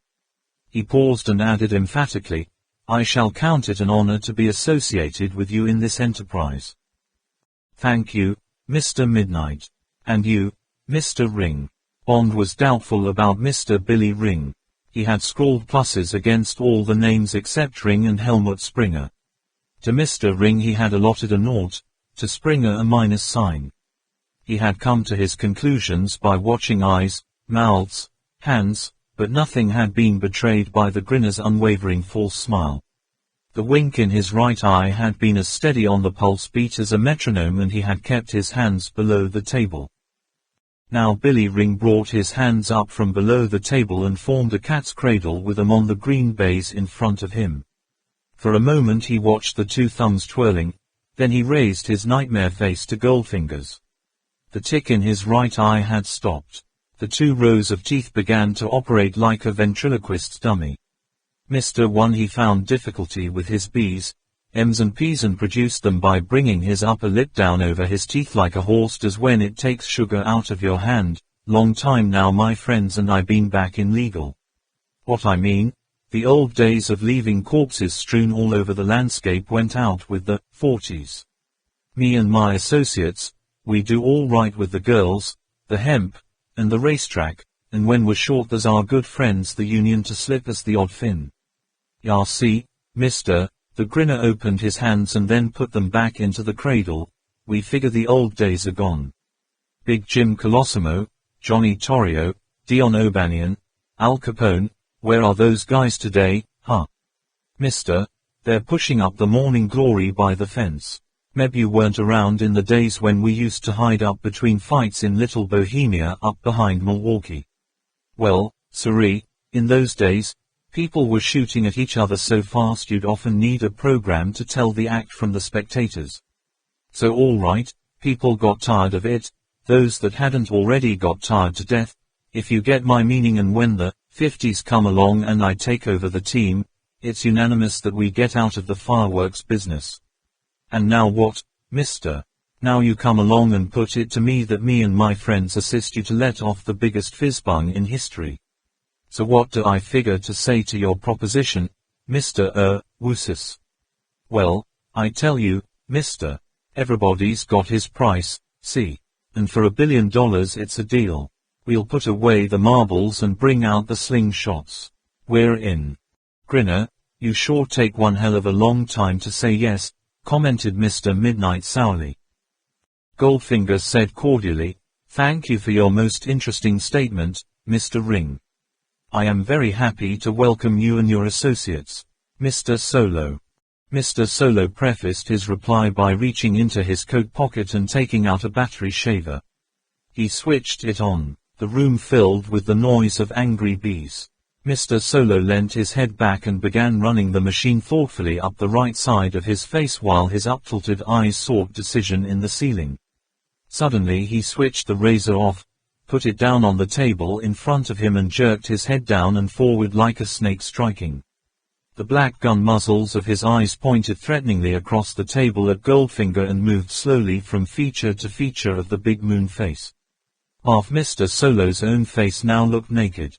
The other half was dark with the Italian swarthiness that comes from an uncontrollable beard growth. Bond guessed that he probably had to shave every 3 or 4 hours. Now Mr. Solo decided to speak. He spoke in a voice that brought chill into the room. He said softly, Mister, I've been watching you. You are a very relaxed man for someone who speaks such big things. Last man I knew was so much relaxed he got himself totally relaxed by a quick burst of the chopper. Okay. Mr. Solo sat back. He spread open palms in reluctant surrender. So I come in, yes. But mister, there was a pause for emphasis. Either we get that billion or you get dead. Is okay with you? Goldfinger's lips bent ironically. Thank you, Mr. Solo. Your conditions are quite acceptable. I have every wish to stay alive. Mr. Helmut Springer. Mr. Springer's eyes looked deader than ever. He said pompously, I am still giving the matter my full consideration. Pray consult my colleagues while I deliberate. Mr. Midnight commented impatiently. Same old hell. Waits for what he calls inspiration. He's guided messages from the Almighty on the angel's wavelength. I guess he hasn't heard a human voice in 20 years. And Mr. Strap. Mr. Jack Strap crinkled his eyes at Goldfinger. He said smoothly, Mister, I figure you know the odds and you surely pay the best since one of our machines at Vegas got the trots and gave continuous jackpots. I guess if we provide the muscles and the guns this capper'll pay off. You can count me in. Mr. Strap turned off the charm. His eyes, now frightening again, turned, with Goldfinger's, to Miss Pussy Galore. Miss Galore veiled her violet eyes so as not to have to look at either of them. She said indifferently to the room at large, business ain't been so brisk in my corner of the woods. She tapped with long, silver-painted fingernails on the gold bar before her. Mind you, I won't say I'm overdrawn at the bank. Let's put it I'm just a shade under-deposited. Yup, sure I'll come in. Me and my gals got to eat. Goldfinger allowed himself a half-smile of sympathy. That is excellent news, Miss Galore. And now, he turned to face across the table, Mr. Springer, might we ask if you have made up your mind? Slowly Mr. Springer rose to his feet. He gave the controlled yawn of an opera-goer. He followed the yawn with a small belch. He took out a fine linen handkerchief and patted his lips. His glazed eyes moved round the table and finally rested on Goldfinger. Slowly his head moved from side to side as if he was trying to exercise fibrositas in his neck muscles. He said gravely, like a bank manager refusing a loan, Mr. Gold, I fear your proposal would not find favor with my colleagues in Detroit. He gave a little bow which included everyone. It only remains for me to thank you for a most interesting occasion. Good afternoon, gentlemen and madam. In the chilly silence, Mr. Springer tucked his handkerchief carefully into the left-hand cuff of his immaculate pinstripe, turned and walked softly to the door and let himself out. The door closed with a sharp click. Bond noticed Goldfinger's hand slip casually below the table. He guessed that Oddjob was getting his signal. Signal for what? Mr. Midnight said nastily, glad he's out. He's strictly a four-ulcer man. Now then, he got up briskly and turned to Bond, how about a little drink? They all rose and gathered round the buffet. Bond found himself between Miss Pussy Galore and Tilly Masterton. He offered them champagne. Miss Galore looked at him coldly and said, move over, handsome. Us girls want to talk secrets. Don't we? Yummy. Miss Masterton blushed and then turned very pale. She whispered adoringly, oh yes please, Miss Galore. Bond smiled sourly at Tilly Masterton and moved down the room. Jed Midnight had witnessed the snub. He got close to Bond and said earnestly, Mister, if that's your doll, you better watch her. Pussy gets the girls she wants. She consumes them in bunches, like grapes, if you follow me. Mr. Midnight sighed wearily. Jesus how they bore me, the Lizzies. You'll see, she'll soon have that frail parting her hair 3 ways in front of the mirror. Bond said cheerfully, I'll watch out. There's nothing much I can do. She's an independent sort of a girl. That's so, said Mr. Midnight with a spark of interest. Well Meb I can help to break it up. He straightened his tie. I could go for that Masterton. She's sure got natural resources. See you around. He grinned at Bond and moved off down the room. Bond was having a quiet square meal of caviar and champagne and thinking how well Goldfinger had handled the meeting when the door at the end of the room opened and one of the Koreans hurried in and went up to Goldfinger. Goldfinger bent his head to the whispered words. His face became grave. He rapped a fork on his glass of Saratoga Vichy. Gentlemen and madam. He looked sadly round the group. I have received bad news. Our friend Mr. Helmut Springer has met with an accident. He fell down the stairs. Death was instantaneous. Ho, ho, Mr. Ring's laugh was not a laugh. It was a hole in the face. And what does that slappy Hapgood, his torpedo, have to say about it? Goldfinger said gravely, alas, Mr. Hapgood also fell down the stairs and has succumbed to his injuries. Mr. Solo looked at Goldfinger with new respect. He said softly, "Mister, you better get those stairs fixed before me and my friend Julio come to use them." Goldfinger said seriously, "The fault has been located. Repairs will be put in hand at once." His face grew thoughtful. "I fear these accidents may be misconstrued in Detroit." Jed Midnight said cheerfully, "Don't give it a thought, mister. They love funerals up there. And it'll take a load off their minds. Old hell wouldn't have lasted much longer. They've been stoking the fires under him these 12 months. He appealed to Mr. Strap who stood next to him. "Am I right, Jacko?" "Sure, Jed," said Mr. Strap sagely. "You got the score. Mr. Helmut M. Springer had to be hit. Movies for murder." When Bond at last got to bed that night, he couldn't wipe the word out of his mind. Oddjob had got the signal, a double ring, and Springer and his guard had got hit. There had been nothing Bond could have done about it, even if he had wanted to, and Mr. Helmut Springer meant nothing to him, probably richly deserved to be hit anyway, but now some 59,998 other people were going to get hit unless he, and only he, could do something about it. When the meeting of Paramount Hoods had broken up to go about the various duties, Goldfinger had dismissed the girl and kept Bond in the room. He told Bond to take notes and then for more than 2 hours went over the operation down to the smallest detail. When they came to the doping of the 2 reservoirs, Bond had to work out an exact timetable to ensure that the people of Fort Knox would all be under in good time. Bond had asked for details of the drug and its speed of action. "You won't have to worry about that." "Why not? Everything depends on it." "Mr. Bond." Goldfinger's eyes had a faraway, withdrawn look. "I will tell you the truth because you will have no opportunity of passing it on. From now, Oddjob will not be more than a yard from your side and his orders will be strict and exact. So I can tell you that the entire population of Fort Knox will be dead or incapacitated by midnight on DL. The substance that will be inserted in the water supply, outside the filter plant, will be a highly concentrated form of GB."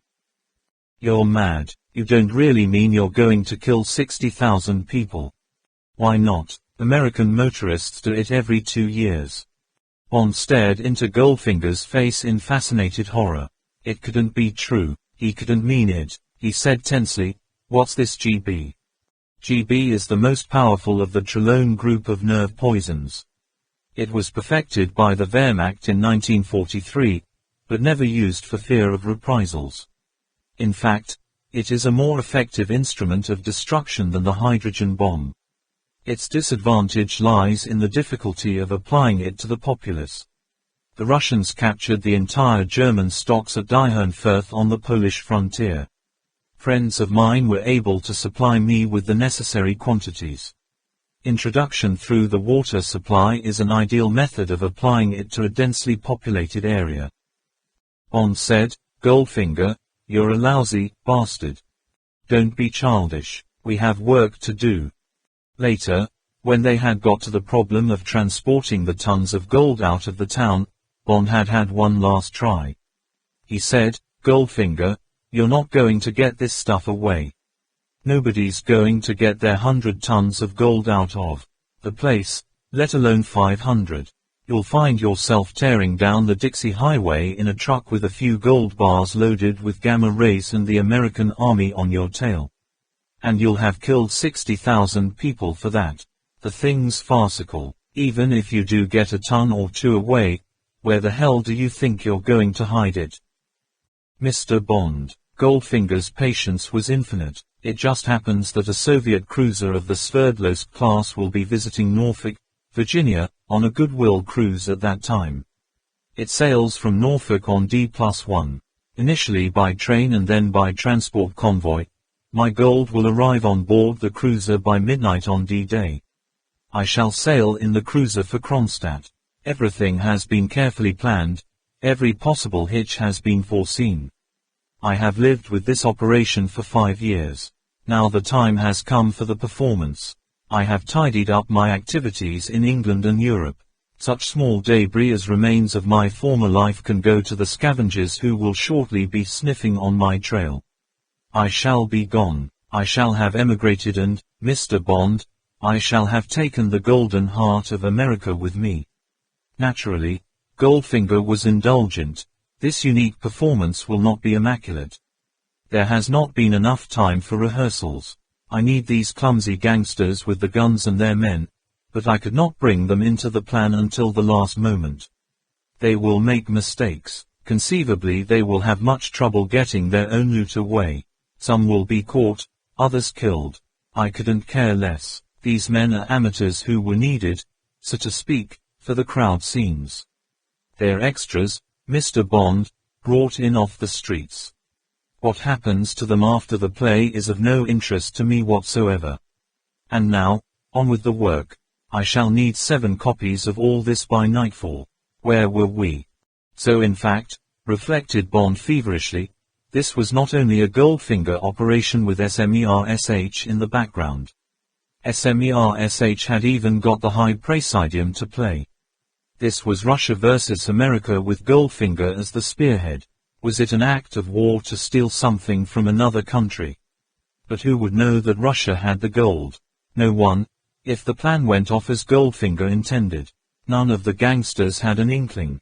To them Goldfinger was just another of them, another gangster, slightly larger than life-size.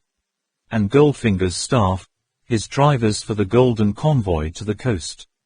Bond himself, and Tilly Masterton. Some would be killed, including him and the girl. Some, the Koreans for instance, would no doubt sail in the cruiser. Not a trace would be left, not a witness. It was modern piracy with all the old-time trimmings. Goldfinger was sacking Fort Knox as Bloody Morgan had sacked Panama. Their dot was no difference except that the weapons and the techniques had been brought up to date. And there was only one man in the whole world who could stop it. But how? The next day was an unending blizzard of paperwork. Every half hour a note would come in from Goldfinger's operations room asking for schedules of this, copies of that, estimates, timetables, lists of stores. Another typewriter was brought in, maps, reference books, anything that Bond requisitioned. But not once did Oddjob relax the extreme care with which he opened the door to Bond's knock. Not once did his watchful eyes wander from Bond's eyes, hands, feet when he came into the room to bring meals or notes or supplies. There was no question of Bond and the girl being part of the team. They were dangerous slaves and nothing else. Tilly Masterton was equally reserved. She worked like a machine, quick, willing, accurate, but uncommunicative. She responded with cool politeness to Bond's early attempts to make friends, share his thoughts with her. By the evening, he had learned nothing about her except that she had been a successful amateur ice skater in between secretarial work for Unilevers. Then she had started getting star parts in ice shows. Her hobby had been indoor pistol and rifle shooting and she had belonged to 2 marksman clubs. She had few friends. She had never been in love or engaged. She lived by herself in 2 rooms in Earl's Court. She was 24. Yes, she realized that they were in a bad fix. But something would turn up. This Fort Knox business was nonsense. It would certainly go wrong. She thought Miss Pussy Galore was divine. She somehow seemed to count on her to get her out of this mess. Women, with a sniff, were rather good at things that needed finesse. Instinct told them what to do. Bond was not to worry about her. She would be all right. Bond came to the conclusion that Tilly Masterton was one of those girls whose hormones had got mixed up. He knew the type well and thought they and their male counterparts were a direct consequence of giving votes to women and sex equality. As a result of 50 years of emancipation, feminine qualities were dying out or being transferred to the males. Pansies of both sexes were everywhere, not yet completely homosexual, but confused, not knowing what they were. The result was a herd of unhappy sexual misfits, barren and full of frustrations, the women wanting to dominate and the men to be nannied. He was sorry for them, but he had no time for them. Bond smiled sourly to himself as he remembered his fantasies about this girl as they sped along the valley of the Loire. Entre deux scènes indeed. At the end of the day, there was a final note from Goldfinger. 5 principals and myself will leave LaGuardia Airport tomorrow at 11 a.m. in chartered plane flown by my pilots for aerial survey of Grand Slam. You will accompany. Masterton will remain. G. Bond sat on the edge of his bed and looked at the wall. Then he got up and went to the typewriter. He worked for an hour, typing, single-spaced, on both sides of the sheet, exact details of the operation. He folded the sheet, rolled it to a small cylinder about the size of his little finger and sealed it carefully with gum. Next he typed on a slip of paper.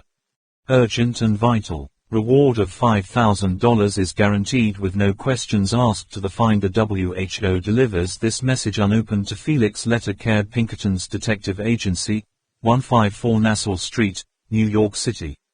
Immediate cash on delivery. Bond rolled this message round the cylinder, wrote $5,000 reward in red ink on the outside, and stuck the little package down the center of 3 inches of Scotch tape. Then he sat down again on the edge of the bed and carefully strapped the free ends of the Scotch tape down the inside of his thigh. Bond 7 Goldfinger. Chapter 20. Journey into Holocaust. Mr. Flying Control is buzzing us. Wants to know who we are. They say this is restricted air. Goldfinger got up from his seat and went forward into the cockpit. Bond watched him pick up the hand microphone. His voice came back clearly over the quiet hum of the 10-seater executive Beechcraft.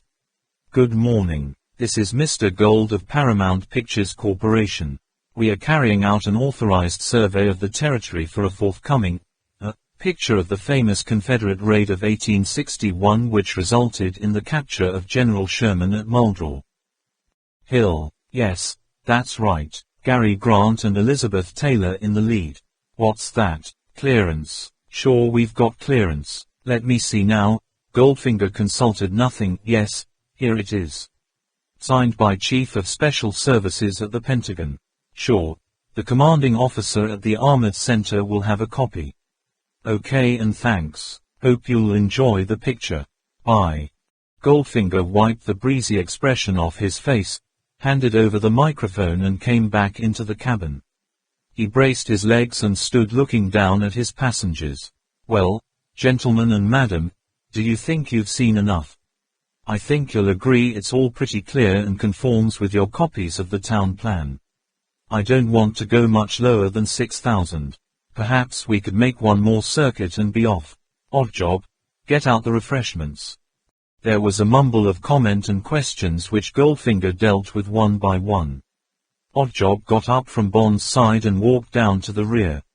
Bond followed him and, under his hard, suspicious stare, went into the little lavatory and locked the door. He sat down calmly and thought. There hadn't been a chance on the way down to LaGuardia. He had sat with Oddjob in the back of an unobtrusive Buick saloon. The doors had been locked on them by the driver and the windows tightly closed. Goldfinger had ridden in front, the partition closed behind him. Oddjob had sat slightly sideways, his horn-ridged hands held ready on his thighs like heavy tools. He had not taken his eyes off Bond until the car had driven round the boundary to the charter hangars and come up alongside the private plane. Sandwiched between Goldfinger and Oddjob, Bond had had no alternative but to climb up the steps into the plane and take his seat with Oddjob beside him. 10 minutes later, the others had arrived. There was no communication with them except an exchange of curt greetings. They were all different now, no smart remarks, no unnecessary talk. These were men who had gone to war. Even Pussy Galore, in a black Dacron Macintosh with a black leather belt, looked like some young SS guardsman. Once or twice in the plane she had turned and looked at Bond rather thoughtfully. But she hadn't answered his smile. Perhaps she just couldn't understand where Bond fitted in, who he was. When they got back to La Guardia there would be the same routine. It was now or never. But where? Among the leaves of lavatory paper. But they might be disturbed too soon or not for weeks. Would the ashtray be emptied? Possibly not, but one thing would. There was a rattle at the door handle. Oddjob was getting restless. Perhaps Bond was setting fire to the plane. Bond called, "Coming, Ape." He got up and lifted the seat. He tore the little package off the inside of his thigh and transferred it to the underside of the fore-edge of the seat. The seat would have to be lifted to get at the Elson, and that would certainly be looked to as soon as the plane got back to the hangar. The $5,000 reward stared back at him boldly. Not even the most hasty cleaner could miss it, so long as no one preceded the cleaner. But Bond didn't think any of the passengers would lift the seat. The little compartment was too cramped to stand comfortably in. He softly put the seat down, ran some water in the basin, washed his face and smoothed his hair and walked out. Oddjob was waiting angrily. He pushed past Bond, looked carefully round the lavatory and came out again, shutting the door. Bond walked back to his seat. Now the SOS was in the bottle and the bottle had been committed to the waves. Who would be the finder? How soon? Everyone, down to the pilot and co-pilot, went to the blasted little lavatory before they got back on the ground. As each one came out, Bond expected to feel the cold nose of a gun in his neck, the harsh suspicious words, the crackle of the paper being unfolded. But at last they were back in the Buick and speeding over the Triborough into uptown Manhattan and then down the river on the Parkway and in through the well-guarded doors of the warehouse and back to work. Now it was a race between Goldfinger's calm, unhurried, efficient machine and the tiny gunpowder trail Bond had lit. What was going on outside? During every hour of the next 3 days Bond's imagination followed what might be happening. Letter telling his chief, the conference, the quick flight down to Washington, the FBI and Hoover, the Army, the President. Letter insisting that Bond's conditions be adhered to, that no suspicious moves be made, no inquiries started, that no one moved an inch except according to some master plan that would operate on the day and get the whole gang into the bag so that not one of them escaped. Would they accept Bond's conditions or would they not dare take the chance? Had they talked across the Atlantic with M? Had M insisted that Bond should be somehow pulled out? No. M would see the point. He would agree that Bond's life must be disregarded, that nothing must jeopardize the big cleanup. They would have to get the two, Japanese, of course, somehow beat out of them the code message Goldfinger would be waiting for on D1. Was that how it was going, or was it all a shambles? Letter away on another assignment. Who is this 007? What does it stand for? Some crazy loon. Smith, check on this, could you? Get down to the warehouse and take a look. Sorry, mister, no $5,000 for you. Here's car fare back to LaGuardia. Afraid you've been hoaxed. Or, worse still, had none of these things happened? Was the plane still standing in a corner of the field, unserviced? Night and day, the torment of thoughts went through Bond's head while the work got cleared and the hours ticked by and the deadly machine whirred quietly on. D1 came and flashed by in a last fever of activity. Then, in the evening, came the note from Goldfinger. First phase of operation successful. In train as planned at midnight. Bring copies of all maps, schedules, operation orders. G. In close formation, with Bond and Tilly Masterton, he in a white surgeon's coat, she dressed as a nurse, wedged in the middle, the Goldfinger contingent marched swiftly through the almost empty concourse of Pennsylvania Station and down to the waiting special. Everyone, including Goldfinger, was wearing the conventional white garb and armbands of a medical field force and the dim platform was crowded with the ghostly waiting figures of the posses from the gangs. The silence and tension was appropriate for an emergency force hurrying to the scene of a disaster, and the stretcher and decontamination suits being loaded into the compartments added drama to the scene. The superintendent was talking quietly with the senior physicians in the shape of Midnight, Strap, Solo and Ring. Nearby stood Miss Galore with a dozen pale-faced nurses who waited with eyes bent as if they stood beside an open grave. Without makeup, their exotic hair-dos tucked into dark blue Red Cross caps, they had been well rehearsed. They were giving an excellent performance, dutiful, merciful, dedicated to the relief of human suffering. When the superintendent saw Goldfinger and his party approaching, he hurried up. "T greater than our gold." His face was grave. "I'm afraid the news coming through isn't too good. Guess it'll all be in the papers tonight. All trains held at Louisville, no reply from the depot at Fort Knox. But we'll get you through all right. God almighty, Doctor, what's going on down there? People coming through from Louisville are talking about the Russians spraying something from the air." Of course, the superintendent looked keenly at Goldfinger. "I'm not believing that kind of stuff." "But what is it?" "Food poisoning." Goldfinger's face was solemn. He said in a kindly voice, "My friend, that's what we've got to find out. That's why we're being rushed down. If you want me to make a guess, but mark you, it's only a guess, it's a form of sleeping sickness, trypanosomiasis we call it." "That's so." The superintendent was impressed by the sound of the malady. "Well, believe you me, Doctor, we're almighty proud of you and your folks of the emergency force." He held out his hand. Goldfinger took it. "Best of luck, Doc, and now, if you'll get your men and the nurses on board, I'll have this train on its way just as quick as may be." "Thank you, Superintendent. My colleagues and I will not forget your services." Goldfinger gave a short bow. His contingent moved on. Board. Bond found himself in a Pullman with Tilly Masterton across the aisle and the Koreans and Germans all around them. Goldfinger was in the front of the car talking cheerfully with his satraps. Miss Pussy Galore strolled by. She ignored the upturned face of Tilly Masterton but gave Bond the usual searching glance. There was a banging of doors being closed. Pussy Galore stopped and rested an arm on the back of the seat in front of Bond. She looked down at him. "Hello, handsome. Long time no see. Uncle doesn't seem to let you off the lead much." Bond said, "Hello, beautiful. That outfit suits you fine. I'm feeling rather faint. How about doing a bit of nursing?" The deep violet eyes examined him carefully. She said softly, "You know what, Mr. Bond? I got a feeling there's something phony about you. I got instincts, see. Just what are you and that doll," she jerked her head back, "doing in this outfit?" "We do all the work." The train began to move. Pussy Galore straightened herself. She said, "Meb you do. But if any little thing goes wrong with this caper, for my money it'll be handsome who knows why. Get me?" She didn't wait for Bond's answer, but moved on down and joined the Chiefs of Staff meeting. It was a confused, busy night.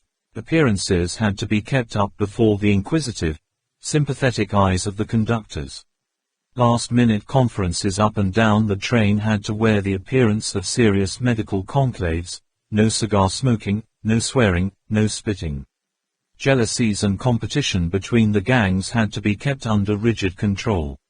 The cold superiority of the mafia, particularly vis-a-vis Jack Strapp and his soft, easy-living crowd from the West, might have led to gunplay if the chiefs hadn't been ready for trouble and constantly on the lookout for it. All these minor psychological factors had been foreseen by Goldfinger and prepared for. The women from the cement mixes were carefully segregated.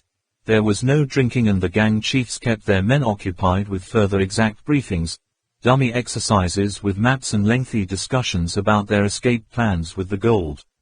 There was casual spying on each other's plans and Goldfinger was often called in to judge who should have which routes to the Mexican border, to the desert, to Canada.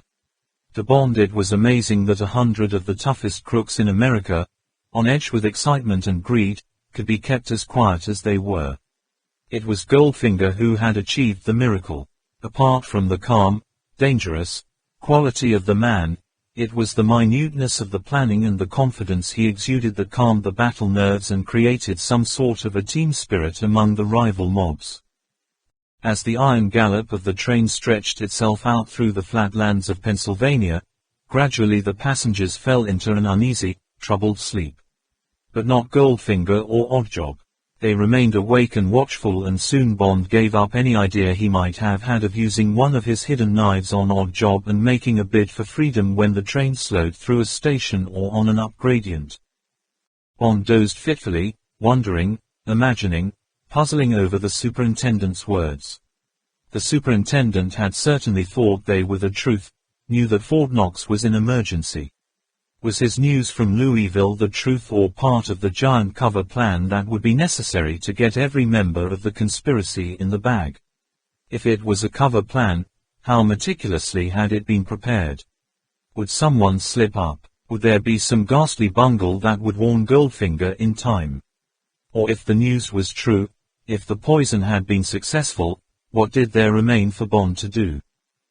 Bond had made up his mind on one score. Somehow, in the excitement of each hour, he would get close to Goldfinger and cut his throat with one of his hidden knives. How much would that achieve apart from an act of private vengeance? Would Goldfinger's squad accept another man's order to arm the warhead and fire it? Who would be strong enough, cool enough to take over? Mr. Solo. Probably. The operation would perhaps be half successful. They would get away with plenty of gold, except Goldfinger's men who would be lost without him to lead them. And in the meantime, whatever else Bond could not do, had 60,000 people already died. Was there anything he could have done to prevent that? Had there ever been a chance to kill Goldfinger? Would it have done any good to make a scene at Pennsylvania Station? Bond stared at his dark reflection in the window, listened to the sweet ting of the grade crossing bells and the howl of the windhorn clearing their way, and shredded his nerves with doubts, questions, reproaches. Bond 7 Goldfinger. Chapter 21. The richest man in history. Slowly the red dawn broke over the endless plain of black grass that gradually turned to the famous Kentucky blue as the sun ironed out the shadows. At 6 o'clock the train began to slacken speed and soon they were gliding gently through the waking suburbs of Louisville to come to rest with a sigh of hydraulics in the echoing, almost deserted station. A small, respectful group was awaiting them. Goldfinger, his eyes black-ringed with lack of sleep, beckoned to one of the Germans, picked up his authoritative little black bag and stepped down onto the platform. There was a short, serious conclave, the Louisville superintendent doing the talking and Goldfinger interjecting a few questions and nodding gravely at the answers. Goldfinger turned wearily back to the train. Mr. Solo had been deputed to take his report. He stood at the open door at the end of the Pullman. Bond heard Goldfinger say sorrowfully, "I am afraid, Doctor, the situation is as bad as we feared. I will now go forward to the leading diesel with this," he held up the black bag, "and we will proceed slowly into the infected area. Would you please tell all personnel to be prepared to put on their masks? I have masks for the driver and fireman. All other railway personnel will leave the train here." Mr. Solo nodded solemnly. "Right, Professor." He closed his door. Goldfinger walked off down the platform followed by his German strong-arm man and the respectful, head-shaking group. There was a short pause and then silently, almost reverently, the long train whispered its way out of the station leaving the little group of officials, now reinforced by 4 rather shamefaced conductors, with hands raised in benediction. 35 miles, half an hour, to go. Coffee and donuts were brought round by the nurses, and Goldfinger thought of everything for those whose nerves needed it, 2 grains of dexedrine. The nurses were pale, silent. There were no jokes, no smart remarks. The train was electric with tension. After 10 minutes there was a sudden slackening of speed and a sharp hiss from the brakes. Coffee was spilled. The train almost stopped. Then there was a jerk and it gathered speed again. A new hand had taken over on the dead man's handle. A few minutes later, Mr. Strap came hurrying through the train. 10 minutes to go. On your toes, folks. Squads A, B and C get their equipment on. Everything's going fine. Stay calm. Remember your duties. He hurried through to the next compartment and Bond heard the voice repeating its message. Bond turned to Oddjob. "Listen, you ape, I'm going to the lavatory and probably Miss Masterton will too." He turned to the girl. "What about it, Tilly?" "Yes," she said indifferently, "I suppose I'd better." Bond said, "Well, go ahead." The Korean beside the girl looked inquiringly at Oddjob. Oddjob shook his head. Bond said, Unless you leave her alone, I'm going to start a fight. Goldfinger won't like that. He turned to the girl. Go ahead, Tilly, I'll see to these apes. Oddjob uttered a series of barks and snarls which the other Koreans seemed to understand. The guard got up and said, okay, but not locking the door. He followed the girl down the Pullman and stood and waited for her to come out. Oddjob carried out the same routine with Bond. Once inside, Bond took off his right shoe, slid out the knife and slipped it down inside the waistband of his trousers. One shoe would now have no heel, but no one was going to notice that this morning. Bond washed himself. The face in the mirror was pale and the blue-grey eyes dark with tension. He went out and back to his seat. Now there was a distant shimmer away to the right and a hint of low buildings rising like a mirage in the early morning ground mist. They slowly defined themselves as hangars with a squat control tower. Godman Field. The soft pounding howl of the train slackened. Some trim modern villas, part of a new housing development, slid by. They seemed to be unoccupied. Now, on the left, there was the black ribbon of Brandenburg Station Road.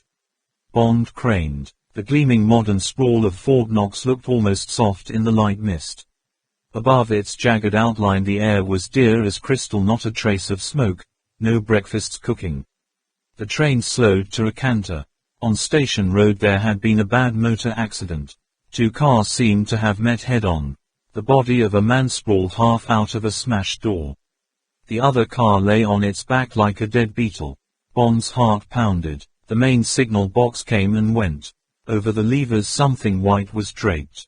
It was a man's shirt. Inside the shirt the body hung down, its head below the level of the window. A row of modern bungalows. A body clad in singlet and trousers flat on its face in the middle of a trim lawn.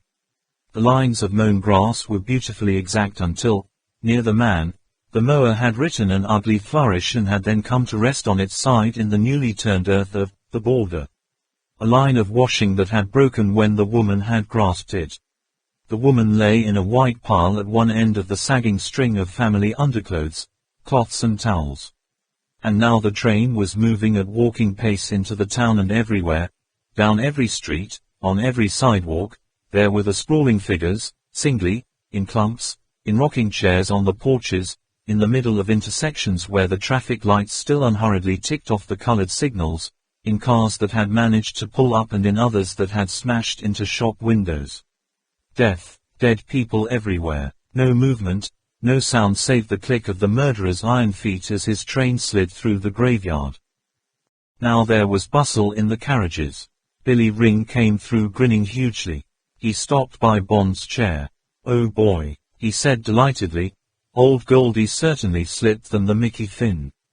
Too bad some people were out for a ride when they got hit. But you know what they say about omelettes, can't make 'em without you break some eggs, right? Bond smiled tightly. That's right. Billy Ring made his silent O of a laugh and went on his way. The train trundled through Brandenburg Station. Now there were scores of bodies, men, women, children, soldiers. The platform was scribbled with them, faces upwards to the roof, down in the dust, cradled sideways. Bond searched for movement, for an inquisitive eye, for a twitching hand. Nothing. Wait, what was that? Thinly through the closed window there came a soft, mewing wail. 3 perambulators stood against the ticket office, the mothers collapsed beside them. Of course, the babies in the perambulators would have drunk milk, not the deadly water. Oddjob got to his feet. So did the whole of Goldfinger's team. The faces of the Koreans were indifferent, unchanged, only their eyes flickered constantly like nervous animals. The Germans were pale, grim. Nobody looked at anyone else. Silently they filed towards the exit and lined up, waiting. Tilly Masterton touched Bond's sleeve. Her voice trembled. Are you sure they're only asleep? I thought I saw some sort of froth on some of the lips. Bond had seen the same thing. The froth had been pink. He said, I expect some of them were eating sweets or something when they fell asleep. You know what these Americans are, always chewing something. He softly mouthed the next words. "Stay away from me. There may be shooting." He looked hard at her to see she understood. She nodded dumbly, not looking at him. She whispered out of the corner of her mouth, "I'm going to get near Pussy. She'll look after me." Bond gave her a smile and said, "Good," encouragingly. The train clicked slowly over some points and slid to rest. There came one blast of the diesel's wind horn. The doors swung open and the different groups piled out onto the platform of the bullion depository siding. Now everything went with military precision. The various squads formed up in their battle order: first an assault group, wide-eye submachine guns, then the stretcher bearers to get the guard and other personnel out of the vault. Surely an unnecessary refinement now, thought Bond. Then Goldfinger's demolition team, 10 men with the bulky tarpaulin-covered package, then a mixed group of spare drivers and traffic control men, then the group of nurses, now all armed with pistols, who were to stay in the background with a heavily armed reserve group that was to deal with any unexpected interference from anybody who, as Goldfinger had put it, might wake up. Bond and the girl had been included in the command group, which consisted of Goldfinger, Oddjob and the 5 gang leaders. They were to be stationed on the flat roofs of the 2 diesel locomotives which now stood, as planned, beyond the siding buildings and in full view of the objective and its approaches. Bond and the girl were to handle the maps, the timetables and the stopwatch, and Bond was to watch out for fumbles and delays and bring them at once to Goldfinger's attention to be rectified by walkie-talkie with die squad leaders. When the bomb was due to be fired, they would take shelter behind the diesels. There came a double blast from the wind horn and, as Bond and the girl climbed to their position on the roof of the first diesel, the assault squad, followed by the other sections, doubled across the 20 yards of open ground between the railway and Bullion Boulevard. Bond edged as close as he could to Goldfinger. Goldfinger had binoculars to his eyes. His mouth was close to the microphone strapped to his chest, but Oddjob stood between him, a solid mountain of flesh, and his eyes, uninterested in the drama of the assault, never flickered from Bond and the girl. Bond, under cover of scanning his plastic map case and keeping an eye on the stopwatch, measured inches and angles. He glanced at the next door group of the 4 men and the woman. They were gazing, in frozen attention, at the scene before them. "Now," Jackstrap said excitedly, "they're through the first gates." Bond, putting half his mind to work on his own plans, took a quick look at the battlefield. It was an extraordinary scene. In the center stood the huge squat mausoleum, the sun glinting off the polished granite of its walls. Outside the big open field in which it stood, the roads, the Dixie Highway, Vine Grove and Bullion Boulevard, were lined with trucks and transporters 2 deep with the recognition flags of the gangs flying from the first and last vehicle of each convoy. The drivers lay piled up outside the shelter of the surrounding guard wall of the vault while, through the main gate, poured the tidy disciplined squads from the train. Outside this world of movement there was absolute stillness and silence, as if the rest of America was holding its breath at the committal of this gigantic crime. And outside lay the bodies of the soldiers, sprawling where they had fallen, the sentries by their pillboxes, still clutching their automatic pistols, and, inside the protecting wall, 2 ragged squads of soldiers in battle dress. They lay in vague, untidy heaps, some bodies athwart or on top of their neighbors. Outside, between Bullion Boulevard and the main gate, 2 armored cars had crashed into each other and now stood locked, their heavy machine guns pointing, one at the ground and the other at the sky. A driver's body sprawled out of the turret of one of the vehicles. Desperately Bond looked for a sign of life, a sign of movement, a hint that all this was a careful ambush. Nothing, not a cat moved, not a sound came out of the crowded buildings that formed a backdrop to the scene. Only the squads hurried about their tasks or now stood waiting in their planned dispositions. Goldfinger spoke quietly into his microphone. "Last stretcher out. Bomb squad ready. Prepare to take over." Now the covering troops and the stretcher bearers were hurrying for the exit, getting down under cover of the guard wall. There would be 5 minutes delay to clear the area before the bomb squad, now waiting bunched at the main gate, would go in. Bond said efficiently, "They're a minute ahead of time." Goldfinger looked past Oddjob's shoulder. The pale eyes were aflame. They stared into Bond's. Goldfinger's mouth twisted into a harsh snarl. He said through his teeth, "You see, Mr. Bond. You were wrong and I was right. 10 more minutes and I shall be the richest man in the world, the richest man in history. What do you say to that?" His mouth spat out the words. Bond said equably, "I'll tell you after those 10 minutes are up." "Will you?" said Goldfinger. "Maybe." He looked at his watch and spoke rapidly into his microphone. The Goldfinger squad loped slowly through the main gate, their heavy burden slung from 4 shoulders in a cradle of webbing. Goldfinger looked past Bond at the group on the roof of the second diesel. He called out triumphantly, "Another 5 minutes, gentlemen, and then we must take cover." He turned his eyes on Bond and added softly, "And then we will say goodbye, Mr. Bond.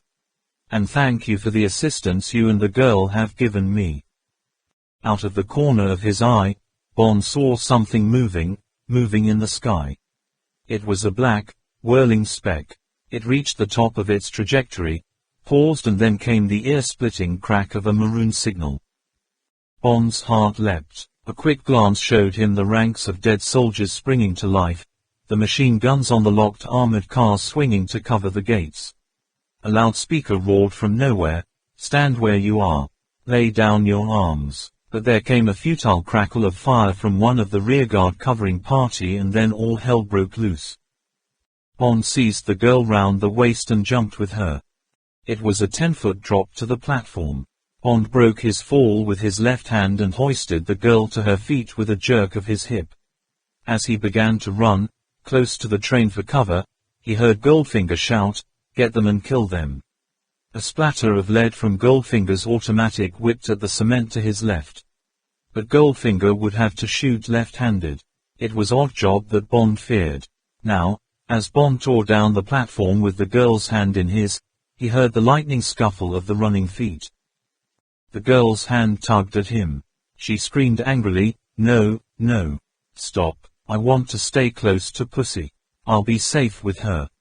Bond shouted back, "Shut up, you little fool. Run like hell." But now she was dragging at him, checking his speed. Suddenly she tore her hand out of his and made to dart into an open Pullman door. "Christ," thought Bond, "that's torn it." He whipped the knife out of his belt and swirled to meet Oddjob. 10 yards away, Oddjob hardly paused in his rush. One hand whipped off his ridiculous, deadly hat, a glance to take aim, and the black steel half-moon sang through the air. Its edge caught the girl exactly at the nape of the neck. Without a sound she fell backwards onto the platform in Oddjob's path. The hurdle was just enough to put Oddjob off the flying high kick he had started to launch at Bond's head.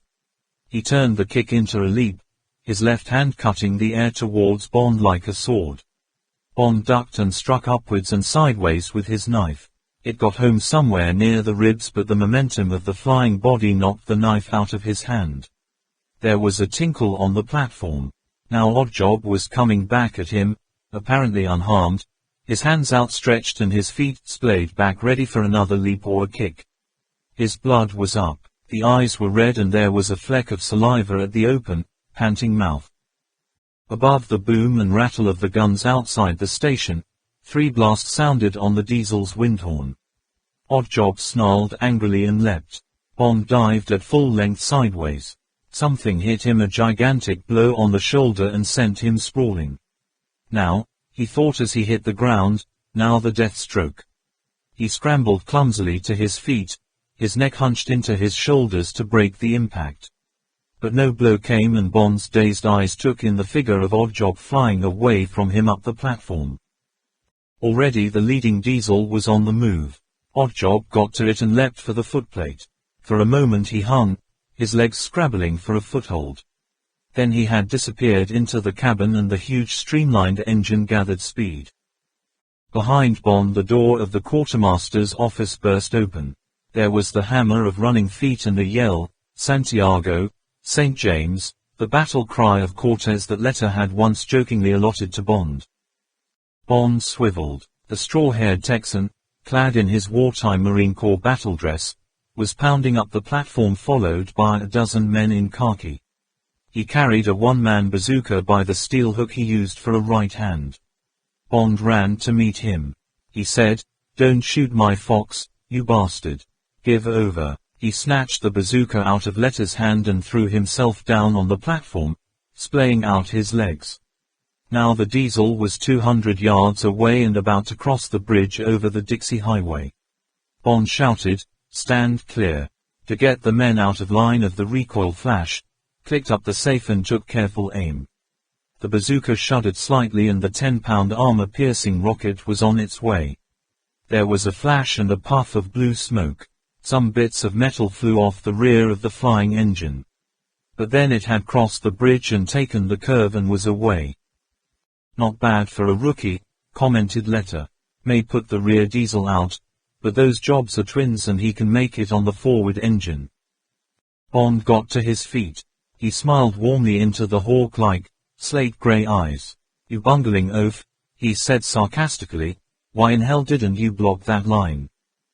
Listen, Seamus, if you've got any complaints about the stage management you can tell them to the president. He took personal command of this operation and it's a honey. There's a spotter plane overhead now. They'll pick up the Diesel and we'll have old Goldilocks in the Husco by midday. How were we to know he was going to stay aboard the train?" He broke off and thumped Bond between the shoulder blades. "Hell, I'm glad to see you. These men and I were detailed off to give you protection. We've been dodging around looking for you and getting shot at by both sides for our pains." He turned to the soldiers. "Ain't that right, men?" They laughed. "Sure is, Cap'n." Bond looked affectionately at the Texan with whom he had shared so many adventures. He said seriously, "Bless you, Felix. You've always been good at saving my life. It was darn nearly too late this time. I'm afraid Tilly Masterton's had it." He walked off up the train with Felix at his heels. The little figure still lay sprawled where she had fallen. Bond knelt beside her. The broken doll angle of the head was enough. He felt for her pulse. He got up. He said softly, "Poor little bitch. She didn't think much of men." He looked defensively at Letter. "Felix, I could have got her away if she'd only followed me." Letter didn't understand. He put his hand on Bond's arm and said, "Sure kid. Take it easy." He turned to his men. "Two of you carry the girl into the QM's office over there. O'Brien, you go for the ambulance. When you've done that, stop over at the command post and give them the facts. Say we've got Commander Bond and I'll bring him right over." Bond stood and looked down at the little empty tangle of limbs and clothes.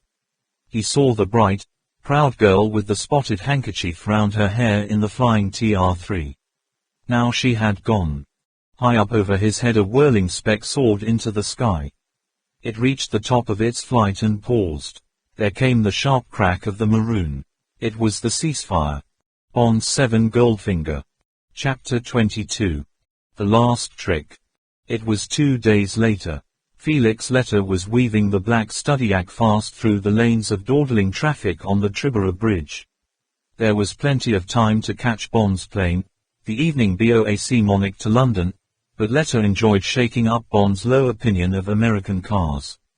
Now the steel hook that he used for a right hand banged the gear lever into second and the low black car leapt for a narrow space between a giant refrigerator truck and a mooning Oldsmobile whose rear window was almost obscured by holiday stickers.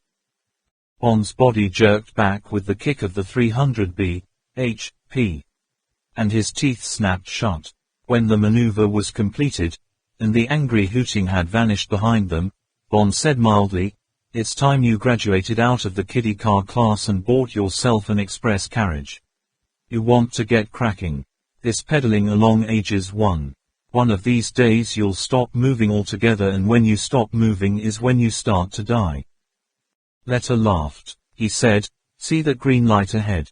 Bet I can make it before it goes red." The car leapt forward as if it had been kicked.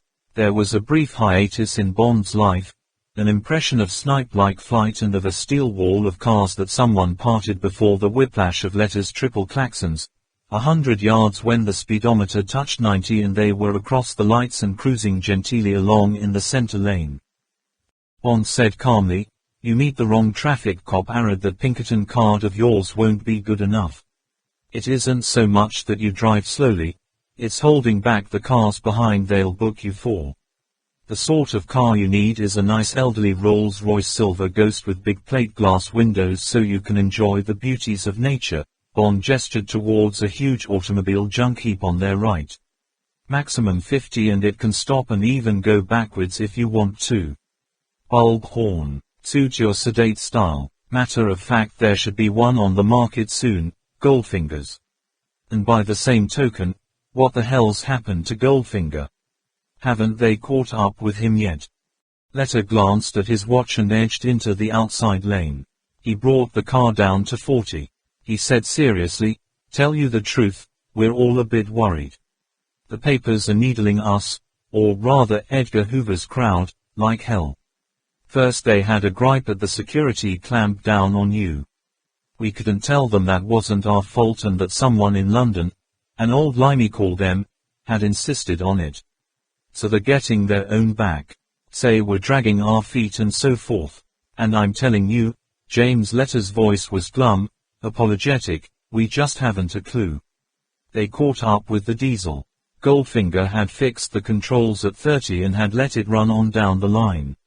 Somewhere he and the Korean had got off, and probably this Galore girl and the four hoods as well, because they've vanished too. We found his truck convoy, of course, waiting on the eastbound highway out of Elizabethville. But never a driver, most probably scattered, but somewhere there's Goldfinger and a pretty tough team hiding up. They didn't get to the Sverdlovsk cruiser at Norfolk. We had a plainclothes guard scattered round the docks and they report that she sailed to schedule without any strangers going aboard. Not a cat's been near that warehouse on East River and no one's shown at Idlewild or the frontiers, Mexico and Canada. For my money, that Jed Midnight has somehow got 'em out to Cuba.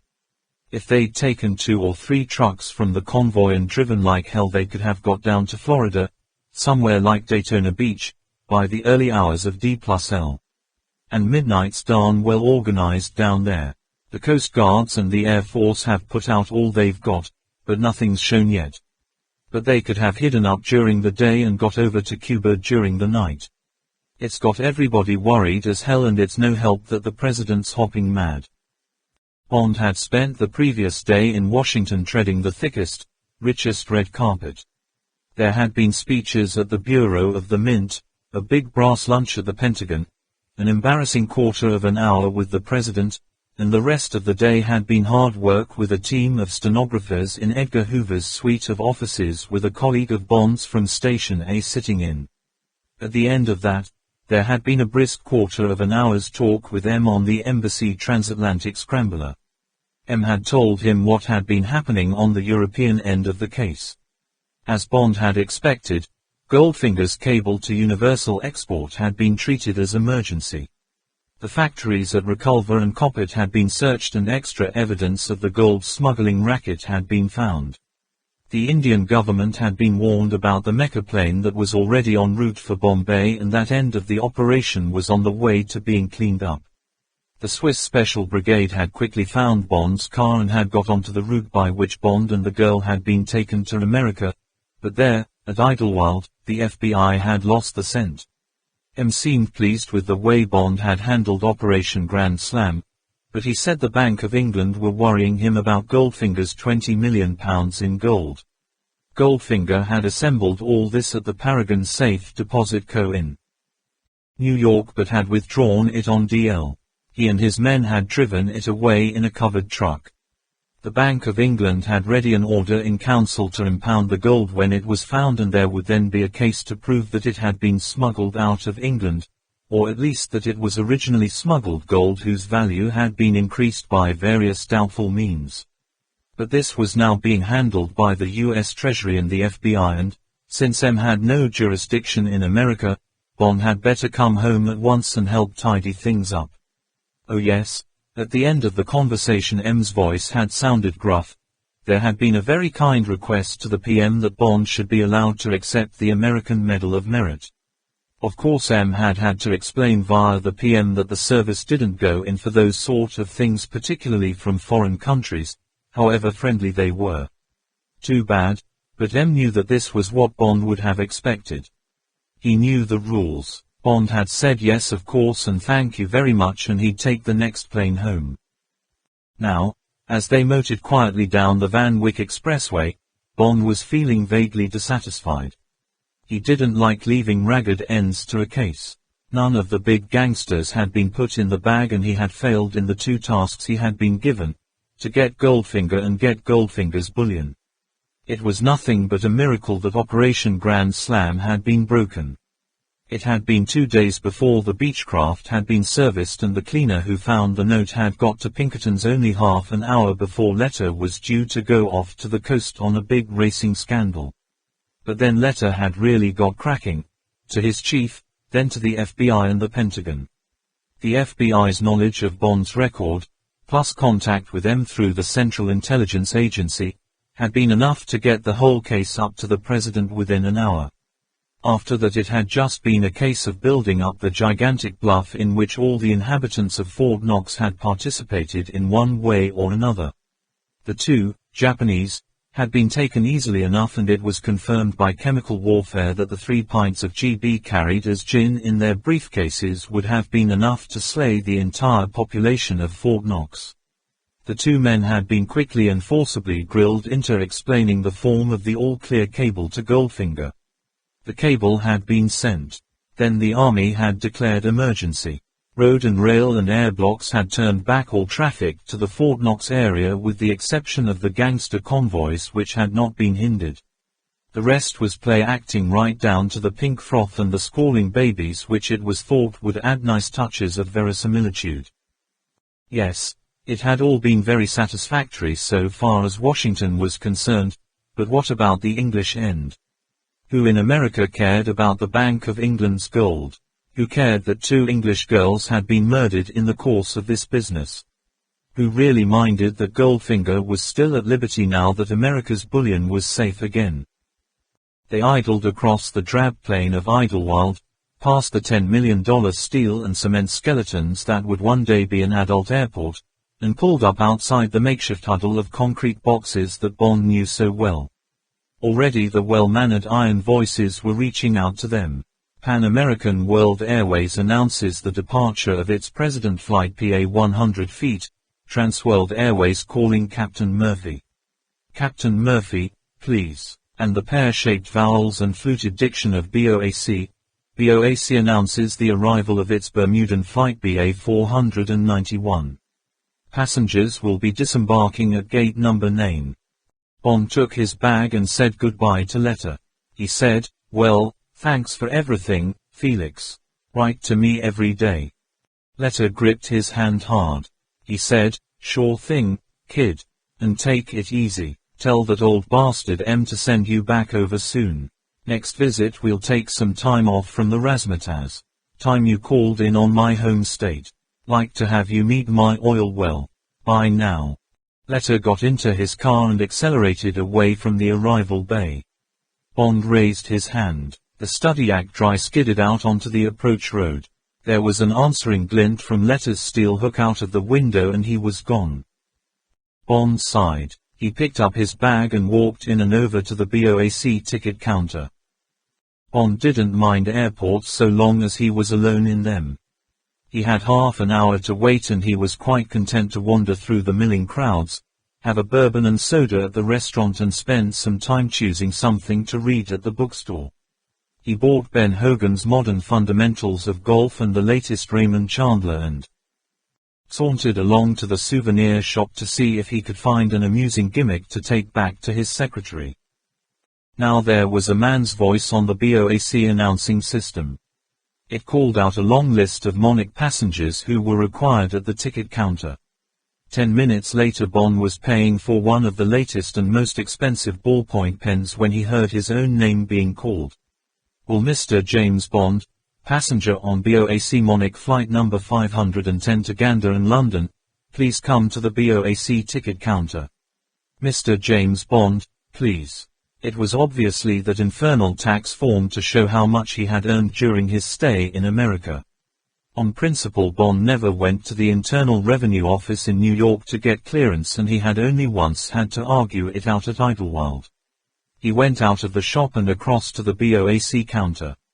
The official said politely, "May I see your health certificate, please, Mr. Bond?" Bond took the form out of his passport and handed it over. The man looked at it carefully. He said, "I'm very sorry, sir, but there's been a typhoid case at Gander and they're insisting that all transit passengers who haven't had their shots in the last 6 months should be topped up. It's most annoying, sir, but Gander's very touchy about these things. Too bad we couldn't have managed a direct flight, but there's a strong headwind." Bond hated inoculations. He said irritably, "But look here, I'm stuffed with shots of one kind or another. Been having them for 20 years for one damn thing or another." He looked round. The area near the BOAC departure gate seemed curiously deserted. He said, "What about the other passengers? Where are they?" "They've all agreed, sir. Just having their shots now. It won't take a minute, sir, if you'll come this way." "Oh well." Bond shrugged his shoulders impatiently. He followed the man behind the counter and through a door to the BOAC station manager's office. There was the usual white-clothed doctor, a mask over the bottom of his face, the needle held ready. "Last one?" he asked of the BOAC official. "Yes, doctor." "Okay, coat off and left sleeve up, please. Too bad they're so sensitive up at Gander." "Damn sight too bad," said Bond. "What are they afraid of? Spreading the Black Death?" There came the sharp smell of the alcohol and the jab of the needle. "Thanks," said Bond gruffly. He pulled down his sleeve and made to pick his coat up from the back of the chair. His hand went down for it, missed it, went on down towards the floor. His body dived after the hand, down. All the lights were on in the plane. There seemed to be plenty of spare places. Why did he have to get stuck with a passenger whose arm was hogging the central armrest? Bond made to get up and change his seat. A wave of nausea swept over him. He closed his eyes and waited. How extraordinary. He was never airsick. He felt the cold sweat on his face. Handkerchief. Wipe it off. He opened his eyes again and looked down at his arms. The wrists were bound to the arms of his chair. What had happened? He had had his shot and then passed out or something. Had he got violent? What the hell was all this about? He glanced to his right and then stared, aghast. Oddjob was sitting there. Oddjob in BOAC uniform. Oddjob glanced incuriously at him and reached for the steward's bell. Bond heard the pretty ding-dong back in the pantry. There was the rustle of a skirt beside him. He looked up. It was Pussy Galore, trim and fresh in the blue uniform of a stewardess. She said, "Hi, handsome." She gave him the deep, searching look he remembered so well from when? From centuries ago, in another life. Bond said desperately, "For Christ's sake, what's going on? Where did you come from?"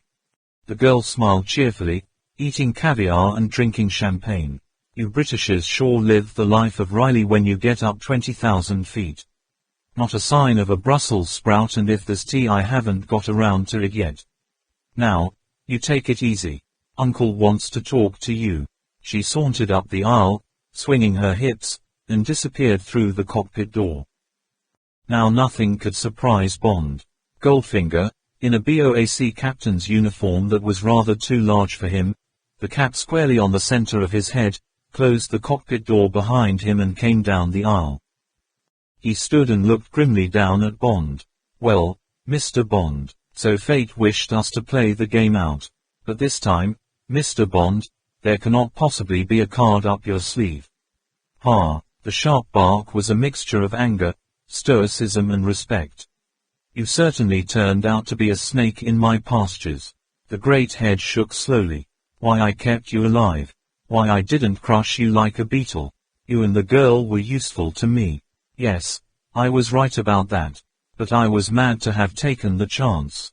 Yes, mad." The voice dropped and went slow. And now tell me, Mr. Bond, how did you do it? How did you communicate? Bond said equably, we will have a talk, Goldfinger. And I will tell you certain things.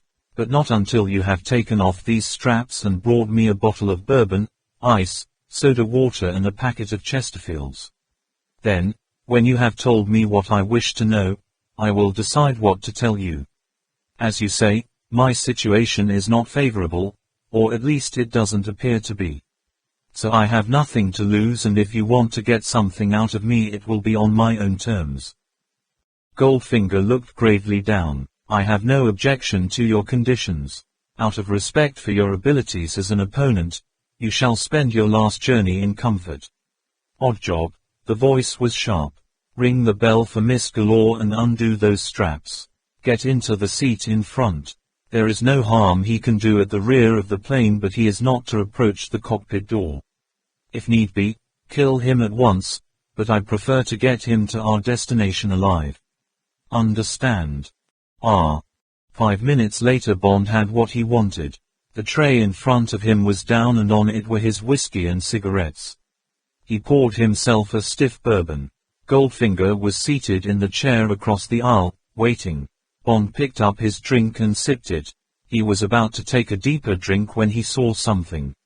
He put the glass carefully down without disturbing the little round paper coaster that had stuck to the bottom of his glass. He lit a cigarette, picked up his drink again and removed the ice cubes and put them back in the ice bucket. He drank the whiskey down almost to the end. Now he could read the words through the bottom of the glass. He carefully put the glass down without disturbing the coaster. The message had read, I'm with you. XXX, P. Bond turned and made himself comfortable. He said, now then, Goldfinger. First of all, what's going on? How did you get this plane? Where are we heading? Goldfinger crossed one leg over the other. He gazed away from Bond, up the aisle. He said in a relaxed, conversational tone, I took 3 trucks and drove across country to the vicinity of Cape Hatteras. One of the trucks contained my personal hoard of gold bullion. The other 2 contained my drivers, spare personnel and those gangsters. I required none of them except Miss Galore. I kept a nucleus of the staff I would need, paid off the others with huge sums and dispersed them gradually along the route. At the coast I held a meeting with the 4 gang leaders in a deserted place, having left Miss Galore under some pretext with the trucks. I shot the 4 men in my usual fashion, 1 bullet for each. I went back to the trucks and explained that the 4 men had chosen money and independent action. I was now left with 6 men, the girl and the bullion. I hired a plane and flew to Newark, New Jersey, the crates of gold being passed off as lead for X-ray plates.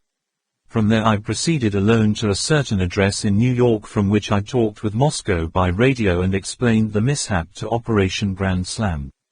In the course of the talk I mentioned your name.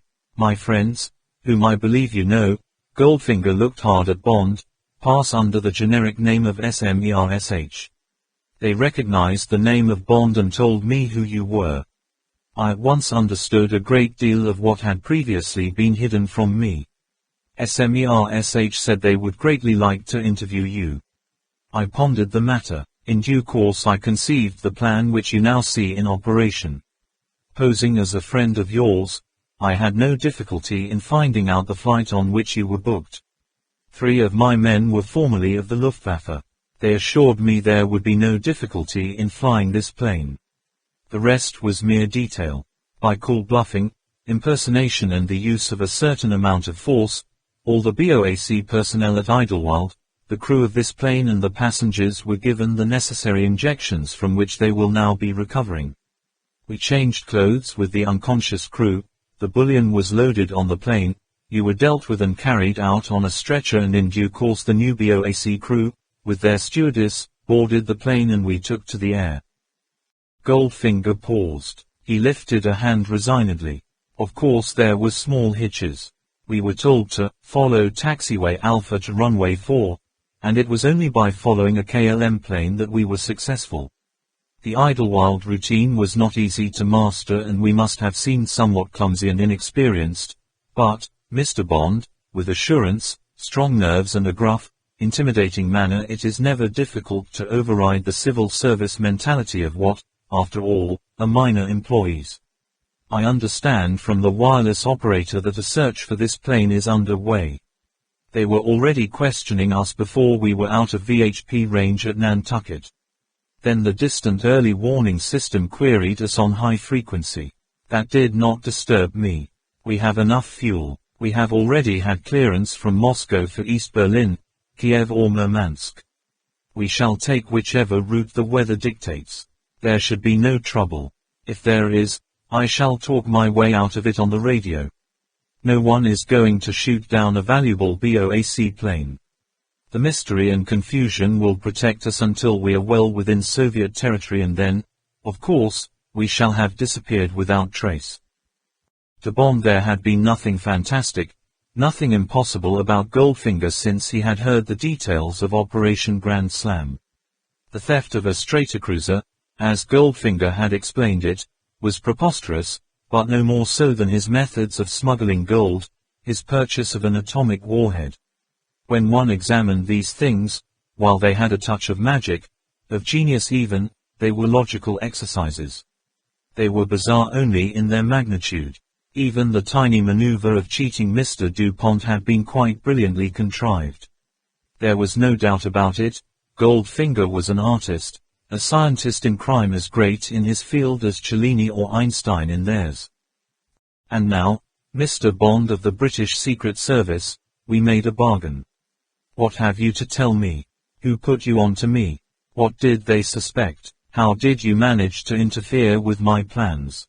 Goldfinger sat back, placed his hands across his stomach and looked at the ceiling. Bond gave Goldfinger a censored version of the truth. He mentioned nothing about SMERSH or the location of the postbox, and he said nothing about the secrets of the Homer, a device that might be new to the Russians. He concluded, "So you see, Goldfinger, you only just got away. But for Tilly Masterton's intervention at Geneva, you'd have been in the bag by now. You'd be sitting picking your teeth in a Swiss prison waiting to be sent to England. You underestimate the English. They may be slow, but they get there. You think you'll be pretty safe in Russia. I wouldn't be too sure. We've got people even out of there before now. I'll give you one last aphorism for your book, Goldfinger, never go a bear of England." Bond 7 Goldfinger. Chapter 23. TLC, Treatment. The plane throbbed on, high above the weather, over the great moonlit landscape. The lights had been turned out. Bond sat quietly in the darkness and sweated with fear at what he was going to do. An hour before, the girl had brought him dinner. There was a pencil hidden in the napkin. She had made some tough remarks for the benefit of Oddjob and gone away. Bond had eaten some scraps of food and drunk a good deal of bourbon while his imagination hunted round the plane, wondering what he could conceivably do to force an emergency landing at Gander or somewhere else in Nova Scotia. As a last resort, could he set fire to the plane? He toyed with the idea, and with the possibility of forcing the entrance hatch open. Both ideas seemed impracticable and suicidal. To save him the trouble of pondering over them, the man whom Bond had seen before at the BOAC ticket counter, one of the Germans, came through and stopped by Bond's chair. He grinned down at Bond. "BOAC takes good care of you, isn't it? Mr. Goldfinger thinks you might have foolish notions. I am to keep an eye on the rear of the plane. So just sit back and enjoy the ride, isn't it?" When Bond didn't answer, the man went on back to the rear section. Something was nagging at Bond's mind, something connected with his previous thoughts. That business about forcing the hatch. Now what was it that had happened to that plane, flying over Persia back in '57? Bond sat for a while and stared with wide, unseeing eyes at the back of the seat in front of him. It might work, it just conceivably might. Bond wrote on the inside of the napkin, "I'll do my best. Fasten your seat belt. XXX, J." When the girl came to take his tray, Bond dropped the napkin and then picked it up and handed it to her. He held her hand and smiled up into the searching eyes. She bent to pick up the tray. She kissed him quickly on the cheek. She straightened herself. She said toughly, "I'll see you in my dreams, handsome," and went off to the galley. And now Bond's mind was made up. He had worked out exactly what had to be done. The inches had been measured. The knife from his heel was under his coat and he had twisted the longest end of his seat belt round his left wrist. All he needed was one sign that Oddjob's body was turned away from the window. It would be too much to expect Oddjob to go to sleep, but at least he could make himself comfortable. Bond's eyes never left the dim profile he could see reflected in the perspex oblong of the window of the seat in front, but Oddjob sat stolidly under the reading light he had prudently kept burning, his eyes staring at the ceiling, his mouth slightly open and his hands held ready and relaxed on the arms of his chair. 1 hour, 2 hours. Bond began to snore, rhythmically, drowsily, he hoped hypnotically. Now Oddjob's hands had moved to his lap. The head nodded once and pulled itself up, shifted to get more comfortable, turned away from the piercing eye of light in the wall, rested on its left cheek away from the window. Bond kept his snores exactly even. Getting under the Korean's guard would be as difficult as getting past a hungry mastiff. Slowly, inch by inch, he crouched forward on the balls of his feet and reached with his knife hand between the wall and Oddjob's seat. Now his hand was there. Now the needle-sharp tip of the dagger was aimed at the center of the square inch of perspex he had chosen. Bond grasped the end of his seat belt tightly in his hand, drew the knife back 2 inches and lunged. Bond had no idea what would happen when he cut through the window. All he knew from the press reports of the Persian case was that the suction out of the pressurized cabin had whirled the passenger next to the window out through the window and into space. Now, as he whipped back his dagger, there was a fantastic howl, almost a scream of air, and Bond was sucked violently against the back of Oddjob's seat with a force that tore the end of the seat belt from his hand. Over the back of the seat he witnessed a miracle. Oddjob's body seemed to elongate towards the howling black aperture. There was a crash as his head went through and his shoulders hit the frame. Then, as if the Korean's body was toothpaste, it was slowly, foot by foot, sucked with a terrible whistling noise through the aperture. Now Oddjob was out to his waist. Now the huge buttocks stuck and the human paste moved only inch by inch. Then, with a loud boom, the buttocks got through and the legs disappeared as if shot from a gun. After that came the end of the world. With an appalling crash of crockery from the galley, the huge plane stood on its nose and dived. The last thing Bond knew before he blacked out was the high scream of the engines through the open window and a fleeting vision of pillows and rugs whipping out into space past his eyes. Then, with a final desperate embrace of the seat in front, Bond's oxygen-starved body collapsed in a sear of lung pain. The next thing Bond felt was a hard kick in the ribs. There was a taste of blood in his mouth. He groaned. Again the foot smashed into his body. Painfully he dragged himself to his knees between the seats and looked up through a red film. All the lights were on. There was a thin mist in the cabin. The sharp depressurization had brought the air in the cabin down below the dew point. The roar of the engines through the open window was gigantic. An icy wind seared him. Goldfinger stood over him, his face fiendish under the yellow light. There was a small automatic dead steady in his hand. Goldfinger reached back his foot and kicked again. Bond lit with a blast of hot rage. He caught the foot and twisted it sharply, almost breaking the ankle. There came a scream from Goldfinger and a crash that shook the plane. Bond leapt for the aisle and threw himself sideways and down onto the heap of body. There was an explosion that burned the side of his face. But then his knee thudded into Goldfinger's groin and his left hand was over the gun. For the first time in his life, Bond went berserk. With his fists and knees he pounded the struggling body while again and again he crashed his forehead down onto the glistening face. The gun came quavering towards him again. Almost indifferently Bond slashed sideways with the edge of his hand and heard the clatter of metal among the seats. Now Goldfinger's hands were at his throat and Bond's at Goldfinger's. Down went Bond's thumbs into the arteries. He threw all his weight forward, gasping for breath.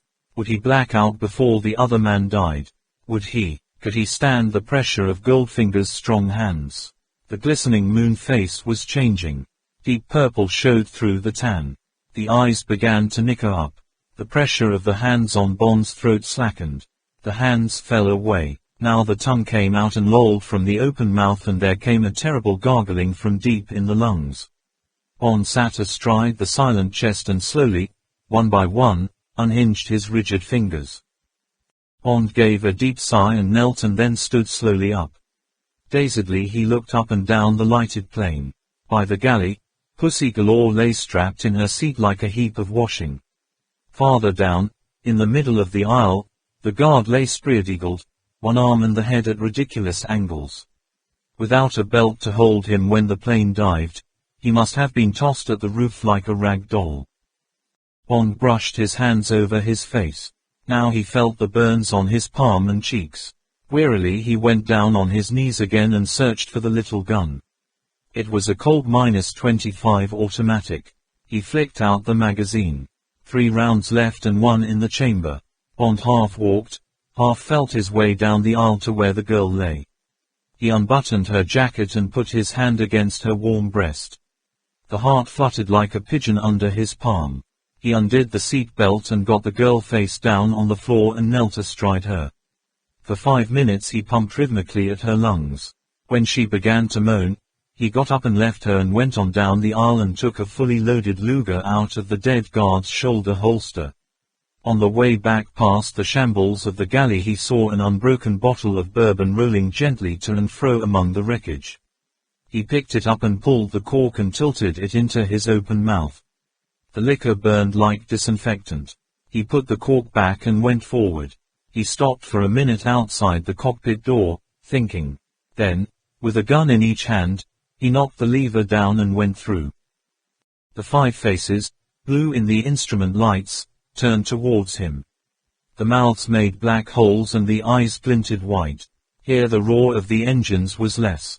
There was a smell of fright sweat and cigarette smoke. Bond stood with his legs braced, the guns held unwavering. He said, "Goldfinger's dead. If anyone moves or disobeys an order I shall kill him. Pilot, what's your position, course, height and speed?" The pilot swallowed. He had to gather saliva before he could speak. He said, "Sir, we are about 500 miles east of Goose Bay. Mr. Goldfinger said we would ditch the plane as near the coast north of there as we could get. We were to reassemble at Montreal and Mr. Goldfinger said we would come back and salvage the gold.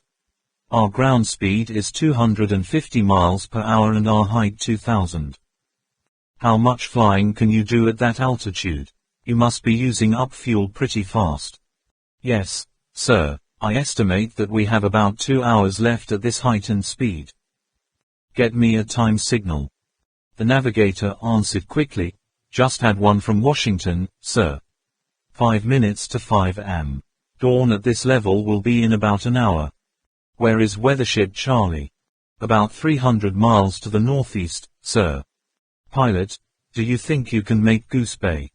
"No, sir, by about 100 miles. We can only make the coast north of there." "Right, alter course for weathership Charlie. Operator, call them up and give me the mic." "Yes, sir." While the plane executed a wide curve, Bond listened to the static and broken snatches of voice that sounded from the amplifier above his head. The operator's voice came softly to him, "Ocean Station. Charlie, this is Speedbird 510. GALGY calling C for Charlie, GALGY calling Charlie, GALGY." A sharp voice broke in. "GALGY give your position. GALGY give your position. This is Gander Control, emergency, GALGY." London came over faintly. An excited voice began chattering. Now voices were coming at him from all directions. Bond could imagine the fix being quickly coordinated at all flying control stations, the busy men under the arcs working on the big plot, telephones being lifted, urgent voices talking to each other across the world. The strong signal of Gander Control smothered all other transmissions. "We've located GALGY. We've got them at about 50 N by 70 E. All stations stop transmitting. Priority. I repeat, we have a fix on GALGY. Suddenly the quiet voice of C for Charlie came in. This is Ocean Station Charlie calling Speedbird 510. Charlie calling GALGY. Can you hear me? Come in Speedbird 510. Bond slipped the small gun into his pocket and took the offered microphone. He pressed the transmitter switch and talked quietly into it, watching the crew over the oblong of plastic. C for Charlie, this is GALGY. Speedbird hijacked last evening at Idlewild. I have killed the man responsible and partly disabled the plane by depressurizing the cabin. I have the crew at gunpoint. Not enough fuel to make Goose, so propose to ditch as close to you as possible. Please put line of flares. A new voice, a voice of authority, perhaps the captain's, came over the air. Speedbird, this is C for Charlie. Your message heard and understood. Identify the speaker. I repeat, identify the speaker. Over. Bond said and smiled at the sensation his words would cause. Speedbird to C for Charlie. This is British Secret Service agent number 007. Repeat number 007. Whitehall radio will confirm. I repeat, check with Whitehall radio. Over. There was a stunned pause. Voices from round the world tried to break in. Some control, presumably Gander, cleared them off the air. C for Charlie came back. Speedbird, this is C for Charlie alias the Angel Gabriel speaking. Okay, I'll check with Whitehall and Wilco the flares, but London and Gander want more details. Bond broke in. Sorry C for Charlie, but I can't hold 5 men in my sights and make polite conversation. Just give me the sea conditions, would you, and then I'm going off the air till we come into ditch. Over. Okay Speedbird, I see the point. Wind here force 2, sea conditions long smooth swell, no broken crests. You should make it. Okay, I'll soon have you on the radar and we'll keep constant watch on your wavelength. Have whiskey for 1 and a rose for 5 waiting. Good luck. Over. Bond said, thanks C for Charlie, add a cup of tea to that order would you. I've got a pretty girl on board. This is Speedbird saying. Over and out. Bond released the switch and handed the microphone to the radio officer. He said, Pilot, they're putting down flares and keeping constant watch on our wavelength. Wind force 2, long smooth swell with no broken crests. Now take it easy and let's try and get out of this alive. As soon as we hit the water, I'll get the hatch open. Until then, if anyone comes through the cockpit door, he gets shot. Right. The girl's voice sounded from the door behind Bond. I was just coming to join the party, but I won't now. Getting shot doesn't agree with me. But you might call that man back and make it 2 whiskeys. Tea makes me hiccup. Bond said, pussy, get back to your basket. He gave a last glance round the cockpit and backed out of the door. 2 hours, 2 years, later Bond was lying in the warm cabin in Weathership Charlie, listening dreamily to an early morning radio program from Canada. Various parts of his body ached. He had got to the tail of the plane and made the girl kneel down with her head cradled in her arms on the seat of a chair. Then he had wedged himself in behind and over her and had held her life-jacketed body tightly in his arms and braced his back against the back of the seat behind him.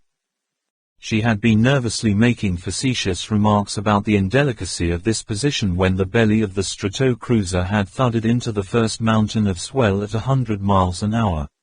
The huge plane skipped once and then crashed nose first into a wall of water. The impact had broken the back of the plane.